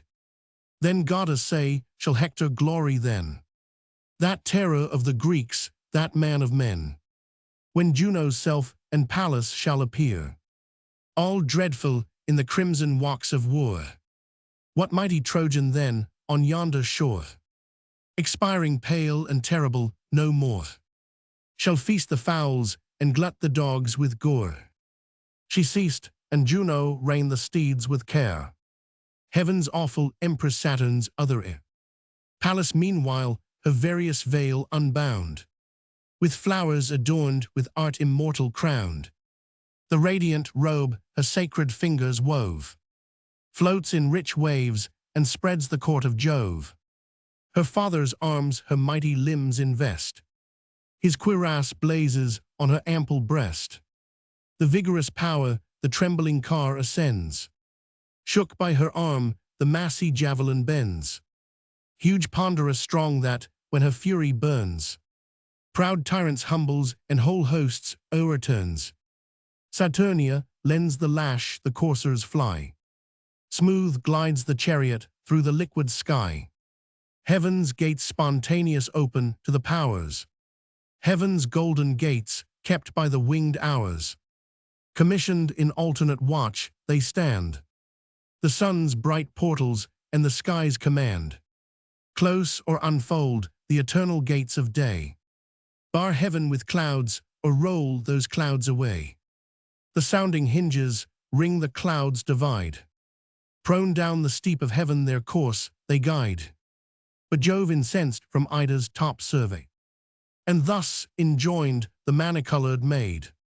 Juno and Minerva going to assist the Greeks. Thaumantia mount the winds and stop their car, against the highest who shall wage the war. If furious, yet they dare the vain debate. Thus have I spoke, and what I speak is fate. Their coursers crushed beneath the wheels shall lie, their car in fragments scattered o'er the sky. My lightning these rebellious shall confound, and hurl them flaming headlong to the ground, condemned for 10 revolving years to weep the wounds impressed by burning thunder deep. So shall Minerva learn to fear our ire, nor dare to combat hers and nature's sire. For Juno headstrong and imperious still, she claims some title to transgress our will. Swift as the wind, the various-colored maid, from Ida's top her golden wings displayed, to great Olympus' shining gate she flies. There meets the chariot rushing down the skies, restrains their progress from the bright abodes, and speaks the mandate of the sire of gods. What frenzy, goddesses, what rage can move celestial minds to tempt the wrath of Jove? Desist obedient to his high command. This is his word, and know his word shall stand. His lightning your rebellion shall confound, and hurl ye headlong flaming to the ground. Your horses crushed beneath the wheels shall lie, your car in fragments scattered o'er the sky. Yourselves condemned 10 rolling years to weep the wounds impressed by burning thunder deep. So shall Minerva learn to fear his ire, nor dare to combat hers and nature's sire. For Juno headstrong and imperious still, she claims some title to transgress his will. But thee what desperate insolence has driven to lift thy lance against the King of Heaven? Then mounting on the pinions of the wind, she flew, and Juno thus her rage resigned. O daughter of that god whose arm can wield the avenging bolt and shake the saber shield, no more let beings of superior birth contend with Jove for this low race of earth. Triumphant now miserably slain, they breathe or perish as the fates ordain. But Jove's high counsels full effect shall find, and ever constant, ever rule mankind.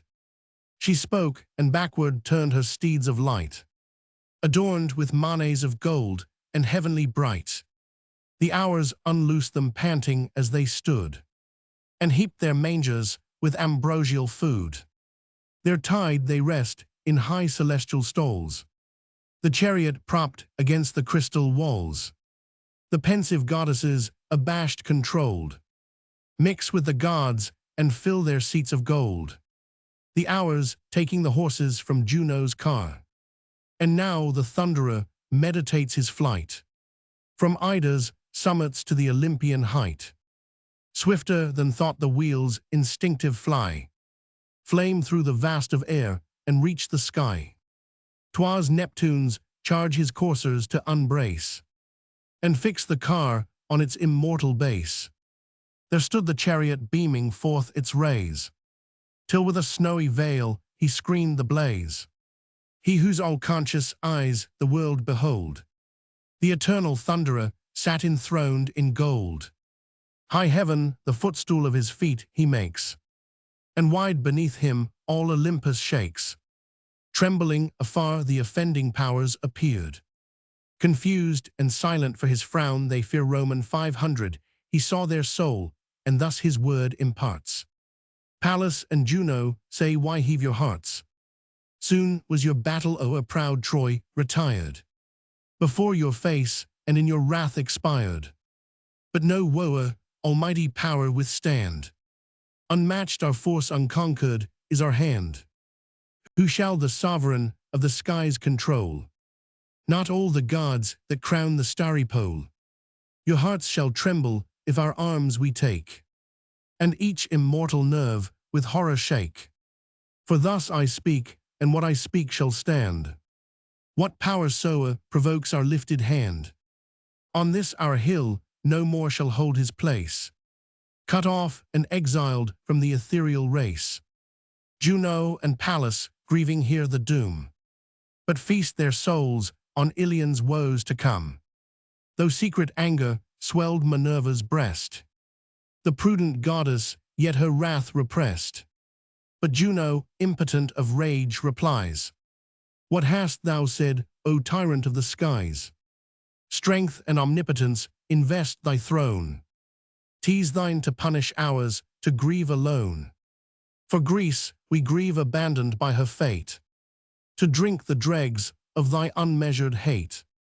From fields forbidden we submiss refrain. With arms unaiding see our Argives slain.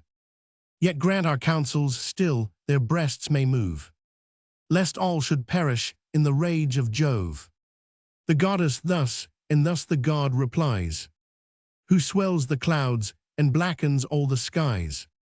The morning sun, awaked by loud alarms, shall see the almighty thunderer in arms. What heaps of Argives then shall load the plain? Those radiant eyes shall view and view in vain. Nor shall great Hector cease the rage of fight, the navy flaming and thy Greeks in flight, even till the day when certain fates ordain that stern Achilles, his Patroclus slain, shall rise in vengeance and lay waste the plain. For such is fate, nor canst thou turn its course. With all thy rage, with all thy rebel force, fly if thou wilt to earth's remotest bound, where on her utmost verge the seas resound, where cursed Arpetus and Saturn dwell, fast by the brink within the streams of hell. No sun e'er gilds the gloomy horrors there, no cheerful gales refresh the lazy air. There arm once more the bold Titanian band, and arm in vain for what I will shall stand. Now deep in ocean sunk the lamp of light, and drew behind the cloudy veil of night. The conquering Trojans mourn his beams decayed. The Greeks, rejoicing, bless the friendly shade. The victors keep the field, and Hector calls a martial council near the navy walls. These to Scamander's bank apart he led, where thinly scattered lay the heaps of dead. The assembled chiefs, descending on the ground, attend his order, and their prince surround. A massy spear he bore of mighty strength, of full 10 cubits was the lance's length. The point was brass refulgent to behold, fixed to the wood with circling rings of gold. The noble Hector on his lance reclined, and bending forward thus revealed his mind. "Ye valiant Trojans, with attention hear. Ye Dardan bands and generous aids, give ear. This day we hoped would wrap in conquering flame Greece with her ships, and crown our toils with fame. But darkness now to save the cowards falls, and guards them trembling in their wooden walls. Obey the night, and use her peaceful hours, our steeds to forage and refresh our powers. Straight from the town be sheep and oxen sought, and strengthening bread and generous wine be brought. Wide o'er the field, high blazing to the sky, let numerous fires the absent sun supply. The flaming piles with plenteous fuel raise, till the bright morn her purple beam displays. Lest in the silence and the shades of night, Greece on her sable ships attempt her flight. Not unmolested let the wretches gain their lofty decks, or safely cleave the main. Some hostile wound let every dart bestow, some lasting token of the Phrygian foe. Wounds that long hence may ask their spouses' care, and warn their children from a Trojan war. Now through the circuit of our Ilian wall, let sacred heralds sound the solemn call, to bid the sires with hoary honors crowned, and beardless youths our battlements surround. Firm be the guard, while distant lie our powers, and let the matrons hang with lights the towers, lest under covert of the midnight shade, the insidious foe the naked town invade. Suffice tonight these orders to obey. A nobler charge shall rouse the dawning day. The gods, I trust, shall give to Hector's hand. from these detested foes to free the land, who ploughed with fates averse the watery way. For Trojan vultures, a predestined prey, our common safety must be now the care. But soon as morning paints the fields of air, sheathed in bright arms, let every troop engage, and the fired fleet behold the battle rage. Then shall Hector and Tydides prove, whose fates are heaviest in the scales of Jove. Tomorrow's light, O haste the glorious morn, shall see his bloody spoils in triumph borne.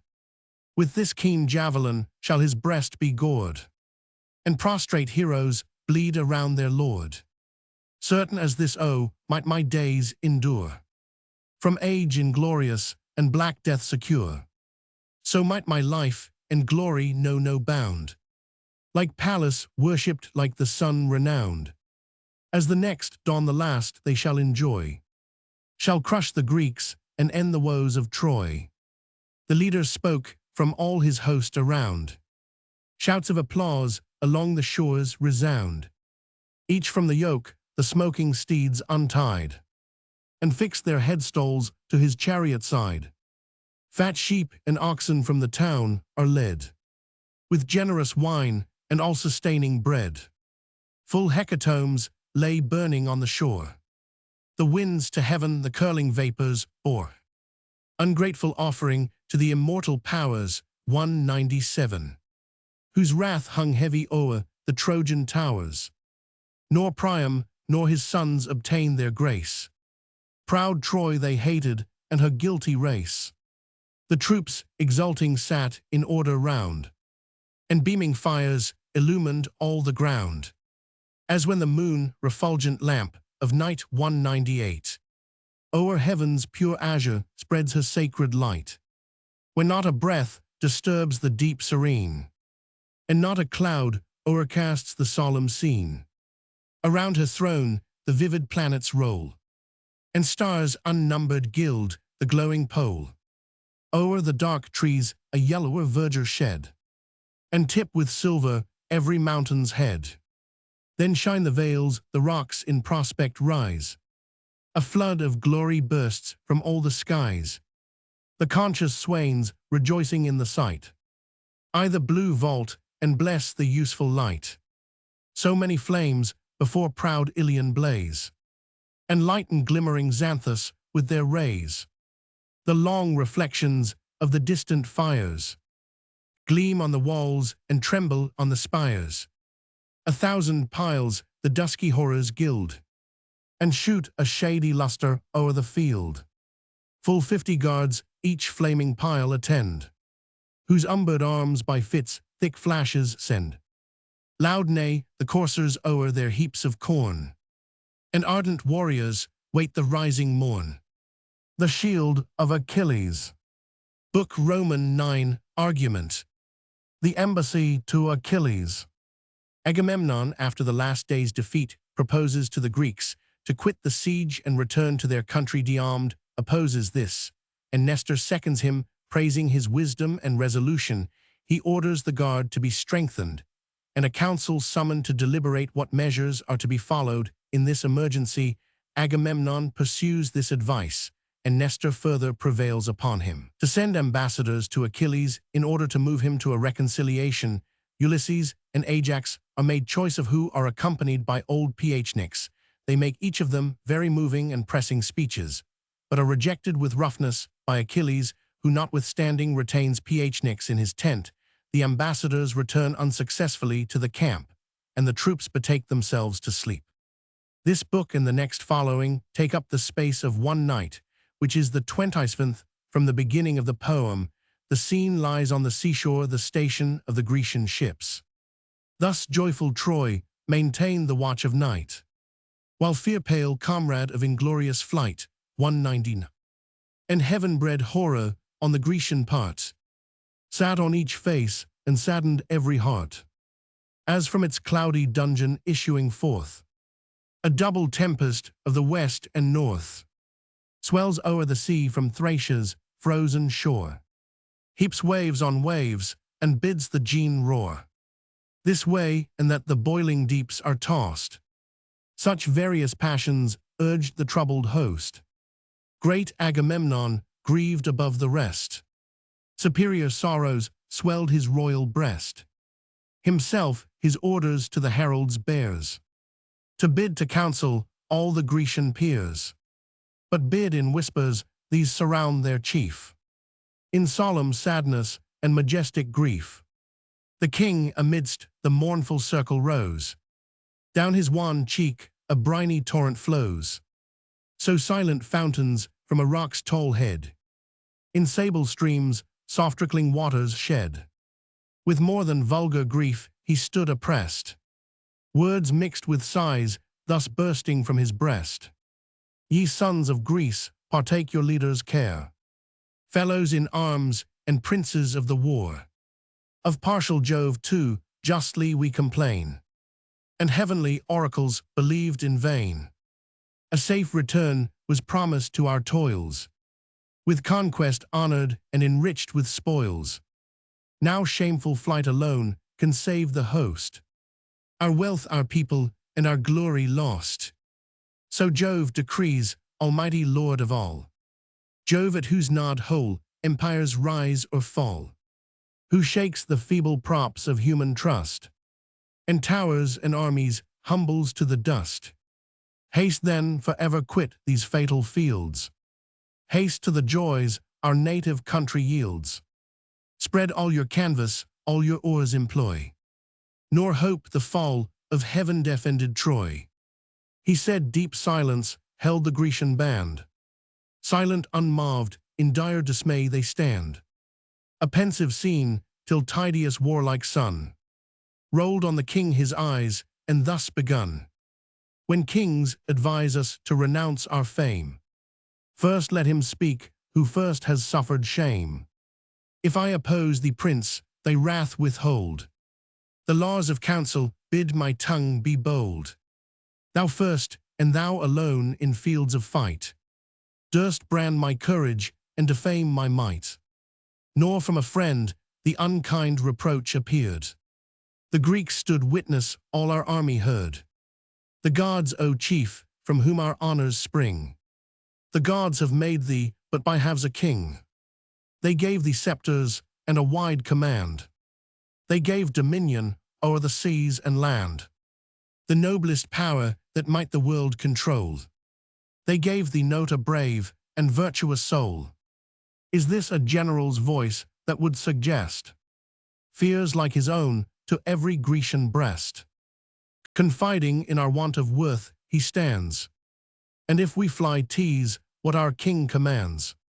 Go thou inglorious from the embattled plain. Ships thou hast store and nearest to the main.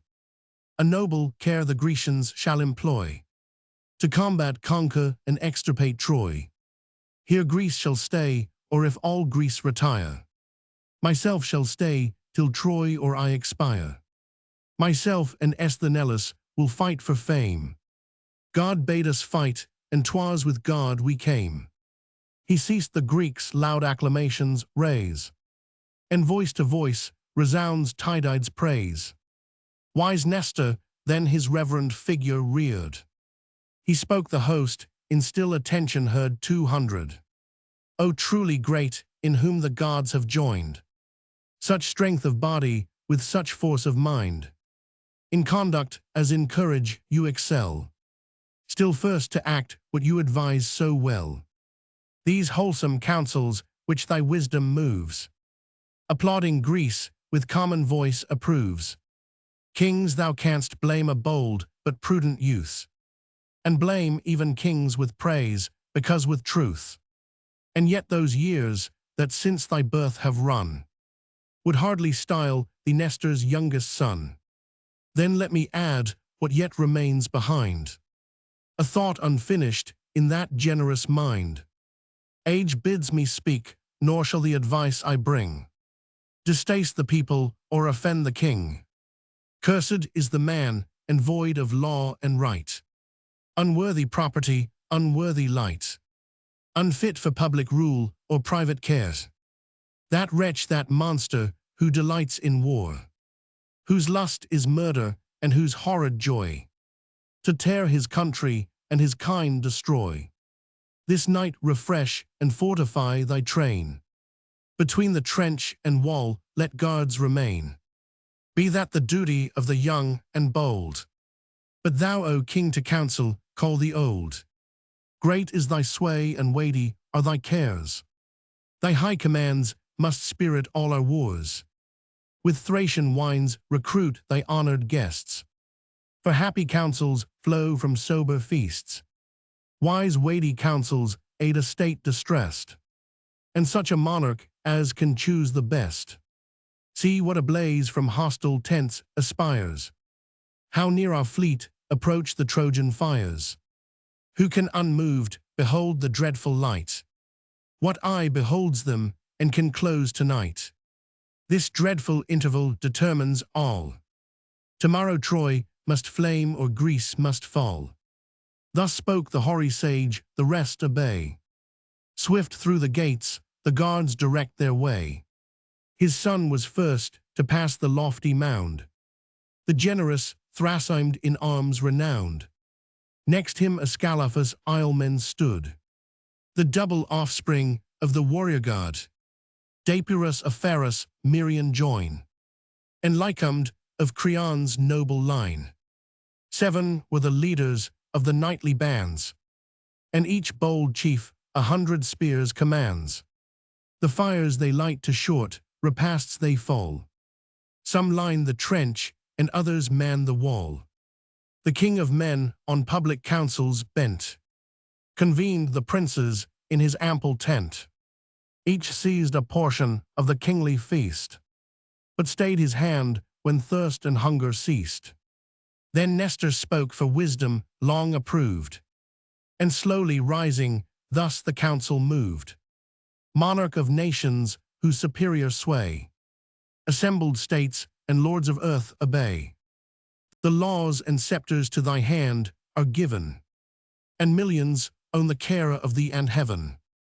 O king, the counsels of my age attend. With thee my cares begin, with thee must end. Thee prince it fits alike to speak and hear. Pronounce with judgment, with regard, give ear. To see no wholesome motion be withstood, and ratify the best for public good. Nor though a meaner give advice repine, but follow it and make the wisdom thine. Hear then a thought not now conceived in haste, at once my present judgment and my past. When from Pelides' tent you forced the maid, I first opposed and faithful durst dissuade. But bold of soul, when headlong fury fired, you wronged the man by men and gods admired.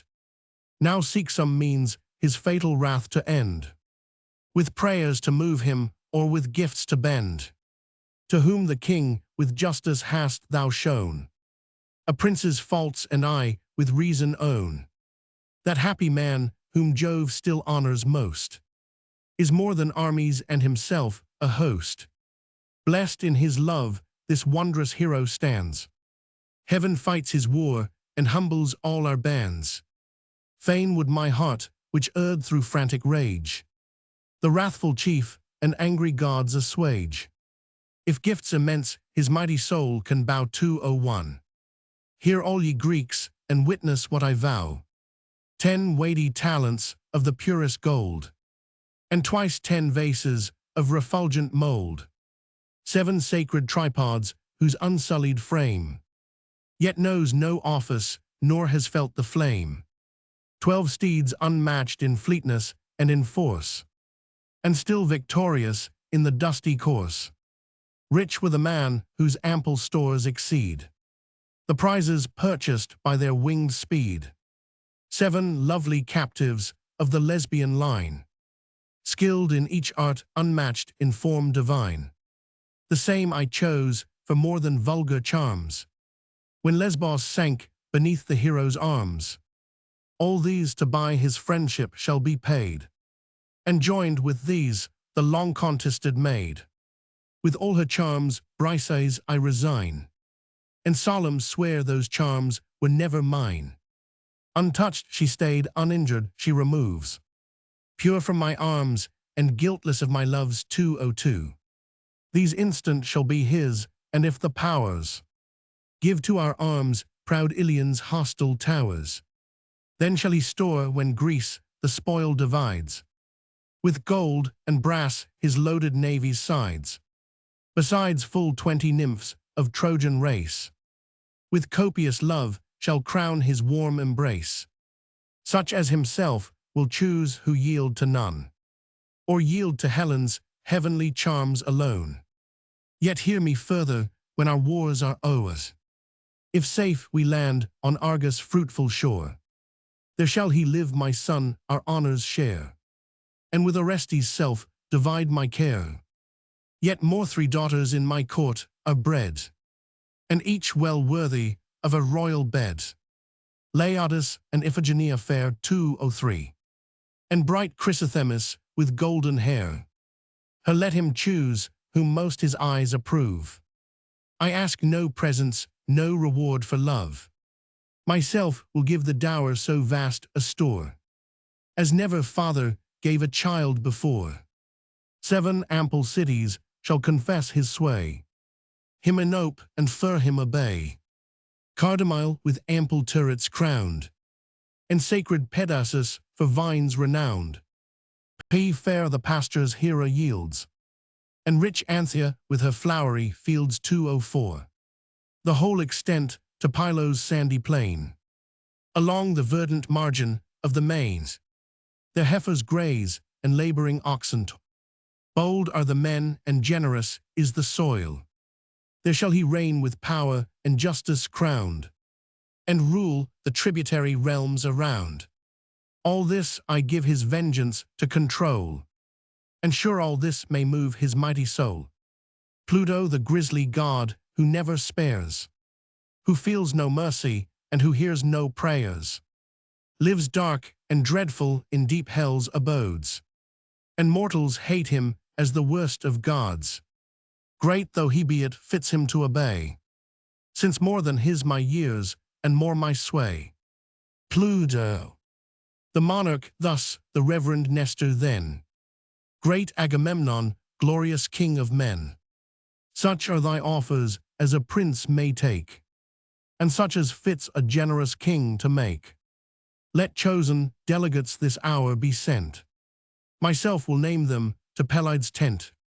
Let next lead, revered for hoary aid, great Ajax next, and Ithacus the sage. Yet more to sanctify the word you send. Let Hodius and Eurybates attend. Now pray to Jove to grant what Greece demands. Pray in deep silence 205, and with purest hands 206. The embassy to Achilles, he said, and all approved the heralds bring. The cleansing water from the living spring. The youth with wine the sacred goblets crowned, and large libations drenched the sands around. The rite performed the chiefs their thirst allay. Then from the royal tent they take their way. Wise Nestor turns on each his careful eye, forbids to offend, instructs them to apply. Much he advised them, all Ulysses most, to deprecate the chief and save the host. Through the still night they march and hear the roar of murmuring billows on the sounding shore. To Neptune, ruler of the seas profound, whose liquid arms the mighty globe surround, they pour forth vows their embassy to bless, and calm the rage of stern acids. And now arrived where, on the sandy bay, the Myrmidonian tents and vessels lay. Amused at ease, the godlike man they found, pleased with the solemn harp's harmonious sound. The well-wrought harp from conquered Thebe came, of polished silver was its costly frame. With this he soothes his angry soul and sings the immortal deeds of heroes and of kings. Patroclus only of the royal train, placed in his tent, attends the lofty strain. Full opposite he sat and listened, in silence waiting till he ceased the song. Unseen, the Grecian embassy proceeds. To his high tent the great Ulysses leads. Achilles starting, as the chiefs he spied, leaped from his seat and laid the harp aside. With like surprise arose Menodius' son. Pelides grasped their hands and thus begun. Princes all hail, whatever brought you here, or strong necessity, or urgent fear. Welcome, though Greeks, for not as foes ye came, to me more dear than all that bear the name. With that the chiefs beneath his roof he led, and placed in seats with purple carpets spread. Then thus Patroclus crown a larger bowl, mix purer wine, and open every soul. Of all the warriors yonder host can send, thy friend most honors these, and these thy friend. He said Patroclus o'er the blazing fire, heaps in a brazen vase 3 chines entire. The brazen vase Automedon sustains, which flesh of pork or sheep and goat contains. Achilles at the genial feast presides, the parts transfixes and with skill divides. Meanwhile Patroclus sweats the fire to raise. The tent is brightened with the rising blaze. Then, when the languid flames at length subside, he strews a bed of glowing embers wide. Above the coals the smoking fragments turns, and sprinkles sacred salt from lifted urns. With bread the glittering canisters they load, which round the board Menodius' son bestowed. Himself opposed to Ulysses full in sight. Each portion parts and orders every rite. The first fat offering to the immortals due, amidst the greedy flames Patroclus threw. Then indulging in the social feast, his thirst and hunger soberly repress. Roman 500, the done to Phnix Ajax gave the sign.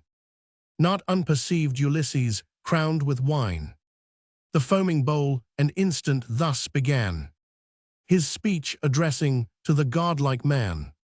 Health to Achilles, happy are thy guests, not those more honored whom Atrides feasts, though generous plenty crown thy loaded boards, that Agamemnon's regal tent affords.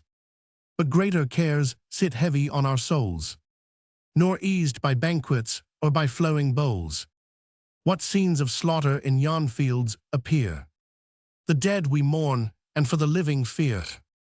Greece on the brink of fate all doubtful stands, and owns no help but from thy saving hands.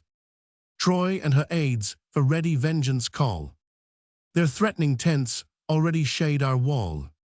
Hear how with shouts their conquest they proclaim, and point at every ship their vengeful flame. For them the Father of the gods declares, theirs are his omens and his thunder theirs. See full of Jove avenging Hector rise. See heaven and earth the raging chief defies. What fury in his breast, what lightning in his eyes. He waits but for the morn to sink in flame. The ships the Greeks and all the Grecian name. Heavens, how my country's woes distract my mind, lest fate accomplish all his rage designed. And must we gods our heads inglorious lay in Trojan dust, and this the fatal day? Return, Achilles, oh return though late, to save thy Greeks and stop the course of fate. If in that heart or grief or courage lies, rise to redeem, yet to conquer rise. The day may come when all our warriors slain, that heart shall melt, that courage rise in vain. Regard in time, O Prince divinely brave, those wholesome counsels which thy father gave, when Peleus in his aged arms embraced his parting son. These accents were his last: my child, with strength, with glory and success, thy arms may Juno and Minerva bless.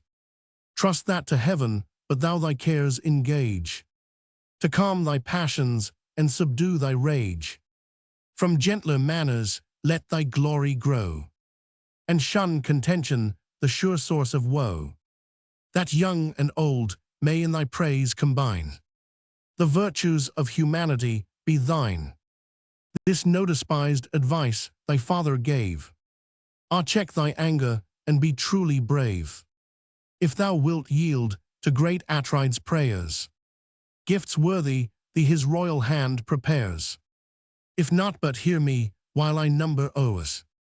The proffered presents an exhaustless store, 10 weighty talents of the purest gold, and twice 10 vases of refulgent mould, 7 sacred tripods whose unsullied frame yet knows no office, nor has felt the flame, 12 steeds unmatched in fleetness and in force, and still victorious in the dusty course, rich with a man whose ample stores exceed the prizes purchased by their winged speed.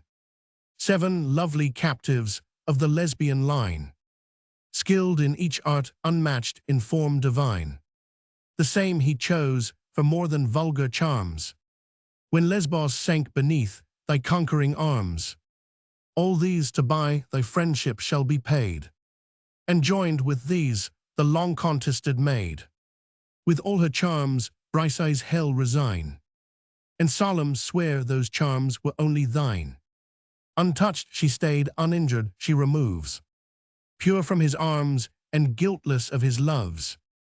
These instant shall be thine, and if the powers give to our arms proud Ilion's hostile towers, then shalt thou store when Greece the spoil divides, with gold and brass thy loaded navy's sides, besides full 20 nymphs of Trojan race, with copious love shall crown thy warm embrace.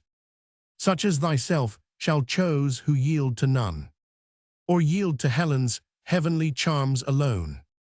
Yet hear me further when our wars are o'er. If safe we land on Argus' fruitful shore, there shalt thou live his son, his honor share, and with Orestes' self divide his care. Yet more 3 daughters in his court are bred, and each well worthy of a royal bed. Laodice and Iphigenia fair, and bright Chrysothemis with golden hair. Her shalt thou wed, whom most thy eyes approve. He asks no presents, no reward for love. Himself will give the dower so vast a store, as never father gave a child before.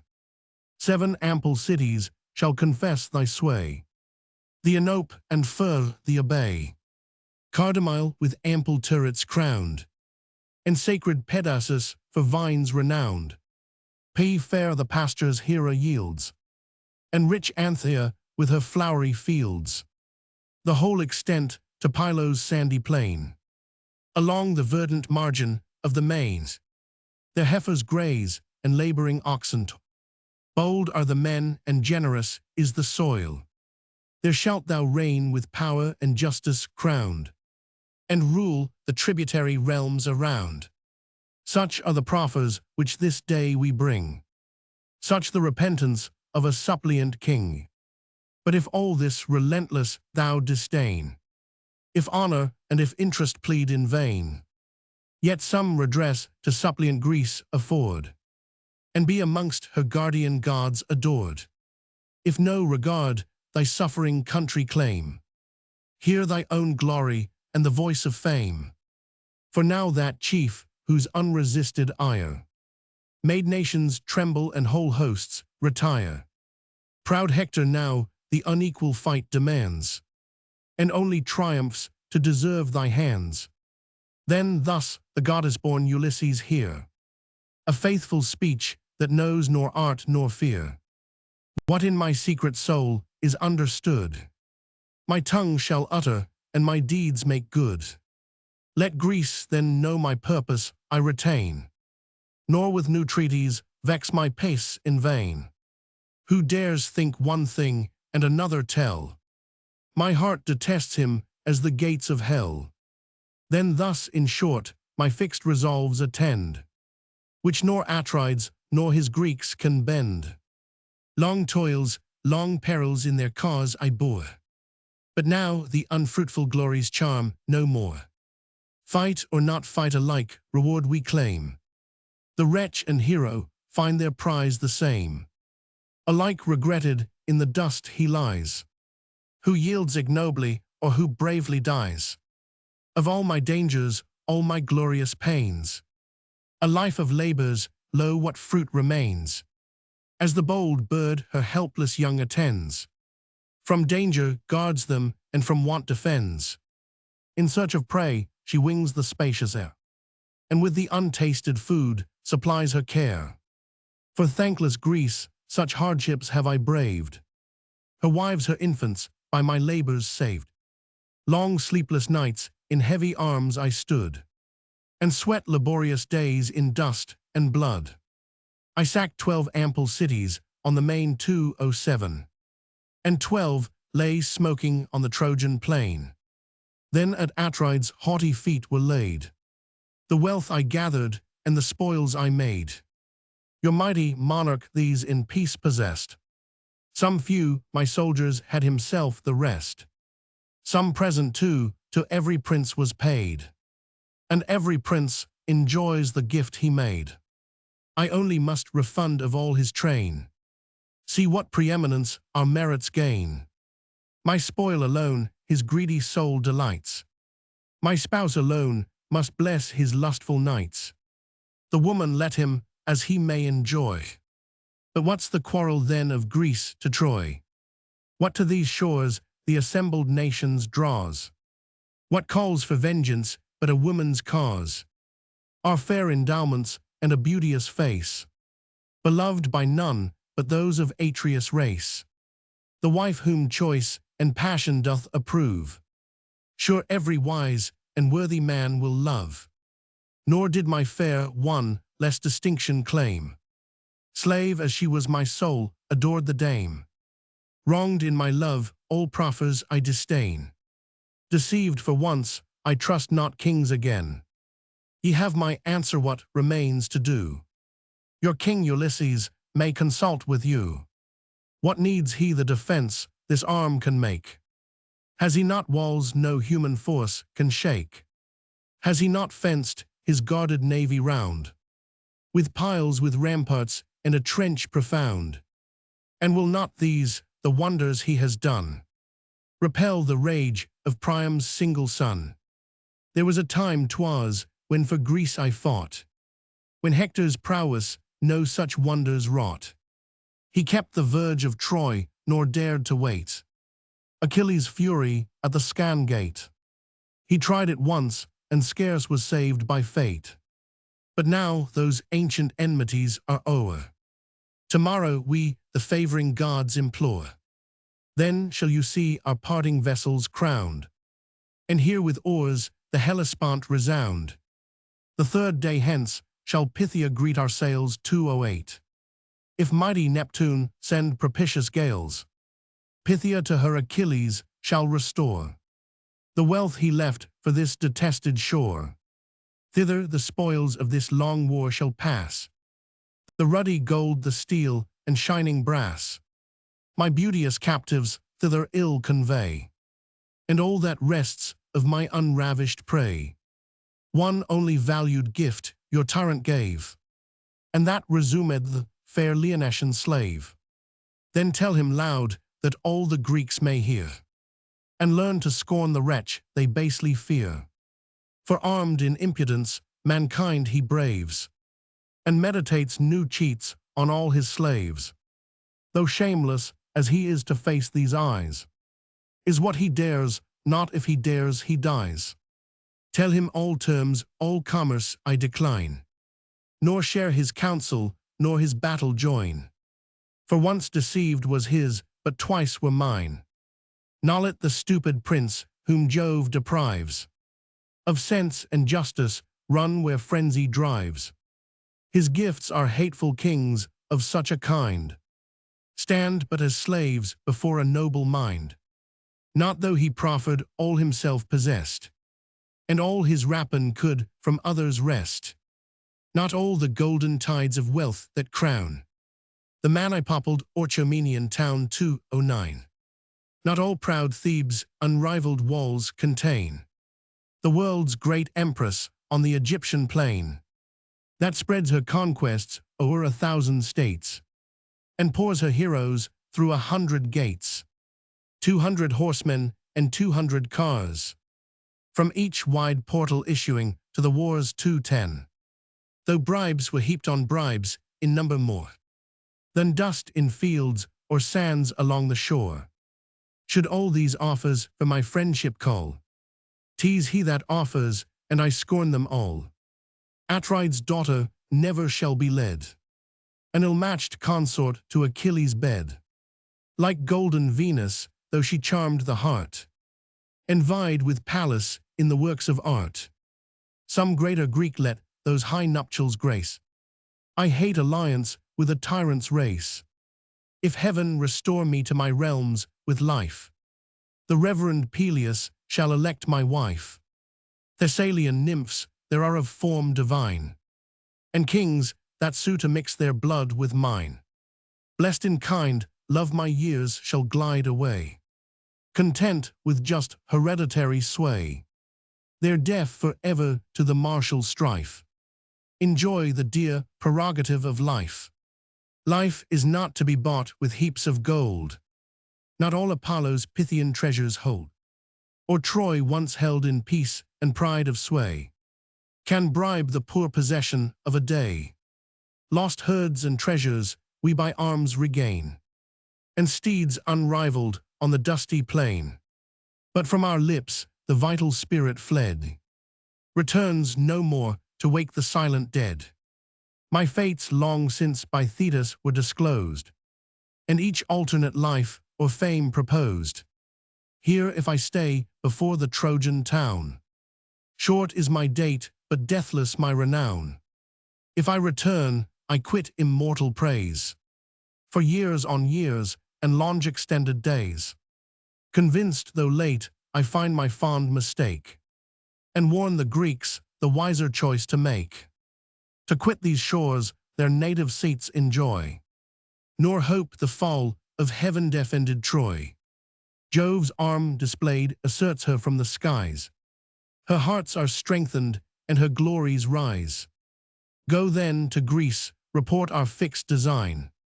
Bid all your councils, all your armies join. Let all your forces, all your arts conspire, to save the ships, the troops, the chiefs from fire. One stratagem has failed, and others will. Ye find Achilles is unconquered still. Go then digest my message as ye may. But here this night let reverend Patroclus stay. His tedious toils and hoary hairs demand a peaceful death in Pythia's friendly land. But whether he remain or sail with me, his age be sacred, and his will be free. Greek galley. The son of Peleus ceased the chiefs around, in silence, wrapped in consternation, drowned. Attend the stern reply, then Patroclus rose.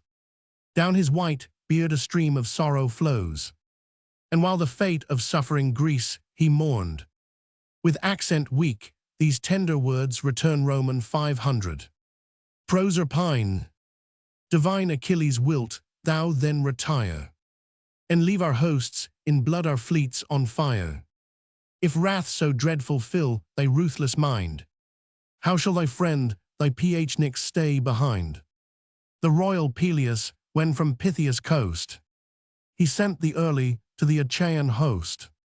Thy youth, as then in sage debates unskilled, and new to perils of the direful field, he bade me teach thee all the ways of war, to shine in councils and in camps to dare. Never, never let me leave thy side. No time shall part us, and no fate divide. Not though the God that breathed my life restore the bloom I boasted and the port I bore, when Greece of old beheld my youthful flames. Delightful Greece, the land of lovely dames.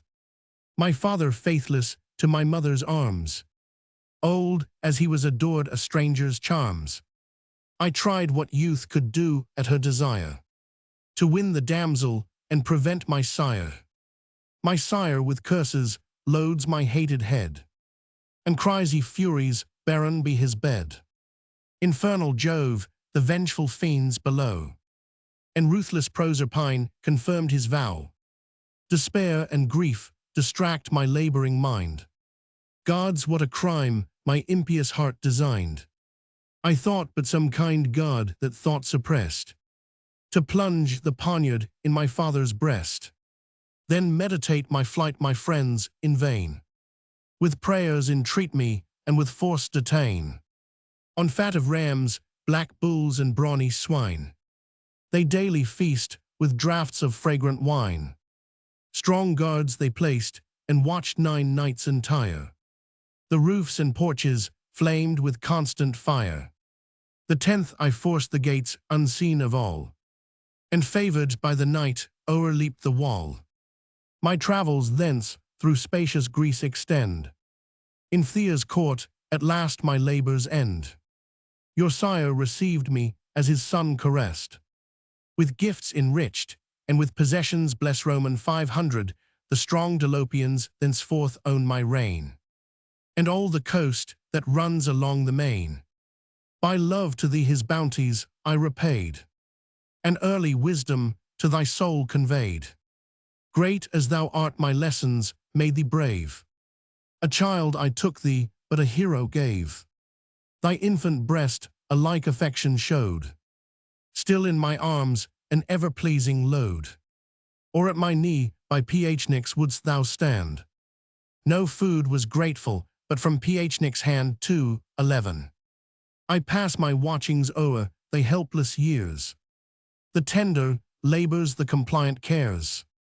The gods, I thought, reversed their hard decree, and Phynics felt a father's joys in thee. Thy growing virtues justified my cares, and promised comfort to my silver hairs. Now be thy rage, thy fatal rage resigned. A cruel heart ill suits a manly mind.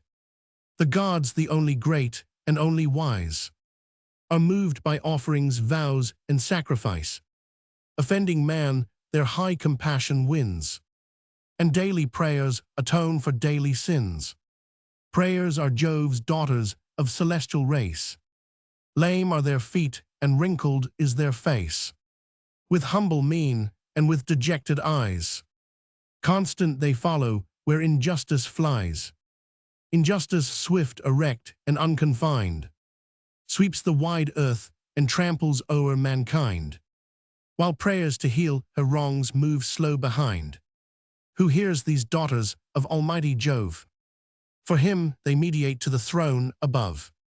When man rejects the humble suit they make, the sire revenges for the daughter's sake. From Jove commissioned fierce injustice then descends to punish unrelenting men. O let not headlong passion bear the sway. These reconciling goddesses obey. Do honors to the seed of Jove belong. Do honors calm the fierce and bend the strong. Were these not paid thee by the terms we bring? Were rage still harbored in the haughty king? Nor Greece, nor all her fortunes should engage thy friend to plead against so just a rage. But since what honor asks the general sends, and sends by those whom most thy heart commends, the best and noblest of the Grecian train, permit not these to sue and sue in vain. Let me, my son, an ancient fact unfold, a great example drawn from times of old. Hear what our fathers were and what their praise, who conquered their revenge in former days. Where Caledon on rocky mountains stands 212, once fought the Tolian and Curetian bands. To guard it those, to conquer these advance, and mutual deaths were dealt with mutual chance. The silver Cynthia bade contention rise, in vengeance of neglected sacrifice. On news fields she sent a monstrous boar, that levelled harvests and whole forests tore. This beast, when many a chief his tusks had slain, great Meleager stretched along the plain. Then for his spoils a new debate arose, the neighbor nations thence commencing foes. Strong as they were the bold Curetes failed, while Meleager's thundering arm prevailed, till rage at length inflamed his lofty breast. For rage invades the wisest and the best. Cursed by Althea to his wrath he yields, and in his wife's embrace forgets the fields. She from Marpessa sprung divinely, and matchless Idas more than man in war. The god of day adored the mother's charms. Against the god the father bent his arms. The afflicted pair their sorrows to proclaim. From Cleopatra changed their daughter's name, and called Alcyone a name to show the father's grief, the mourning mother's woe. To her the chief retired from stern debate, but found no peace from fierce Althea's hate. Althea's hate the unhappy warrior drew, whose luckless hand his royal uncle slew. She beat the ground and called the powers beneath on her own son to wreak her brother's death. Hell heard her curses from the realms profound, and the red fiends that walk the nightly round. In vain Tolia, her deliverer, waits. War shakes her walls and thunders at her gates. She sent ambassadors, a chosen band, priests of the gods and elders of the land, besought the chief to save the sinking state. Their prayers were urgent and their proffers great.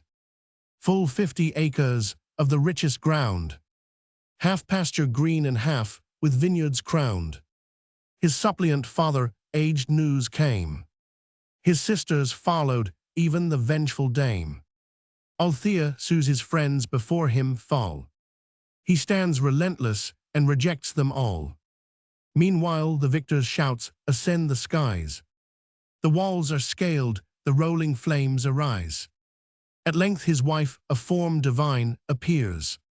With piercing cries and supplicating tears, she paints the horrors of a conquered town. The heroes slain, the palaces o'erthrown. The matrons ravished, the whole race enslaved. The warrior heard he vanquished, and he saved. The Tolians long disdained, now took their turn, and left the chief their broken faith to mourn. Learn hence betimes to curb pernicious ire, nor stay till yonder fleets ascend in fire. Accept the presence, draw thy conquering sword, and be amongst our guardian gods adored.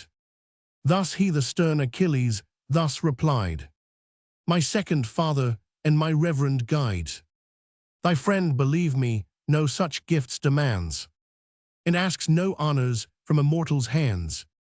Jove honors me and favors my designs. His pleasure guides me and his will confines, and here I stay if such his high behest, while life's warm spirit beats within my breast. Yet hear one word and lodge it in thy heart. No more molest me on Atride's part. Is it for him these tears are taught to flow? For him these sorrows for my mortal foe? A generous friendship no cold medium knows, burns with one love, with one resentment glows. One should our interests and our passions be. My friend must hate the man that injures me. Do this my PH tease a generous part, and share my realms, my honors, and my heart. Let these return our voyage or our stay. Rest undetermined till the dawning day. He ceased, then ordered for the sage's bed a warmer couch with numerous carpets spread. With that stern Ajax his long silence broke, and thus impatient to Ulysses spoke: Hence let us go, he waste we time in vain. See what effect our low submissions gain. Liked or not liked his words, we must relate. The Greeks expect them, and our heroes wait. Proud as he is, that iron heart retains its stubborn purpose, and his friends disdains. Stern and unpitying, if a brother bleed, on just atonement we remit the deed. A sire the slaughter of his son forgives. The price of blood discharged, the murderer lives. The haughtiest hearts at length their rage resign, and gifts can conquer every soul but thine 213. The gods that unrelenting breast have steeled, and cursed thee with a mind that cannot yield. One woman slave was ravished from thy arms. Lo, 7 are offered, and of equal charms. Then hear Achilles, be of better mind. Revere thy roof, and to thy guests be kind.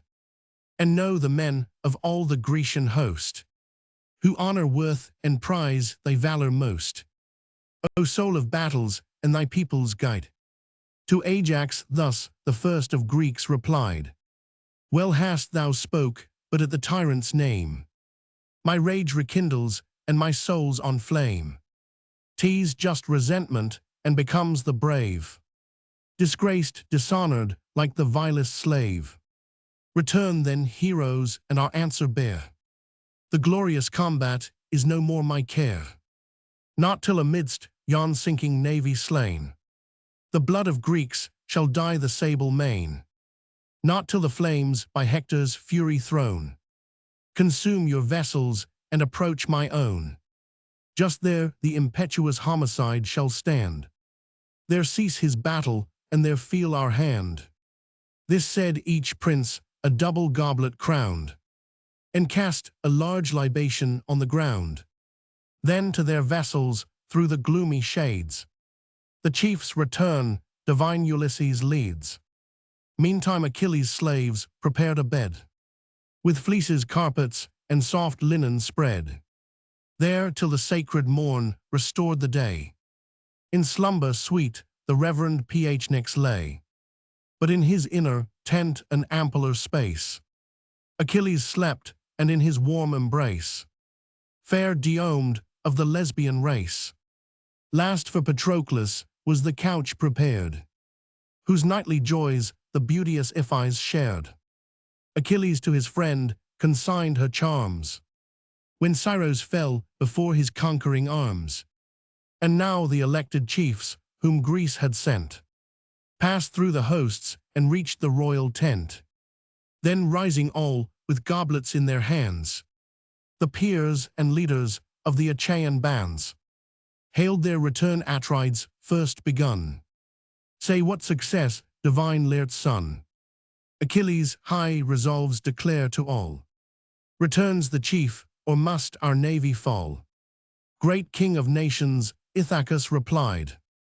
Fixed is his wrath, unconquered is his pride. He slights thy friendship, thy proposals scorns, and thus implored, with fiercer fury burns, to save our army and our fleets to free. Is not his care, but left to Greece and thee. Your eyes shall view, when morning paints the sky, beneath his oars the whitening billows fly. Us too he bids our oars and sails implore, nor hope the fall of heaven-protected Troy. For Jove o'ershades her with his arm divine, inspires her war, and bids her glory shine. Such was his word, what further he declared. These sacred heralds and great Ajax heard. But Patroclus in his tent the chief retains, safe to transport him to his native plains. When morning dawns, if other he decree, his age is sacred, and his choice is free. Ulysses ceased the great Achaean host, with sorrow seized, in consternation lost. Attend the stern reply. Tydides broke the general silence, and undaunted spoke. Why should we gifts to proud Achilles send, or strive with prayers his haughty soul to bend? His country's woes he glories to deride, and prayers will burst that swelling heart with pride. Be the fierce impulse of his rage obeyed. Our battles let him or desert or aid. Then let him arm when Jove or he think fit, that to his madness or to heaven commit. What for ourselves we can is always ours. This night let dew, repast, refresh our powers. For strength consists in spirits and in blood, and those are owed to generous wine and food. But when the rosy messenger of day strikes the blue mountains with her golden ray, ranged at the ships, let all our squadrons shine. In flaming arms, a long extended line.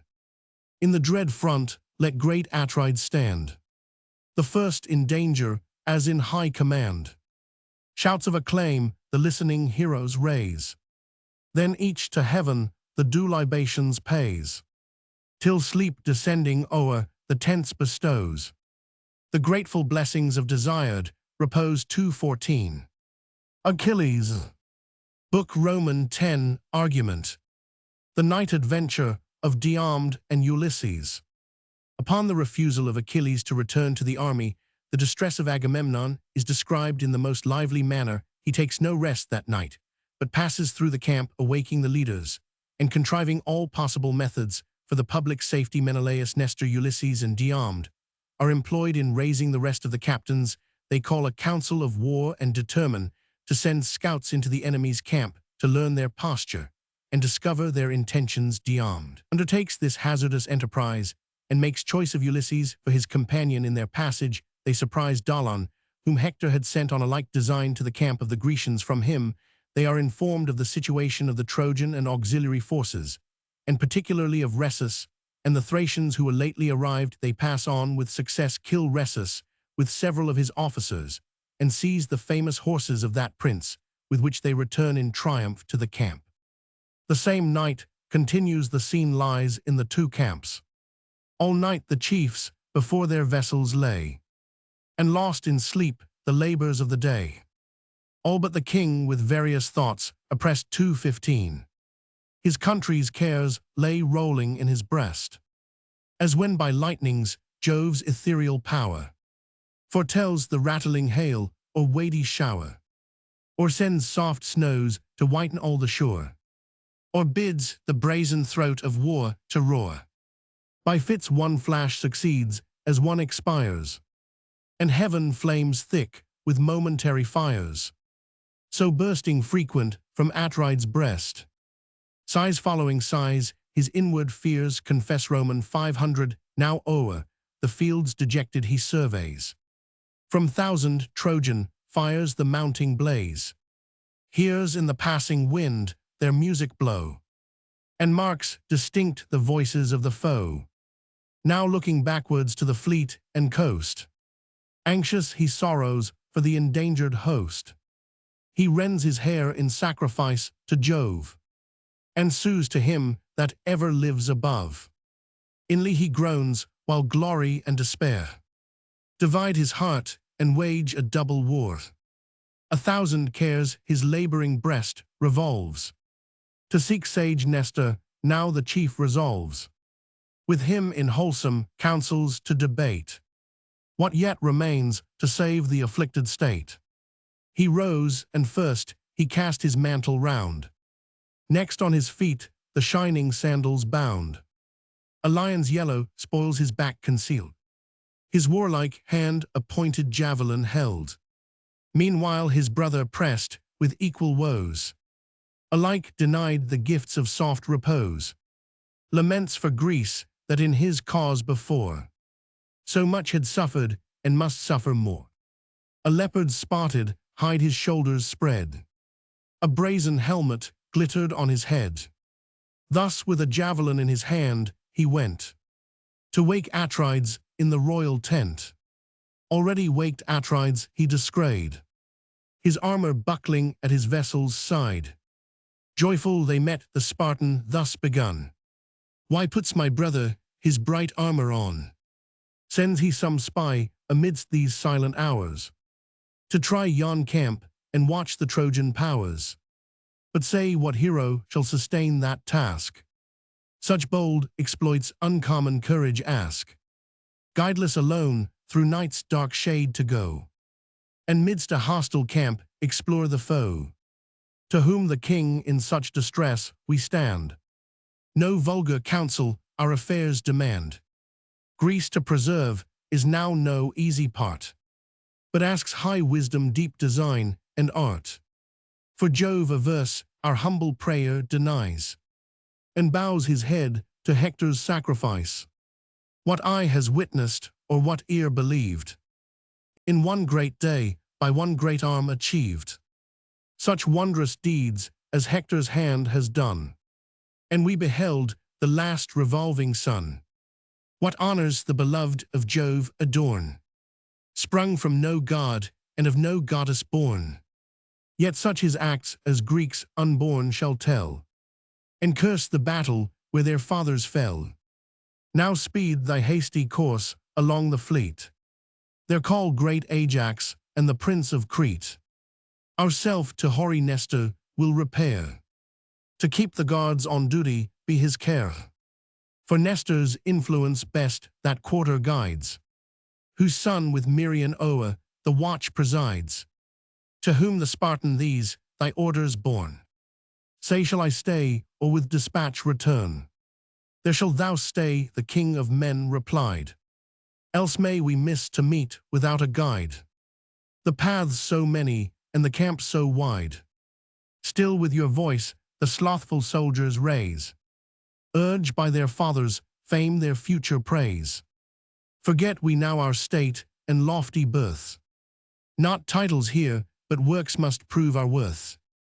To labor is the lot of man below. And when Jove gave us life, he gave us woe. This said each, parted to his several cares. The king to Nestor's sable ship repairs. The sage protector of the Greeks he found, stretched in his bed with all his arms around. The various-colored scarf the shield he rears, the shining helmet and the pointed spears, the dreadful weapons of the warrior's rage, that old in arms disdain the peace of age. Then leaning on his hand, his watchful head, the hoary monarch raised his eyes and said, What art thou speak, that on designs unknown, while others sleep, thus range the camp alone? Seek'st thou some friend, or nightly sentinel?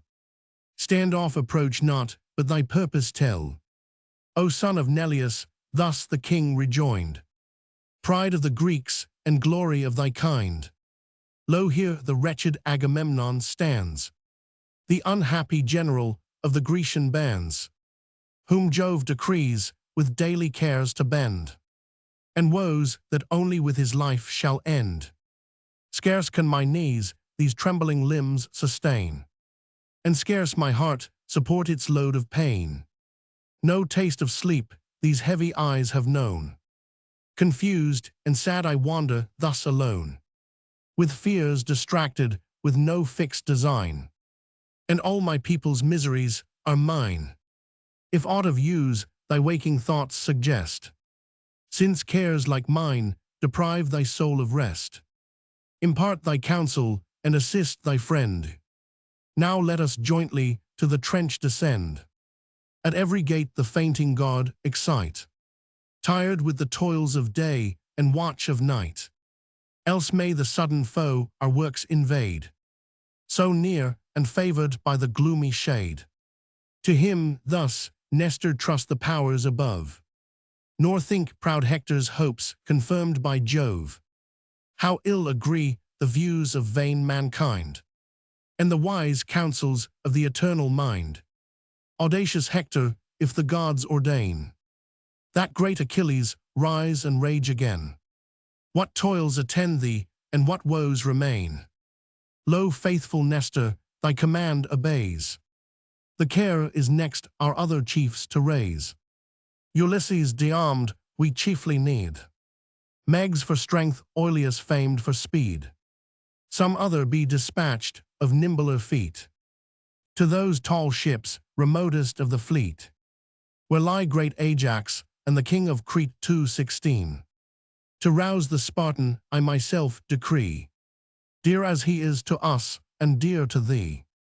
Yet must I tax his sloth that claims no share with his great brother in his martial care. Him it behoved to every chief to sue, preventing every part performed by you. For strong necessity our toils demands, claims all our hearts and urges all our hands. To whom the king with reverence we allow thy just rebukes, yet learn to spare them now. My generous brother is of gentle kind. He seems remiss, but bears a valiant mind. Through too much deference to our sovereign sway, content to follow when we lead the way. But now our ills industrious to prevent, long ere the rest he rose and sought my tent. The chiefs you named already at his call prepare to meet us near the navy wall. Assembling there, between the trench and gates. Near the night guards, our chosen council waits. Then none, said Nestor, shall his rule withstand. For great examples justify command. With that the venerable warrior rose. The shining greaves his manly legs enclose. His purple mantle golden buckles joined, warm with the softest wool and doubly lined. Then rushing from his tent he snatched in haste his steely lance that lightened as he passed Roman 500. The camp he traversed through the sleeping crowd, stopped at Ulysses' tent and called aloud. Ulysses sudden as the voice was sent, awake starts up and issues from his tent. What new distress, what sudden cause of fright, thus leads you wandering in the silent night? O prudent chief, the Pylian sage replied, wise as thou art, be now thy wisdom tried. Whatever means of safety can be sought, whatever counsels can inspire our thought, whatever methods or to fly or fight, all depend on this important night. He heard, returned, and took his painted shield, then joined the chiefs and followed through the field. Without his tent bold, de-armed they found, all sheathed in arms, his brave companions round. Each sunk in sleep, extended on the field, his head reclining on his bossy shield. A wood of spears stood by that fixed upright, shot from their flashing points a quivering light. A bull's black hide composed the hero's bed, a splendid carpet rolled beneath his head. Then with his foot old Nestor gently shakes the slumbering chief, and in these words awakes. Rise, son of Tydeus, to the brave and strong. Rest seems inglorious, and the night too long. But sleepst thou now, when from yon hill the foe hangs o'er the fleet, and shades our walls below? At this soft slumber from his eyelids fled, the warrior saw the hoary chief, and said, wondrous old man, whose soul no respite knows, though years and honors bid thee seek repose, let younger Greeks our sleeping warriors wake. Ill fits thy age these toils to undertake. My friend, he answered, generous is thy care. These toils my subjects and my sons might bear. Their loyal thoughts and pious love conspire to ease a sovereign and relieve a sire. But now the last despair surrounds our host. No hour must pass, no moment must be lost. Each single Greek in this conclusive strife stands on the sharpest edge of death or life. Yet if my years thy kind regard engage, employ thy youth as I employ my aid. Succeed to these my cares and rouse the rest. He serves me most who serves his country best.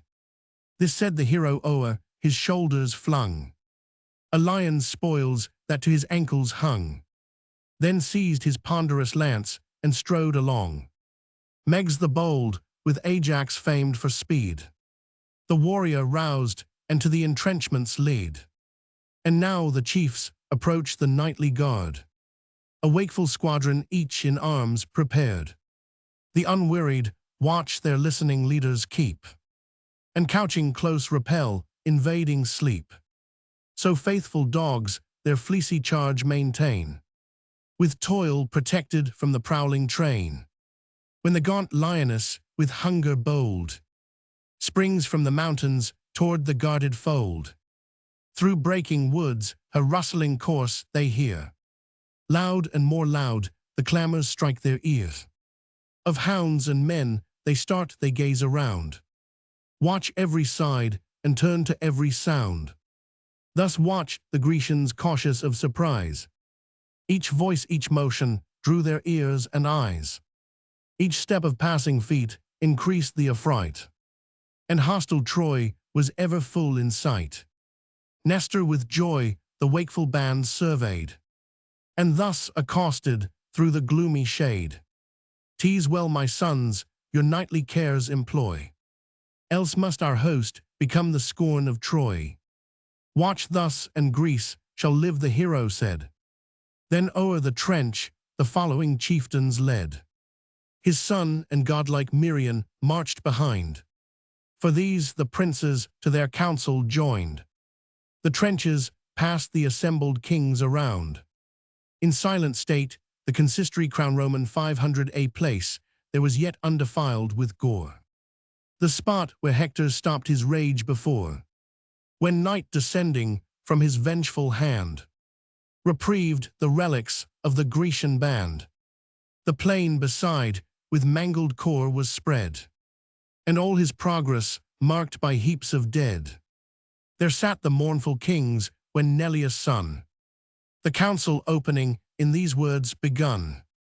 Is there, said he, a chief so greatly brave, his life to hazard and his country save? Lives there a man who singly dares to go to yonder camp, or sees some straggling foe, or favored by the night approach so near, their speech, their counsels, and designs to hear, if to besiege our navies they prepare, or Troy once more must be the seat of war? This could he learn, and to our peers recite, and pass unharmed the dangers of the night. What fame were his through all succeeding days, while Phbus shines or men have tongues to praise. What gifts his grateful country would bestow, what must not Greece to her deliverer owe? A sable you each leader should provide, with each a sable lambkin by her side. At every rite his share should be increased, and his the foremost honors of the feast. Fear held them mute alone, untaught to fear. Tydides spoke, the man you seek is here, through yon black camps to bend my dangerous way. Some god within commands, and I obey. But let some other chosen warrior join, to raise my hopes and second my design. By mutual confidence and mutual aid, great deeds are done and great discoveries made. The wise new prudence from the wise acquire, and one brave hero fans another's fire. Contending leaders at the word arose, each generous breast with emulation glows. So brave a task each Ajax strove to share. Bold Merion strove, and Nestor's valiant heir. The Spartan wished the second place to gain, and great Ulysses wished, nor wished in vain. Then thus the king of men the contest ends. Thou first of warriors, and thou best of friends. Undaunted, de-armed, what chief to join in this great enterprise is only thine. Just be thy choice, without affection made. To birth or office no respect be paid. Let worth determine, here the monarch spake, and inly trembled for his brother's sake. Then thus the godlike de-armed rejoined. My choice declares the impulse of my mind. How can I doubt, while great Ulysses stands, to lend his counsels and assist our hands? A chief whose safety is Minerva's care, so famed, so dreadful in the works of war. Blessed in his conduct, I no aid require. Wisdom like his might pass through flames of fire. It fits thee not before these chiefs of fame, replied the sage, to praise me or to blame. Praise from a friend or censure from a foe are lost on hearers that our merits know. But let us haste, night rolls the hours away. The reddening orient shows the coming day. The stars shine fainter on the ethereal plains, and of night's empire but a third remains. Thus having spoke, with generous ardor pressed, in arms terrific, their huge limbs they dress. Roman 500 a two-edged falchion, Thrasime the brave, an ample buckler to Tydides gave. Then in a leathern helm he cased his head, short of its crest, and with no plume o'erspread, such as by youths unused to arms are worn. No spoils enrich it, and no studs adorn. Next him Ulysses took a shining sword, a bow and quiver with bright arrows stored, a well-proved casque with leather braces bound. Thy gift, Merion's, his temples crowned.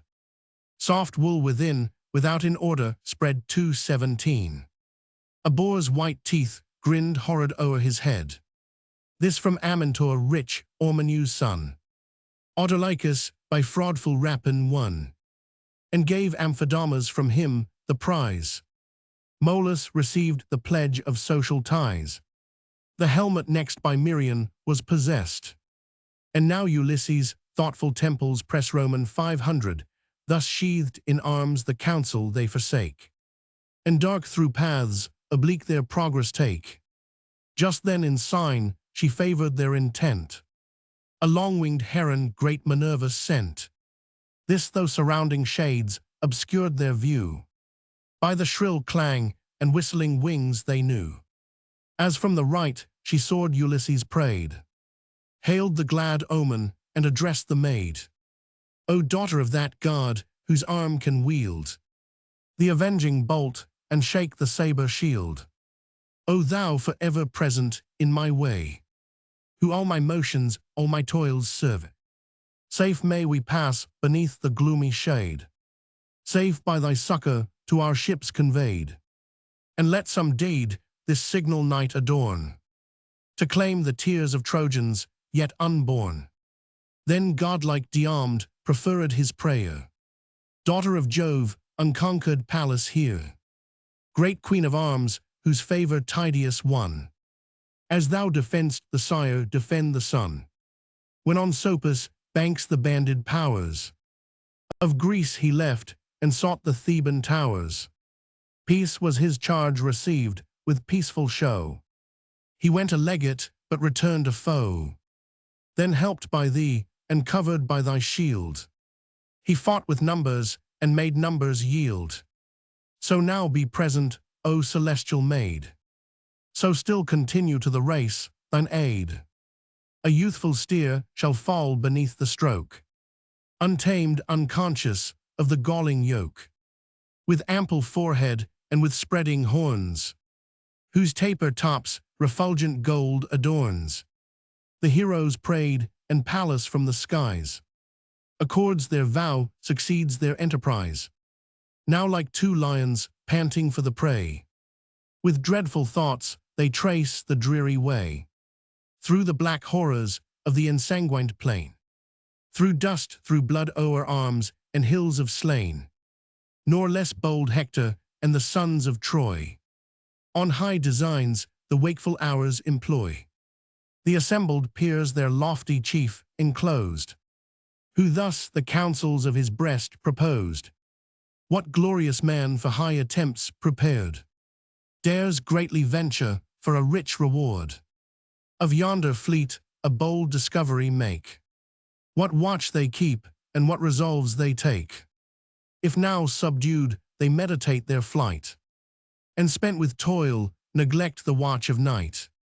His be the chariot that shall please him most, of all the plunder of the vanquished host. His the fair steeds that all the rest excel, and his the glory to have served so well. A youth there was among the tribes of Troy, Dalan his name, Eumed's only boy. 5 girls beside the reverend herald told. Rich was the son in brass, and rich in gold, not blessed by nature with the charms of face, but swift of foot and matchless in the race. Hector, he said, my courage bids me meet this high achievement and explore the fleet. But first exalt thy scepter to the skies, and swear to grant me the demanded prize, the immortal coursers and the glittering car, that bear Pelides through the ranks of war. Encouraged, thus no idle scout I go. Fulfill thy wish, their whole intention know. Even to the royal tent pursue my way, and all their counsels, all their aims betray. The chief then heaved the golden scepter high, attesting thus the monarch of the sky. Be witness, thou immortal lord of all, whose thunder shakes the dark aerial hall. By none but Dalan shall this prize be borne, and him alone the immortal steeds adorn. Thus Hector swore, the gods were called in vain, but the rash youth prepares to scour the plain.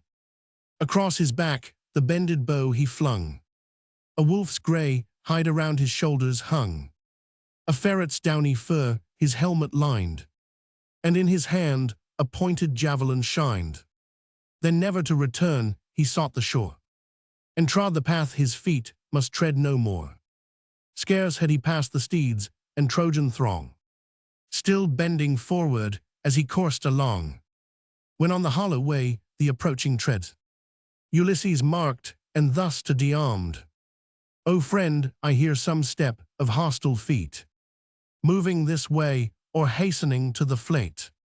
Some spy perhaps to lurk beside the main, or nightly pillager that strips the slain. Yet let him pass and win a little space, then rush behind him and prevent his pace. But if too swift of foot he flies before, confine his course along the fleet and shore. Betwixt the camp and him our spears employ, and intercept his hoped return to Troy." With that they stepped aside and stooped their head, as Dolon passed behind a heap of dead. Along the path the spy unwary flew. Soft at just distance both the chiefs pursue, so distant they, and such the space between, as when two teams of mules divide the green, to whom the hind like shares of land allows, when now new furrows part the approaching ploughs. Now Dolon listening heard them as they passed. Hector he thought had sent, and checked his haste, till scarce at distance of a javelin's throw, no voice succeeding, he perceived the foe, as when two skilful hounds the leveret wind, or chase through woods obscure the trembling hind. Now lost, now seen, they intercept his way, and from the herd still turn the flying prey. So fast and with such fears the Trojan flew, so close, so constant, the bold Greeks pursue. Now almost on the fleet the dastard falls, and mingles with the guards that watch the walls, when brave Tydides stopped a generous thought, inspired by Pallas in his bosom wrought, lest on the foe some forward Greek advance, and snatch the glory from his lifted lance. Then thus aloud woe, "Thou art remain, this javelin else shall fix thee to the plain," he said, and high in air the weapon cast, which wilful erred, and o'er his shoulder passed, then fixed in earth against the trembling wood. The wretch stood propped and quivered as he stood. A sudden palsy seized his turning head. His loose teeth chattered, and his color fled. The panting warriors seize him as he stands, and with unmanly tears his life demands. "O spare my youth, and for the breath I owe, large gifts of price my father shall bestow. Vast heaps of brass shall in your ships be told, and steel well-tempered and refulgent gold." To whom Ulysses made this wise reply, "Woe thou art be bold, nor fear to die. What moves thee, say, when sleep has closed the sight, to roam the silent fields in dead of night? Cam'st thou the secrets of our camp to find, by Hector prompted, or thy daring mind? Or art some wretch, by hopes of plunder led, through heaps of carnage to despoil the dead?" Then thus pale Dolon with a fearful look, still as he spoke his limbs with horror shook, "Hither I came by Hector's words deceived. Much did he promise rashly, I believed, no less a bribe than great Achilles' car, and those swift steeds that sweep the ranks of war, urged me unwilling this attempt to make, to learn what counsels, what resolves you take. If now subdued you fix your hopes on flight, and tired with toils neglect the watch of night, bold was thy aim and glorious was the prize." Ulysses with a scornful smile replies, "Far other rulers those proud steeds demand, and scorn the guidance of a vulgar hand. Even great Achilles scarce their rage can tame. Achilles sprung from an immortal dame. But say be faithful and the truth recite, where lies encamped the Trojan chief tonight?" Where stand his coursers, in what quarter sleep? Their other princes tell what watch they keep. Say since this conquest what their counsels are, or here to combat from their city far, or back to Ilion's walls transfer the war. Ulysses thus, and thus Eumed's son. What Dolon knows his faithful tongue shall own. Hector the peers assembling in his tent. A council holds at Ilus monument. No certain guards the nightly watch partake. Where'er yon fires ascend the Trojans' wake. Anxious for Troy the guard the natives keep. Safe in their cares the auxiliar forces sleep, whose wives and infants from the danger far discharge their souls of half the fears of war. Then sleep those aids among the Trojan train. Inquired the chief, or scattered o'er the plain, to whom the spy their powers they thus dispose. The Paeans dreadful with their bended bows, the Carians, Caucons the Pelasgian host, and Leleges encamp along the coast. Not distant far lie higher on the land the Lycian, Mysian, and Monian band, and Phrygia's horse by Thymbra's ancient wall. The Thracians utmost and apart from all. These Troy but lately to her succor won, led on by Rhesus, great Ionia's son. I saw his coursers in proud triumph go, swift as the wind and white as winter snow. Rich silver plates his shining car enfold, his solid arms refulgent flame with gold.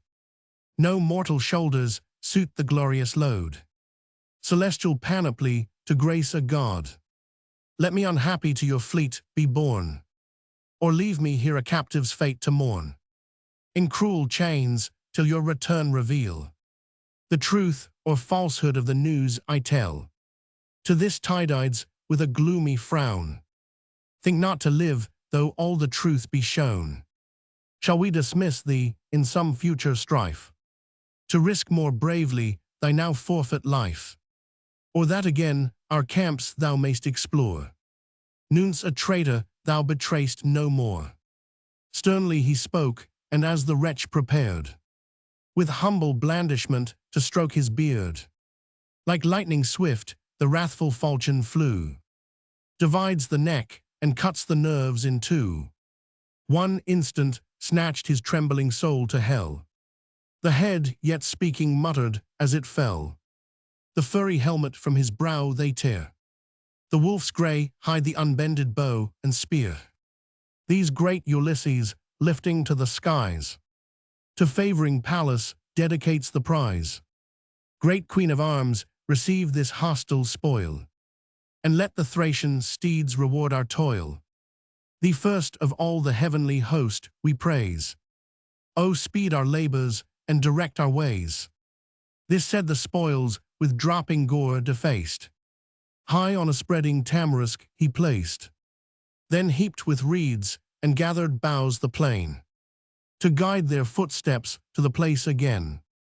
Through the still night they crossed the devious fields, slippery with blood o'er arms and heaps of shields, arriving where the Thracian squadrons lay, and eased in sleep the labours of the day. Ranged in 3 lines, they view the prostrate band. The horses, yoked beside each warrior, stand, their arms in order on the ground reclined. Through the brown shade the fulgid weapons shined. Amidst lay Rhesus, stretched in sleep profound, and the white steeds behind his chariot bound. The welcome sight Ulysses first descries, and points to Diomede the tempting prize.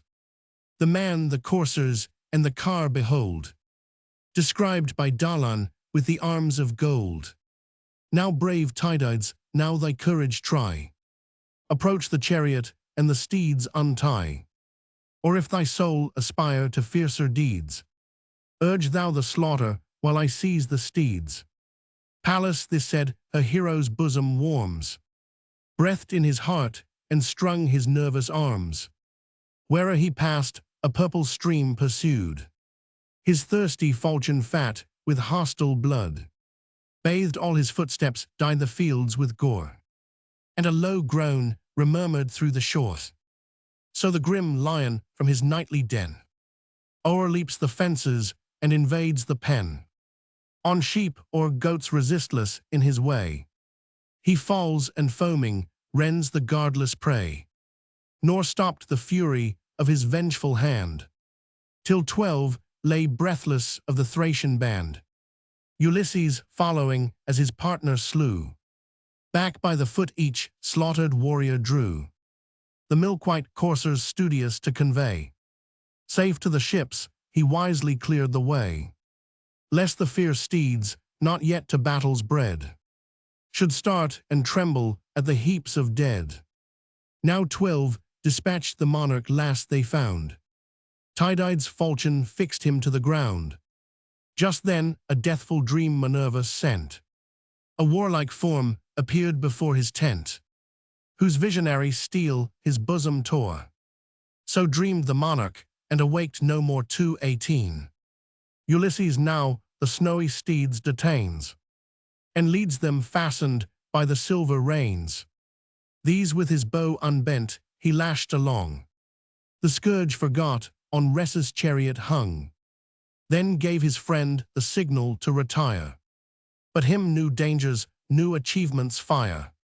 Doubtful he stood, or with his reeking blade, to send more heroes to the infernal shade, drag off the car where Rhesus' armor lay, or heave with manly force and lift away. While unresolved the son of Tydeus stands, Pallas appears, and thus her chief commands. Enough, my son, from further slaughter cease. Regard thy safety, and depart in peace. Haste to the ships, the gotten spoils enjoy, nor tempt too far the hostile gods of Troy. The voice divine confessed the martial maid. In haste he mounted, and her word obeyed. The coursers fly before Ulysses' bow, swift as the wind and white as winter snow. Not unobserved they passed the god of light, had watched his Troy and marked Minerva's flight, saw Tydeus' son with heavenly succor blessed, and vengeful anger filled his sacred breast. Swift to the Trojan camp descends the power, and wakes Hippocoon in the morning hours. On Rhesus' side, accustomed to attend, a faithful kinsman and instructive friend, he rose and saw the field deformed with blood, an empty space where late the coursers stood, the yet warm Thracians panting on the coast. For each he wept, but for his Rhesus most. Now while on Rhesus' name he calls in vain, the gathering tumult spreads o'er all the plain. On heaps the Trojans rush with wild affright, and wondering view the slaughters of the night. Meanwhile the chiefs, arriving at the shade, where late the spoils of Hector's spy were laid, Ulysses stopped to him Tydides bore, the trophy dropping yet with Dolon's gore. Then mounts again their nimbler feet. The coursers ply and thunder towards the fleet, Diarmed and Ulysses returning with the spoils of Rhesus. Old Nestor first perceived the approaching sound, bespeaking thus the Grecian peers around. Methinks the noise of trampling steeds I hear, thickening this way and gathering on my ear.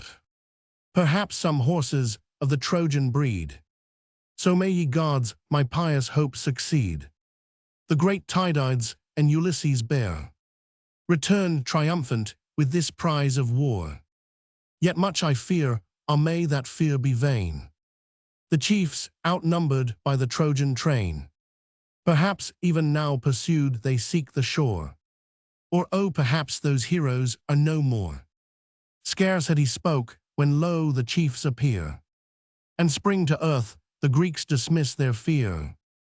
With words of friendship and extended hands, they greet the kings, and Nestor first demands, say thou whose praises all our host proclaim, thou living glory of the Grecian name. Say whence these coursers, by what chance bestowed, the spoil of foes or present of a god, not those fair steeds so radiant and so gay. that draw the burning chariot of the day.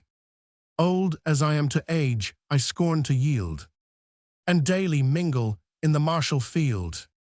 But sure till now no coursers struck my sight, like these conspicuous through the ranks of fight.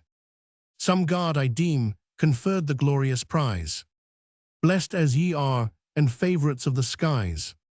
The care of him who bids the thunder roar, and her whose fury bathes the world with gore.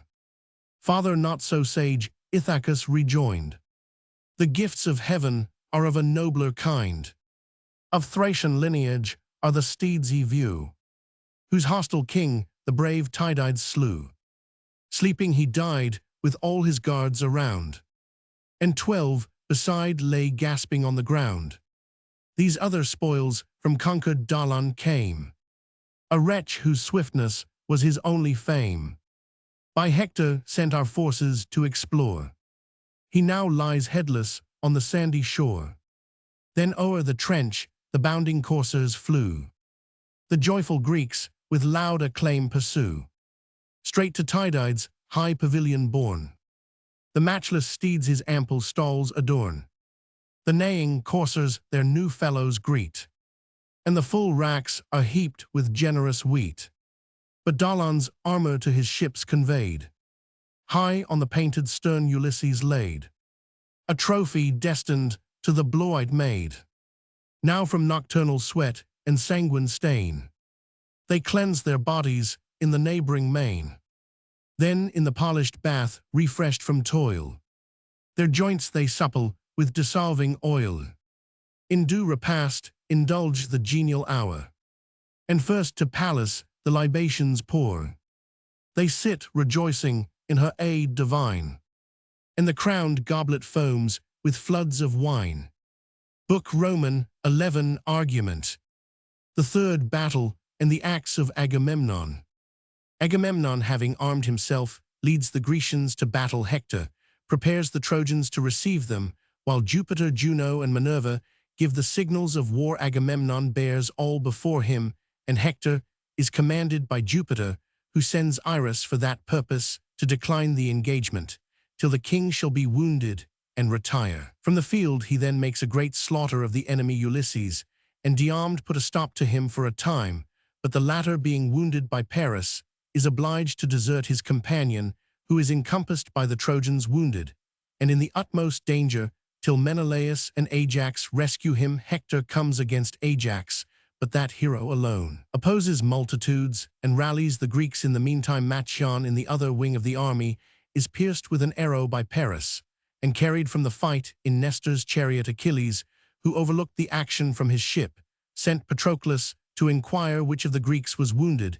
In that manner Nestor entertains him in his tent with an account of the accidents of the day and a long recital of some former wars, which he remembered, tending to put Patroclus upon persuading Achilles to fight for his countrymen, or at least to permit him to do it clad in Achilles' armor. Patroclus, on his return, meets Eurypylus, also wounded, and assists him in that distress.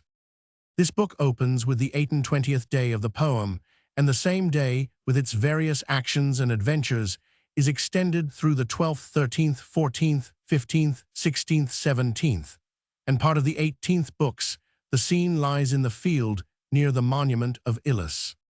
The saffron morn, with early blushes, spread 2:19. Now rose refulgent from Tithonus' bit, with newborn day to gladden mortal sight, and gild the courts of heaven with sacred light. When baleful Eris, sent by Jove's command, the torch of discord blazing in her hand, through the red skies her bloody sign extends, and wrapped in tempests o'er the fleet descends. High on Ulysses' bark her horrid stand, she took and thundered through the seas and land.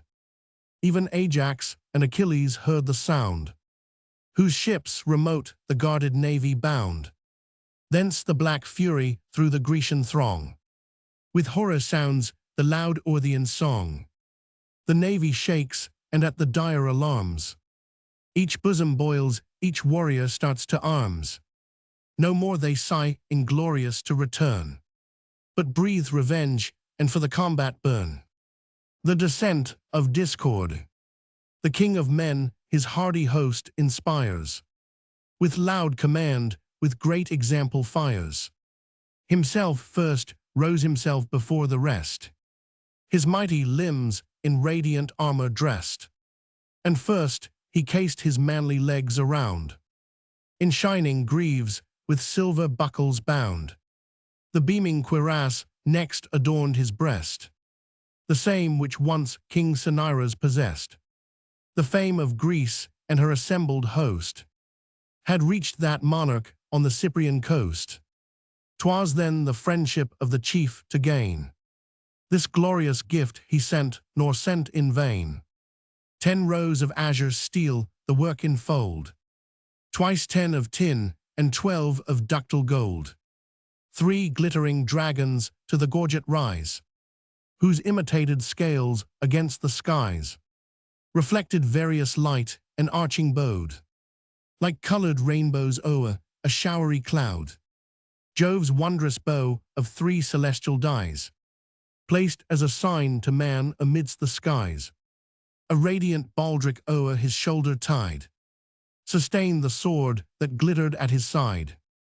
Gold was the hilt, a silver sheath encased. The shining blade and golden hangers graced. His buckler's mighty orb was next displayed, that round the warrior cast a dreadful shade. 10 zones of brass its ample brim surround, and twice 10 bosses the bright convex crowned. Tremendous Gorgon frowned upon its field, and circling terrors filled the expressive shield. Within its concave hung a silver thong, on which a mimic serpent creeps along. His azure length in easy waves extends, till in 3 heads the embroidered monster ends. Last o'er his brows his fourfold helm he placed, with nodding horsehair formidably graced, and in his hands 2 steely javelins wields, that blaze to heaven and lighten all the fields. That instant Juno and the martial maid, in happy thunders, promised Greece their aid. High o'er the chief they clashed their arms in air, and leaning from the clouds expect the war. Close to the limits of the trench and mound, the fiery coursers to their chariots bound. The squires restrain the foot with those who wield. The lighter arms rush forward to the field, to second these in close array combined. The squadrons spread their sable wings behind. Now shouts and tumults wake the tardy sun, as with the light the warrior's toils begun. Even Jove, whose thunder spoke his wrath distilled.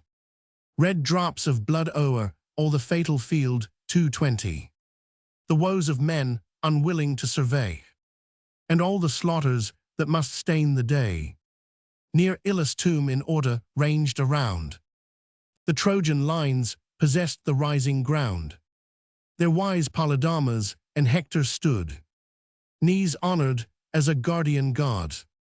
Bold Polybus Agenor the divine, the brother warriors of Antenor's line, with youthful Acamas whose beauteous face and fair proportion matched the ethereal race. Great Hector, covered with his spacious shield, plies all the troops and orders all the field, as the red star now shows his sanguine fires through the dark clouds, and now in night retires. Thus through the ranks appeared the godlike man, plunged in the rear or blazing in the van, while streamy sparkles restless as he flies, flash from his arms as lightning from the skies. As sweating reapers in some wealthy field, ranged in 2 bands, their crooked weapons wield, bear down the furrows till their labors meet. Thick fall the heapy harvests at their feet. So Greece and Troy the field of war divide, and falling ranks are strowed on every side. None stooped a thought to base inglorious flight, 221. But horse to horse and man to man they fight. Not rabid wolves more fierce contest their prey. Each wounds, each blades, but none resign the day. Discord with joy the scene of death descries, and drinks large slaughter at her sanguine eyes. Discord alone of all the immortal train swells the red horrors of this direful play. The gods in peace their golden mansions fill, ranged in bright order on the Olympian hills. But general murmurs told their griefs above, and each accused the partial will of Jove. Meanwhile apart superior and alone, the eternal monarch on his awful throne, wrapped in the blaze of boundless glory sate, and fixed, fulfilled the just decrees of fate. On earth he turned his all-considering eyes, and marked the spot where Ilion's towers arise. The sea with ships, the fields with armies spread. The victors rage the dying and the dead. Thus, while the morning beams, increasing bright, o'er heaven's pure azure spread the glowing light. Commutual death the fate of war confounds, each adverse battle gored with equal wounds. But now what time in some sequestered vale, the weary woodman spreads his sparing meal, when his tired arms refuse the axe to rear, and claim a respite from the sylvan war. But not till half the prostrate forests lay, stretched in long ruin and exposed to day. Then nor till then the Greeks' impulsive might pierced the black phalanx and let in the light. Great Agamemnon then the slaughter led, and slew Bienor at his people's head, whose squire Oileus, with a sudden spring, leaped from the chariot to revenge his king. But in his front he felt the fatal wound, which pierced his brain and stretched him on the ground. Atrides spoiled and left them on the plain. Vain was their youth, their glittering armor vain, now soiled with dust and naked to the sky. Their snowy limbs and beauteous bodies lie. Two sons of Priam next to battle move, the product one of marriage, one of love 222. In the same car the brother warriors ride. This took the charge to combat, that to guide. Far other task than when they want to keep on Ida's tops their father's fleecy sheep. These on the mountains once Achilles found, and captive led with pliant osiers bound. Then to their sire for ample sums restored, but now to perish by Atrides' sword. Pierced in the breast, the base-born Issus bleeds. Cleft through the head, his brother's fate succeeds. Swift to the spoil, the hasty victor falls, and stripped their features to his mind recalls. The Trojans see the youths untimely die, but helpless tremble for themselves and fly. So when a lion, ranging o'er the lawns, finds on some grassy lair the couching fawns, their bones he cracks, their reeking vitals draws, and grinds the quivering flesh with bloody jaws. The frighted hind beholds and dares not stay, but swift through rustling thickets bursts her way. All drowned in sweat the panting mother flies, and the big tears roll trickling from her eyes. Amidst the tumult of the routed train, the sons of false Antimachus were slain. He who for bribes his faithless counsels sold, and voted Helen's stay for Paris gold. Atrides marked as these their safety sought, and slew the children for the father's fault. Their headstrong horse unable to restrain, they shook with fear and dropped the silken rein. Then in the chariot on their knees they fall, and thus with lifted hands for mercy call. O spare our youth, and for the life we owe, Antimachus shall copious gifts bestow. Soon as he hears that not in battle slain, the Grecian ships his captive sons detain. Large heaps of brass in ransom shall be told, and steel well-tempered and persuasive gold. These words attended with the flood of tears, the youths addressed to unrelenting ears. The vengeful monarch gave this stern reply: If from Antimachus ye spring ye die. The daring wretch who once in council stood, to shed Ulysses and my brother's blood, for proffered peace and sues his seed for grace. No, die and pay the forfeit of your race.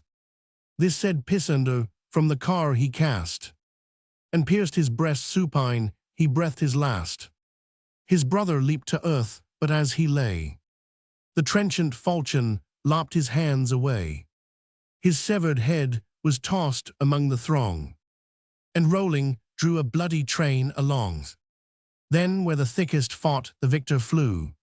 The king's example all his Greeks pursue. Now by the foot the flying foot was slain. Horse trod by horse lay foaming on the plain.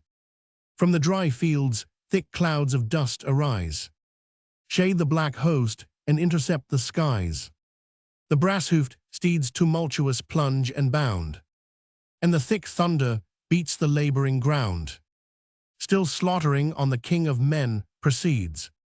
The distanced army wonders at his deeds, as when the winds with raging flames conspire, and o'er the forests roll the flood of fire. In blazing heaps the grove's old honors fall, and one refulgent ruin levels all. Before Atrides' rage so sinks the foe, whole squadrons vanish and proud heads lie low. The steeds fly trembling from his waving sword, and many a car now lighted of its lord. Wide o'er the field with guideless fury rolls, breaking their ranks and crushing out their souls, while his keen falchion drinks the warriors' lives, more grateful now to vultures than their wives. Perhaps great Hector then had found his fate, but Jove and destiny prolonged his date. Safe from the darts, the care of heaven he stood, amidst alarms and death and dust and blood. Now past the tomb where ancient Ilus lay, through the mid-field the rooted urge their way, where the wild figs the adjoining summit crown. The path they take and speed to reach the town, as swift Atrides with loud shouts pursued, hot with his toil and bathed in hostile blood. Now near the beech tree and the scan gates, the hero halts and his associates waits. Meanwhile on every side around the plain, dispersed disordered fly the Trojan train. So flies a herd of beeves that hear dismayed, the lions roaring through the midnight shade. On heaps they tumble with successless haste. The savage seizes, draws, and rends the last. Not with less fury stern Atrides flew, still pressed the rout, and still the hindmost slew. Hurled from their cars, the bravest chiefs are killed, and rage and death and carnage load the field. Now storms the victor at the Trojan wall, surveys the towers and meditates their fall. But Jove descending shook the Idaean hills, and down their summits poured 100 rills. The unkindled lightning in his hand he took, and thus the many-colored maid bespoke. Iris, with haste thy golden wings display. To godlike Hector this our word convey, while Agamemnon wastes the ranks around, fights in the front and bathes with blood the ground. Bid him give way, but issue forth commands, and trust the war to less important hands. But when or wounded by the spear or dart, that chief shall mount his chariot and depart. Then Jove shall string his arm and fire his breast. Then to her ships shall flying Greece be pressed, till to the main the burning sun descend, and sacred night her awful shade extend. He spoke, and Iris at his word obeyed. On wings of winds descends the various maid. The chief she found amidst the ranks of war, close to the bulwarks on his glittering car. The goddess, then, O son of Priam, hear. From Jove I come, and his high mandate bear. While Agamemnon wastes the ranks around, fights in the front, and bathes with blood the ground. Abstain from fight, yet issue forth commands, and trust the war to less important hands. But when or wounded by the spear or dart, the chief shall mount his chariot and depart. Then Jove shall string thy arm and fire thy breast. Then to her ships shall flying Greece be pressed, till to the main the burning sun descend, and sacred night her awful shade extend. She said, and vanish Roman 500 hectare with a bound, springs from his chariot on the trembling ground. In clanging arms he grasps in either hand a pointed lance, and speeds from band to band, revives their ardor, turns their steps from flight, and wakes anew the dying flames of fight. They stand to arms, the Greeks, their onset dare, condense their powers, and wait the coming war. New force, new spirit to each breast returns. The fight renewed, with fiercer fury burns. The king leads, on all fix on him their eye, and learn from him to conquer or to die. Ye sacred 9 celestial muses tell, who faced him first, and by his prowess fell.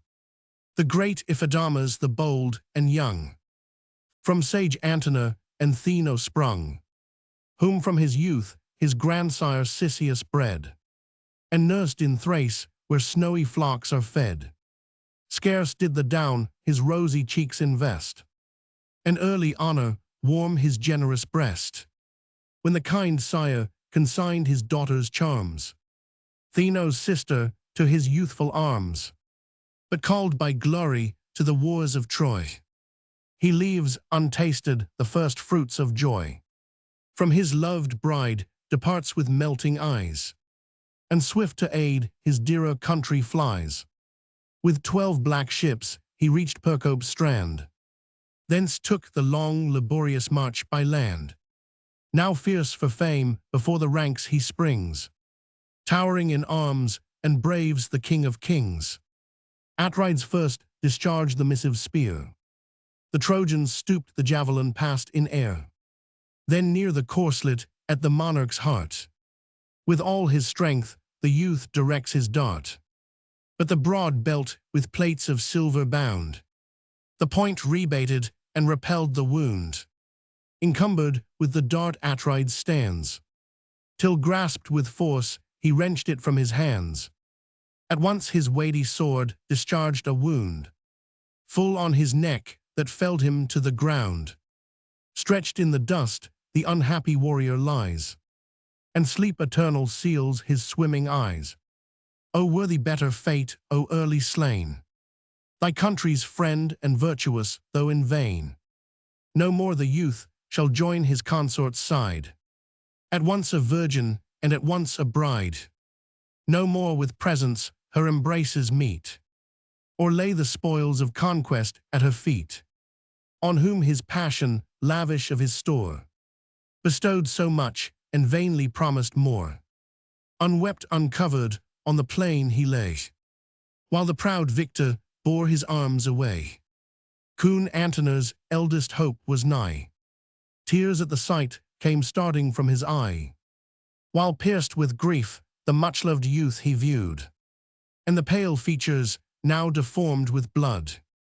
Then with his spear unseen his time he took, aimed at the king, and near his elbow struck.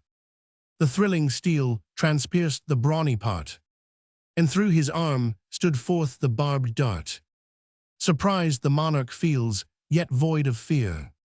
On Coon rushes with his lifted spear. His brother's corpse the pious Trojan draws, and calls his country to assert his cause. Defends him breathless on the sanguine field, and o'er the body spreads his ample shield. Atrides, marking an unguarded part, transfixed the warrior with his brazen dart. Prone on his brother's bleeding breast he lay. The monarch's falchion lopped his head away. The social shades the same dark journey go, and join each other in the realms below. The vengeful victor rages round the fields, with every weapon art or fury yields. By the long lance, the sword, or ponderous stone, whole ranks are broken, and whole troops o'erthrown. This while yet warm distilled the purple flood, but when the wound grew stiff with clotted blood, then grinding tortures his strong bosom rend. Less keen those darts the fierce Ilithyes send, the powers that cause the teeming matron's throes, sad mothers of unutterable woes, stung with the smart, all panting with the pain. He mounts the car and gives his squire the rein. Then, with a voice which fury made more strong, and pain augmented, thus exhorts the throng. O friends, O Greeks, assert your honors won. Proceed and finish what this arm begun. Lo, angry Jove forbids your chief to stay, and envies half the glories of the day. He said the driver whirls his lengthful thong. The horses fly the chariot smokes along. Clouds from their nostrils the fierce coursers blow, and from their sides the foam descends in snow. Shot through the battle in a moment's space, the wounded monarch at his tent they place. No sooner Hector saw the king retired, but thus his Trojans and his aids he fired. Hear all ye Dardan, all ye Lycian race, famed in close fight and dreadful face to face. Now call to mind your ancient trophies won, your great forefathers' virtues and your own. Behold the general flies, deserts his powers. Lo, Jove himself declares the conquest ours. Now on yon ranks impel your foaming steeds, and sure of glory dare immortal deeds. With words like these the fiery chief alarms his fainting host, and every bosom warms, as the bold hunter cheers his hounds to tear the brindled lion or the tusky bear. With voice and hand provokes their doubting heart, and springs the foremost with his lifted dart. So godlike Hector prompts his troops to dare, nor prompts alone, but leads himself the war. On the black body of the foe he pours, as from the clouds deep bosom swelled with showers. A sudden storm the purple ocean sweeps, drives the wild waves and tosses all the deeps. Say Muse, when Jove the Trojans' glory crowned, beneath his arm what heroes bit the ground. Asius Dollops and Autonus died. Opites next was added to their side. Then brave Hipponus famed in many a fight. Opheltius Orus sunk to endless night. Simnus Agelaus, all chiefs of name. The rest were vulgar deaths unknown to fame. As when a western whirlwind, charged with storms, dispels the gathered clouds that notice forms. The gust continued violent and strong, rolls sable clouds in heaps on heaps along. Now to the skies the foaming billows rears, now breaks the surge and wide the bottom bears. Thus raging Hector with resistless hands o'erturns, confounds, and scatters all their bands. Now the last ruin the whole host appalls. Now Greece had trembled in her wooden walls. But wise Ulysses called Tydides forth. His soul rekindled and awaked his worth. And stand we deedless owe eternal shame, till Hector's arm involved the ships in flame. Haste let us join and combat side by side. The warrior thus, and thus the friend replied. No martial toil, I shun no danger fear. Let Hector come, I wait his fury here. But Jove with conquest crowns the Trojan train, and Jove our foe, all human force is vain. He sighed, but sighing raised his vengeful steel, and from his car the proud Thymbrius fell. Molion, the charioteer, pursued his lord, his death ennobled by Ulysses' sword. There slain they left them in eternal night, then plunged amidst the thickest ranks of fight. So two wild boars outstrip the following hounds, then swift revert and wounds return for wounds. Stern Hector's conquests in the middle plain stood checked a while, and Greece respired again. The sons of Merops shone amidst the war. Towering they rode in one refulgent car. In deep prophetic arts their father skilled, had warned his children from the Trojan field. Fate urged them on, the father warned in vain. They rushed to fight and perished on the plain. Their breasts no more the vital spirit warms. The stern Tydides strips their shining arms. Hyperachus by great Ulysses dies, and rich Hippodamus becomes his prize. Great Jove from Ide with slaughter fills his sight, and level hangs the doubtful scale of fight. By Tydeus' lance Agastrophus was slain, the far-famed hero of Paeonian strain. Winged with his fears on foot, he strove to fly, his steeds too distant and the foe too nigh. Through broken orders, swifter than the wind, he fled, but flying left his life behind. This Hector sees as his experienced eyes traverse the files and to the rescue flies. Shouts as he passed the crystal regions rend, and moving armies on his march attend. Great Diomed himself was seized with fear, and thus bespoke his brother of the war. Mark how this way yon bending squadrons yield. The storm rolls on, and Hector rules the field. Here stand his utmost force, the warrior said. Swift at the word, his ponderous javelin fled, nor missed its aim, but where the plumage danced, raised the smooth cone, and thence obliquely glanced. Safe in his helm, the gift of Phbus hands. Without a wound, the Trojan hero stands, but yet so stunned that staggering on the plain, his arm and knee his sinking bulk sustain. O'er his dim sight the misty vapors rise, and a short darkness shades his swimming eyes. Tydides followed to regain his lance, while Hector rose, recovered from the trance, remounts his car and herds amidst the crowd. The Greek pursues him and exults aloud. Once more thank Phbus for thy forfeit breath, or thank that swiftness which outstrips the death. Well by Apollo are thy prayers repaid, and oft that partial power has lent his aid. Thou shalt not long the death deserved withstand, if any god assist Tydides' hand. Fly then inglorious, but thy flight this day whole hecatombs of Trojan ghosts shall pay him while he triumphed Paris-eyed from far, the spouse of Helen, the fair cause of war. Around the fields his feathered shafts he sent, from ancient Ilus' ruined monument.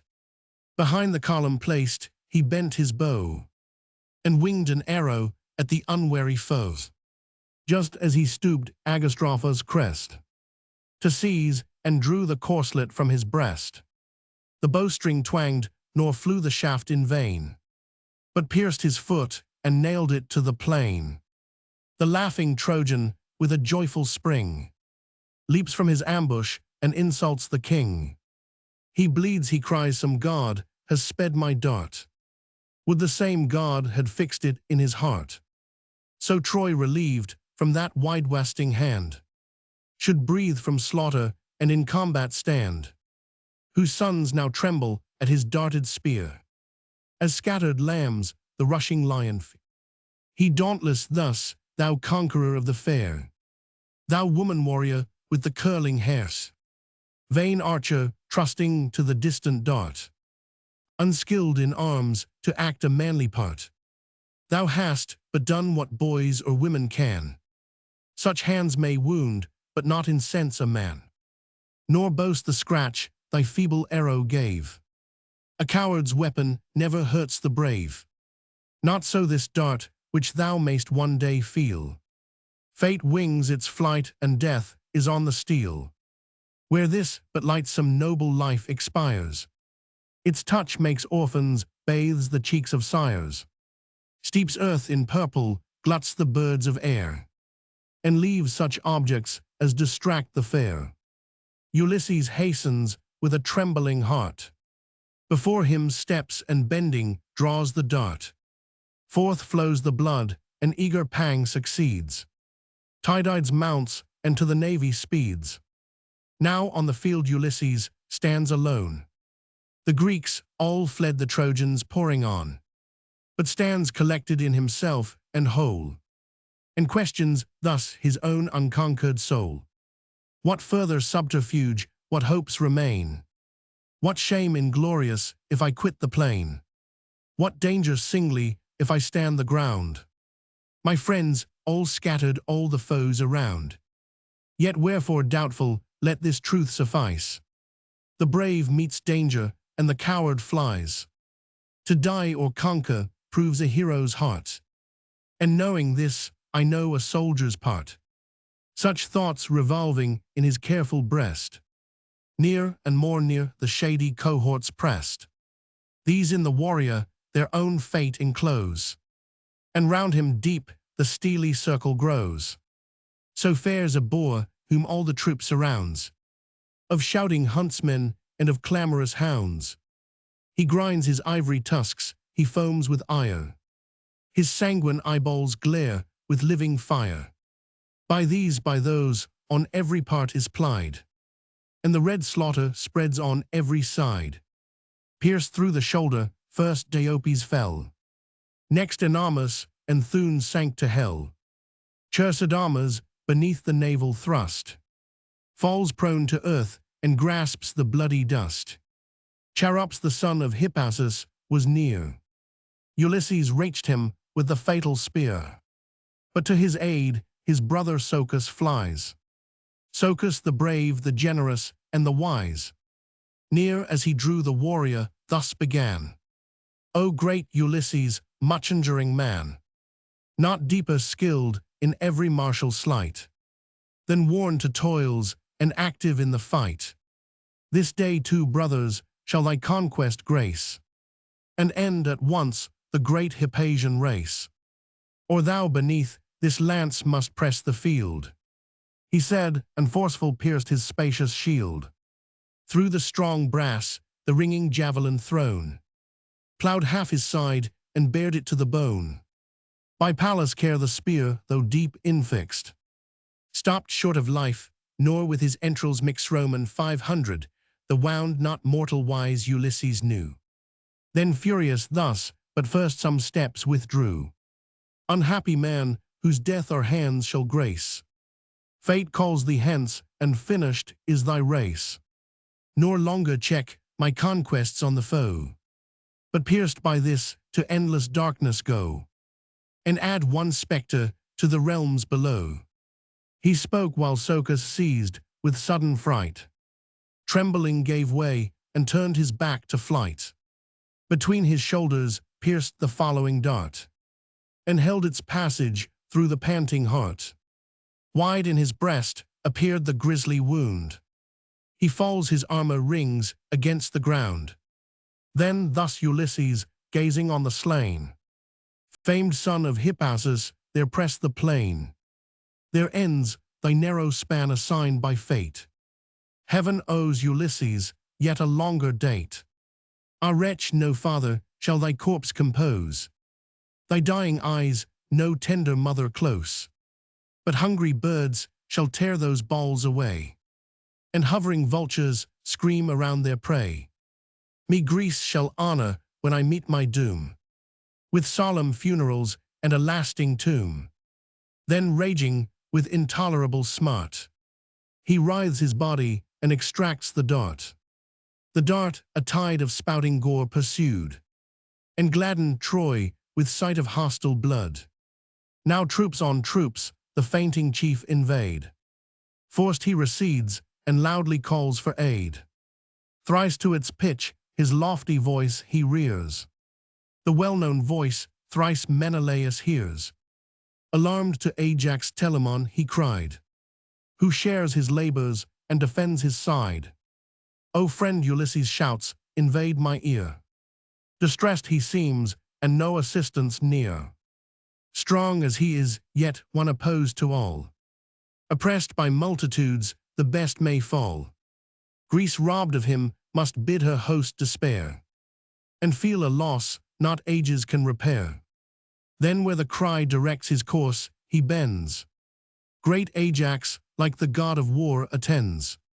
The prudent chief in sore distress they found, with bands of furious Trojans compassed round 223. As when some huntsman, with a flying spear, from the blind thicket wounds a stately deer. Down his cleft side while fresh the blood distills. He bounds aloft and scuds from hills to hills, till life's warm vapor issuing through the wound. Wild mountain wolves the fainting beast surround, just as their jaws his prostrate limbs invade. The lion rushes through the woodland shade. The wolves, though hungry scour, dispersed away. The lordly savage vindicates his prey. Ulysses, thus unconquered by his pains, a single warrior half a host sustains. But soon as Ajax leaves his tower-like shield, the scattered crowds fly, frighted o'er the field. Atride's arm the sinking hero stays, and saved from numbers to his car conveys. Victorious Ajax plies the routed crew, and first Doricles Priam's son he slew. On strong Pandocus next inflicts a wound, and lays Lysander bleeding on the ground. As when a torrent swelled with wintry rains pours from the mountains o'er the deluged plains, and pines and oaks from their foundations torn, a country's ruins to the seas are borne. Fierce Ajax thus o'erwhelms the yielding throng. Men's steeds and chariots roll in heaps along. But Hector from this scene of slaughter far raged on the left and ruled the tide of war. Loud groans proclaim his progress through the plain, and deep Scamander swells with heaps of slain. There Nestor and Idomeneus oppose. The warriors' fury there the battle glows. They're fierce on foot or from the chariot's height. His sword deforms the beauteous ranks of fight. The spouse of Helen, dealing darts around, had pierced Machaon with a distant wound.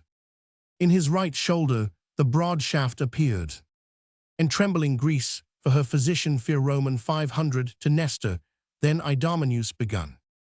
Glory of Greece, old Neleus' valiant son, ascend thy chariot, haste with speed away, and great Machaon to the ships convey. A wise physician, skilled our wounds to heal, is more than armies to the public weal. Old Nestor mounts the seat beside him rode, the wounded offspring of the healing god.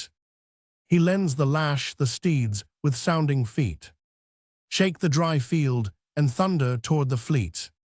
But now Cebrians from Hector's car surveyed the various fortune of the war, while here he cried the flying Greeks are slain. Trojans on Trojans yonder load the plain. Before great Ajax see the mingled throng of men and chariots driven in heaps along. I know him well distinguished o'er the field by the broad glittering of the sevenfold shield. Thither, O Hector, thither urge thy steeds. Their danger calls, and there the combat bleeds. Their horse and foot in mingled deaths unite, and groans of slaughter mix with shouts of fight. Thus having spoke, the driver's lash resounds. Swift through the ranks the rapid chariot bounds. Stung by the stroke, the coursers scour the fields, o'er heaps of carcasses and hills of shields. The horses' hoofs are bathed in heroes' gore, and dashing purple all the car before. The groaning axle sable drops distills, and mangled carnage clogs the rapid wheels. Here Hector, plunging through the thickest fight, broke the dark phalanx and let in the light. By the long lance, the sword, or ponderous stone, the ranks he scattered, and the troops o'erthrown. Ajax he shuns through all the dire debate, and fears that arm whose force he felt so late. But partial Jove, espousing Hector's part, shot heaven-bred horror through the Grecian's heart. Confused, unnerved, in Hector's presence grown, amazed he stood with terrors not his own. O'er his broad back his moony shield he threw, and glaring round by tardy steps withdrew. Thus the grim lion his retreat maintains, beset with watchful dogs and shouting swains, repulsed by numbers from the nightly stalls. Though rage impels him and though hunger calls, long stands the showering darts and missile fires. Then sourly slow, the indignant beast retires. So turned stern Ajax, by whole hosts repelled, while his swollen heart at every step rebel Roman 500, as the slow beast with heavy strength endued. In some wide field, by troops of boys pursued, though round his sides a wooden tempest reign, crops the tall harvest, and lays waste the plain. Thick on his hide, the hollow blows resound. The patient animal maintains his ground, scarce from the field, with all their efforts chased, and stirs but slowly when he stirs at last. On Ajax, thus a weight of Trojans hung, the strokes redoubled on his buckler rung. Confiding now in bulky strength he stands, now turns and backward bears the yielding bands, now stiff recedes, yet hardly seems to fly, and threats his followers with retorted eye, fixed as the bar between two warring powers, while hissing darts descend in iron showers. In his broad buckler many a weapon stood, its surface bristled with a quivering wood, and many a javelin guiltless on the plain marks the dry dust and thirsts for blood in vain. But bold Eurypylus his aid imparts, and dauntless springs beneath a cloud of darts, whose eager javelin launched against the foe. Great Apisaon felt the fatal blow. From his torn liver the red current flowed, and his slack knees desert their dying load. The victor rushing to despoil the dead, from Paris' bow a vengeful arrow fled. Fixed in his nervous thigh the weapon stood. Fixed was the point, but broken was the wood. Back to the lines the wounded Greek retired, yet thus retreating his associates fired. What god, O Grecians, has your hearts dismayed? O turn to arms, tease Ajax claims your aid. This hour he stands the mark of hostile rage, and this the last brave battle he shall wage. Haste, join your forces from the gloomy grave, the warrior rescue and your country save. Thus urged the chief, a generous troop appears, who spread their bucklers and advance their spears, to guard their wounded friend while thus they stand. With pious care great Ajax joins the band. Each takes new courage at the hero's sight. The hero rallies and renews the fight. Thus raged both armies like conflicting fires, while Nestor's chariot far from fight retires, his coursers steeped in sweat and stained with gore. The Greeks' preserver great Machaon bore. That hour Achilles from the topmost height of his proud fleet o'erlooked the fields of fight. His feasted eyes beheld around the plain the Grecian rout, the slaying and the slain. His friend Machaon singled from the rest. A transient pity touched his vengeful breast. Straight to Menodius' much-loved son he sent, graceful as Mars Patroclus quits his tent. In evil hour then fate decreed his doom, and fixed the date of all his woes to come. Why calls my friend thy loved injunctions lay? Whate'er thy will Patroclus shall obey. O first of friends, Pelides thus replied, still at my heart and ever at my side. The time is come when yon despairing host shall learn the value of the man they lost. Now at my knees the Greeks shall pour their moan, and proud Atrides tremble on his throne. Go now to Nestor, and from him be taught what wounded warrior late his chariot brought. For seen at distance, and but seen behind, his form recalled Machaon to my mind. Nor could I through yon cloud discern his face. The coursers passed me with so swift a pace. The hero said his friend obeyed with haste. Through intermingled ships and tents he passed. The chiefs descending from their car he found, the panting steeds Eurymedon unbound, the warriors standing on the breezy shore, to dry their sweat and wash away the gore. Here paused a moment while the gentle gale conveyed that freshness the cool seas exhale. Then to consult on farther methods went, and took their seats beneath the shady tent.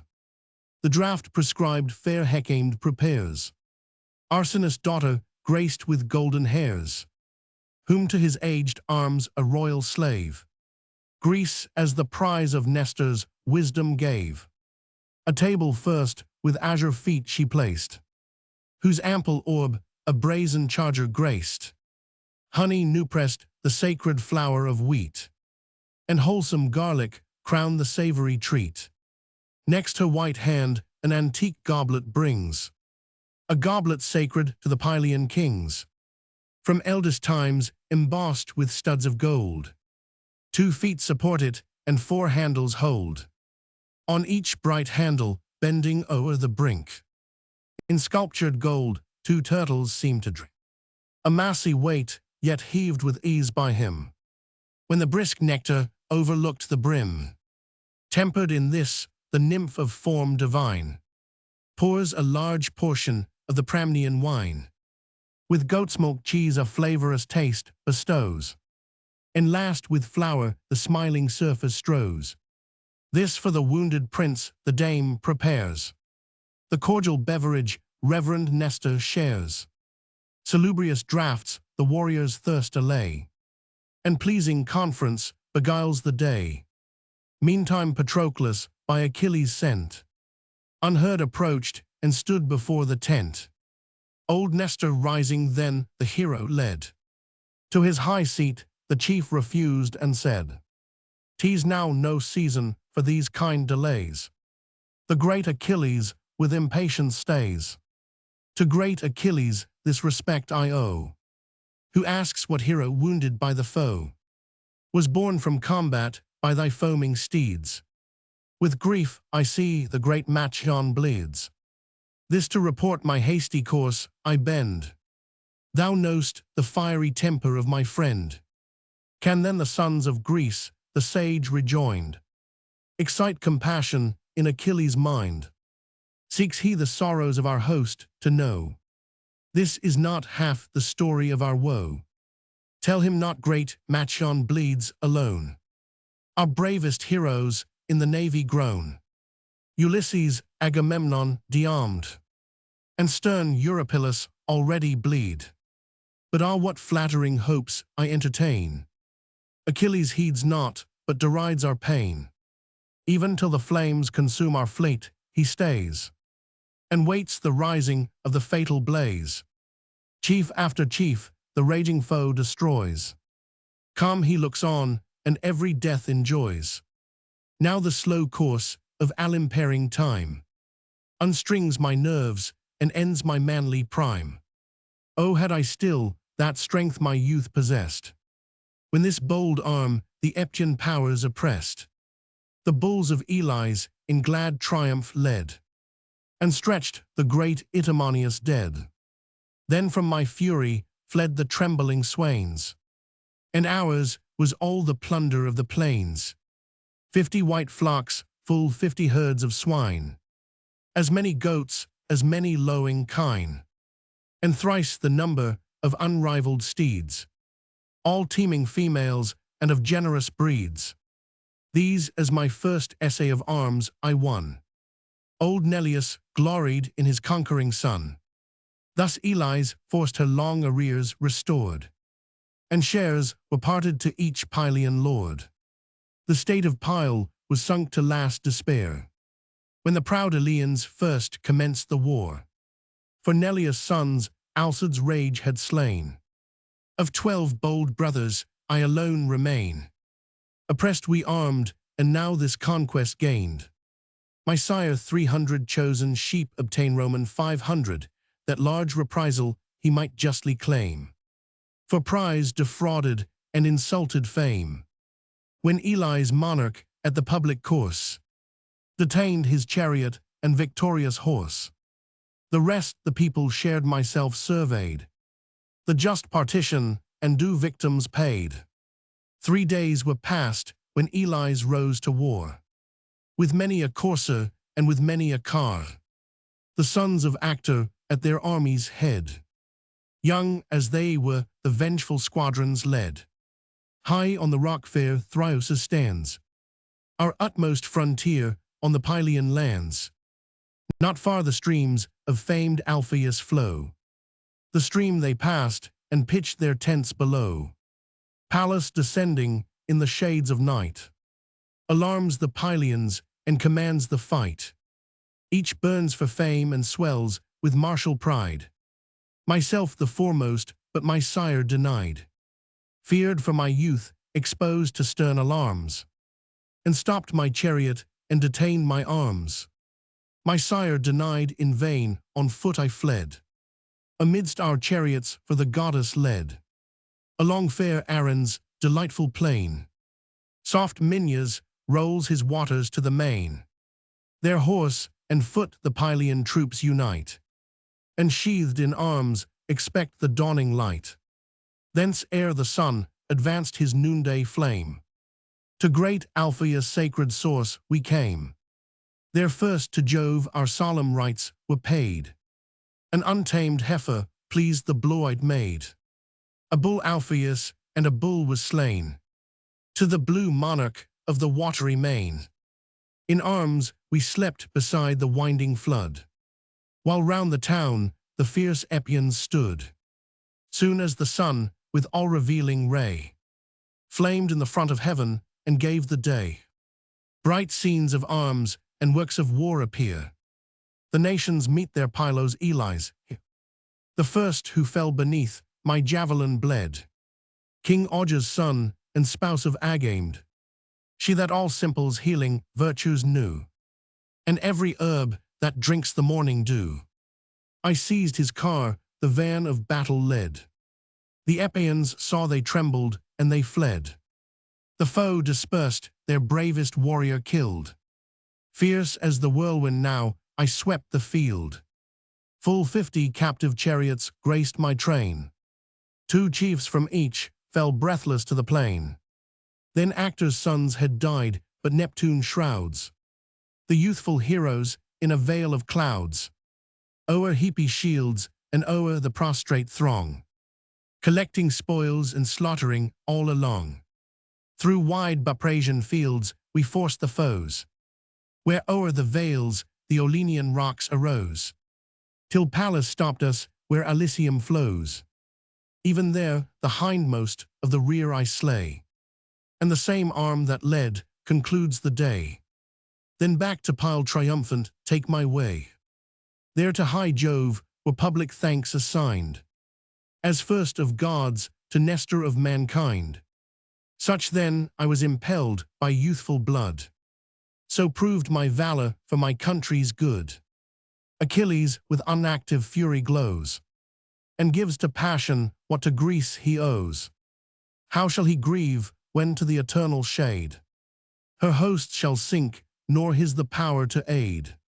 O friend, my memory recalls the day when gathering aids along the Grecian sea, I and Ulysses touched at Phthio's port, and entered Peleus' hospitable court. A bull to Jove he slew in sacrifice, and poured libations on the flaming thighs. Thyself, Achilles, and thy reverend sire, Menodius, turned the fragments on the fire. Achilles sees us to the feast, invites. So shall we sit and share the genial rites. We then explain the cause on which we came, urged you to arms, and found you fierce for fame. Your ancient fathers generous precepts gave. Peleus said, only this my son, be brave. Menodius thus, though great Achilles shine, in strength superior and of race divine, yet cooler thoughts thy elder years attend. Let thy just counsels aid and rule thy friend.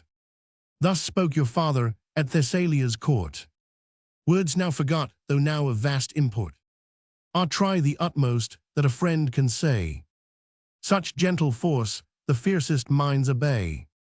Some favoring god Achilles' heart may move, though deaf to glory he may yield to love. If some dire oracle his breast alarm, if aught from heaven withhold his saving arm, some beam of comfort yet on Greece may shine. if thou but laid the Myrmidonian lines. Clad in Achilles' arms, if thou appear, proud Troy may tremble and desist from war. Pressed by fresh forces, her o'erlabored train shall seek their walls, and Greece respire again. This touched his generous heart, and from the tent along the shore with hasty strides he went. Soon as he came where, on the crowded strand, the public mart and courts of justice stand, where the tall fleet of great Ulysses lies, and altars to the guardian gods arise. There sad he met the brave Euaemon's son. Large painful drops from all his members run. An arrow's head, yet rooted in his wound. The sable blood in circles marked the ground. As faintly reeling, he confessed the smart. Weak was his pace, but dauntless was his heart. Divine compassion touched Patroclus' breast, who sighing thus his bleeding friend addressed. Ah, hapless leaders of the Grecian host, thus must ye perish on a barbarous coast. Is this your fate, to glut the dogs with gore, far from your friends and from your native shore? Say, great Eurypylus, shall Greece yet stand? Resists she yet the raging Hector's hand? Or are her heroes doomed to die with shame? And this the period of our wars and fame? Eurypylus replies, no more, my friend. Greece is no more this day her glory's end. Even to the ships victorious Troy pursues, her force increasing as her toil renews.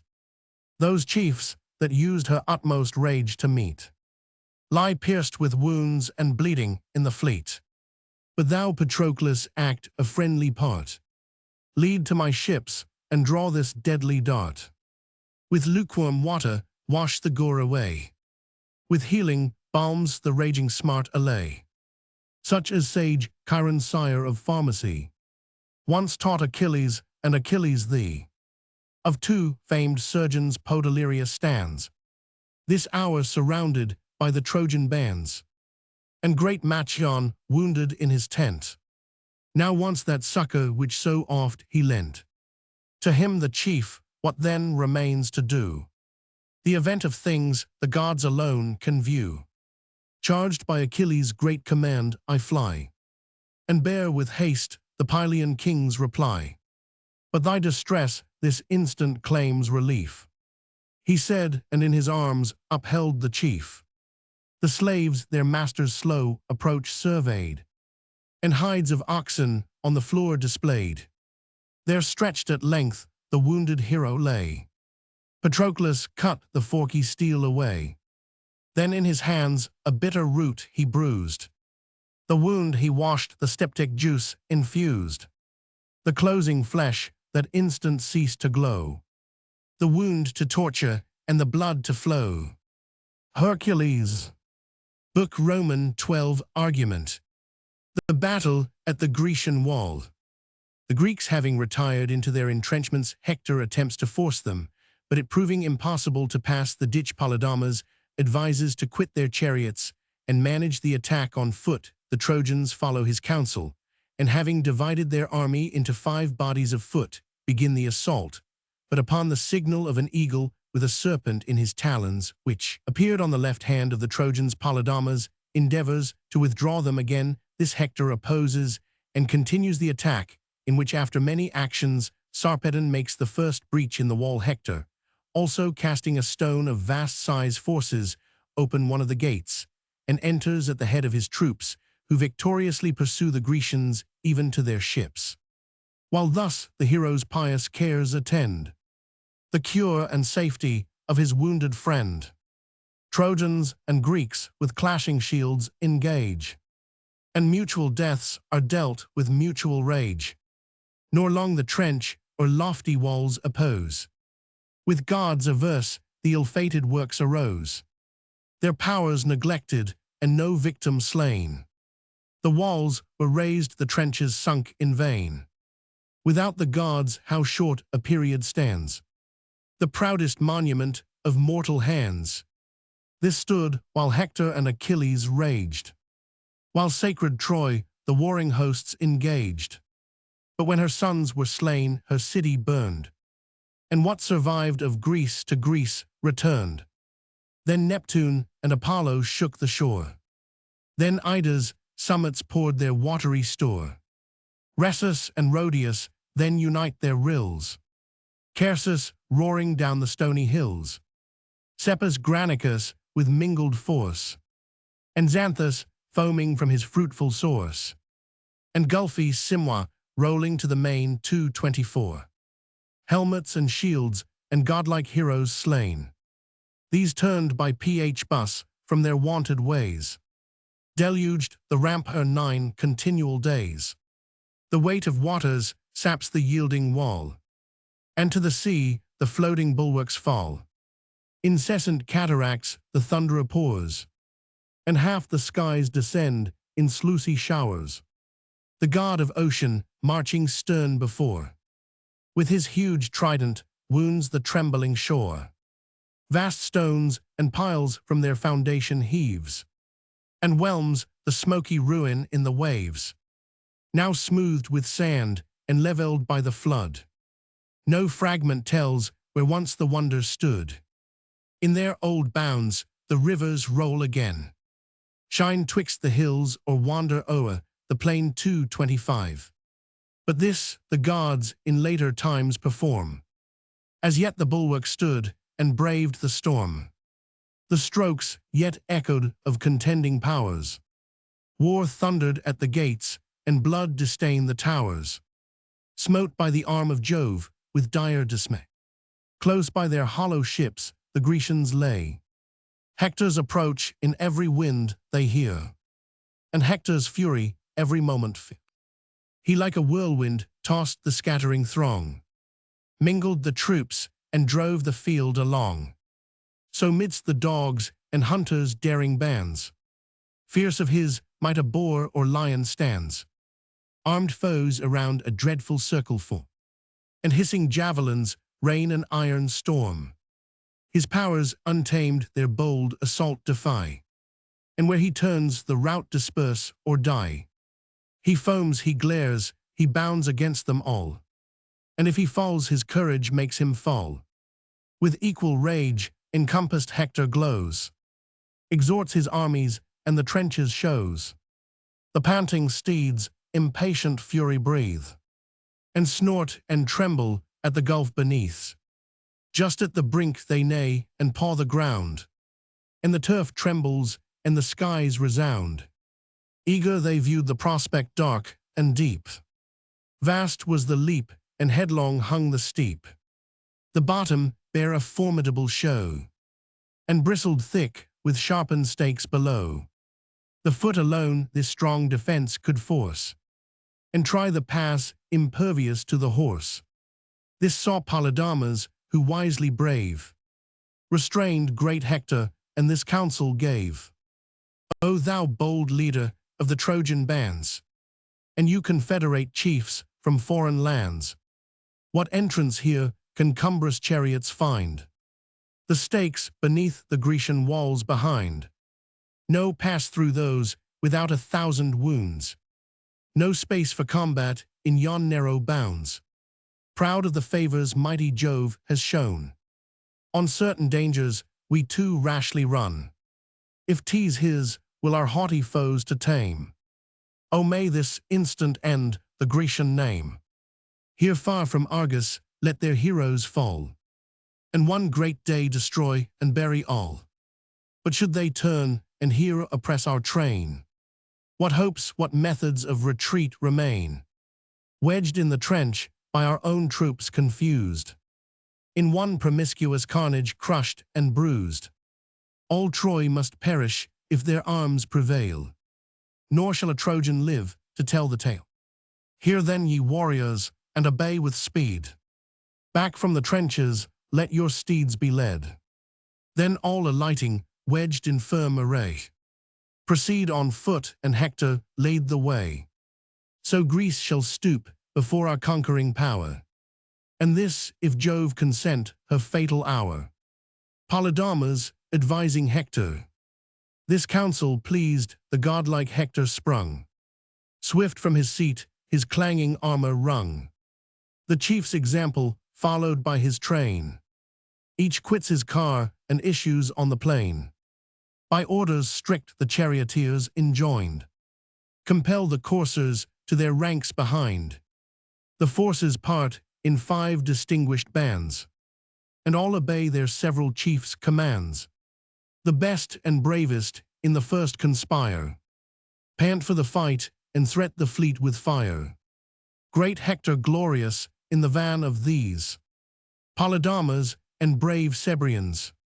Before the next the graceful Paris shines, and bold Alcathous and Agenor joins. The sons of Priam with the third appear, Deiphobus and Helenas the seer.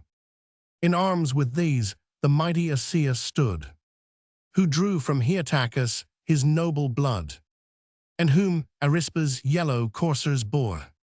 The coursers fed on Sel's winding shore. Antenor's sons the 4th battalion guide, and great knees borne on fountful-eyed. Divine Sarpedon the last band obeyed, whom Glaucus and Asteropaeus aid. Next him the bravest at their army's head, but he more brave than all the hosts he led. Now with compacted shields in close array, the moving legions speed their headlong way. Already in their hopes they fire the fleet, and see the Grecians gasping at their feet, while every Trojan thus, and every aid, the advice of wise Polydamas obeyed. Achilles alone, confiding in his car, his vaunted coursers urged to meet the war.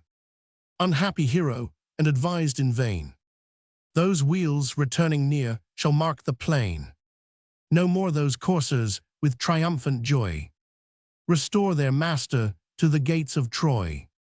Black death attends behind the Grecian wall, and great Idomeneus shall boast thy fall.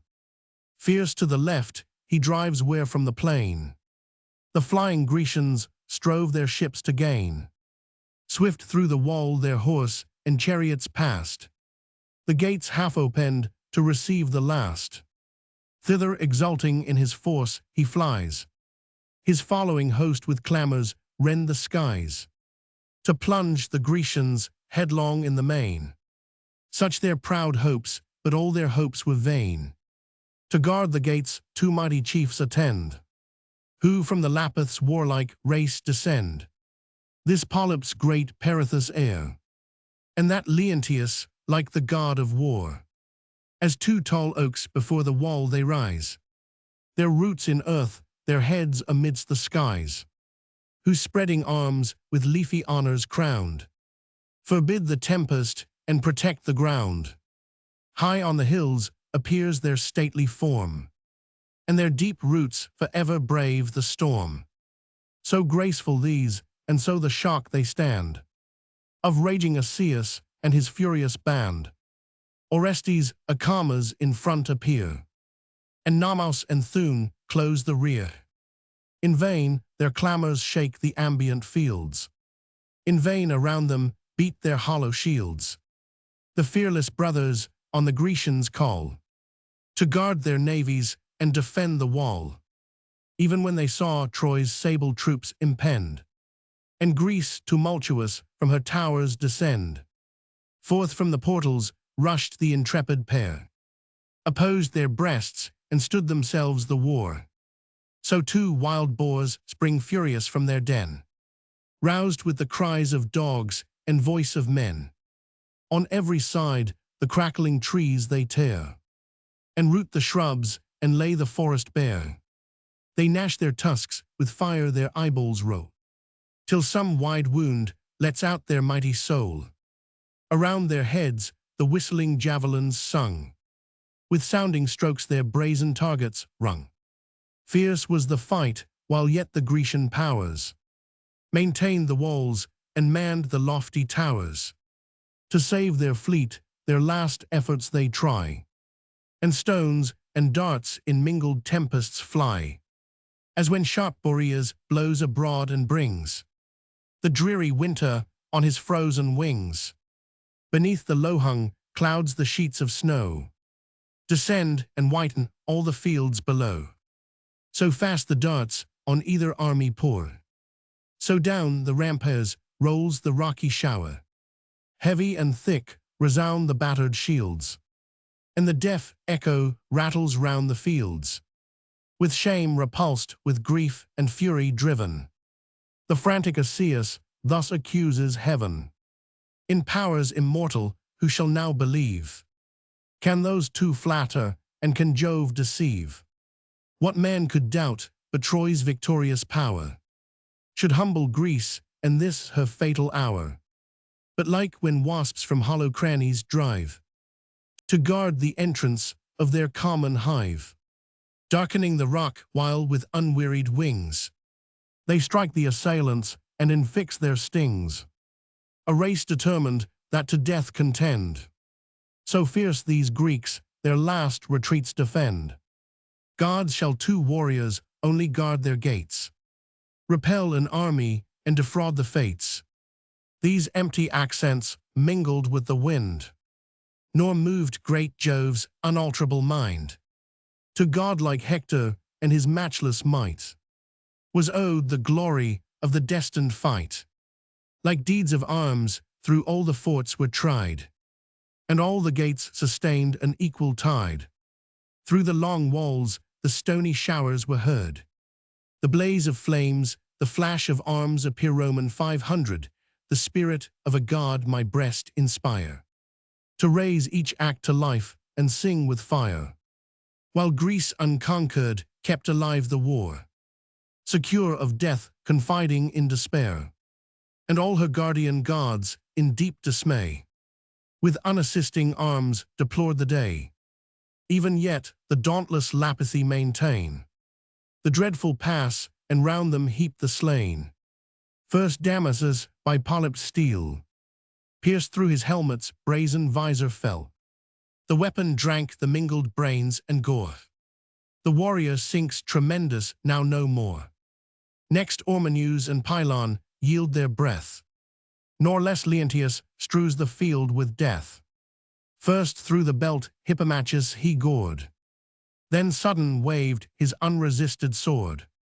Antiphates, as through the ranks he broke, the falchion struck, and fate pursued the stroke. Iamnus Orestes Menon bled, and round him rose a monument of dead. Meantime the bravest of the Trojan crew, bold Hector and Polydamas pursue, fierce with impatience on the works to fall, and wrap in rolling flames the fleet and wall. These on the farther bank now stood and gazed, by heaven alarmed, by prodigies amazed. A signal omen stopped the passing host, their martial fury in their wonder lost. Jove's bird on sounding pinions beat the skies, a bleeding serpent of enormous size, his talons trussed alive and curling round. He stung the bird whose throat received the wound. Mad with the smart, he drops the fatal prey. In airy circles wings his painful way, floats on the winds and rends the heaven with cries. Amidst the host the fallen serpent lies. They pale with terror, mark its spires unrolled, and Jove's portent with beating hearts behold. Then first Polydamas the silence broke, long weighed the signal, and to Hector spoke. How oft, my brother, they reproach I bear, for words well meant and sentiments sincere, true to those counsels which I judge the best. I tell the faithful dictates of my breast. To speak his thoughts is every freeman's right, in peace, in war, in council, and in fight. And all I move deferring to thy sway, but tends to raise that power which I obey. Then hear my words, nor may my words be vain. Seek not this day the Grecian ships to gain, for sure to warn us Jove his omen sent, and thus my mind explains its clear event. The victor eagle, whose sinister flight retards our host and fills our hearts with fright, dismissed his conquest in the middle skies, allowed to seize but not possess the prize. Thus though we gird with fires the Grecian fleet, though these proud bulwarks tumble at our feet, toils unforeseen and fiercer are decreed. More woes shall follow, and more heroes bleed. So bodes my soul, and bids me thus advise. For thus a skilful seer would read the skies. To him then Hector with disdain returned. Fierce as he spoke his eyes with fury burned. Are these the faithful counsels of thy tongue? Thy will is partial not, thy reason wrong. Or if the purpose of thy heart thou vent, sure heaven resumes the little sense it lent. What coward counsels would thy madness move? Against the word, the will revealed of Jove. The leading sign, the irrevocable nod. And happy thunders of the favouring God. These shall I slight and guide my wavering mind. By wandering birds that flit with every wind. Ye vagrants of the sky your wings extend. Or where the suns arise, or where descend. To right to left, unheeded take your way. While I the dictates of high heaven obey. Without a sign, his sword the brave man draws. And asks no omen but his country's cause. But why shouldst thou suspect the war's success? None fears it more as none promotes it less. Though all our chiefs amidst yon ships expire, trust thy own cowardice to escape their fire. Troy and her sons may find a general grave, but thou canst live, for thou canst be a slave. Yet should the fears that wary mind suggests spread their cold poison through our soldiers' breasts, my javelin can revenge so base a part, and free the soul that quivers in thy heart. Furious he spoke, and rushing to the wall, calls on his host, obey the call. With ardor follow where their leader flies. Redoubling clamors thunder in the skies. Jove breathes a whirlwind from the hills of Ide, and drifts of dust the clouded navy hide. He fills the Greeks with terror and dismay, and gives great Hector the predestined day. Strong in themselves, but stronger in his aid. Close to the works, their rigid siege they laid. In vain the mounds and massy beams defend, while these they undermine, and those they rend. Upheaved the piles that prop the solid wall, and heaps on heaps the smoky ruins fall. Greece on her ramparts stands the fierce alarms. The crowded bulwarks blaze with waving arms. Shield touching shield a long refulgent row, whence hissing darts incessant rain below. The bold Achilles fly from tower to tower, and rouse with flame divine the Grecian power. The generous impulse every Greek obeys. Threats urge the fearful, and the valiant praise. Fellows in arms whose deeds are known to fame, and you whose ardor hopes an equal name. Since not alike endued with force or art, behold a day when each may act his part. A day to fire the brave and warm the cold, to gain new glories or augment the old. Urge those who stand, and those who faint excite. Drown Hector's vaunts in loud exhorts of fight. Conquest not safety, fill the thoughts of all. Seek not your fleet, but sally from the wall. So Jove once more may drive their rooted track, and Troy lie trembling in her walls again. Their ardor kindles all the Grecian powers, and now the stones descend in heavier showers. As when high Jove his sharp artillery forms, and opes his cloudy magazine of storms. In winter's bleak, uncomfortable rain, a snowy inundation hides the plain. He stills the winds and bids the skies to sleep. Then pours the silent tempest thick and deep. And first the mountain tops are covered o'er, then the green fields, and then the sandy shore. Bent with the weight, the nodding woods are seen, and one bright waste hides all the works of men. The circling seas, alone absorbing all, drink the dissolving fleeces as they fall. So from each side increased the stony rain. and the white ruin rises o'er the plain. Thus godlike Hector and his troops contend, to force the ramparts and the gates to rend. Nor Troy could conquer, nor the Greeks would yield, till great Sarpedon towered amid the field.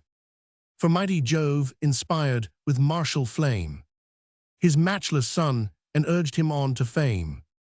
In arms he shines conspicuous from afar, and bears aloft his ample shield in air, within whose orb the thick bullhides were rolled, ponderous with brass and bound with ductile gold.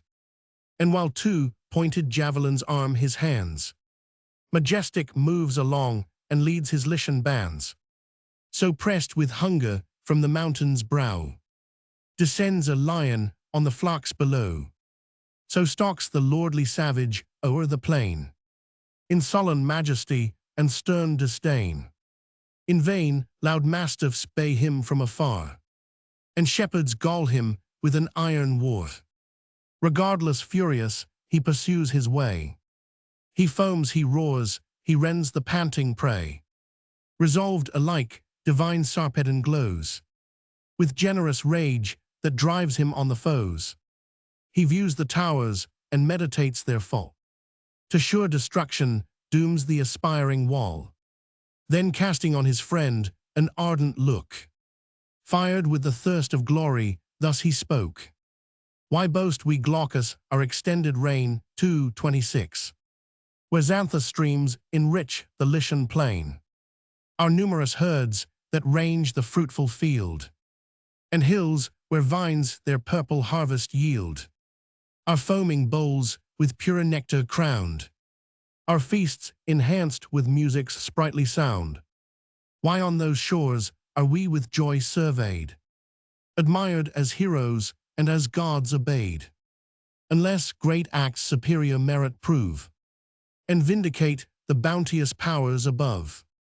'Tis ours the dignity they give to grace, the first in valor as the first in place, that when with wondering eyes our martial bands behold our deeds transcending our commands, such they may cry deserve the sovereign state, whom those that envy dare not imitate.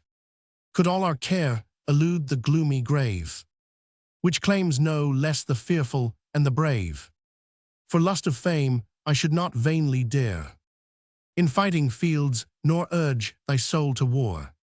But since, alas, ignoble age must come, disease and death's inexorable doom, the life which others pay let us bestow, and give to fame what we to nature owe. Brave though we fall, and honored if we live, or let us glory gain, or glory give. He said his words, the listening chief inspire with equal warmth, and rouse the warrior's fire. The troops pursue their leaders with delight, rush to the foe, and claim the promised fight. Menestheus from on high the storm beheld, threatening the fort and blackening in the field. Around the walls he gazed to view from far what aid appeared to avert the approaching war, and saw where Teucer with the Achilles stood, of fight insatiate prodigal of blood. In vain he calls, the din of helms and shields rings to the skies and echoes through the fields. The brazen hinges fly, the walls resound. Heaven trembles, roar the mountains, thunders all the ground. Then thus to Theus hence with speed he said, and urged the bold Achilles to our aid. Their strength united best may help to bear the bloody labors of the doubtful war. Hither the Lycian princes bend their course, the best and bravest of the hostile force. But if too fiercely there the foes contend, let Telamon at least our towers defend, and Teucer haste with his unerring bow to share the danger and repel the foe. Swift at the word the herald speeds along the lofty ramparts through the martial throng, and finds the heroes bathed in sweat and gore, opposed in combat on the dusty shore. Ye valiant leaders of our warlike bands, your aid, said Theus, Pedia's son demands. Your strength united best may help to bear the bloody labors of the doubtful war. Thither the Lycian princes bend their course, the best and bravest of the hostile force. But if too fiercely here the foes contend, at least let Telamon those towers defend, and Teucer haste with his unerring bow to share the danger and repel the foe. Straight to the fort great Ajax turned his care, and thus bespoke his brothers of the war. Now valiant Lycomed, exert your might, and brave Oileus, prove your force in fight. To you I trust the fortune of the field, till by this arm the foe shall be repelled. That done, expect me to complete the day. Then with his sevenfold shield he strode away. With equal steps bold Teucer pressed the shore, whose fatal bow the strong Pandion bore. High on the walls appeared the Lycian powers, like some black tempest gathering round the towers. The Greeks, oppressed, their utmost force unite, prepared to labor in the unequal fight. The war renews, mixed shouts and groans arise. Tumultuous clamor mounts and thickens in the skies. Fierce Ajax first the advancing host invades, and sends the brave epicles to the shades. Sarpedon's friend across the warrior's way, rent from the walls a rocky fragment lay. In modern ages not the strongest swain could heave the unwieldy burden from the plains. He poised and swung it round, then tossed on high. It flew with force and labored up the sky, full on the Lycian's helmet, thundering down. The ponderous ruin crushed his battered crown, as skillful divers from some airy steep headlong descend and shoot into the deep. So falls epicles, then in groans expires, and murmuring to the shades the soul retires. While to the ramparts daring Glaucus drew, from Teucer's hand a winged arrow flew. The bearded shaft the destined passage found, and on his naked arm inflicts a wound. The chief who feared some foe's insulting boast might stop the progress of his warlike host, concealed the wound, and leaping from his height, retired reluctant from the unfinished fight. Divine Sarpedon with regret beheld disabled Glaucus slowly quit the field. His beating breast with generous ardor glows. He springs to fight and flies upon the foes. Alcmaeon first was doomed his force to feel. Deep in his breast he plunged the pointed steel. Then from the yawning wound with fury tore the spear pursued by gushing streams of gore. Down sinks the warrior with a thundering sound. His brazen armor rings against the ground. Swift to the battlement the victor flies, tugs with full force and every nerve applies. It shakes the ponderous stones, disjointed yield. The rolling ruins smoke along the field. A mighty breach appears, the walls lie bare, and like a deluge rushes in the war. At once bold Teucer draws the twanging bow, and Ajax sends his javelin at the foe. Fixed in his belt the feathered weapon stood, and through his buckler drove the trembling wood. But Jove was present in the dire debate, to shield his offspring and avert his fate. The prince gave back, not meditating flight, but urging vengeance and sever fight. Then raised with hope and fired with glory's charms, his fainting squadrons to new fury warms. O where ye Lycians is the strength you boast, your former fame and ancient virtue lost. The breach lies open, but your chief in vain attempts alone the guarded pass to gain. Unite, and soon that hostile fleet shall fall. The force of powerful union conquers all. This just rebuke inflamed the Lycian crew. They join, they thicken, and the assault renew. Unmoved the embodied Greeks their fury dare, and fixed support the weight of all the war. Nor could the Greeks repel the Lycian powers. nor the bold Lycians force the Grecian towers. As on the confines of adjoining grounds, two stubborn swains with blows dispute their bounds. They tug, they sweat, but neither gain nor yield 1 foot 1 inch of the contended field. Thus obstinate to death, they fight, they fall. Nor these can keep, nor those can win the wall. Their manly breasts are pierced with many a wound. Loud strokes are heard, and rattling arms resound.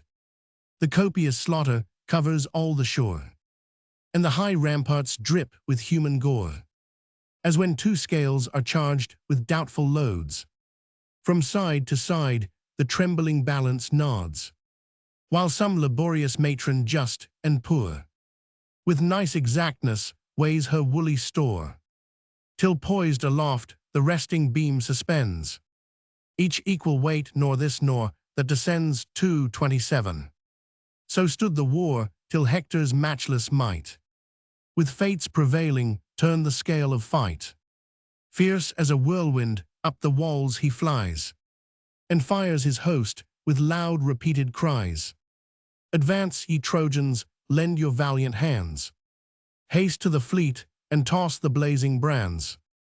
They hear, they run, and gathering at his call, raise scaling engines, and ascend the wall.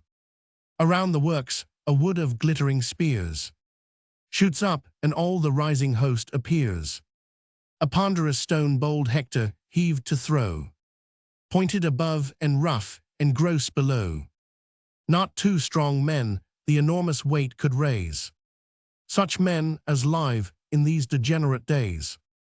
Yet this as easy as a swain could bear. The snowy fleece he tossed and shook in air, for Jove upheld and lightened of its load. The unwieldy rock the labor of a god. Thus armed before the folded gates he came, of massy substance and stupendous frame, with iron bars and brazen hinges strong, on lofty beams of solid timber hung. Then thundering through the planks with forceful sway, drives the sharp rock, the solid beams give way. The folds are shattered from the crackling door. Leap the resounding bars, the flying hinges roar. Now rushing in the furious chief appears, gloomy as night 228, and shakes two shining spears. A dreadful gleam from his bright armor came, and from his eyeballs flashed the living flame. He moves a god resistless in his course, and seems a match for more than mortal force. Then pouring after through the gaping space, a tide of Trojans flows and fills the place. The Greeks behold, they tremble, and they fly. The shore is heaped with death, and tumult rends the sky. Greek altar. Book Roman argument. The fourth battle continued, in which Neptune assists the Greeks, the acts of Idomeneus. Neptune, concerned for the loss of the Grecians, upon seeing the fortification forced by Hector, who had entered the gate near the station of the Achilles, assumes the shape of couches, and inspires those heroes to oppose him. Then, in the form of one of the generals, encourages the other Greeks, who had retired to their vessels. The Achilles form their troops in a close phalanx, and put a stop to Hector, and the Trojans. Several deeds of valor are performed. Merions, losing his spear in the encounter, repairs to seek another at the tent of Idomeneus. This occasions a conversation between those two warriors who return together to the battle. Idomeneus signalizes his courage above the rest. He kills Othryoneus Asius and Alcathus Deiphobus, and knees march against him. And at length Idomeneus retires. Menelaus wounds Helenus and kills Pisander. The Trojans are repulsed on the left wing. Hector still keeps his ground against the Achilles, till being galled by the Locrian slingers and archers, Polydamas advises to call a council of war. Hector approves of his advice, but goes first to rally the Trojans. Upbraids Paris, rejoins Polydamas, meets Ajax again, and renews the attack. The 28th day still continues. The scene is between the Grecian wall and the seashore, when now the Thunderer on the sea-beat coast had fixed great Hector and his conquering host. He left them to the fates in bloody fray, to toil and struggle through the well-fought day, then turned to Thracia from the field of fight, those eyes that shed insufferable light, to where the Mysians prove their martial force, and hardy Thracians tame the savage horse, and where the far-famed Hippomolgian strays, renowned for justice and for length of days 229. Thrice happy race, that innocent of blood, from milk innoxious seek their simple food. Jove sees delighted and avoids the scene of guilty Troy of arms and dying men.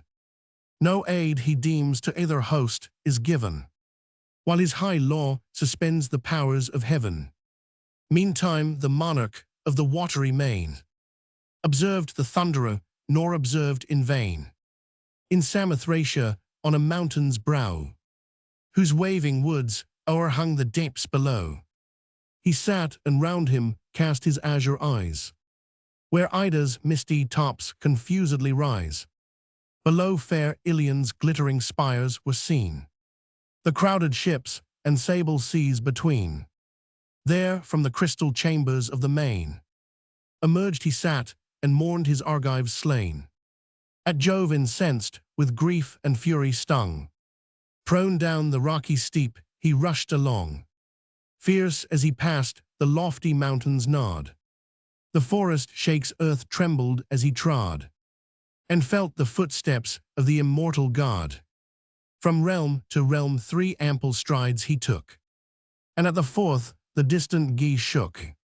Far in the bay his shining palace stands, eternal frame not raised by mortal hands. This having reached his brass-hoofed steeds he reigns, fleet as the winds and decked with golden manes. Refulgent arms his mighty limbs enfold, immortal arms of adamant and gold. He mounts the car, the golden scourge applies. He sits superior, and the chariot flies. His whirling wheels the glassy surface sweep.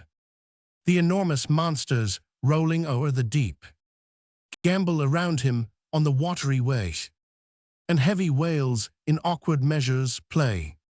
The sea subsiding spreads a level plain, exults and owns the monarch of the main.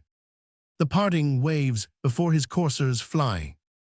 The wandering waters leave his axle dry. Deep in the liquid regions lies a cave, between where Tenedos the surges lave, and rocky embrues breaks the rolling wave. There the great ruler of the azure round stopped his swift chariot, and his steeds unbound, fed with ambrosial herbage from his hand, and linked their fetlocks with a golden band. Infrangible, immortal there they stay. The father of the floods pursues his way, where like a tempest darkening heaven around, or fiery deluge that devours the ground, the impatient Trojans in a gloomy throng, embattled rolled as Hector rushed along. To the loud tumult and the barbarous cry, the heavens recho and the shores reply. They vow destruction to the Grecian name, and in their hopes the fleets already flame. But Neptune, rising from the seas profound, the god whose earthquakes rock the solid ground, now wears a mortal form like couches seen. Such his loud voice, and such his manly mien. His shouts incessant every Greek inspire, but most the Ajaces adding fire to fire. Neptune, rising from the sea, "'Tis yours, O warriors, all our hopes to raise. O recollect your ancient worth and praise. 'Tis yours to save us if you cease to fear. Flight more than shameful is destructive here. On other works, though Troy with fury fall, and pour her armies o'er our battered wall. Their Greece has strength, but this part o'erthrown. Her strength were vain, I dread for you alone. Here Hector rages like the force of fire, vaunts of his gods, and calls high Jove his sire. If yet some heavenly power your breast excite, breathe in your hearts, and string your arms to fight. Greece yet may live, her threatened fleet maintain, and Hector's force and Jove's own aid be vain. Then with his scepter that the deep controls, he touched the chiefs and steeled their manly souls. Strength not their own, the touch divine imparts, prompts their light limbs and swells their daring hearts. Then as a falcon from the rocky height, her quarry seen impetuous at the sight, forth springing, instant darts herself from high, shoots on the wing and skims along the sky. Such and so swift the power of ocean flew. The wide horizon shut him from their view.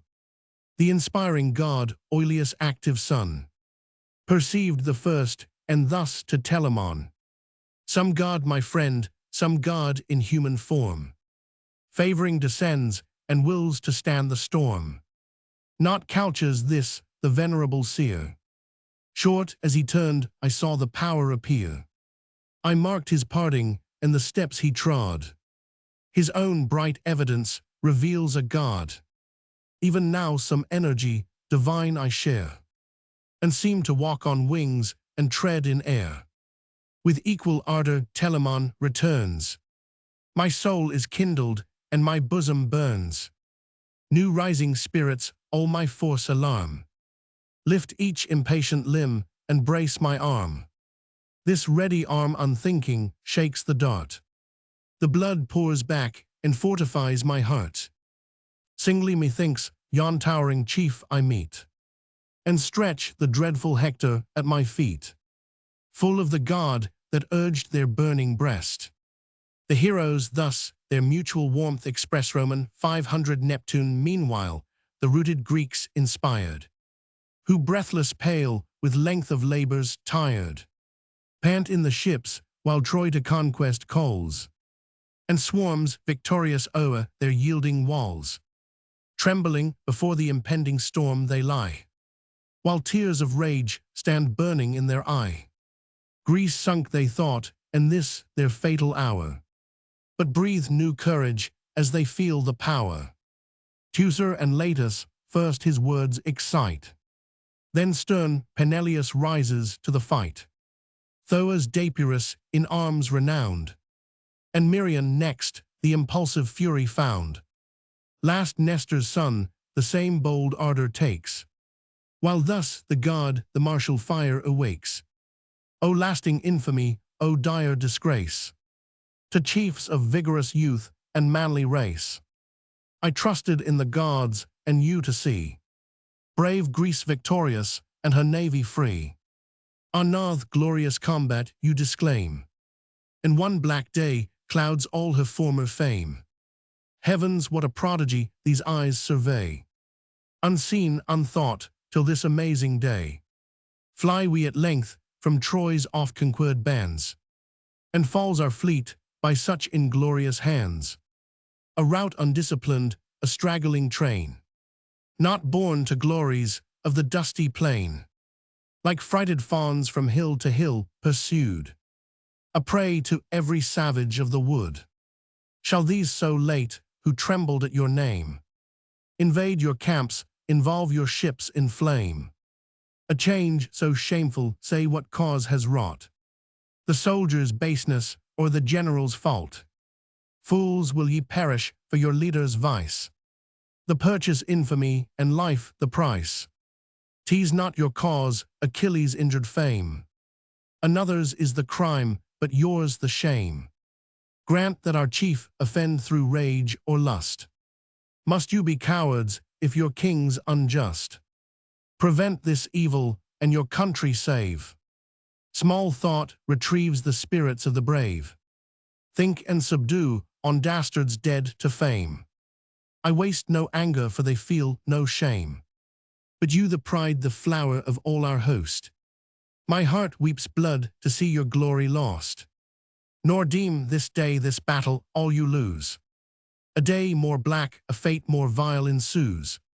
Let each reflect, who prizes fame or breath, on endless infamy, on instant death. For lo, the fated time, the appointed shore. Hark, the gates burst, the brazen barriers roar. Impetuous Hector thunders at the wall. The hour, the spot to conquer or to fall. These words the Grecians' fainting hearts inspire, and listening armies catch the godlike fire. Fixed at his post was each bold Ajax found, with well-ranged squadrons strongly circled round. So closed their order, so disposed their fight, as Pallas' self might view with fixed delight.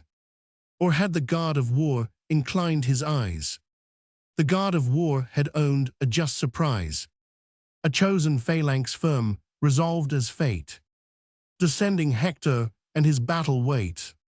An iron scene gleams dreadful o'er the fields, armor in armor locked and shields in shields. Spears lean on spears, on targets targets throng. Helms stuck to helms, and man drove man along. The floating plumes unnumbered wave, as when an earthquake stirs the nodding grove, and levelled at the skies with pointing rays, their brandished lances at each motion blaze, thus breathing death in terrible array. The close compacted legions urged their way, fierce they drove on, impatient to destroy. Troy charged the first, and Hector first of Troy, as from some mountain's craggy forehead torn, a rock's round fragment flies with fury born, which from the stubborn stone a torrent rends. Precipitate, the ponderous mass descends. From steep to steep the rolling ruin bounds. At every shock the crackling wood resounds. Still gathering force it smokes, and urged amain, whirls leaps, and thunders down impetuous to the plain. There stop so Hector their whole force, he proved 230. Resistless when he raged, and when he stopped unmoved. On him the war is bent, the darts are shed, and all their falchions wave around his head. Repulsed he stands, nor from his stand retires, but with repeated shouts his army fires. Trojans, be firm, this arm shall make your way through yon square body and that black array. Stand, and my spear shall rout their scattering power, strong as they seem embattled like a tower. For he that Juno's heavenly bosom warms, the first of gods this day inspires our arms. He said, and roused the soul in every breast, urged with desire of fame beyond the rest. Forth marched Deiphobus, but marching held before his wary steps his ample shield. Bold Merion aimed a stroke, nor aimed it wide.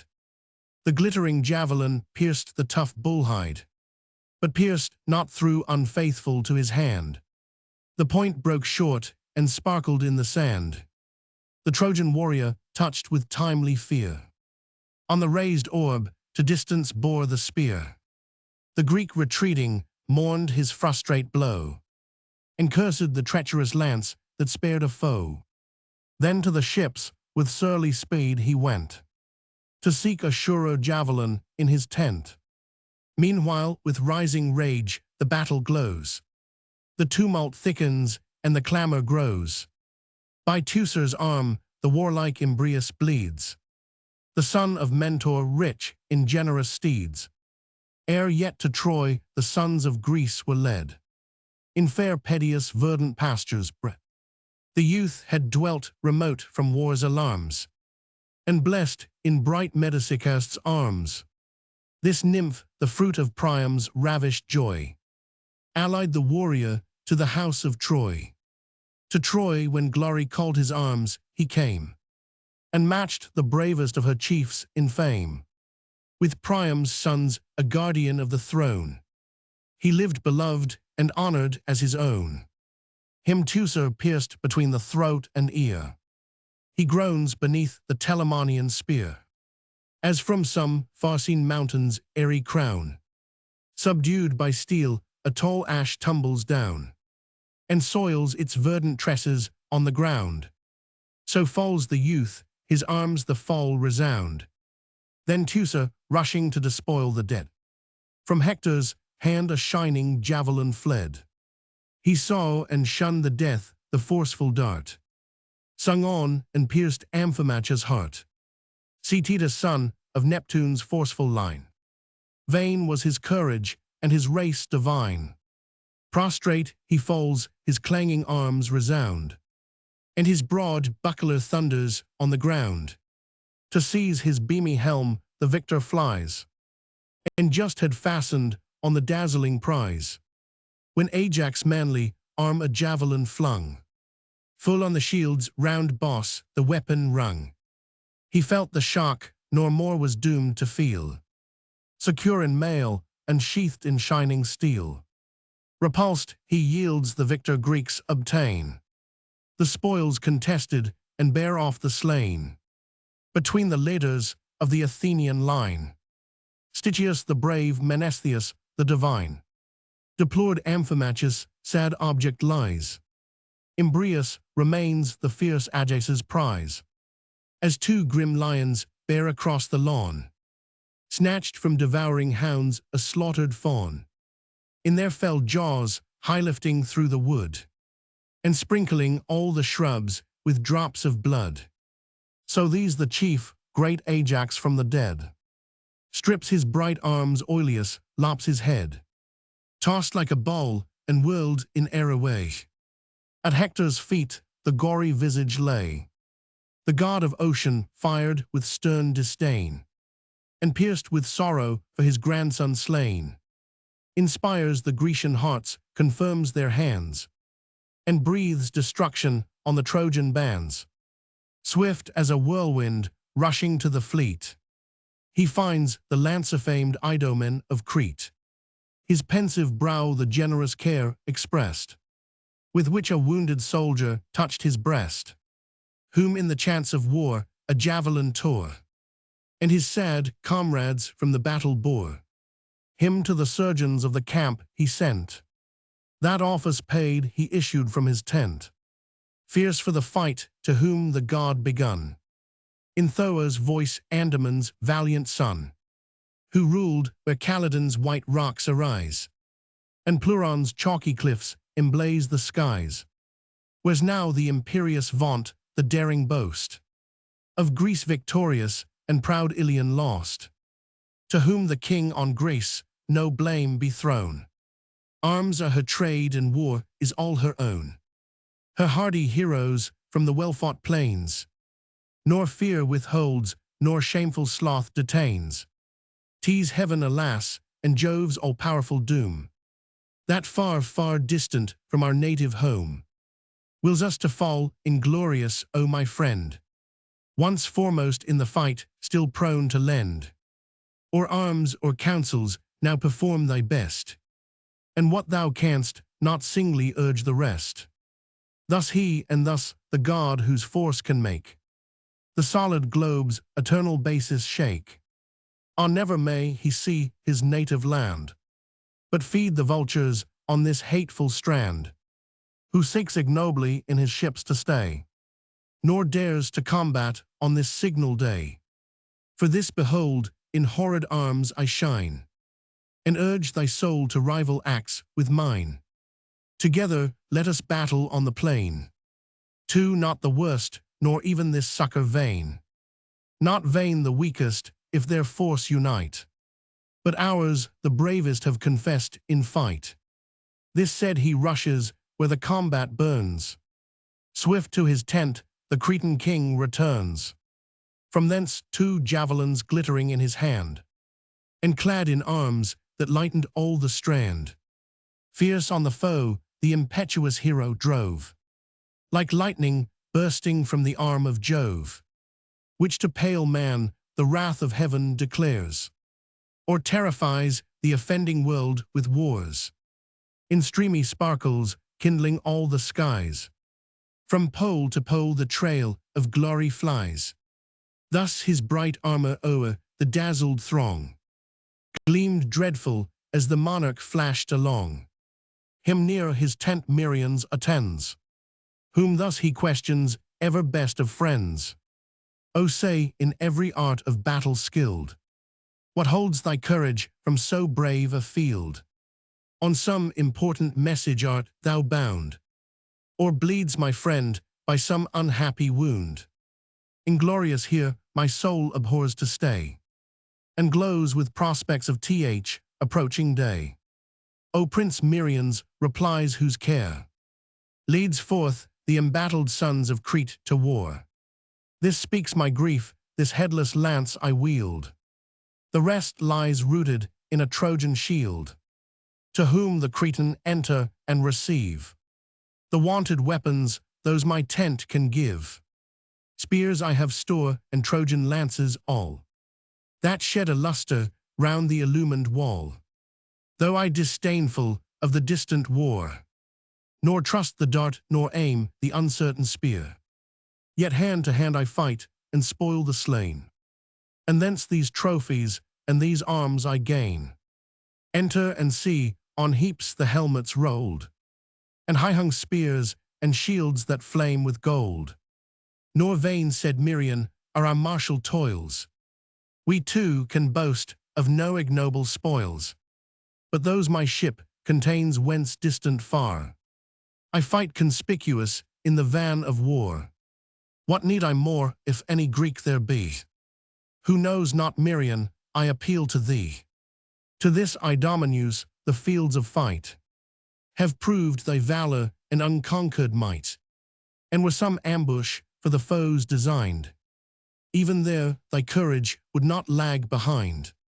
In that sharp service, singled from the rest, the fear of each or valor stands confess. Roman 500. No force, no firmness, the pale coward shows. He shifts his place, his color comes and goes. A dropping sweat creeps, cold on every part. Against his bosom beats his quivering heart. Terror and death in his wild eyeballs stare. With chattering teeth he stands and stiffening hair, and looks a bloodless image of despair. Not so the brave, still dauntless, still the same. Unchanged his color and unmoved his frame. Composed his thought, determined is his eye, and fixed his soul to conquer or to die. If aught disturb the tenor of his breast, 'tis but the wish to strike before the rest. In such assays thy blameless worth is known, and every art of dangerous war thy own. By chance of fight, whatever wounds you bore, those wounds were glorious all, and all before. Such as may teach 'twas still thy brave delight. Topos thy bosom where thy foremost fight. But why like infants cold to honor's charms stand we to talk when glory calls to arms? Gophram my conquered spears the choicest take, and to their owners send them nobly back. Swift at the word bold Merion snatched a spear, and breathing slaughter followed to the war. So Mars armipotent invades the plain, the wide destroyer of the race of man. Terror his best-beloved son attends his course, armed with stern boldness and enormous force, the pride of haughty warriors to confound, and lay the strength of tyrants on the ground. From Thrace they fly cold to the dire alarms of warring Phlegians and Ephorian arms. Invoked by both relentless they dispose, to these glad conquest, murderous rout to those. So marched the leaders of the Cretan train, and their bright arms shot horror o'er the plain. Then first spake Merion, shall we join the right, or combat in the center of the fight? Or to the left our wanted succor lend? Hazard and fame all parts alike attend. Not in the center, Idomen replied. Our ablest chieftains the main battle guide. Each godlike Ajax makes that post his care, and gallant Teucer deals destruction there. Skilled or with shafts to gall the distant field, or bear close battle on the sounding shield. These can the rage of haughty Hector tame. Safe in their arms, the navy fears no flame, till Jove himself descends his bolts to shed, and hurl the blazing ruin at our head.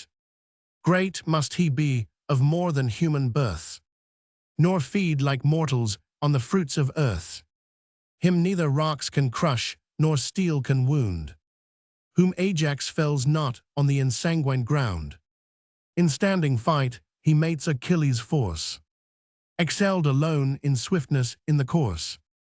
Then to the left our ready arms apply, and live with glory or with glory dice.